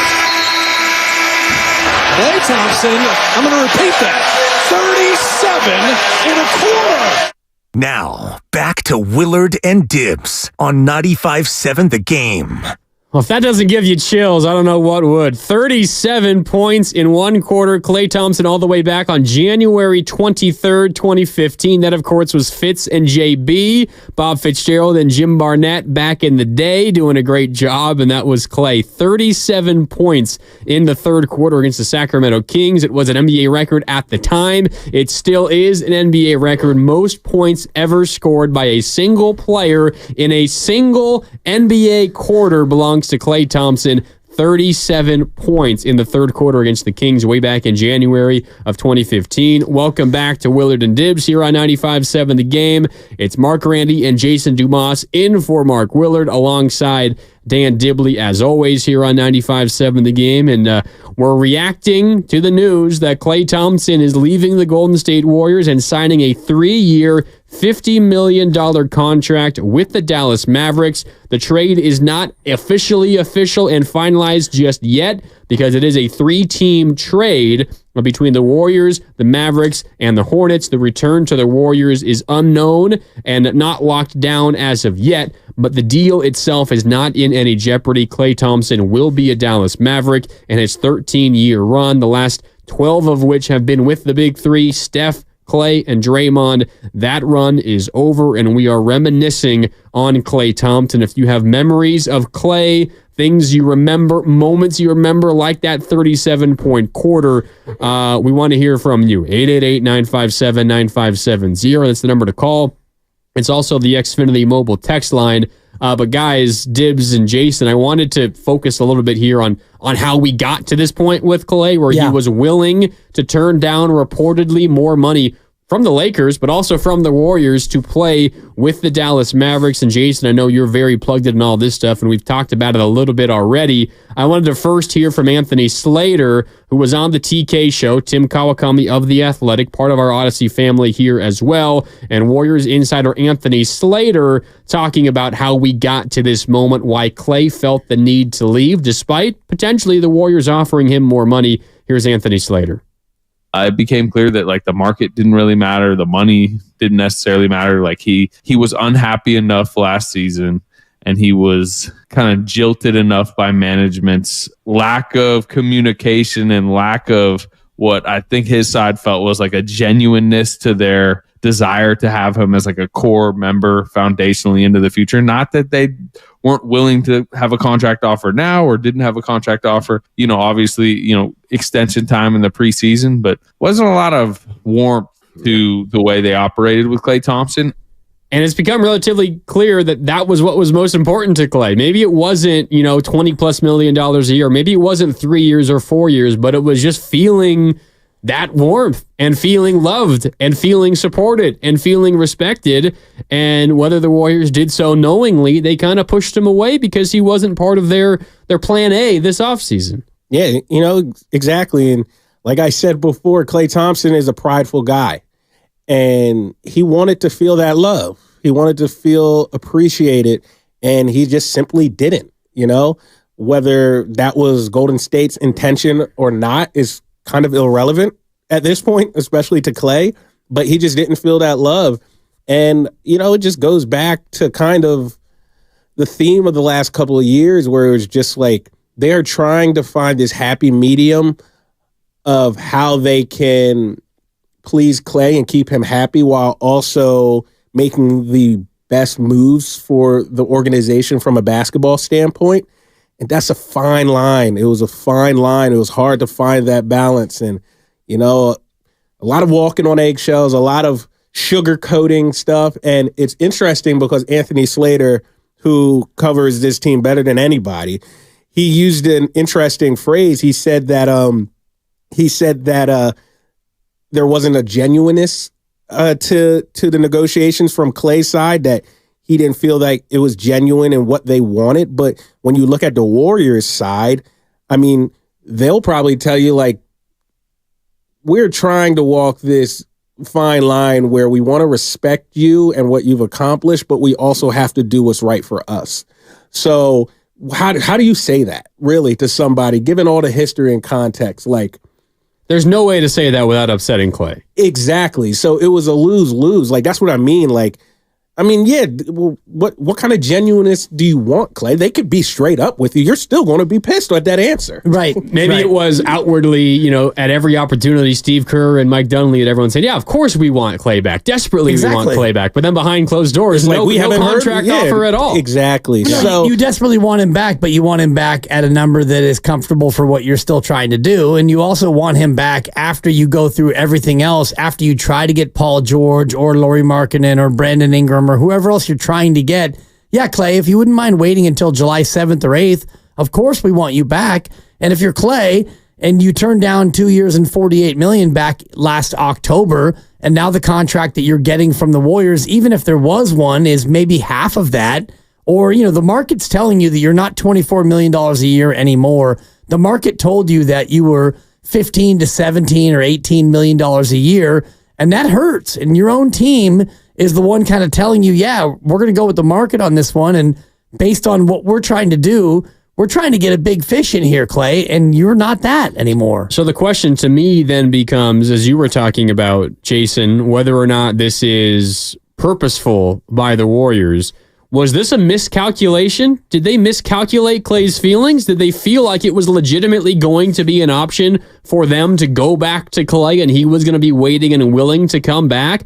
Or was everything that they have done leading up to this, and I'm going all the way back to, last offseason, offering only 2 years when you just gave Draymond 4 years, the offseason, that the same offseason? Was it when Steve Kerr decided to bench Klay Thompson in the year? Was this all part of the plan, knowing that it might be enough to push Klay away and this might be the end? Or did they miscalculate? Did they actually really want Klay back, assuming Paul George wasn't going to happen? And then they realized, our actions upset him enough that he doesn't want anything to do with us anymore. Was this a miscalculation, or was this something the Warriors felt like was probably going to happen anyway? I'm not sure it was a miscalculation. I think as it pertains to the Paul George stuff, I think they just felt like they were comfortable with the risk reward scenario. They were comfortable with losing Klay for at a chance for Paul George. I think because they would rather take the chance of potentially not having both versus only signing Klay and not having a chance at all at Paul George. Yeah, absolutely. And I think, just kind of look how it went down. I think they're probably smart enough to know that, maybe not to this degree, but they were probably smart enough to know that Klay wouldn't love the fact that he wasn't priority number one for them this offseason. So I think they probably have enough wherewithal to know that, but they did it anyway. So that just tells us right now they probably thought it was worth it. And if we're just strictly talking basketball, it probably was worth it. Obviously, hindsight's 20/20, and they struck out, so it's just the optics aren't great. But if they had if they thought they had a legitimate chance at Paul George, I think you have to go for it. I think he was probably one of few players on the market who they could acquire that would actually move the needle. Bringing Klay back, it would kind of just keep you where you are. And we saw where they were. I mean, they ended up, 10 seed? If Draymond doesn't get suspended and he plays a full season, they're probably closer to a 6 seed, but still, they're probably not coming out the West. Exactly. So yeah, they want to win championships. So you got to take that chance. You have to. I think the fallback of DeAnthony Melton on a 1-year deal is probably more tenable for them than Klay Thompson for 3 years anyway. If you're looking at a fallback, put aside the fact that Klay is a splash brother and 13 years in the organization, all the rest of it, just the business part of it, to have DeAnthony Melton for 1 year, a guy who is, as Grandy and I were talking in the green room before the show, a better defender, better rebounder, not the same shooter, younger player, maybe the potential to be healthier and be as productive as Klay Thompson. Well, you don't have to do 3 years of Klay. You do 1 year for Melton. And I think from that standpoint, it becomes a more, manageable. And we talked a lot about optionality. That's their big word. Having 1 year of Melton is much more optional than having Klay Thompson for 3 more years. 100%. And look, I think Klay Thompson is a better player than DeAnthony Melton. Make no mistake about it. That's not the argument in Dibs. I don't think that's what you're saying either. But yeah, they're looking at their future. Joe Lacob wanted to get under that tax line. That was important to him. If he wasn't going to be under that tax line, it wasn't going to be to overpay Klay Thompson. Like, that's not an opinion. Just look at how this played out and listen to everything he's told us over the last year and some change. It's played out exactly how he said. So that's what I'm basing this opinion on. Now, when it comes to DeAnthony Melton, here's one thing that I think, in my opinion, needs to be said. And everybody's saying, well, you offered Draymond 4 years, $100 million, and Klay only got 2. I think I can objectively say, and I think both of you guys would agree with me, Draymond has been a better player than Klay Thompson the past 2 years. I think he got that deal because he's certainly this last year. Klay was pretty darn good leading into that postseason against the Kings and the Lakers. That January, February was like the best 2 month stretch of his career almost. 100%. But this most recent year, I agree 100%. I don't know if it's overwhelming, but I think it's fair to say Draymond got that deal because he has been better. And you know what I mean? So, I don't even think it's egregious that Dre got 4 years and Klay got 2. Now, I know his contract was also just up first. If Klay's contract is up first, maybe Klay signs and they make the same decision with Draymond. You never know. Yeah, 100%. I just the whole pitting Klay's contract offer against the one Draymond signed, I think is a bit disingenuous. I do. I just think Draymond has been more important to their success from that point on when he signed that contract to now. That's probably why he was offered more. So, it's going to be interesting when we hear from guys like Draymond, when we hear from Klay in his introductory press conference. It's going to be painful. Right? I don't think Klay's going to take any shots. I don't. I think he will have the wherewithal to not. He hasn't shied away from calling people out on the podium before, though. He definitely hasn't. This feels a little different, though. And unless he didn't have great conversations with Draymond, Steph, and Steve Kerr on the way out, which I would think all 3 of those guys who I just mentioned are mature enough to, no matter how kind of nasty it might have gotten between him and the front office, can be PC at the very least. I don't think he'll come out and say anything. Yeah. We're going to hear a little bit more from Anthony Slater on the TK show coming up, talking about how we got to this moment with Klay where he's willing to take less to leave the Golden State Warriors. But first, I wanted to let everyone know that all guests here on 95.7 The Game appear on the River Islands guest line. Isn't it time for you to discover the islands, River Islands in Lathrop? Again, all guests here on 95.7 The Game appear on the River Islands guest line, River Islands in Lathrop. All right, more Anthony Slater here on the TK show, part of the Odyssey family. That's Tim Kawakami's show, talking about why Klay got to this point, why he decided to walk away, and reportedly left a little bit of money on the table. Here's Slater.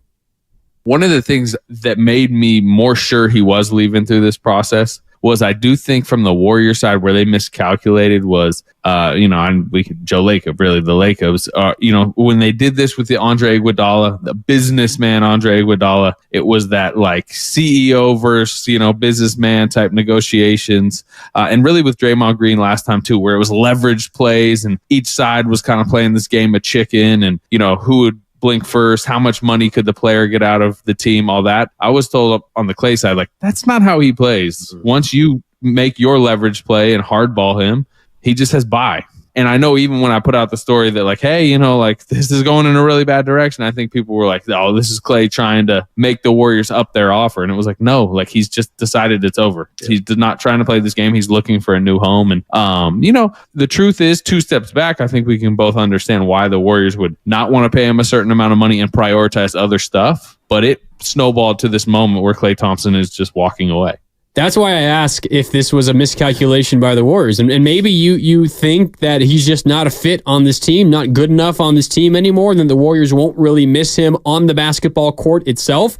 And I think you can make that case and you can be fair, but the way Slater lays it out, they were trying to play hardball with him as if they wanted still to have him back, but they just maybe didn't quite understand how he'd react emotionally, and he reacted differently than Iguodala reacted, then Draymond reacted. They were both willing to play ball, and like, no, don't lowball me. We're going to fight and negotiate and work this out. They lowball Klay, and then Klay's like, okay, deuces. I'll see you later. Well, I think that they probably knew how he'd react, and he obviously didn't react so negatively that he didn't agree to a sign and trade, because if it is a sign and trade, which is what everyone's reporting, then that at least shows some sense of Klay saying... Helps him get a little bit more money, though. Exactly, but it also helps the team be able to get, what they want in return, because he could have gone to the Lakers and signed a 4-year deal and gotten, close to the same money that he got in Dallas, but... He chose to, do the organization a solid and at least let them do a sign and trade. So I think the organization knew what they were doing. And look, if you miss on Paul George and you miss on any other big trade in the offseason, you're kind of resigned to the reality of what you're going to do, which is it's going to be a year of, man, I hope Kuminga gets better, and I hope Pods gets better, and I hope our young guys get better, and then maybe we can, with a healthy Draymond, maybe we can be a 6 seed and, go on a run. I think without a big swing in free agency and without a big swing in the trade market, you are resigned to basically what you are, which is a team that's not good enough right now. Yeah, with the roster as currently constructed, and we're assuming there's no more big moves to be made. Hopefully there is, for the Warriors' sake, but as currently constructed, you're really relying on Podziemski, Moody, and Kuminga taking that next step. We kind of know what Wiggins is at this point. Obviously, we know what Steph is, still a really good player. Draymond, like, those are known commodities. It's Podziemski, Moody, Trace Jackson Davis, too, to a smaller degree, and Moody and Podziemski and Kuminga. Those are the 3 probably on the roster who have the most upside right now. Who can improve the most. Everybody else is pretty known. But I find it hard to believe that the Warriors at this point, after missing out on Paul George, that they would not be interested in bringing Klay back. Pretty obvious they still want him on their team. I mean, you look at the roster right now, and there's a ton of time for them to make other moves, and we can get into that in a little bit. The spacing on the offensive end of the floor is going to be absolutely atrocious. There's going to be no space for Steph to get off a shot, very little, and there's going to be very little room for, say, Kuminga to drive and slosh to the hoop, because you got no shooters other than Steph that defenses have to respect. That's what, even when Klay wasn't maybe hitting at a 42% clip he still from deep, had gravity. Exactly. Maybe not to the extent that Steph did, but while he's shooting, maybe he's in a game where he's 2 for 8, Klay is from downtown. It's not as if defenders are sagging off of Klay. They're still hovering out him a deep 3-point line, opening everything else up inside. So there's no doubt in my mind the Warriors still actually desperately wanted him back. And while I think maybe it was a bit of a miscalculation, because they made a couple of bets. They bet, one, that they had a legit chance to get Paul George, and it was legit. It seemed like it was pretty close. Right. Ultimately did not work. They missed on that bet. They bet that the market for Klay wasn't going to be as strong as Klay thought. They were right on that one. They were right. And then their third bet was they could go back to Klay after they missed on Paul George, and he'd be waiting for them. And he said he was nope. not waiting for them. He said nope. Like, it's July 1st, and he already is a Dallas Maverick. So, yeah, he didn't have signed to like rush. 20 hours into free agency. Exactly. Yeah. Well, yeah, but according to Anthony Slater's reporting, which is A1 all the time, he stepped away from this a couple days ago. He knew it. He said, I'm done. I'm not playing this game with you guys. I mean, they had reportedly said their goodbyes to some members of the front office a couple of days ago. Yeah. So, I mean, there you have it. So that begs the question that I bring to both of y'all.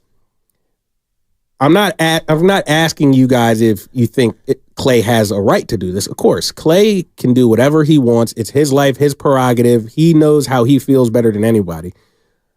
My question is, do you think Klay was right for doing that? Do you think the Warriors deserved more of a chance to circle back towards him, given their history? Because what Anthony said was that they were surprised that he was so like, no, this is it. Like, that one offer you give me, I'm done. They're not going back and forth with you guys. I'm just going to go see what else is out there. Do you think like the Warriors deserve? Because as much as Klay did for the Warriors, right? Don't get me wrong. I think the Warriors did pretty well by him too over the last 13 years. They put him in positions to succeed. They supported him through 2 major injuries, and he's going to have a statue. Like, I don't think they treated him poorly by any means. Maybe Klay might have disagree over the last 3 years, but my long-winded question is, do you think the Warriors deserved a little better from Klay's side? Yeah, I don't think so, because I mean it's just EPMD, strictly business, and you get to that point where that's fair. That's fair. You know, they offered him 2 and 48 back in October, and he said no. And then the market now is not 2 and 48 for Klay, and it's not 3 and 72. The market is 3 and 50, and so if the Warriors came back lower than that, that's just the business, and they're trying to get below that second apron, and now they're going to be, as Mark said, they're going to be hard capped at the first apron. So Joe Lacob told us months ago that job one was get out of this financial turmoil, and they're doing that. So I don't think that they owed Klay anything. And if Klay, gets into the process and he doesn't want to play the back and forth game, he doesn't owe them anything. And really, they only paid him for 1 year of rehab. That second year was just a bad break. And the fact that it's a, guaranteed contract, if he was an NFL player, they would have cut him after the first one. They probably wouldn't have even given him the first contract coming off an ACL. But in the NBA, he had the ACL, and you figured, he'll be fine. It's 9 months, the ACL, 6 to 9 months.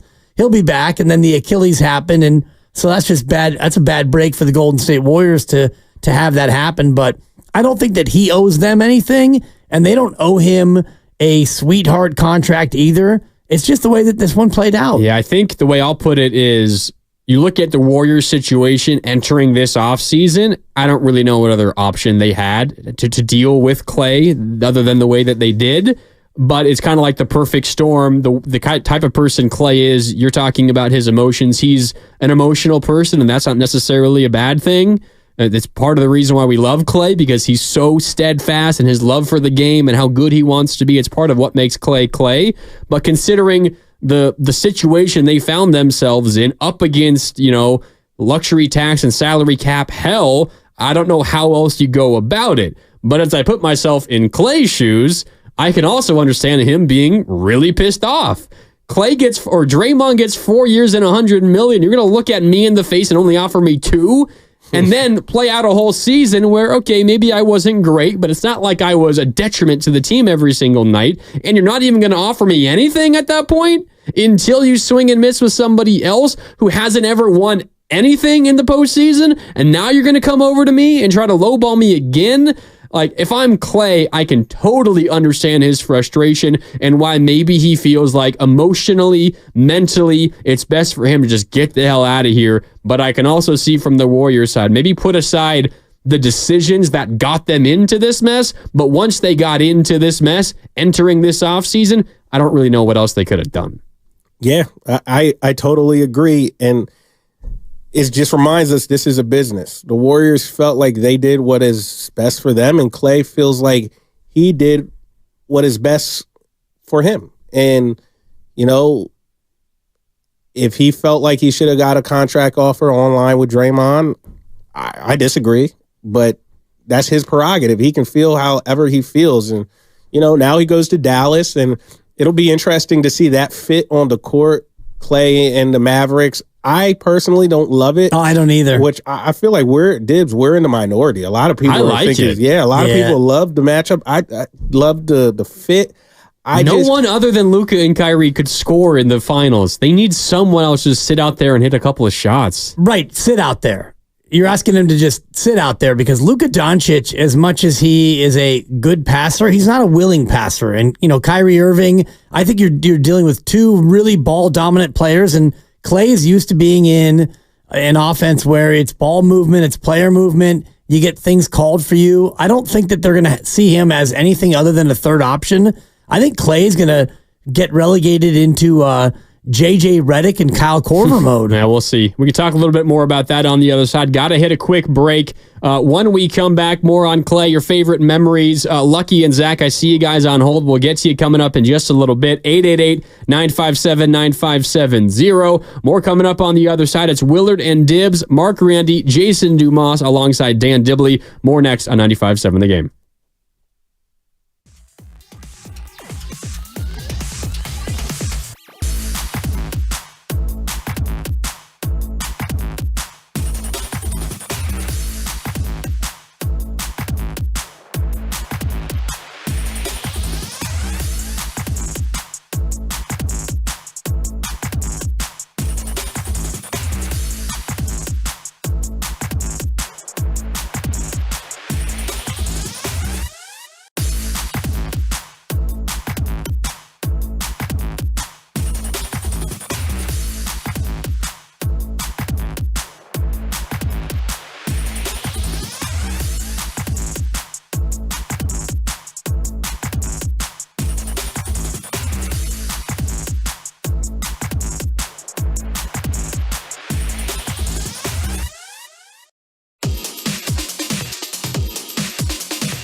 screen to Klay Thompson. Where's the patient, but Klay fires away. He's got another three. It's an NBA record 10 threes in a playoff game. 96-92, he's got 36. Westbrook stumbles with a dribble, almost falls down. Stripped by Andre and stolen. Iguodala to Thompson. Right side three for the lead. Got it! Golden State leads with 1:35 to go. It's 104-101. Klay Thompson has 11 threes in the game. Now, back to Willard and Dibs on 95.7 The Game. Do you remember where you were? I know Jason Dumas does. Game 6, Klay was born. May 28th, 2016. Klay Thompson wills the Warriors to a Game 7 in the Western Conference Finals and keeps alive their hopes of turning a 73-win regular season into a championship. We know what happened a couple of weeks later, but in that moment, one of the biggest individual performances in Warriors franchise history. Game 6, Klay against Oklahoma City on the road, May 28th, 2016. What a moment that was, and welcome back to Willard and Dibs here on 95.7 The Game. Mark Willard out this week. It's Dan Dibley, Jason Dumas, and Mark Randy with you.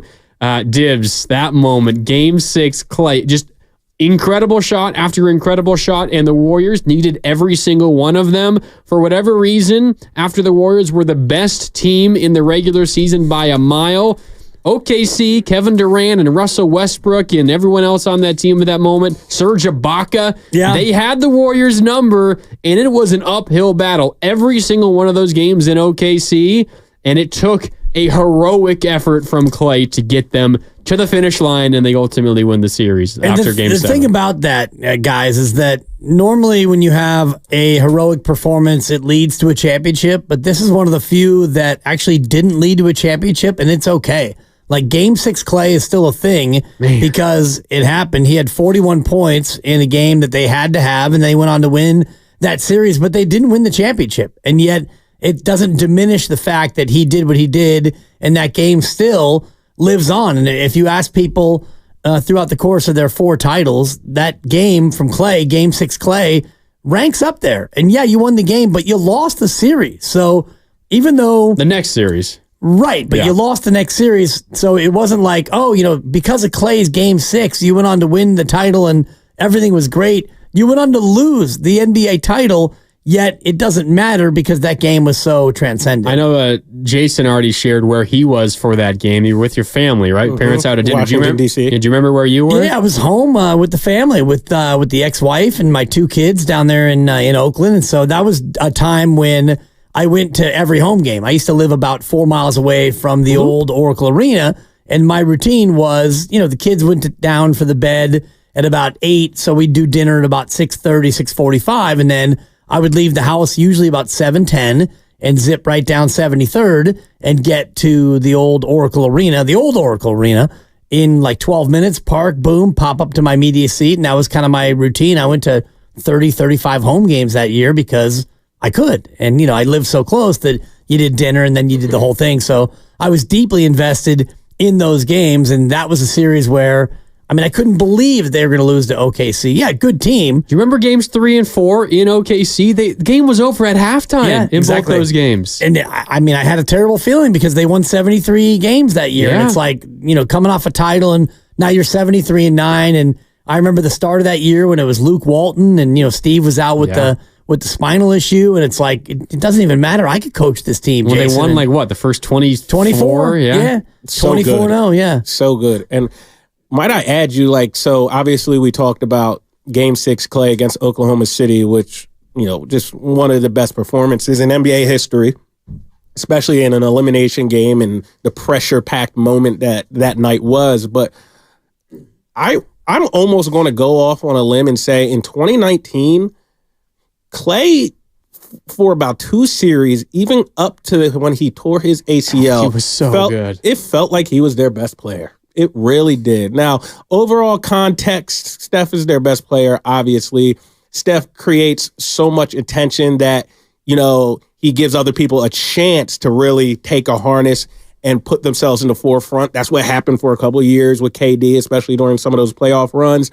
But that series against Toronto from what I remember, I have to look at the numbers before I really go out on a limb. But just remembering it, it felt like Klay was playing the best on the team. What made the ACL tear late in the third quarter in Game 6 was that he was the reason they were in that game. It's taking it to the rim, hitting jump shots. Like KD was already hurt. He had just torn his Achilles. Steph was Steph, but it's not like he was hitting everything he was taking. Klay was the best player, at least offensively, for the Warriors in that game. And when he got hurt, it wasn't just oh my God, we're probably going to lose this game now because we don't have Klay. But it was.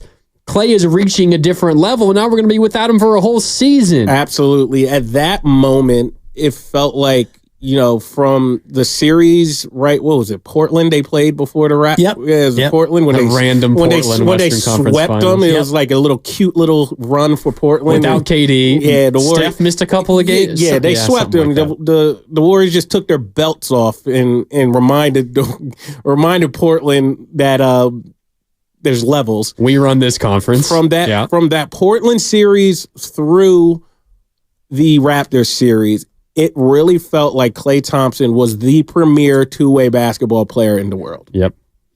He was incredible. And we're reminiscing because we don't have any more of that time. Klay with the Golden State Warriors, it's all over. He is signed, well, not officially just yet, but he intends to sign a 3-year, $50 million contract with the Dallas Mavericks, and we are reminiscing. We're sharing our emotions, our memories of Klay, and we want to hear from you guys as well. 888-957-9570. Let's go back out to the phone lines. Up next is Lucky in San Francisco. Lucky, how you feeling about Klay to the Mavericks?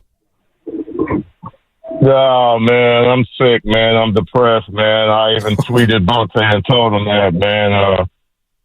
This is like like you having a 13-year marriage, fellas. You guys can understand that. And your wife leaves you, and she tells you it's because you weren't genuine. Why is that? Because you didn't show her that you loved her. So are you going to just let her walk to somebody else?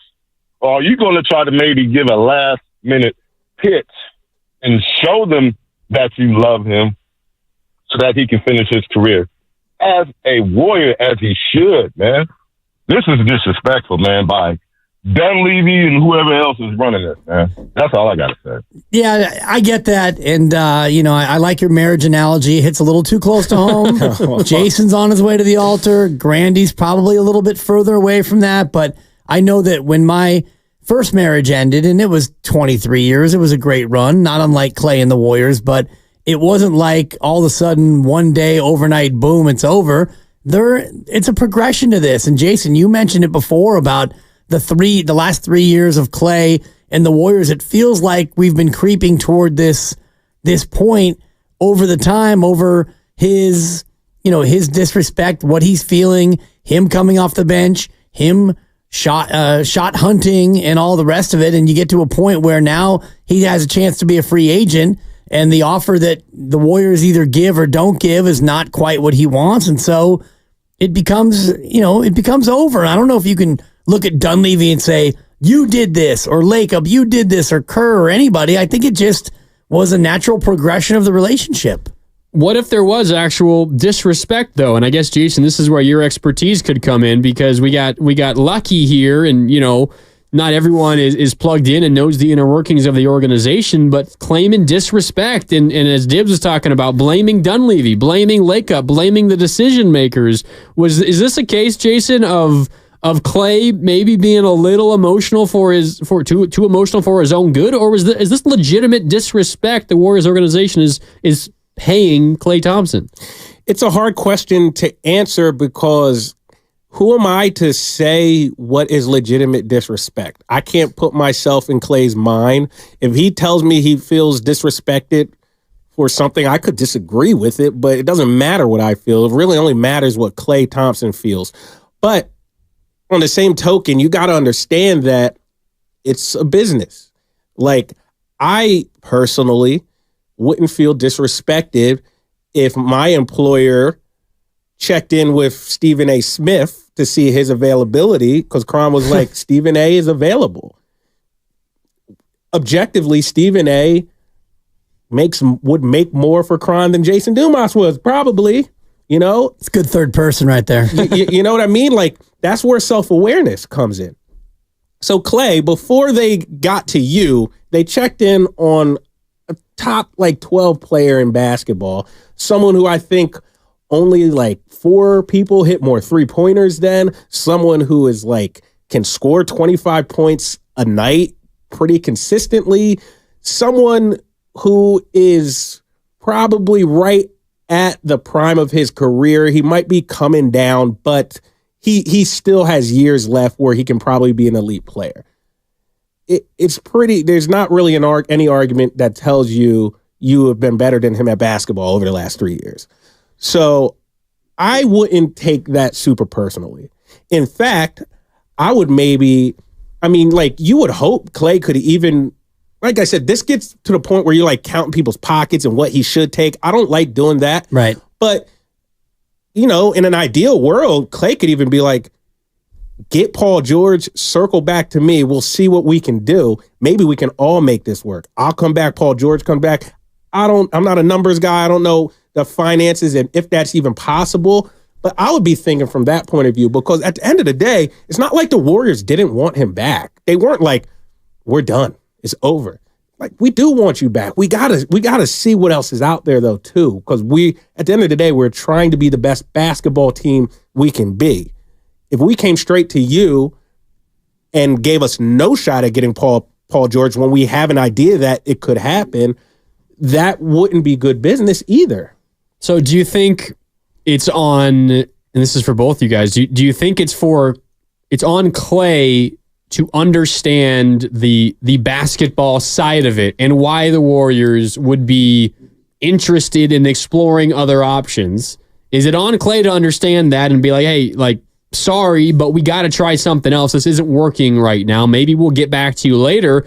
Or is it on the Warriors to, and I know everyone hates this term, and maybe this isn't even the right term, but to be willing to hand out a thank you contract and say, Klay, you're a franchise legend. We don't win any of these championships without you. You are one of the 3, 4, maybe best Warriors of all freaking time.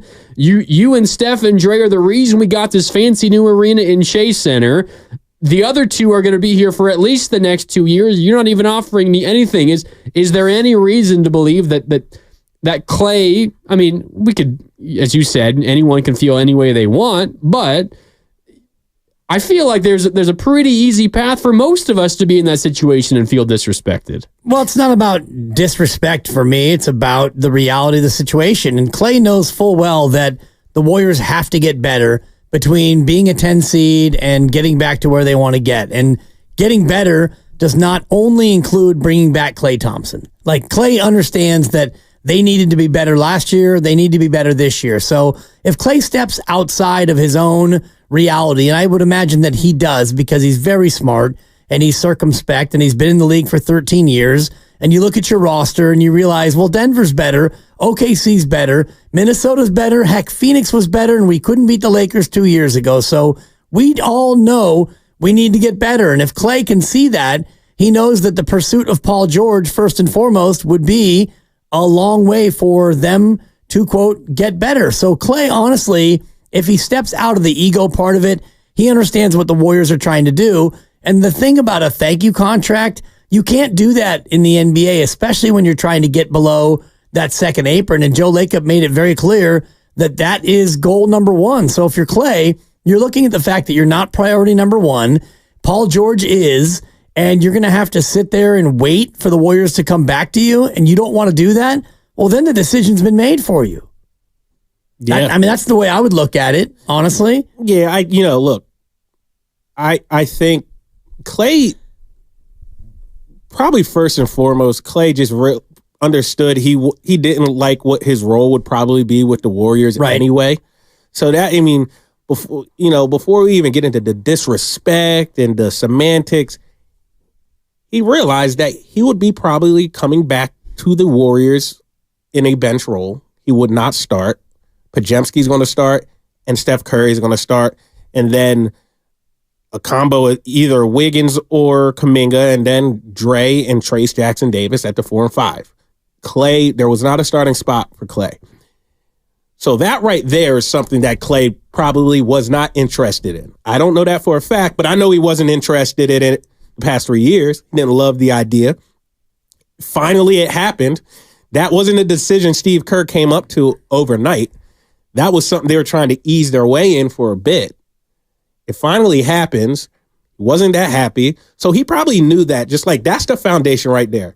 All right, if I do come back to the Warriors, even if they pay me a quote unquote, like you said, a thank you contract, even if they pay me a thank you contract, I still believe I'm of this ilk, but they are going to bring me off the bench. And that's not something I love. So that right there was probably part of his decision. And then when it came to just the semantics, we want to call it, I wasn't the first priority. I don't think it was respectful, the manner in which you guys approached me and how these contract talks have played out. I think I was deserving of a little more respect based on everything we've been through. Once you added in that on top of the fact that he probably wouldn't even be starting, that's why I think he was probably it was easy for him to move on. Right. And I mean, reportedly, the words he used is best for both parties. He probably knows the way he is and how prideful he is that he wouldn't operate to the best of his abilities coming back, knowing how it all played out and knowing he would be on the bench, knowing Brandon Podziemski is the new starting off wing guard for the Warriors. He was probably like, you know what? I don't even want to deal with that. That is probably the truth. Now, we're going to get semantics. We're going to say he say, she say, but based on everything that's happened, that was probably the root of all of this. He just did not like his role. And all the other stuff probably played a factor. Don't get me wrong, but the root of it was probably like, I'm not even going to be in the position I want to be in and have the role that I want. And all that other stuff happened. Why even bother? And probably easier to come off the bench for Dallas. I'm not saying that he will, but if he does, it's easier to go somewhere else and be a bench player than it is to come back to your own team and be a bench player. Absolutely, because of all the history and everything that's happened. You go to a new environment, and it's like if he had gone to the Lakers, who knows if he would have started. I mean, they have Austin Reeves, who essentially does what Klay does. He's not the shooter that Klay is, but he's every bit as much the player overall, probably. Yeah. I mean, Austin Reeves kind of struggled in spurts last year, but so did Klay. You know what I mean? Yeah. So did Klay. And that was, as it pertains to his play, that was my issue with Klay Thompson. I wouldn't say he had a bad year this past season or the year before. I just don't think he has the consistency enough. Like, when he was bad, he's bad. He's never been a terribly consistent player, though. He's always been streaky. He's been streaky, but now it's like the bad streaks were a little worse, and the good streaks weren't even probably as that great. Like you said, to your point, the bad games are now outweighing the good games. And look, his streakiness has not come at great time. Now, obviously, if you're hot, like for you said in 2023, going into that postseason, almost the best heater of his career. Yeah. But then that streakiness wore off.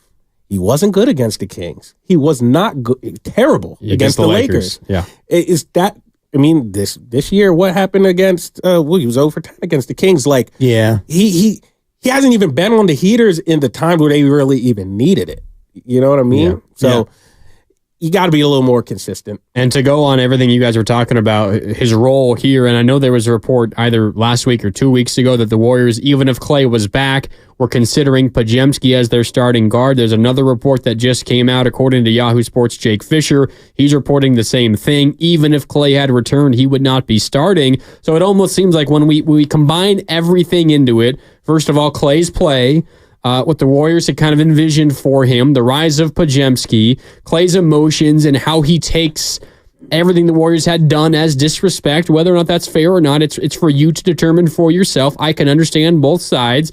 All of it, though, together, guys, just kind of feels like the perfect storm that led to Klay leaving. Whether or not you take one side or the other, or you think they share blame, whatever the case is, just everything together, and it's pretty simple. It seems like the only solution was for him to leave. Yes, and when you talk about blame, and I do want to hear from the callers coming up, and I know we have full lines at 888-957-9570. When we talk about blame, I think that it ultimately will fall on the front office unless something happens between now and the summit next Monday when all six of us sit down, because right now, if it's just Paul out, Thompson out, and D'Anthony Melton in, And I know they brought in a You're not couple a Melton fan, Dibs? I'm not yet ready to commit on my love for the Melt. I like the deli, the Melt. But as far as the Melton, tuna Melt, pretty good. Underrated, yeah, the Melt. But I just don't know if that can play among Warrior fans to lose a legend, whatever, CP3 here for a year. But the fact that you lost Jordan Poole, you got nothing in return, and Klay walks and you get DeAnthony Melton as the big replacement, it's going to be a tough sell. 100%. I mean, and it's unfair to even say that DeAnthony Melton is the Klay replacement. I don't even think we should put that on him. He's just a guy they use with their mid-level exception. Quality player. Yeah, for sure. Like, I always saw a couple years ago when he was playing for the Grizzlies and the Grizzlies let him go, I thought they let the wrong guy go. I think the Grizzlies should have let Dylan Brooks go instead of DeAnthony Melton. I thought he was a little better than Brooks. He had back issues last year for the Sixers, but before those back issues came about, he was pretty good. DeAnthony Melton's a pretty good player. He's not Klay Thompson. Klay Thompson is a better player than DeAnthony Melton, but if he's healthy, I think he will be a positive depth addition, and he's a vet at this point. He can help Podziemski and Moody, and Moody's really the guy who I think can step up. Yeah. Yeah, well, put it this way. If DeAnthony Melton is the Warriors' biggest acquisition of the offseason, things will be looking a little bare for the Warriors come the regular season. All right, time for a break. When we come back, we'll get into this more. Want to throw back to something Ramona told Willard and Dibs a couple of months ago about Klay and gives some insight into Klay's feelings. We can get into that. Also, Ray, I see you. Steve, Mike, and John, we're coming to you on the other side. Also, a reminder, all guests on 95.7 The Game appear on the River Islands guest line. Isn't it time for you to discover the islands? River Islands in Lathrop, and we are presented by Fremont Bank, celebrating 60 years of full-service banking with no compromises. It's Dibs, Dumas, and Grandy with you on Willard and Dibs here on 95.7 The Game. And Mark, I'm glad you mentioned Fremont Bank because it's my bank. It's my family-owned bank with a family-owned feel, and I'm looking forward to the summit, guys, coming up a week.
And now, in his 11th NBA season out of Washington State University, number 11, Klay Thompson! Here's Klay Thompson with a catch down the lane, floats it up. It's good! There it is! Klay Thompson, welcome back. Thompson, the catch up top, has Allen as his defender, takes the big man to the right wing, crossover, goes right by him, down the lane for the dunk! He dunked it! Curry picks up the dribble, feeds Porter. Porter chased out there by Allen, penetrates out to Klay for three, got it! And once again, a standing ovation at Chase Center for Klay Thompson. 12,000 career points now for Klay. Klay Thompson to sit down, listen to the ovation for Klay.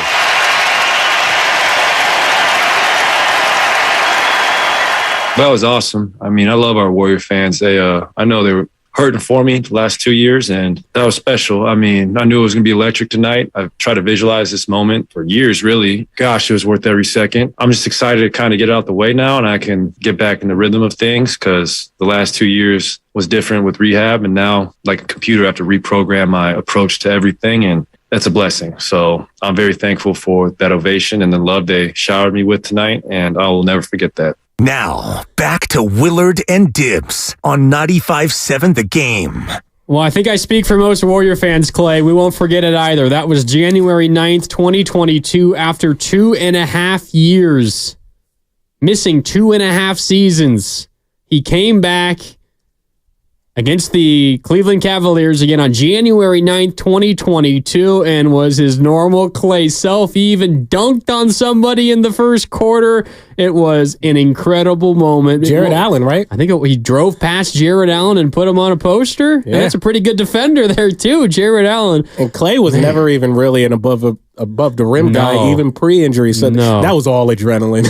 It was. And there's so many emotions that go with being a sports fan and watching your favorite team win championships and watching incredible moments and record-breaking moments. And Klay has had all of those moments. But Dibbs and Jason, as we welcome you back to Willard and Dibbs, it's Grandy, Dibbs, and Dumas with you in for Mark Willard today. For me, that's the most emotional I've ever been watching a sporting event. It's Klay returning to the floor. And it's different for Klay than almost anybody else because while everyone loves the sport that they play, generally speaking, if you're a professional athlete, I'm not sure there is anyone out there who loves something more than Klay loves playing basketball. And to see, after 2.5 years of that being taken away for him, to see him realize that dream once again, and the way that the Warrior fans inside of Chase Center welcomed him back and showered him with applause, it is something, as long as I live, I will never forget the feeling of watching that in that moment. Yeah, pretty spectacular, and it was 941 days. And you think about, that long, 2.5 years, and you think about, and as Jason's going through it right now with his Achilles rehab, and we talked during the break about the painstaking approach to it, the day by day, the minutia, whatever. And Klay did it once and almost was all the way back, and he had to do it again. And so you're out 941 days. And the thing about Klay that always strikes me, and Jason, you know him far better than I do, or than Mark does, having covered him, but it feels like he is one of us, like he's a regular dude. I mean, I know he's a spectacular athlete, son of an NBA player, and all the rest of it. He's a yachtsman and he's a multi-millionaire. But when you see him around town, you see him with his dog, you see him just being a person. He has a certain ability to connect, I think, with the average person. Like if he wasn't 6'6", you wouldn't think that he was this unbelievably spectacular athlete. But he's Klay Thompson. He feels like he's just one of us, and so him leaving, that part of it is what hits me maybe more than the basketball part, is just Klay as a Bay Area guy. Yeah, I mean, I've heard stories about him out in the Bay Area, and he does seem very personable, of course. Covering him as a basketball player. Like I said, I've only been here 6 years now, so it's a little less than half of his career. My first season covering the team was the year they went to the finals and played against the Raptors. So I was here for that year, and I mean that was a very weird year because it was Kevin Durant's last season, and everybody knew Kevin Durant was leaving, especially as the year went on. So it was actually kind of an awkward team to cover. They were never really in good moods that year. Just like looking back, Kev was always kind of a curmudgeon that season. He just was. Well, there was the whole Draymond Kevin Durant beef that year. And that him and Draymond got in that very public spat. DeMarcus Cousins was on that team, not the friendliest. You know, he doesn't love talking to the media. It was honestly, it was an awkward team to cover. They were really good, obviously, and they went to the finals because they're better than everybody else. But didn't seem like chemistry was an all-time high. A lot of veterans. So when it's like a very veteran-heavy team, like they were dreading media sessions, especially All-Star break on. They were just dreading media sessions. So it wasn't that like you weren't getting great quotes and you're getting a lot of short answers, pushbacks. I can only speak for myself. Granted, I'm a new guy on the beat, not a new guy in the profession, but a new guy on the beat. I was constantly getting the impression that I was annoying people. Like just when I'm trying to talk to them and stuff, they don't want to be here. They're only here because they have to. Like I haven't gotten that impression with many of the guys recently, but that team, it was kind of, I did not like covering that team. Then you had 2 like COVID years, which was a little weird. Yeah. Doing it through Zoom half the time. A lot of Zoom stuff. But even those teams, like I enjoyed covering. Remember when Steve Kerr said, and he got misquoted, so it kind of the actual intent behind the quote got misconstrued. But remember when Steve Kerr said he almost enjoyed coaching that COVID team more than Kevin Durant. Now he got misquoted, and one of these aggregation accounts. Steve Kerr takes a shot at Kevin Durant. Yeah, like NBA Central, which does it to me all the time. You just got to mute the tweet. But they, picked up Kevin Durant. Takes a shot at Kevin Durant. That wasn't what Steve Kerr meant. But it was like I understood him because I enjoyed covering that first COVID year team. That was terrible. Won like 20 games with or Kai whatever. Bowman and Pascal. Yeah. Glenn Robinson. Because they were just more of a pleasure to cover. Like, Steve probably was like, this team is more of a pleasure to coach. Don't misquote me, anybody. It has nothing to do with Kevin Durant. But that's what I think he meant. And then the first year we really got out of the COVID stuff was the year they won the championship. Yeah. And that team was just a pleasure to cover. Like, great guys. JTA, Damian Lee, Jordan Poole was a lot of fun covering. Andrew Wiggins, he's kind of introverted, but it's cool. Steph is always great. Klay was awesome once he came back because it was all like celebrations, really. It's like Klay's finally he couldn't even back. hide his joy at that point. Right. So that was a fun team. And then all the other teams since then have been really fun. So I've gotten to know Klay through that professional standpoint, and it's always been good. I mean, obviously, the last 2 years, there was a little more of that same type of energy that I felt covering that 2019 team because the chemistry wasn't great on that team. And obviously Kevin Durant, that whole situation of, is he going to stay? Is he going to go? He hated it. Him and Draymond kind of had that weird relationship. Right. So when it pertains to just Klay, the last 2 years kind of felt a little like 2019, not the team overall, but just Klay, because even we just were talking about TK and, he's one of us with Odyssey. Like, I remember Tim, he was the first person this past year to kind of give a little pushback on Klay in terms of possibly coming off the bench, and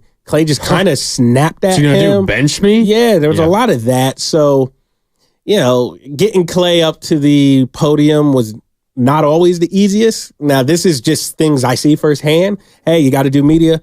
I doubt Klay was ever the first one rushing to the podium, but it's not a report, but I would say a pretty good educated statement based on being around the team that this past year was probably a little tougher than any year to get Klay to talk.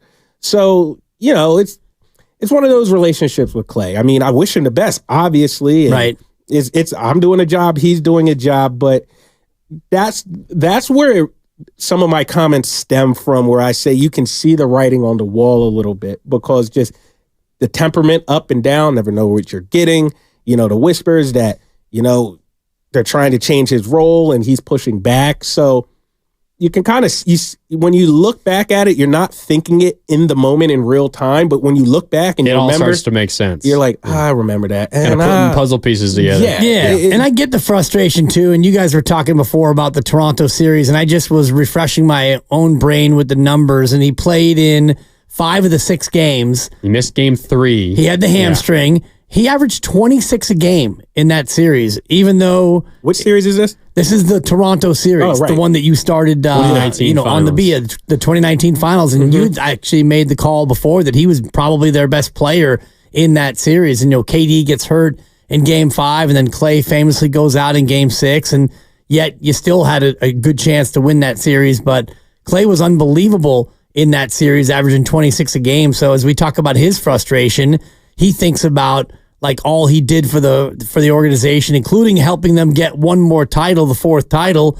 and that now, it seems like he's somewhat disposable at the end of it. And remember that viral moment he had with Drake during that finals? Right. When they were all coming off the floor and he was like, how you like that, Aubrey? Said something along those lines. And I was right there. I was right there. That was game 5 in Toronto? I think that was like game 2. I think it was after game 2 because they lost game 1. And then they came back and won game 2. So I'm fairly certain it was after game 2. You can actually search that video on my Twitter. I tweeted that. It went viral. I think that was like my first viral moment covering this team. Nice. All thanks to Klay. All thanks to Klay, and yeah, so like he always had that funny personality and he's always been like uber competitive. Like he wasn't really joking when he said that to Drake. He was like kind of pissed off because Drake was like kind of talking trash the first game and he was talking trash most of the second because for a while it looked like the Raptors were going to go up 2-0. I think it was Iguodala hit that 3 when they were up by 1 to put them up 4 with like, 1 possession left that kind of put it out of reach. I remember it vividly. And yeah, you had Klay chirping to Drake at the end of that game. So it was really cool. So covering, that was another moment that I always remember with Klay. And then game 5 of that series, so game 6 obviously is when he tore his ACL, but game 5 in Toronto, down 3-1, Klay essentially hit the game winner. It was tied with like 50 seconds left. They hit 3 threes in a row between him and Steph. Yeah, and I remember the last one to give him a lead. Kick it out. I think Draymond kicked it out to him on the left wing. Kawhi's coming out to close out on him. He gives him a little pump fake. 1 dribble left. Hits the 3 all net. And Steph was already walking down the floor the other way before it even went in because he knew that it was Klay wide open, a clutch shot. He's going to hit it. He hit it. Warriors win that game. They go back home for game 6. And who knows, if he doesn't get hurt, they might win game 6. They might go back to Toronto and win game 7. That's how good Klay Thompson was playing in that moment. And remember, they won that game 5 with KD playing just 12 minutes because tore his Achilles. He tears his Achilles. And DeMarcus Cousins, 14 off the bench in his brightest moment as a Warrior. And that was when post-game, the series wasn't over, but post-game you have Bob Myers on the podium crying because KD tore his Achilles, and the next game, Klay tears his ACL. Man, that series was an emotional wreck for everybody involved. And the Warriors ultimately lost that one in 6 games. But it provided some incredible Klay moments, and there's so many to sort through in Klay's 13 years with the Warriors. But his time in Golden State has come to an end as he is intending to sign a 3-year, $50 million contract with the Dallas Mavericks. All right, we got full lines. Let's go out to the callers here on Willard and Dibs. It's Dumas and Grandy in for Willard alongside Dan Dibley, as always, here on 95.7 The Game. Up first is Mike in Maryland. Mike, what's up? You're on 95.7 The Game. How you doing? Well, I'm doing great. How are you all doing? We're doing all right. We're sorting through our emotions here with Klay. What do you got, Mike? I mean, I just want to say that, first off, what's up, Jason? How you doing, man? What's going on, Mikey? I'm doing great, man. Good to hear your voice. So my question to you, I know you already said this earlier, but you're not a numbers guy, but what do you think the next move is? Give it 2 years, 3 years. What's the positioning down the line for the Golden State Warriors? How are they going to get over this, and how are they going to get ahead of this? How are they going to make this a profitable experience through everything that's going on? That's a great question. Well, I think first and foremost, you got to see where Steph Curry is at. The fan base, they want this organization to maximize Steph Curry's prime. And he's still at the prime. Obviously, his best years are probably behind him. I mean, I don't think that's a controversial statement to make, but he's still playing at a level in which he can be your best player and you guys can win high-level games if you surround him with the right pieces. So that's really, I mean, if I'm a decision maker, that is the route that I'm taking. How do we maximize Steph? Now, over the last 2 days, doesn't really look like they were maximizing Steph. Not Paul George. Not Paul George. Obviously, Klay and Chris Paul leaving for nothing. You turned down Levine. So, I mean, that's what I would do. I know their owner, Joe Lacob, is very much mindful of what he is paying. And he's probably looking at it from a standpoint of, I have paid big-time money over the last couple years, and we haven't gotten big-time results. And I am not the type of guy to count somebody's pockets and tell him how he can spend his money. Who knows? I'm not putting words into Joe Lacob's mouth, but maybe he's like, we've won 4 NBA championships. I need some relief on my pockets over the last 2 years. So that's really, there's only 2 routes you could go. Saving money and investing in the future, or trying to get the most out of Steph Curry's prime, which I think most people are hoping. You're hoping for that, but I don't begrudge him for trying to get out of the second apron, and now they're hard capped below the first apron, which is what, 178 or 178.132. Thank you, exactly, Mark Grandy with the exact numbers, and so that's where they're going to be this year. And I don't look at Joe Lacob making that choice and think, wow, you cheapskate, because he spent $400 million last year in salary and taxes, and they were a 10 seed. So I think that this was going to be the way they were going to go, unless they could have swung something for Paul George. And I also look at the landscape in the NBA and mainly just the Western Conference. And why would these competitive teams, these teams that are battling for Western Conference seeds with the Warriors, why would they go out of their way to help the Golden State Warriors by trading one of your best players to the Warriors? So that didn't surprise me at all that they couldn't land Paul George, even though they reportedly kept upping their offer. And, Kuminga was a part of it, and Wiggins, or Kuminga or Wiggins, and Moody and Picks and all these other assets, and still they couldn't get it done. Yeah. So how do the Warriors get in this position? First of all, where they're at as a team and as a basketball organization, as a 10 seed. Now you say bye to Chris Paul and you say bye to Klay Thompson. You bring in DeAnthony Melton. That's it so far in terms of acquisitions. We still don't know exactly who will be coming back to the Warriors via the Klay Thompson sign-in trade, which is a 3-team deal with the Mavericks and the Charlotte Hornets. If it is a player, it's not going to be a needle mover at all. But how did the Warriors get in this spot where they're at as a basketball team, but also where Klay Thompson was willing to leave and maybe take less elsewhere? Let's go back out to the phone lines. 888-957-9570. John in San Francisco is up next. What's up, John? You're on Willard and Dibs. It's Dibs, Dumas, and Grandy with you. How you doing today? Hey, I'm good. Thanks for asking. Really appreciate that. Sorry for puffing. I was just working out, and then you guys called my name. So, but this message is for Dumas.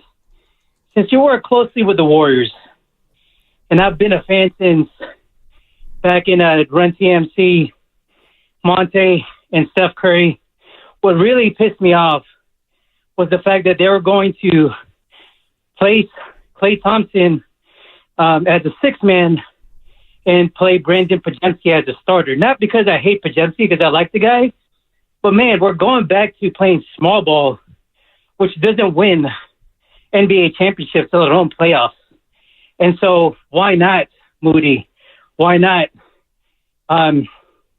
shoot for bigger wings that play defense or centers? Because that's our biggest downfall, is the fact that we're too small. So I wanted to get your opinion on that. Well, first and foremost, good for you. Sounds like you're getting it in. I know, in the weight room. Oh yeah, but it's a cardio day. I actually tend to agree with him, and it's not an indictment on Brandon Podziemski. He's a great player. I was fully invested in the Warriors drafting him. I covered him in Santa Clara, and we were always at his games, Crown 4. So I've known about Brandon Podziemski. I've known his family way before the Warriors called his name. So I was all proponent of that. Yeah, give me that. Yeah. So give me a couple of those. So it's not an indictment on him, but I I've been the biggest Moses Moody advocate. I don't think he's gotten a fair shake with the organization, for better or for worse. That's just my opinion. And I would love to see him get a bigger role and actually a fair one. I feel like Moses has kind of just been the guy, just do what the coach tells me, and whether it's in the rotation one day. I mean, even Steve Kerr himself, this isn't a hot take, Steve Kerr himself has said, like, Moses has been a casualty of this roster and some of the other guys. And let's face it, Moses is a little more like Kevon Looney in temperament, where he's willing to do whatever the team Not going to make a needs fuss to do. about Not it. going to make a fuss. Yeah. Jonathan Kuminga, he's going right to the San Francisco Chronicle. He's going right to the Athletic. I've lost trust. So like, maybe Moody would have forced his hand a little more if he was like that, but the organization is lucky Moses Moody, that's not in his personality. But I do hope he gets more of a chance this year to be a mainstay, because I see guys in Dallas and I see guys in Denver who I think Moses Moody is just as good and flourish. And I think Moses, remember, he was a lottery pick right out of his freshman year. From early high school, he was regarded as one of the best players in his class, McDonald's All-American type. So, like, Moses Moody is not a guy who, obviously, once you get to the NBA, obviously you got to put it all together and none of that matters. But it's not like he was coming to the Warriors without credentials. Anybody who has followed grassroots basketball and watched college basketball knows Moses Moody. He's very, very credentialed player. Yeah. So I do think Moses Moody can be a huge asset if trusted a little more and let fail. You know, if he has a 6-7 bad game stretch, don't bury him on the bench. Let him play through it. I think if you let him have that type of role on this team, maybe year one of that role, it might not be Klay Thompson, probably won't be Klay Thompson, but I think eventually you can get Moses Moody to be a really good rotational piece. And maybe now you have to recalibrate the way you look at these young guys, because you're probably not in the same championship window that you thought you were. And if you don't have Klay and Chris Paul is gone, and maybe you don't add anybody else here over the course of the next week or so, and you start to look at your own assets, and everyone's going to have to step up and contribute more.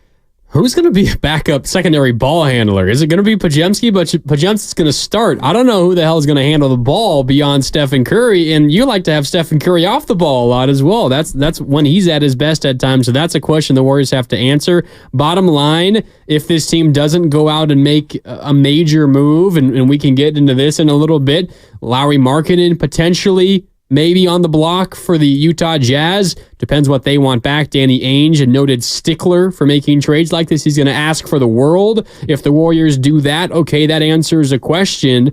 But if the Warriors, for the most part, stay as is, what you guys are talking about, Moody improving, Kuminga improving, Podziemski improving, Trace Jackson Davis improving, that's about what the Warriors are going to need for this to even, be a net neutral. Losing Klay, losing CP3, you're going to need your youth to improve to even be the same kind of team you were just a year ago. All right, time for a break here on Willard and Dibs. It's Dibs along with Dumas and Grandy here on 95.7 The Game. We're with you until 6. So another hour and a half talking Klay, how the Warriors got to this point, your Klay memories, what moment sticks out to you. We'll take your calls on that, 888-957-9570. And reminder, our Warriors offseason summit is a week away on Monday, July 8th.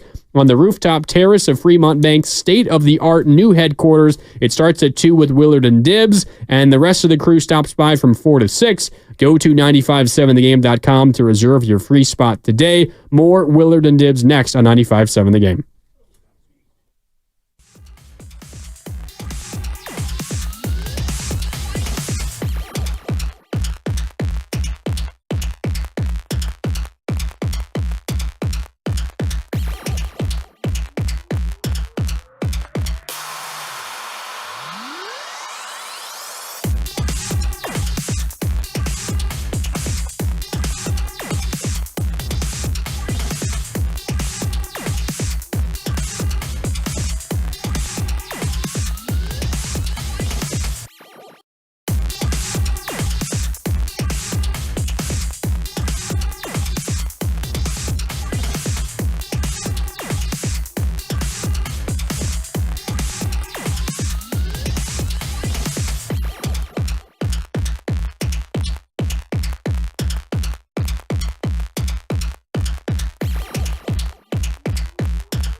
Klay Thompson gets the ball. Left side three. Why not?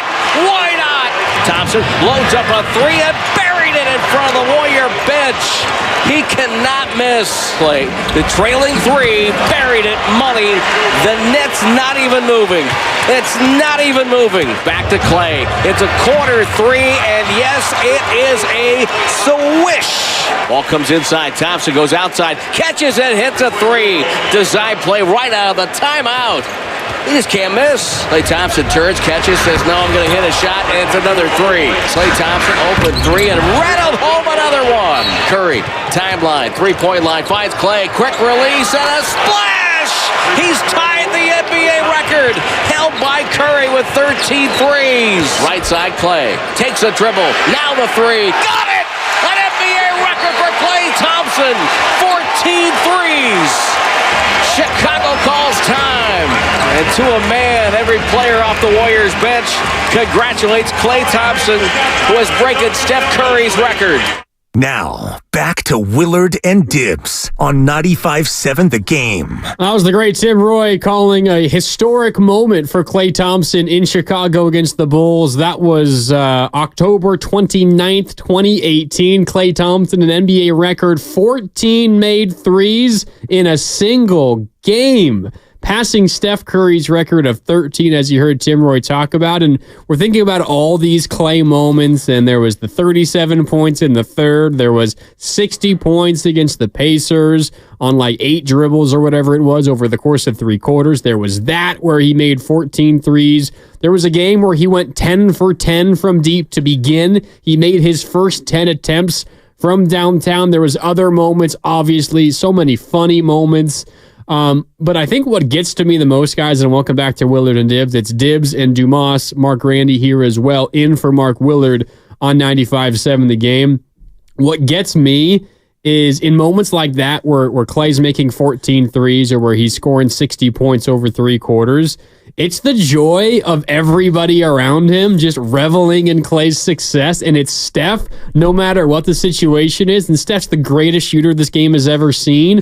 But it's overly eager trying to find Klay and get him the ball in those moments. And Klay celebrating, Draymond celebrating back in the day, you know, Barbosa and Livingston and Spates and all those guys celebrating as one and so happy for Klay's success and being selfless enough to find the hot hand, and it was Klay on those moments. Just watching the whole team celebrate together while Klay makes history like he did on that night in Chicago. It was special to enjoy. Something about a Klay heater hits differently than any other player. Mm-hmm. Even Steph, when Steph gets hot, it's usually, oh my God, 30-footer, 35-footer, 40-footer, whatever. But with Klay, like Tim just said in that call in the play-by-play, the net doesn't even move. And something about his shot, just the pure, and I would say robotic, but people would take that the wrong way. But his shot is so pure. It's so fundamentally smooth, perfect. Yeah, and it's the same every time. And when he starts to get in that rhythm on that Klay heater, when he just is like locked in, arm goes up, and you know it's going in, and the net barely even moves. And that's where you see his teammates, and they start to feel it. Like the 37-point quarter is one that I love to just watch again and again because everybody's like going way out of their way to make sure that he has the ball. And the Kings know what's coming, and it doesn't they can't matter. stop him. No, he's just chucking it in from everywhere. It's just awesome. Oh, those are the best moments, no doubt. Klay's given us a ton of incredible moments, and we're talking about it, of course. If you're just joining us, Klay Thompson has agreed to sign a 3-year, $50 million contract with the Dallas Mavericks. It's not officially official just yet because it is a 3-team deal. It's a trade because the way that Klay is going to the Mavericks for that amount of money, $50 million over 3 years, it has to be a sign-in trade. The third team involved in the sign-in trade is the Charlotte Hornets. They are getting Josh Green from the Mavericks, but the return to the Golden State Warriors, we don't know that just yet. But the deal itself is not like hanging in the balance. Klay Thompson will be a Dallas Maverick. It's just putting the finishing touches on the return to the Golden State Warriors. So we're taking your phone calls all day. Klay Thompson memories, Klay Thompson moments. Have you come to the conclusion that this is just what had to happen? Or at a situation where the Warriors organization has to move on?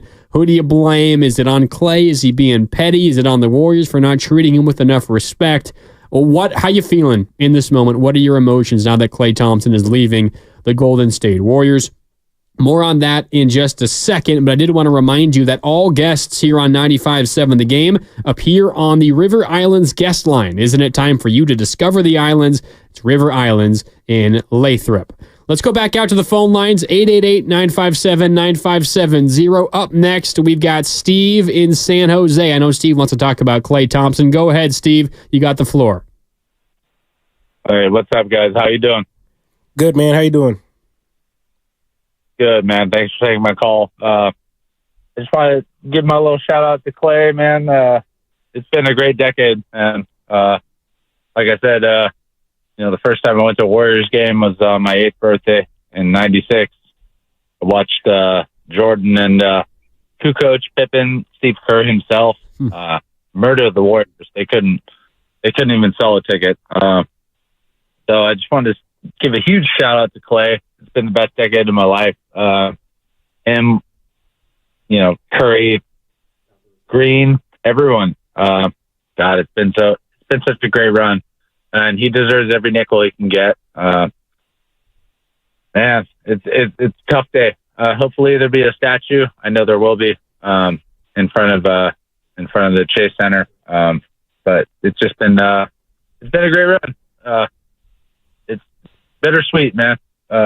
That's all I can say. Yeah, I think a lot of Warrior fans are right there with you, Steve. Appreciate the call. I don't want to cut you off. I want to react to what you said, but we do have a little bit of breaking news. 95.7 The Game breaking news. We do have the return to the Warriors on the Klay Thompson 3-team sign and trade. This comes courtesy of Shams Charania. The Warriors are getting back in return for Klay Thompson, who signed a 3-year, $50 million contract with the Dallas Mavericks. The Warriors are getting 2 second-round picks in return, and that is it. That completes the 3-team trade. And Klay that Thompson, is it. That's it. Klay Thompson God. goes to the Mavericks. Josh Green goes to the Hornets, and the Warriors, as was reported, we're not interested in taking salary back. They get 2 second-round picks, and now that sign-in trade and the 3-team deal that sends Klay to Dallas can officially be finalized. There you go. I mean, 2 second-round picks. If you get 3 more second-round picks, then you can go out and get a player like Gary Payton II. So there you have it. And Mark and I were going back and forth last week, Mark Willard, not Mark Grandy, about the value of the second-round pick, because he was saying that the Lakers are squandering an asset to draft Bronny James. And I said second-round picks are usually 95% of the time they're meaningless. And this kind of cements my point where you get 2 second-round picks back from Dallas, and largely your second-round pick is not going to pan out. So, I mean, the Warriors' recent second-round pick is probably going to be their starting center next year. Right. Trace Jackson Davis. So there's an argument to be made that if you have a good scouting department, second-round picks can be valuable. I get your overall arching point. Yeah, Obviously, the percentages just go down once you get to the second round, but you can still find some talent in that second round. I mean, this is just a sign that finances were one of the most important things, because was there anybody who was probably going to move the needle on that Mavericks roster or even the Charlotte roster that would be realistic to bring back? Probably not. I think I saw like Maxi Kleber would be, Josh Green, who but ended he up was going to Charlotte. Yeah. But you could have just cut Charlotte out. I mean, Charlotte's only in there to save salary from Dallas. That's it. Yeah. So the Warriors would rather take no money back, get 2 second-round picks, than take Josh Green. That's what it sounds like. So that tells you all you need to know. Exactly. Tells you all you need to know, really. So, I mean, it shouldn't be super surprising. It's still one of those things, once you hear it, it's kind of jarring. But Joe Lacob told us this. He told us. He was like, I am not going to be a mediocre team and pay the most in the NBA. That is not something I have any interest in doing ever again. He's also said he doesn't want to ever be a lottery team. Yeah, that's also true. So I guess you got to choose between lesser of two evils. Do you want to be paying out the wazoo for a team that is a little bit better, or you want to save a little bit of money and be a team that potentially isn't very good? The way he sees it, they'd probably still be a lottery team with Josh Green. Yes. So it's moved Josh anyway. Green doesn't move the needle. You're right. So Yeah. I mean, I know it's not the first. I know those aren't the words that Warriors fans want to hear, but it sounds like it's simply the reality, which is what matters more. Then the question becomes, what is the move to follow this? Is there a move to follow this? Because if you're just going into next season and you still got, what is it, the biannual exception because you're over the cap, but you're below the first apron, that's almost $5 million. You can use that on a player if you want, but a $5 million player, 4.7 to be exact, isn't going to change the fortunes of this team moving forward. You got nothing in return for Chris Paul. You get two second-round picks, in return for Klay Thompson. So your two chips that you had to gain players back easily, you essentially get nothing back for them other than those 2 second-round picks. Maybe it's what we were talking about last segment. You're just relying on your youngsters to all collectively improve, and that's where you get better as a team. I mean, it was what Mike Dunleavy said last week, asked, what's the easiest way for your team to get better? Is it trades? And he says, trades are hard. It's internal development. Yes. That's the easiest way for us to get better. So maybe to what Jason's saying, believe Joe Lacob when he says he wants to get out of the tax. Believe Mike Dunleavy when he says internal development is the best way to go. Yeah. But you lose Klay, you lose CP3, you get D'Anthony Melton back. It's hard for me to believe, Dibs, that this is going to be a team that's on the same level even as they were last year. No, not as currently constructed, unless you're asking Moses Moody to take a big step forward and Pods and TJD both get better and Kuminga becomes your real number 2. And then you add into that, Andrew Wiggins plays a motivated brand of basketball and Draymond Green stays out of trouble. It's a lot of ifs. It's a lot of ifs. And if you want to, we've been down that road on a couple of those ifs already. We did that last year. And Draymond. We did all those ifs. And so if you want to have everything, if you want to play the everything goes right game going into next year, you could possibly be a playoff team. I mean, I think your top end, your ceiling would be a top 6 seed. If everything went right and you have an older team that stays healthy and you get these young guys take those steps forward, okay, I could see you being maybe a 6 seed and being at the bottom end of it. But for me, a more likely scenario is that everything doesn't go great. You've got a 36, 37-year-old Steph Curry who's been largely healthy, and Draymond Green, even when he has been out of trouble, the guy gets ice every time he comes off the floor, multiple ice bags. He's got, 2 in the knees and 1 in the back. And so you're asking an older team to stay healthy, and you're expecting all these young players to take steps up. As it looks right now, this is a lottery team to me. Yeah, I'll let you jump in a second, Jason. I do have a little bit more news. This comes courtesy of Mark Stein. Because the Warriors shipped out Klay Thompson, who's making nearly $17 million a year now, and took no salary back in return, the biggest piece of return coming for the Golden State Warriors here is as a result of doing that, sending out salary and taking none back in return, they have created a trade exception for just shy of $16 million that they can now use moving forward. So they have nearly a $16 million trade exception that they can use to sign a player, a couple of players, a few players to equal no more than whatever that amount is, just shy of $16 million. So that in and of itself is by far more valuable than the 2 second-round picks. It is. Now you got to wonder if they'll use it. That's the next question. Use it. You got to wonder if they'll use it. I mean, I think with the rules, it expires after a year, so you have up to a year to use it, but you better use it now. Didn't the Warriors have some sort of exception like 2 years ago? I guess that's 1 year ago now. Bob Myers last season, didn't they have some sort of exception? I think they have at times let exceptions expire. And I think they just did that with Bob Myers like a year and a half ago. So don't automatically assume they'll use it. Granted, I don't think it was 16 million, but I mean, right now they've turned Jordan Poole and Klay Thompson into a trade exception, really. And 2 second-round picks. And 2 second-round picks. So that's hard for Warriors fans to stomach, and rightfully so. Especially with a fan base that is used to seeing their team compete and be all in for championships. Granted, even with Klay back, so the Klay piece of the puzzle is significant because of who Klay is to this organization. But even with Klay back, they probably weren't going to contend for a championship. You got to see what they can do with this trade exception. I know you've mentioned marketing. That doesn't seem realistic to me. I know he's being, like Utah said, he can be had essentially, but it sounds like they want a king's ransom.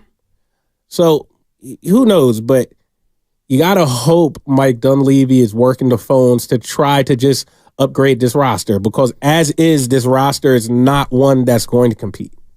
Yeah, for sure. And even if you get a player who is making that $16 million neighborhood of a salary, that's not really that impactful of a player. And I look at, what salaries are going for, and obviously Lauri Markkanen would be the big name, and he makes about that, and his contract is set to explode, and that would certainly put you back over the second apron once that contract did kick in. But the majority of players out there, like Isaiah Hartenstein, he's making almost $30 million in his new deal. So $16 million doesn't get you what it used to. Hartenstein had a really good postseason. Yeah, with the $16 million, you got to hope you can find someone on a bargain and who just severely outplays their contract. Like, for instance, the year they won the championship, they had GP2 for pennies, and he outplayed his contract. And, that's what you have to hope for. You also have to hope for Kuminga and Moody and Podziemski to take some big leaps forward, which if they did, I don't think it would be out of the realm of possibility. Maybe without Klay being there, maybe it's more likely that one of them takes a huge leap. I mean, Podziemski's probably going to take a huge leap just based on the fact that he's had his rookie year and now he's seen the NBA and he's a little more comfortable, and he has a coach who really believes in him and is going to let him play through some struggles. Looking at just some numbers, so nearly $16 million is the Warriors' trade exception that they gained via the Klay Thompson sign and trade. Some numbers of players right now that are making in that neighborhood, a little more than $16 million. Kevin Huerter of the Kings, Zach Collins, Karis LeVert, Lou Dort, Tim Hardaway Jr., Davis Bertans, PJ Washington, that's a pretty good value. PJ Washington, Grayson Allen is there, Max Strus,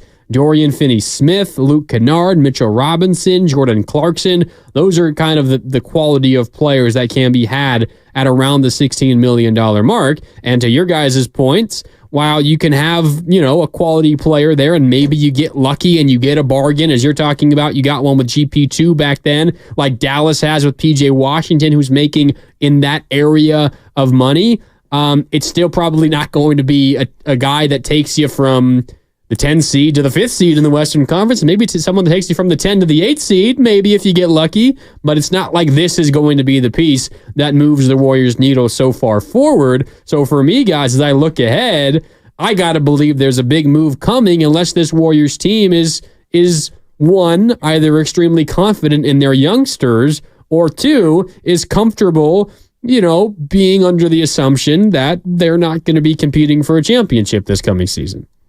Absolutely. That feels more likely than the former because trades are hard, as we know. And, Mike Dunleavy said it. And he said it. And I think he was letting us know early. He was. And I think that you look at the Lauri Markkanen trade and what's Utah going to want, and whatever it is that you would give up for Lauri Markkanen, how much of that is going to hurt your chance at even being competitive this year? Because if Kuminga's involved and or Moody and or multiple picks, and I don't know if Utah would be happy with the second round picks that you just acquired, but feels like whatever you would have to give up would hurt your chance to be good this year anyway. There's no way you could get like DeMar DeRozan, right? With that exception. I'm not the numbers guy. Not with that exception. He's going to make more than that. Right. You could use it as a piece. Yeah. But, man, the pathway for them to get someone to move the needle was already really, really hard going into this offseason, just when you consider the finances and the assets that they had. That's why when this Paul George thing became a possibility, I was just thrilled. I'm thinking, oh, wow, this is really going to work out for the Warriors, because at one point it really sounded like it was going to happen based on reporting. I had no inside knowledge or sources on that, but it sounded like it was going to happen. And then it didn't. And when it didn't, it caused, I'm not going to say that alone caused them to lose Klay Thompson, but that probably didn't help. And then you're down Klay. And then at one point you also thought maybe you could use CP3 in that trade to get Paul George. So CP3 wouldn't be looked at as an asset that just went away for nothing. And there was reports of him being very much open to a reunion with Los Angeles. I know that's where he spends most of his off season in LA and Southern California. I'm pretty sure that's where his kids are in school and stuff. So you hear all that and you're thinking, all right, Chris Paul is going to help them get Paul George. They might lose Klay, but at least they lost Klay because they pursued Paul George. I think that would be, maybe not everybody would be happy because of the emotional attachment to Klay Thompson, but I think most rational-minded people could get behind that.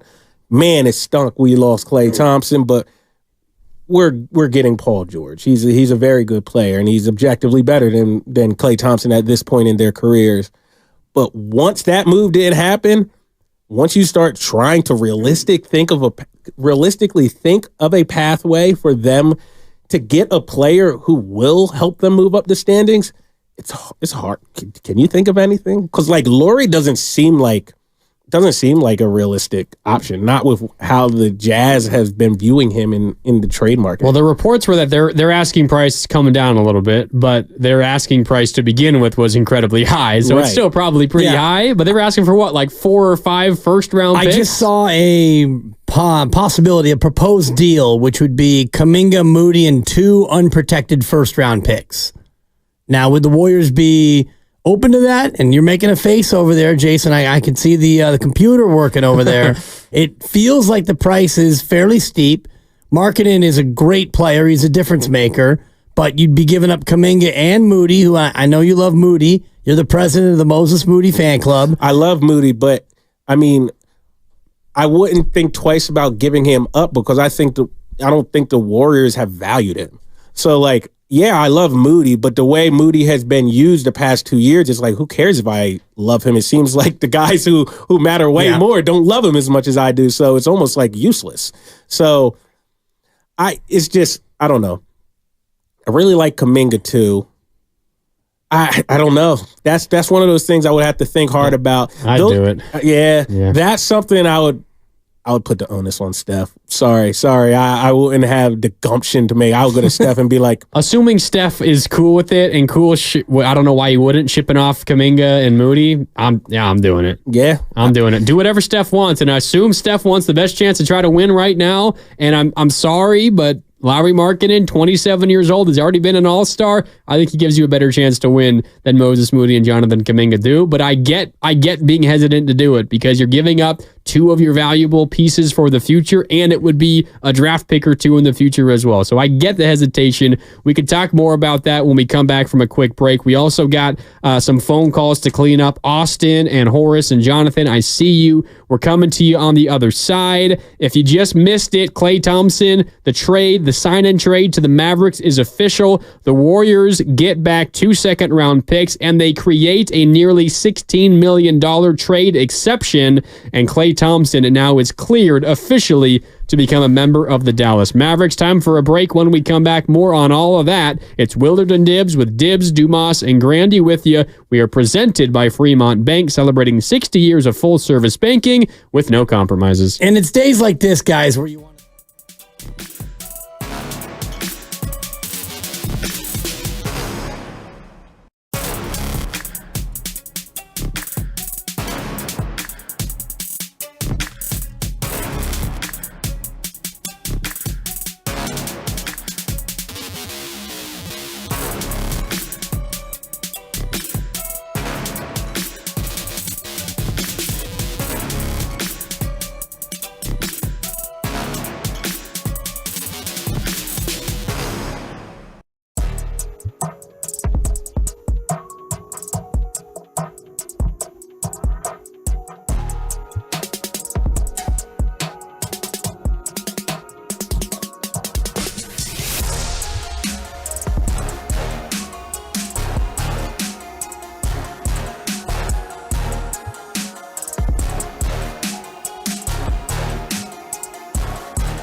Poole stutter steps, drives on Jackson. Hook pass up top. Thompson fires away. 5 for 5 beyond the arc for Klay Thompson.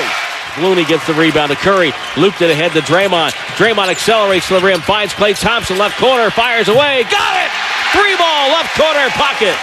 Thompson loads up a 3 right side. That's good. Klay, as he does, has come to play in Game 6. Curry to the front court. Finds Klay. Klay, crowded by Bane, takes a rhythm dribble jumper. It's good. 2 plays they need to run right now. You know what they are. Get Klay the ball. Klay, come get the ball. Curry, deep 3 on the way with 1 on the clock. Back rim miss. Looney again. Finds Thompson. Loads up a triple. Good!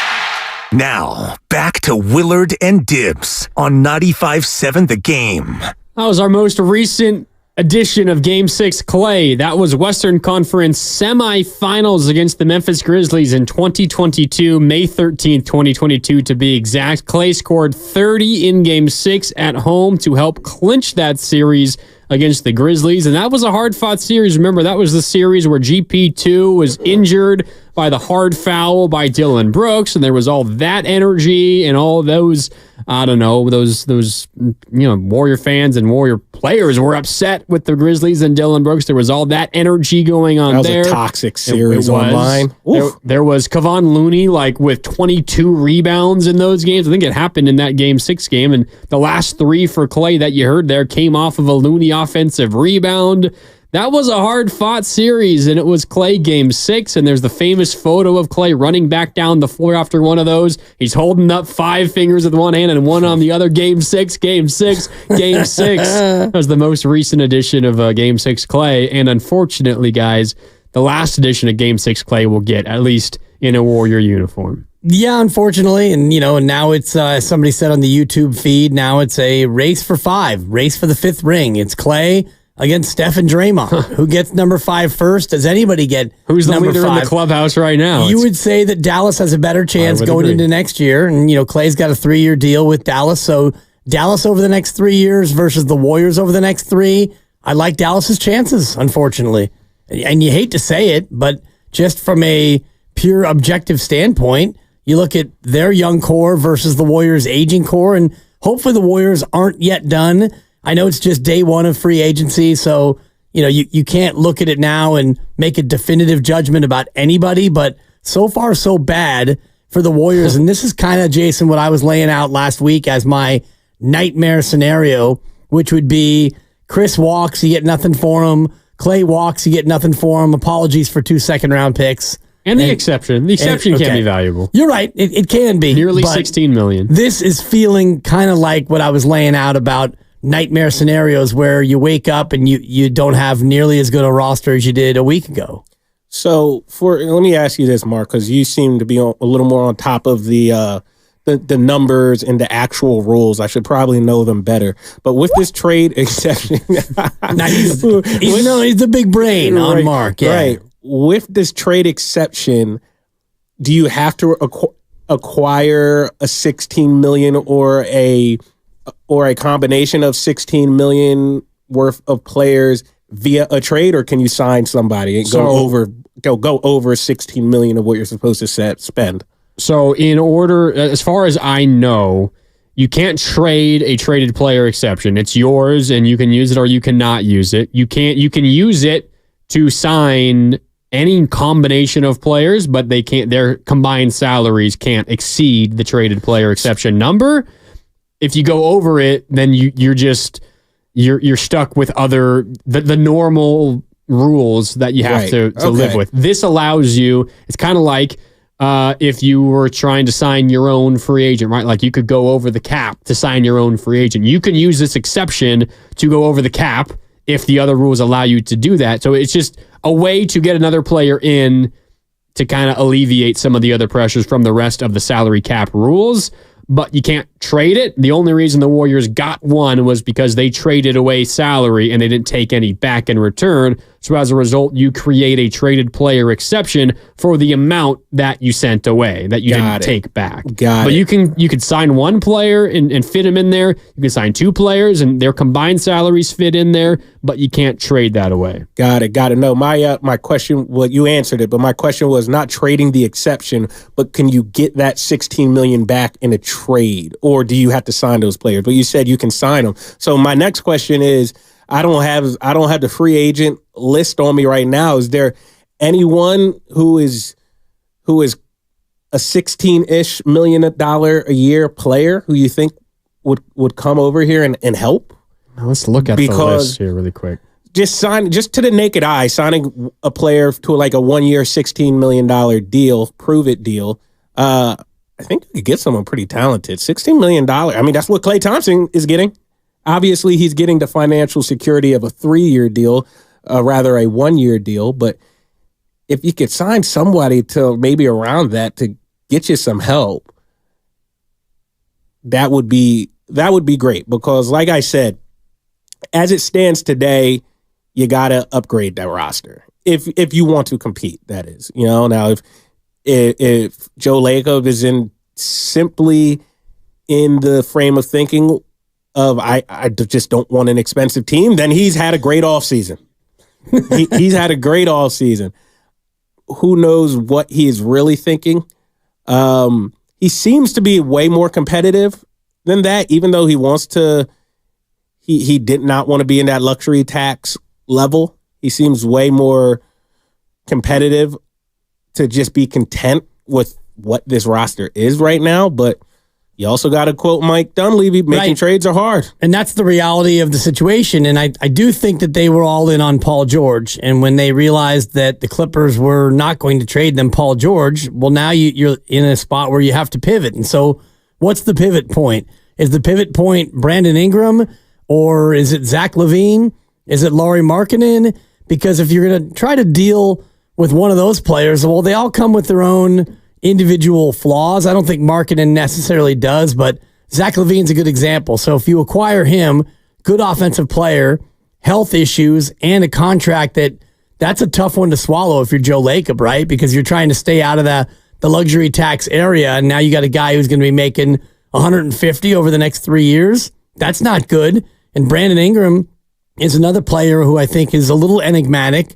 So if you expend assets to bring him in, where does that put you? I think Markkanen is probably the cleanest one that you would go about, but even though Mark Grandy was saying the price seems to be coming down, it still feels like it's a pretty rich price, and then you're going to have to pay him because he's got just one more year in his deal, right? So if you're trading for Lauri Markkanen, you're paying him $200 million. Yeah, at least 4 for $200 probably. Right. So.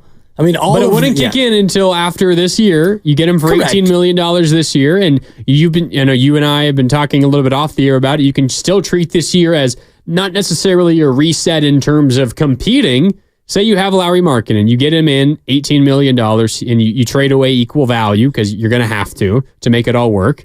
You keep it as a financial reset, and then you reassess next off season. Joe Lacob, either likes or doesn't like what he sees. And if he likes what he sees with Markkanen and Steph Curry and Draymond, then you're like, all right, I'm willing to pay a luxury tax for this team again. Maybe I go into the first apron. I go past the first apron next year with Lauri Markkanen making around $50 million a year. It's probably what he's going to get with whatever team trades for him, or the Jazz keep him and re-sign him.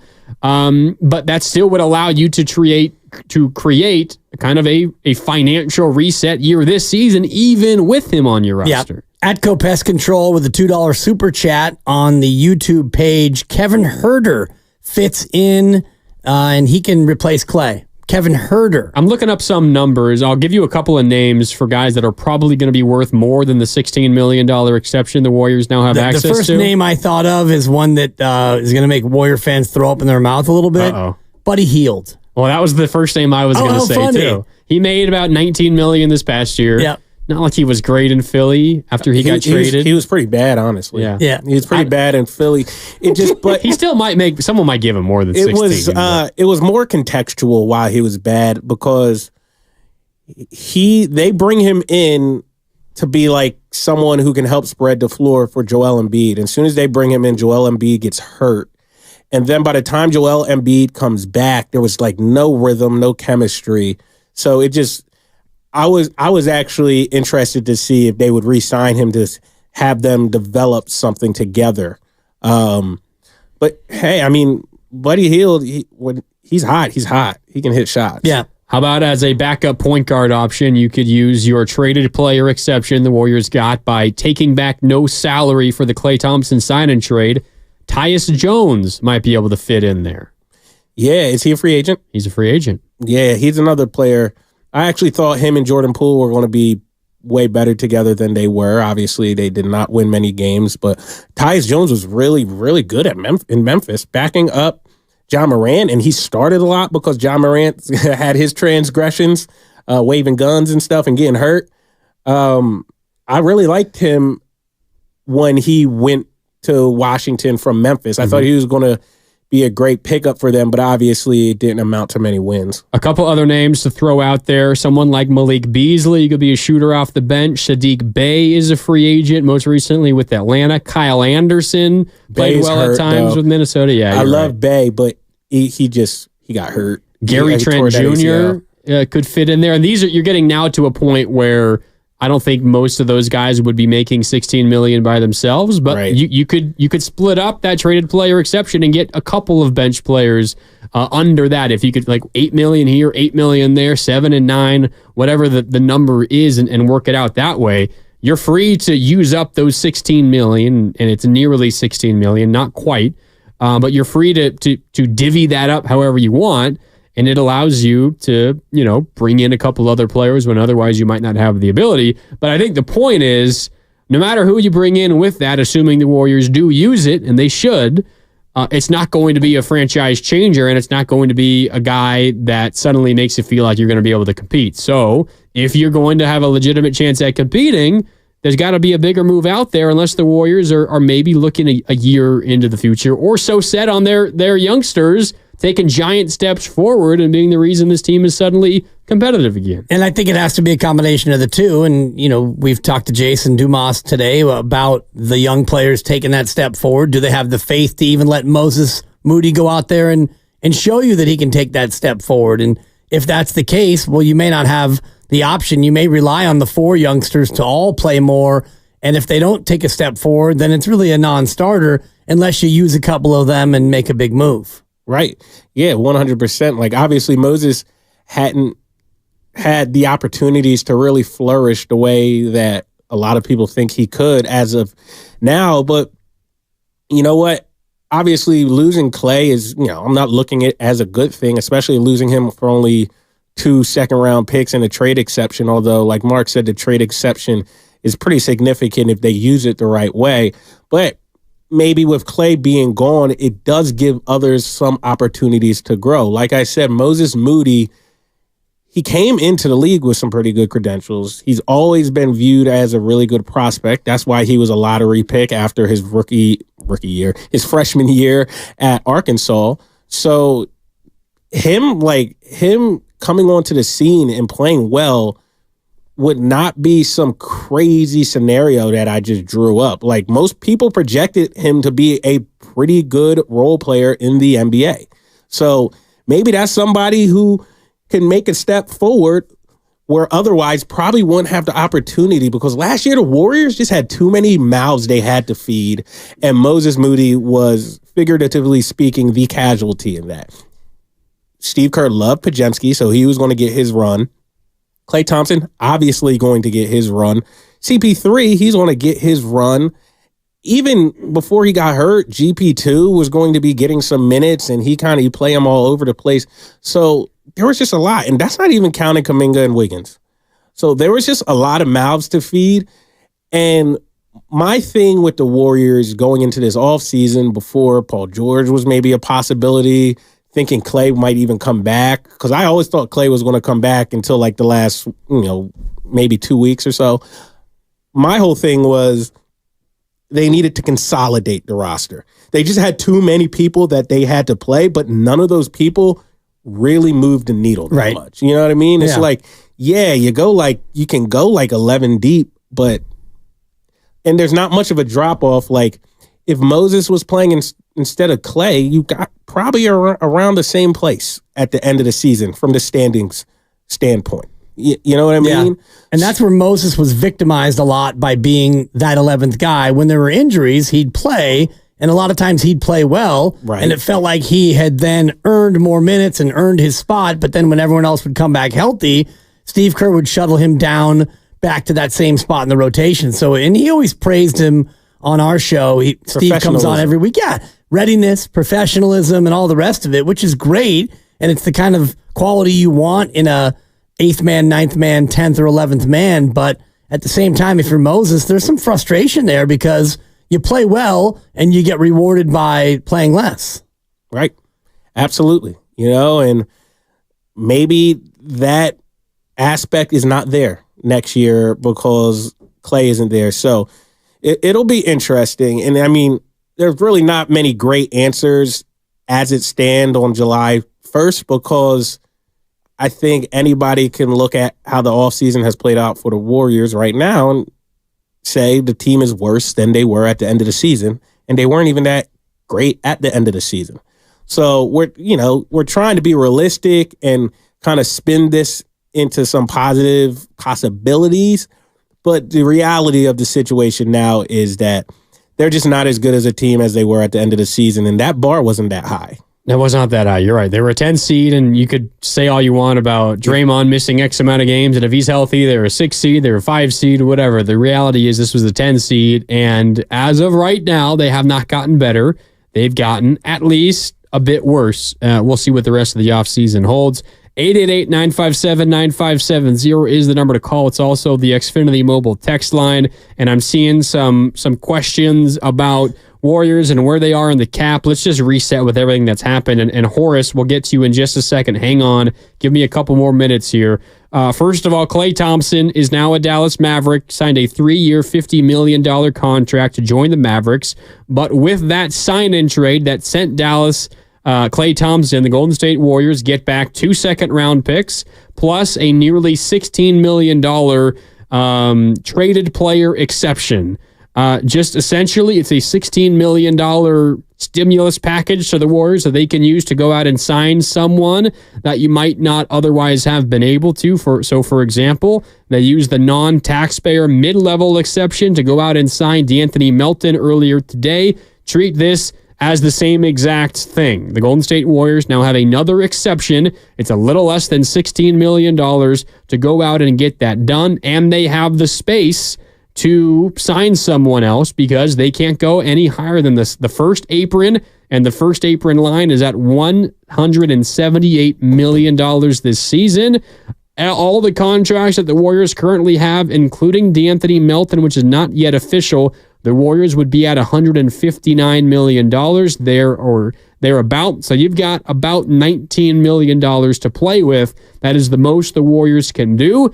Interestingly enough, $19 million to play with. Lauri Markkanen's making $18 million this year. But of course, if that does happen, there will be some money sent from the Warriors out to the Utah Jazz, and the Warriors will not be that close to reaching their hard cap anyway, but they do have room to absorb that contract as it currently stands. Okay, let's go out to the phones, 888-957-9570. It's Dan Dibley, Jason Dumas, and Mark Randy with you. We're in for Mark Willard today here on Willard and Dibs on 95.7 The Game. I do want to get to something that Ramona Shelburne said a couple of months ago on this show about Klay Thompson, and we can get back into how we got to this moment. But maybe Horace can help us do that as well. Horace has been standing by in Texas. Horace, what's up? You're on 95.7 The Game. How you doing? Oh, I'm not really doing too good, man. I mean, you guys have been mentioning the word emotions a lot, and I got a lot of them right now, man, so bear with me. I mean, brother, I think it's total disrespect to Klay, man.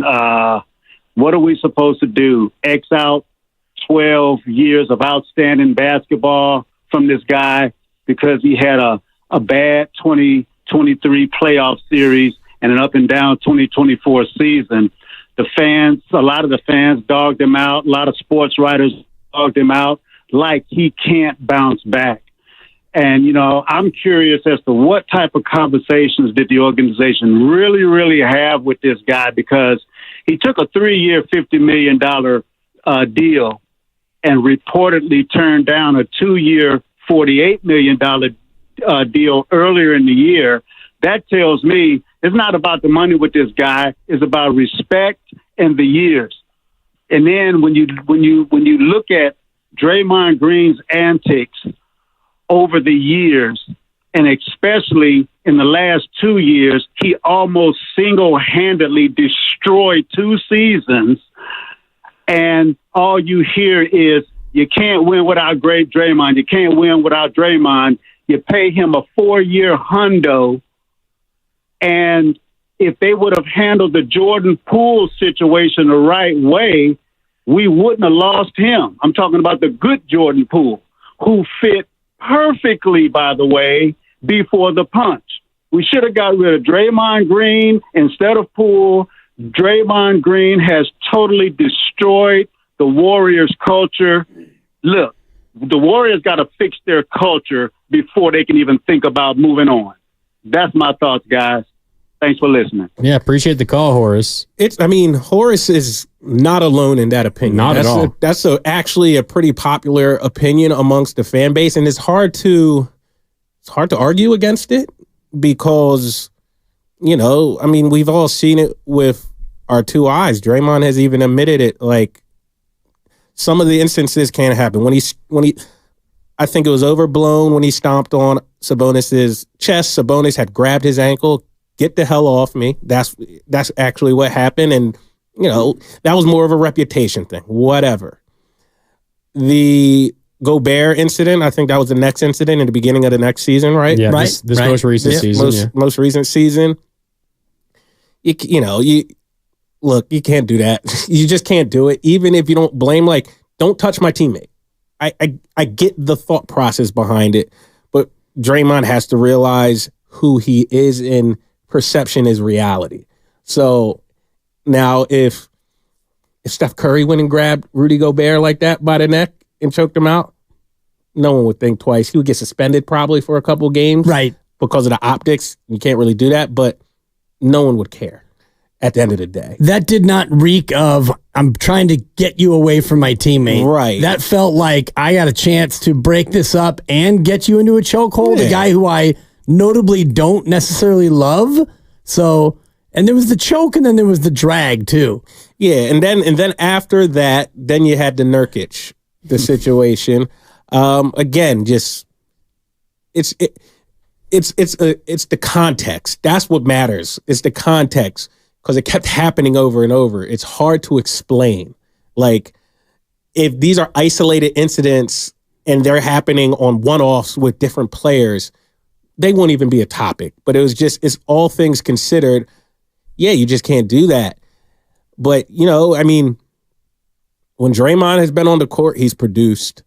And look, for everything that Draymond has been accused of, and like I said with Horace, like, I agree, a lot of it is rightfully so. You can't blame someone for thinking that way. But Draymond's very self-aware. Like, when Draymond got suspended for that Sabonis thing, he could have came back and demanded his starting spot back. And I don't think Steve Kerr would have gave him much pushback. Steve would have probably been like, all right, let me let this start. I don't want a whole thing made out of it. Draymond came in and said, no, let me come off the bench. You guys won with me off the court. Loon deserves to start. I don't want to be that guy who asserts himself back into this locker room after they won a game without me. Now, the next game they lost with Loon starting, and Dre was put back in the starting lineup. But Dre was very open about that and willing to do that. I also think if Dre saw his play decline and saw that the team was doing better without him, I mean, it happened in Boston. They went away from Dre. There was nothing in Draymond Green that caused a fuss about that. He saw it. He came out and said, I was a little rattled. It was a very hostile crowd. Boston was singling me out. They were wearing shirts with my name on it. They were cursing my name. We all saw it. I was in Boston for that. It was volatile. Yeah. he didn't make one fuss when they went away from him. The last 2-3 games of that series, they kind of went away from Draymond. He was hurting them. And they won those games. And they won.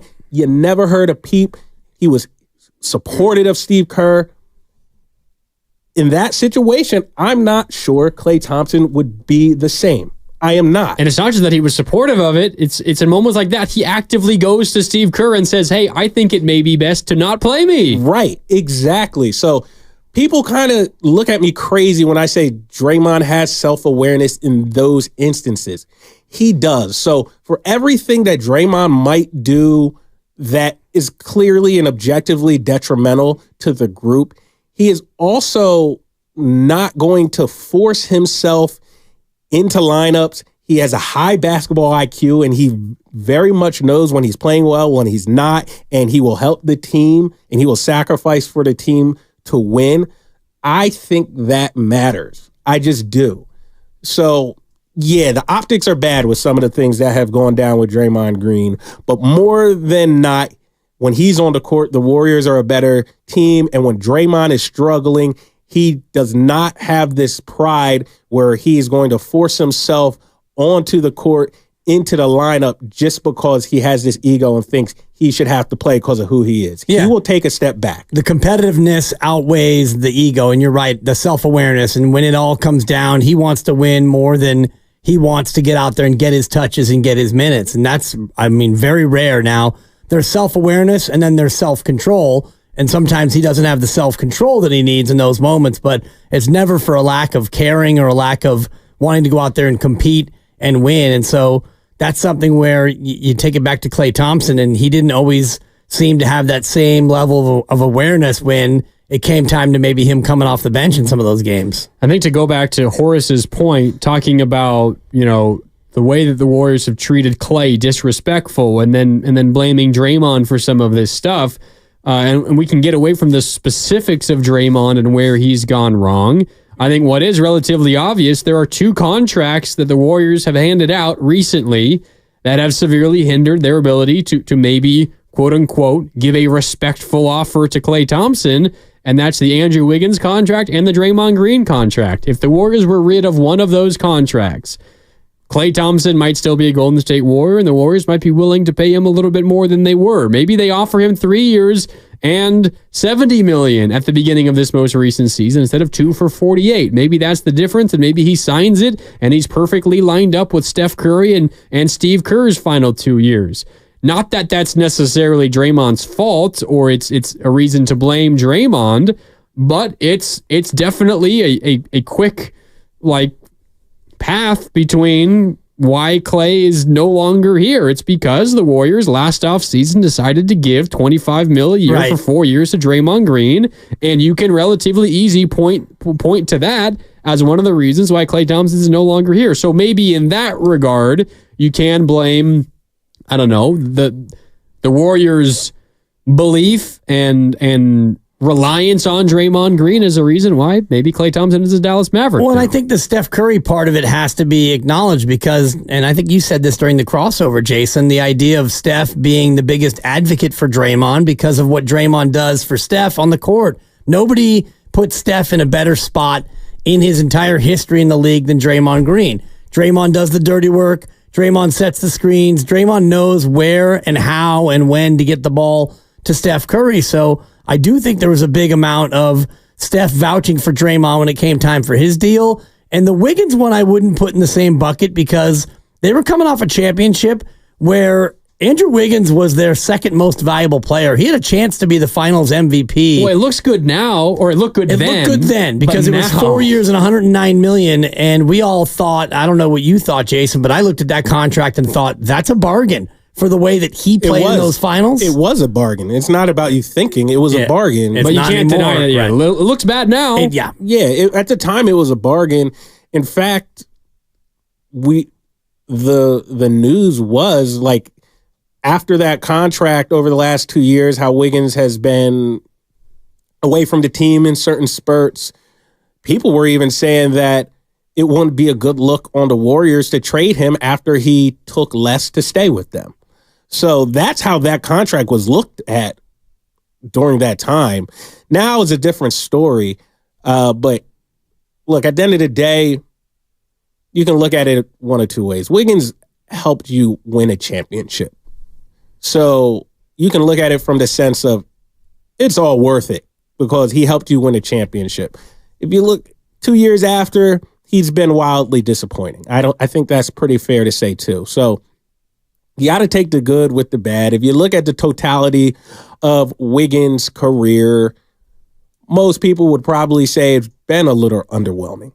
So you got to think that that championship year was the exception, really. And Warriors just need to be grateful that they got that exception. Yeah. And it helped them win their 4th championship. I think when you look back at Wiggins' Warriors tenure, whether it ends this offseason or it goes for a couple more years, as of now, I think you still look at it as a success because he helped you win a championship. Yeah, he did. Let's go back out to the phone lines here on Willard and Dibs. It's Mark Randy and Jason Dumas in for Mark Willard today. Dan Dibley here as always. 888-957-9570. And the guests today have been you guys, all the callers, and we appreciate all you calling in on the River Islands guest line. And thanks to River Islands for partnering with us here at 95.7 The Game. Up next is Austin in San Jose. What's up, Austin? You're on 95.7 The Game. How you doing today? Hey, what's up, brother? I know you don't love me. I know you don't love me, Grandy, but I love you too, man. That's okay. We're good, Austin. What do you got? No. I'm a buddy from Philly, man. I haven't talked to you in a while, Jason. How you doing, man? I'm good, brother. How are you, man? Well, I was in Philly. I lived in Philly, and I'm from D.C., so you and I have kind of crossed paths at different times. But I'm a little surprised, man. You're not going soft on me, man. Are you with this Klay Thompson? Kind of like we feel bad for Klay, and he was disrespected. There's no disrespect. This is business. You must have just tuned in. I have not said that one time. I'm actually think I'm on the other end of the spectrum. I'm a little more like, hey, this is what happens if you just kind of look at the totality of the last couple years. Now, some people might think he's being disrespected, but and I think they have a right to that opinion, and I can see the thought process behind it. I just don't necessarily agree with it. I think more is like he had his prerogative, Warriors have theirs, and it's not very surprising if you read between the lines over the past couple of years. All right, so we can agree on that. Let's move forward. How about the current roster? And you mentioned something that really struck me. You seem to be a moody guy, and I'm going to be honest with you. I'm not a moody guy. I don't see him as a guy that you can plug into the starting lineup to begin with. I think he's Damian. He's a glorified Damian Lee.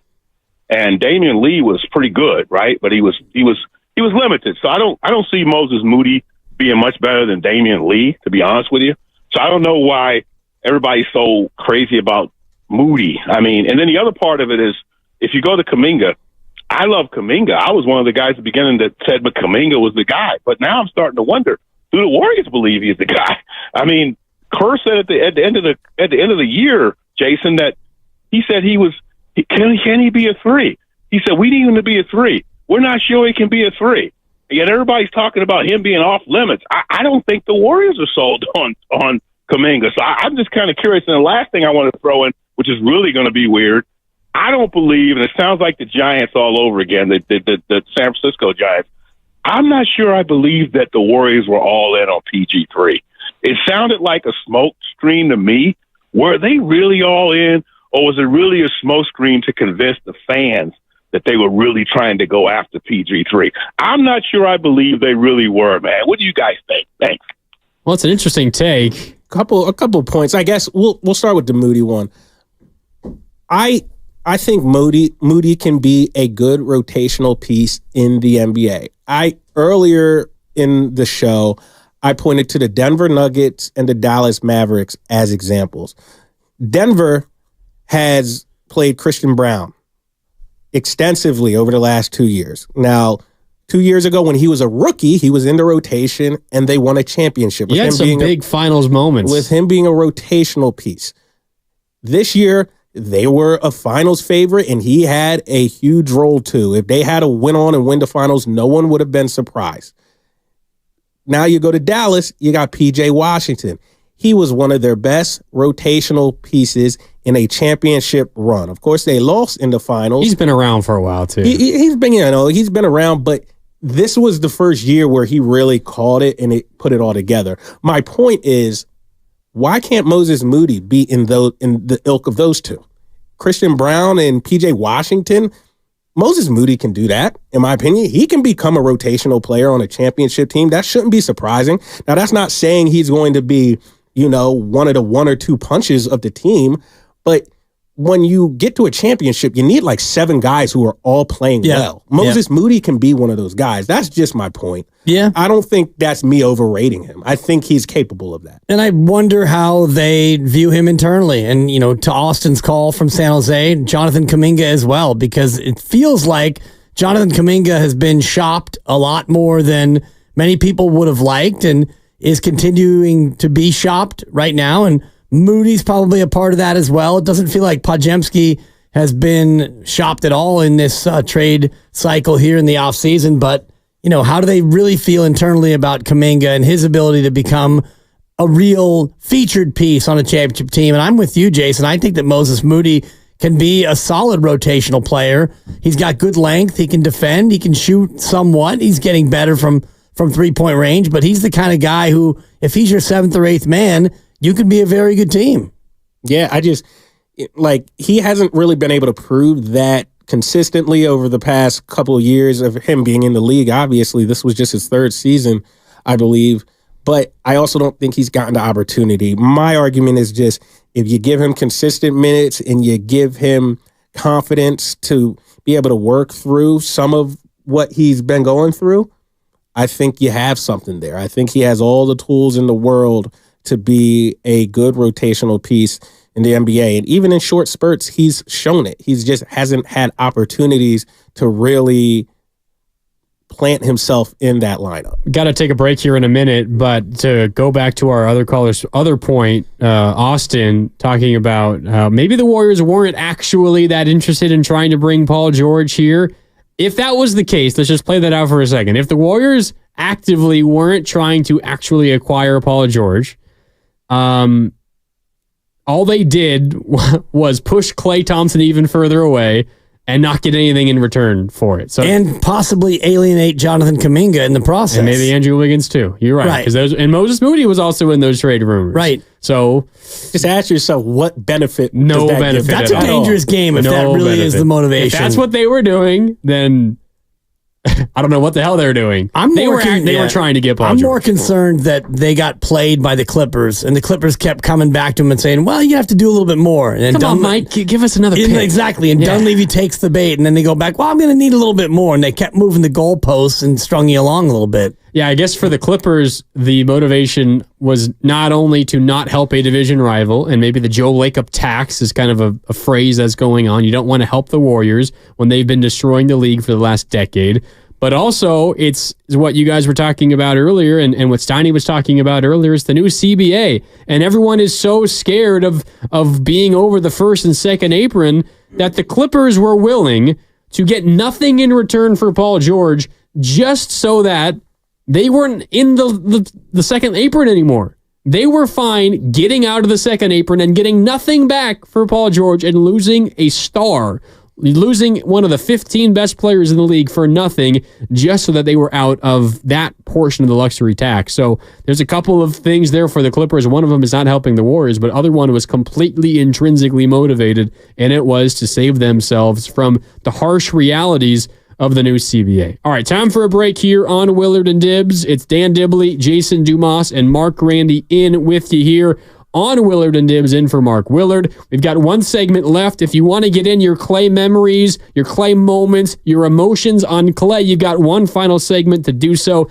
Give us a call, 888-957-9570. We'll be back in just a couple of minutes. We're sponsored by O'Reilly Auto Parts. More coming up on the other side on 95.7 The Game.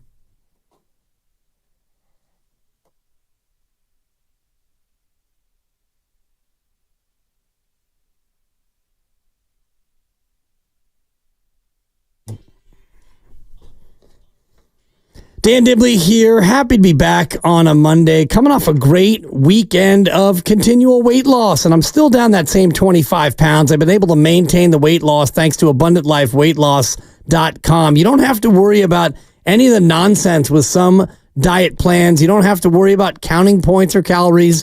There's no prepackaged meals, no injections, no surgeries, no nonsense. It's just a good, solid plan that is backed by doctors, supported by doctors.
Klay gets free off a screen. Jumper right side. Good! He's got 60! He's the fourth Warrior ever to get 60 points. And the last Warrior to get 60 was Rick Barry back in 1974. Now, back to Willard and Dibs on 95.7 The Game. 60 points for Klay Thompson. He did that back in December of 2016 against the Pacers. He scored 60. He did it on 11 dribbles. He did it in 3 quarters. There, as you said earlier, Dibs, as we welcome you back to Willard and Dibs, Mark Randy and Jason Dumas in for Mark Willard today. Klay heaters are unlike any other kind of heater, and that was one of the best ones. 60 points for Klay Thompson in 3 quarters against the Pacers back in December of 2016. And we're near the end of our show, guys, and we've come back from every single one of our breaks with a different crazy Klay Thompson moment. And we haven't had to replay any of them, and we haven't used all of them, not even close to using all of them. That's how many crazy, awesome, incredible memories and moments Klay Thompson has had, and that's what we've been doing on the show today. It's remembering Klay Thompson, because if you happen to miss it, if you're just joining us, Klay Thompson has agreed to a 3-year, $50 million contract with the Dallas Mavericks. The Warriors, in return, as they have worked out a sign-and trade, they get Klay a few extra dollars by doing it that way, and the Warriors get a couple of things in return. First of all, they get 2 second-round picks, and they also get a nearly $16 million traded player exception that they can go and use if they so choose. But the big news, of course, guys, Klay Thompson, no longer a Golden State Warrior. His 13 years with the Warriors is up. But in those 13 years, he gave us so many incredible memories. Yeah, great memories and championships. And so you try to remember the good times and you don't dwell yet on the negativity. Although I was saying earlier, Jason, the last week or the week before, and I've thought for a couple of months now that Klay was leaving. I just didn't think that it made financial sense or basketball sense for him to return. But it's really going to hit me when you have that introductory press conference and now we know he's going to be a Maverick. I thought he was going to Orlando the whole time, and wherever he landed, for me, the real visceral reaction is going to be when you see that press conference and he holds up his new jersey, and now we know it's going to be a Mavericks jersey, whatever the hell that is, number 11, Klay Thompson. That's going to be when it really hits me. Yeah, absolutely. It's like surreal, kind of, you know? Yeah. Did you have a favorite player growing up? Not that he's my favorite, but Iverson. It was Iverson. Yeah, and he went grew up in Philly. He was our Jordan. He went to Denver Nuggets. He went to Denver. Okay. And even that was one of those things. But see, even with me, I had the wherewithal to understand that it was best for both sides. Yeah. And Allen Iverson is my favorite athlete of all time, bar none. Pretty much anybody in my age range from Philadelphia will tell you the same thing. Yeah. He was just a cultural icon on top of being like an electric basketball player. So, but even when he went to the Denver Nuggets, I was like, I get it. It's kind of run its course. Same thing with like when Andy Reid left the Eagles. He was still a good coach, but you understood it. His message kind of became stale, and then he went to Kansas City, and he's been there ever since. Right. And of course, he's won 3 Super Bowls with them. But yeah, that's a great point. Just looking back at the whole Allen Iverson situation, I don't know how many years he was in Philly before he left. And then this is a question that I wanted to ask you guys actually last hour.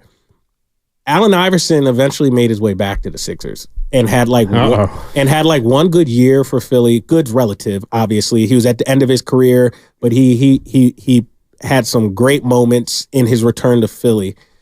Do you ever see that? I know it's so raw. It's hard to even think at this point. Do you ever think Klay can come back and retire a Golden State Warrior? I mean, yeah. I mean, it is too soon. It's too raw. I don't see it. Right. And if you hadn't have told me about Iverson, I wouldn't have remembered. I wouldn't have remembered. No, I didn't know. No, he came back to the Sixers. I remember he went to Denver. After like 4 years, 4 years, he came back. He was on Detroit for a minute? He was on Memphis? Memphis, Detroit, and then Philly again. Man. I mean, he wasn't in Memphis long enough to fart. He was like, I'm not doing this anymore. So, time heals all. And I think time will heal the relationship between the Warriors and Klay. And that's not to say it's a bad one right now. Like, I don't know that. I know what I've said numerous times in the last 4 hours that, there were times where Klay's disappointment and what he felt as though was not the role for him and the way he acted on those feelings was exhausting. It was. Yeah. I'll stand behind those comments. So, I can say that much, but their relationship going forward, who knows what it is? We're never really going to know until we hear from Klay. And we still might not know. You're not going to hear a negative thing come out of the Warriors side. No. They'll be diplomatic. Steve Kerr, Mike Dunleavy, Joe Lacob, they are all savvy enough to know there is nothing to be gained to say anything negative about Klay Thompson. You might get like tears up on the podium from someone like Steve Kerr. 100%. Now, as far like Steve would probably even push back on what I said today about Klay became a bit exhausting. He'll probably push back to that publicly. Even if internally you're 100% right. Even if internally I am 100% right. Because it's just the truth. Yeah. That's kind of been the worst kept secret around the organization for people who are there every day. But who knows what we'll get from Klay? Because like you said, Klay has not been afraid to. He's bad at hiding his emotions. We'll put it that way. 100%. Yeah. Whether it's Charles Barkley making a comment, even some of my colleagues around. I don't want to put anybody on the Summer Jam screen, but there was an article that I don't even remember the topic, but there was an article that came out. I think it was the Chronicle, and Klay Thompson came. He actually came into the press conference the next day, and he said so many things that made no sense to me, and he was making subtle jabs at a reporter, and he wouldn't say who. I had to ask a couple of my colleagues, what was he talking about? And then they showed me an article, and I was like, oh, I get it. So Klay is not afraid to call people out. He's not afraid to push back. So it'll be interesting. I mean, what did he say about Jaren Jackson Jr. Months after when Jaren Jackson Jr. So the Warriors had just won the championship. They won Game 6 in Boston. And Jaren Jackson Jr. must have said something. Bums tweeting. What did he tweet? Jaren Jackson Jr. tweeted something. Strength in numbers. Something and it was that. after, I think, the Grizzlies beat the Warriors at the regular season or something. Yeah. He tweeted it. And then months later, on the podium, moments after winning his 4th championship, Klay has the wherewithal to go back to that tweet from months ago. It says Jaren Jackson tweeting about strength in number. What do you know, you bum? Right. So that's just to your point, Mark. He definitely internalizes and harbors some of those. In the moment, we all loved it. That was awesome. Yeah. But the fact that that's on Klay's mind the second after he wins the championship kind of tells you the kind of guy that he is. And it's not a bad thing necessarily, but just who he is. So I'm looking forward to that presser. And we will see what he has to say about the Warriors, maybe about the way he's been covered. It'll be interesting, and that'll probably be a tall tale sign of how his feelings over the past couple of years. Yeah, and also whether or not he wants to retire as a Warrior at the end of it. I just don't see him having 5 or 6 more years. I see the 3 in Dallas, and maybe that's it. Maybe it's 1 year in L.A., I think that's more likely than him coming back here. Yeah. All right, let's sneak in a couple calls if we can here before we get on out of here. Up first is Steve in Los Altos. Steve, what's up? What do you got on Klay Thompson? Steve, you there? Nope. Oh, Steve, no? Gone. All right, gone. Up next is Mike in San Jose. What's up, Mike? You're on 95.7 The Game. Hey, how are you guys doing today? I hope you guys are doing well. What's up, Mike? But, Mike. I just wanted to come on here.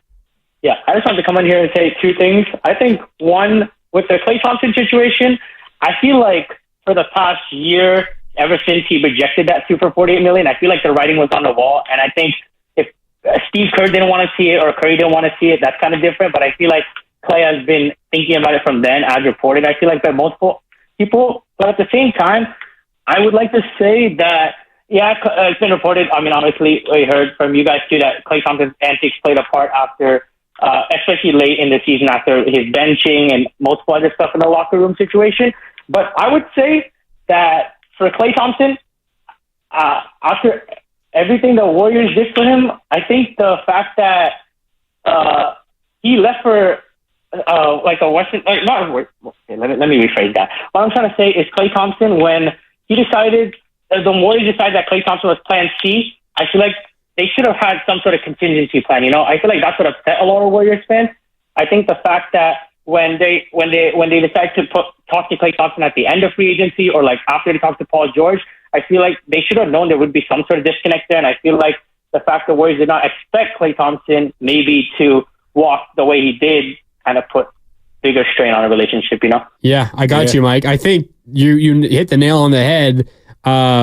The issue was Klay was the Warriors' contingency plan potentially, and they weren't maybe prepared for the fact that treating him as a contingency plan was going to turn him off enough to the idea of returning to the Warriors that he wasn't even going to consider them moving forward. But I will say, Mike, there's still plenty of time in the offseason, in free agency for the Warriors to go out and make another move or two. We will see ultimately. But you're right, Mike, to this point, if this is the moves the Warriors make and there's not another big move here or there, you're going to have a lot of angry Warrior fans because this team is going to be hard-pressed to be better than they were this most recent season. But, guys, that's all we got time for today. We'll be back tomorrow. Jason, great to have you on. Dibs, thanks for sharing the air with both of us. We'll talk to both of you guys tomorrow. Yeah, look forward to it again. Hopefully, run it back. Yeah, hopefully the Warriors can get something done. Right. Give us something else. More additions, fewer subtractions. Yeah, whatever the news is, good, bad, in between, we got you covered here on 95.7 The Game all week long as free agency is just over 24 hours old. That'll do it for us, for Luke, for Carter, for Dibs, for Dumas. I'm Grandy signing off. Thanks so much for tuning in. We'll talk tomorrow on 95.7 The Game.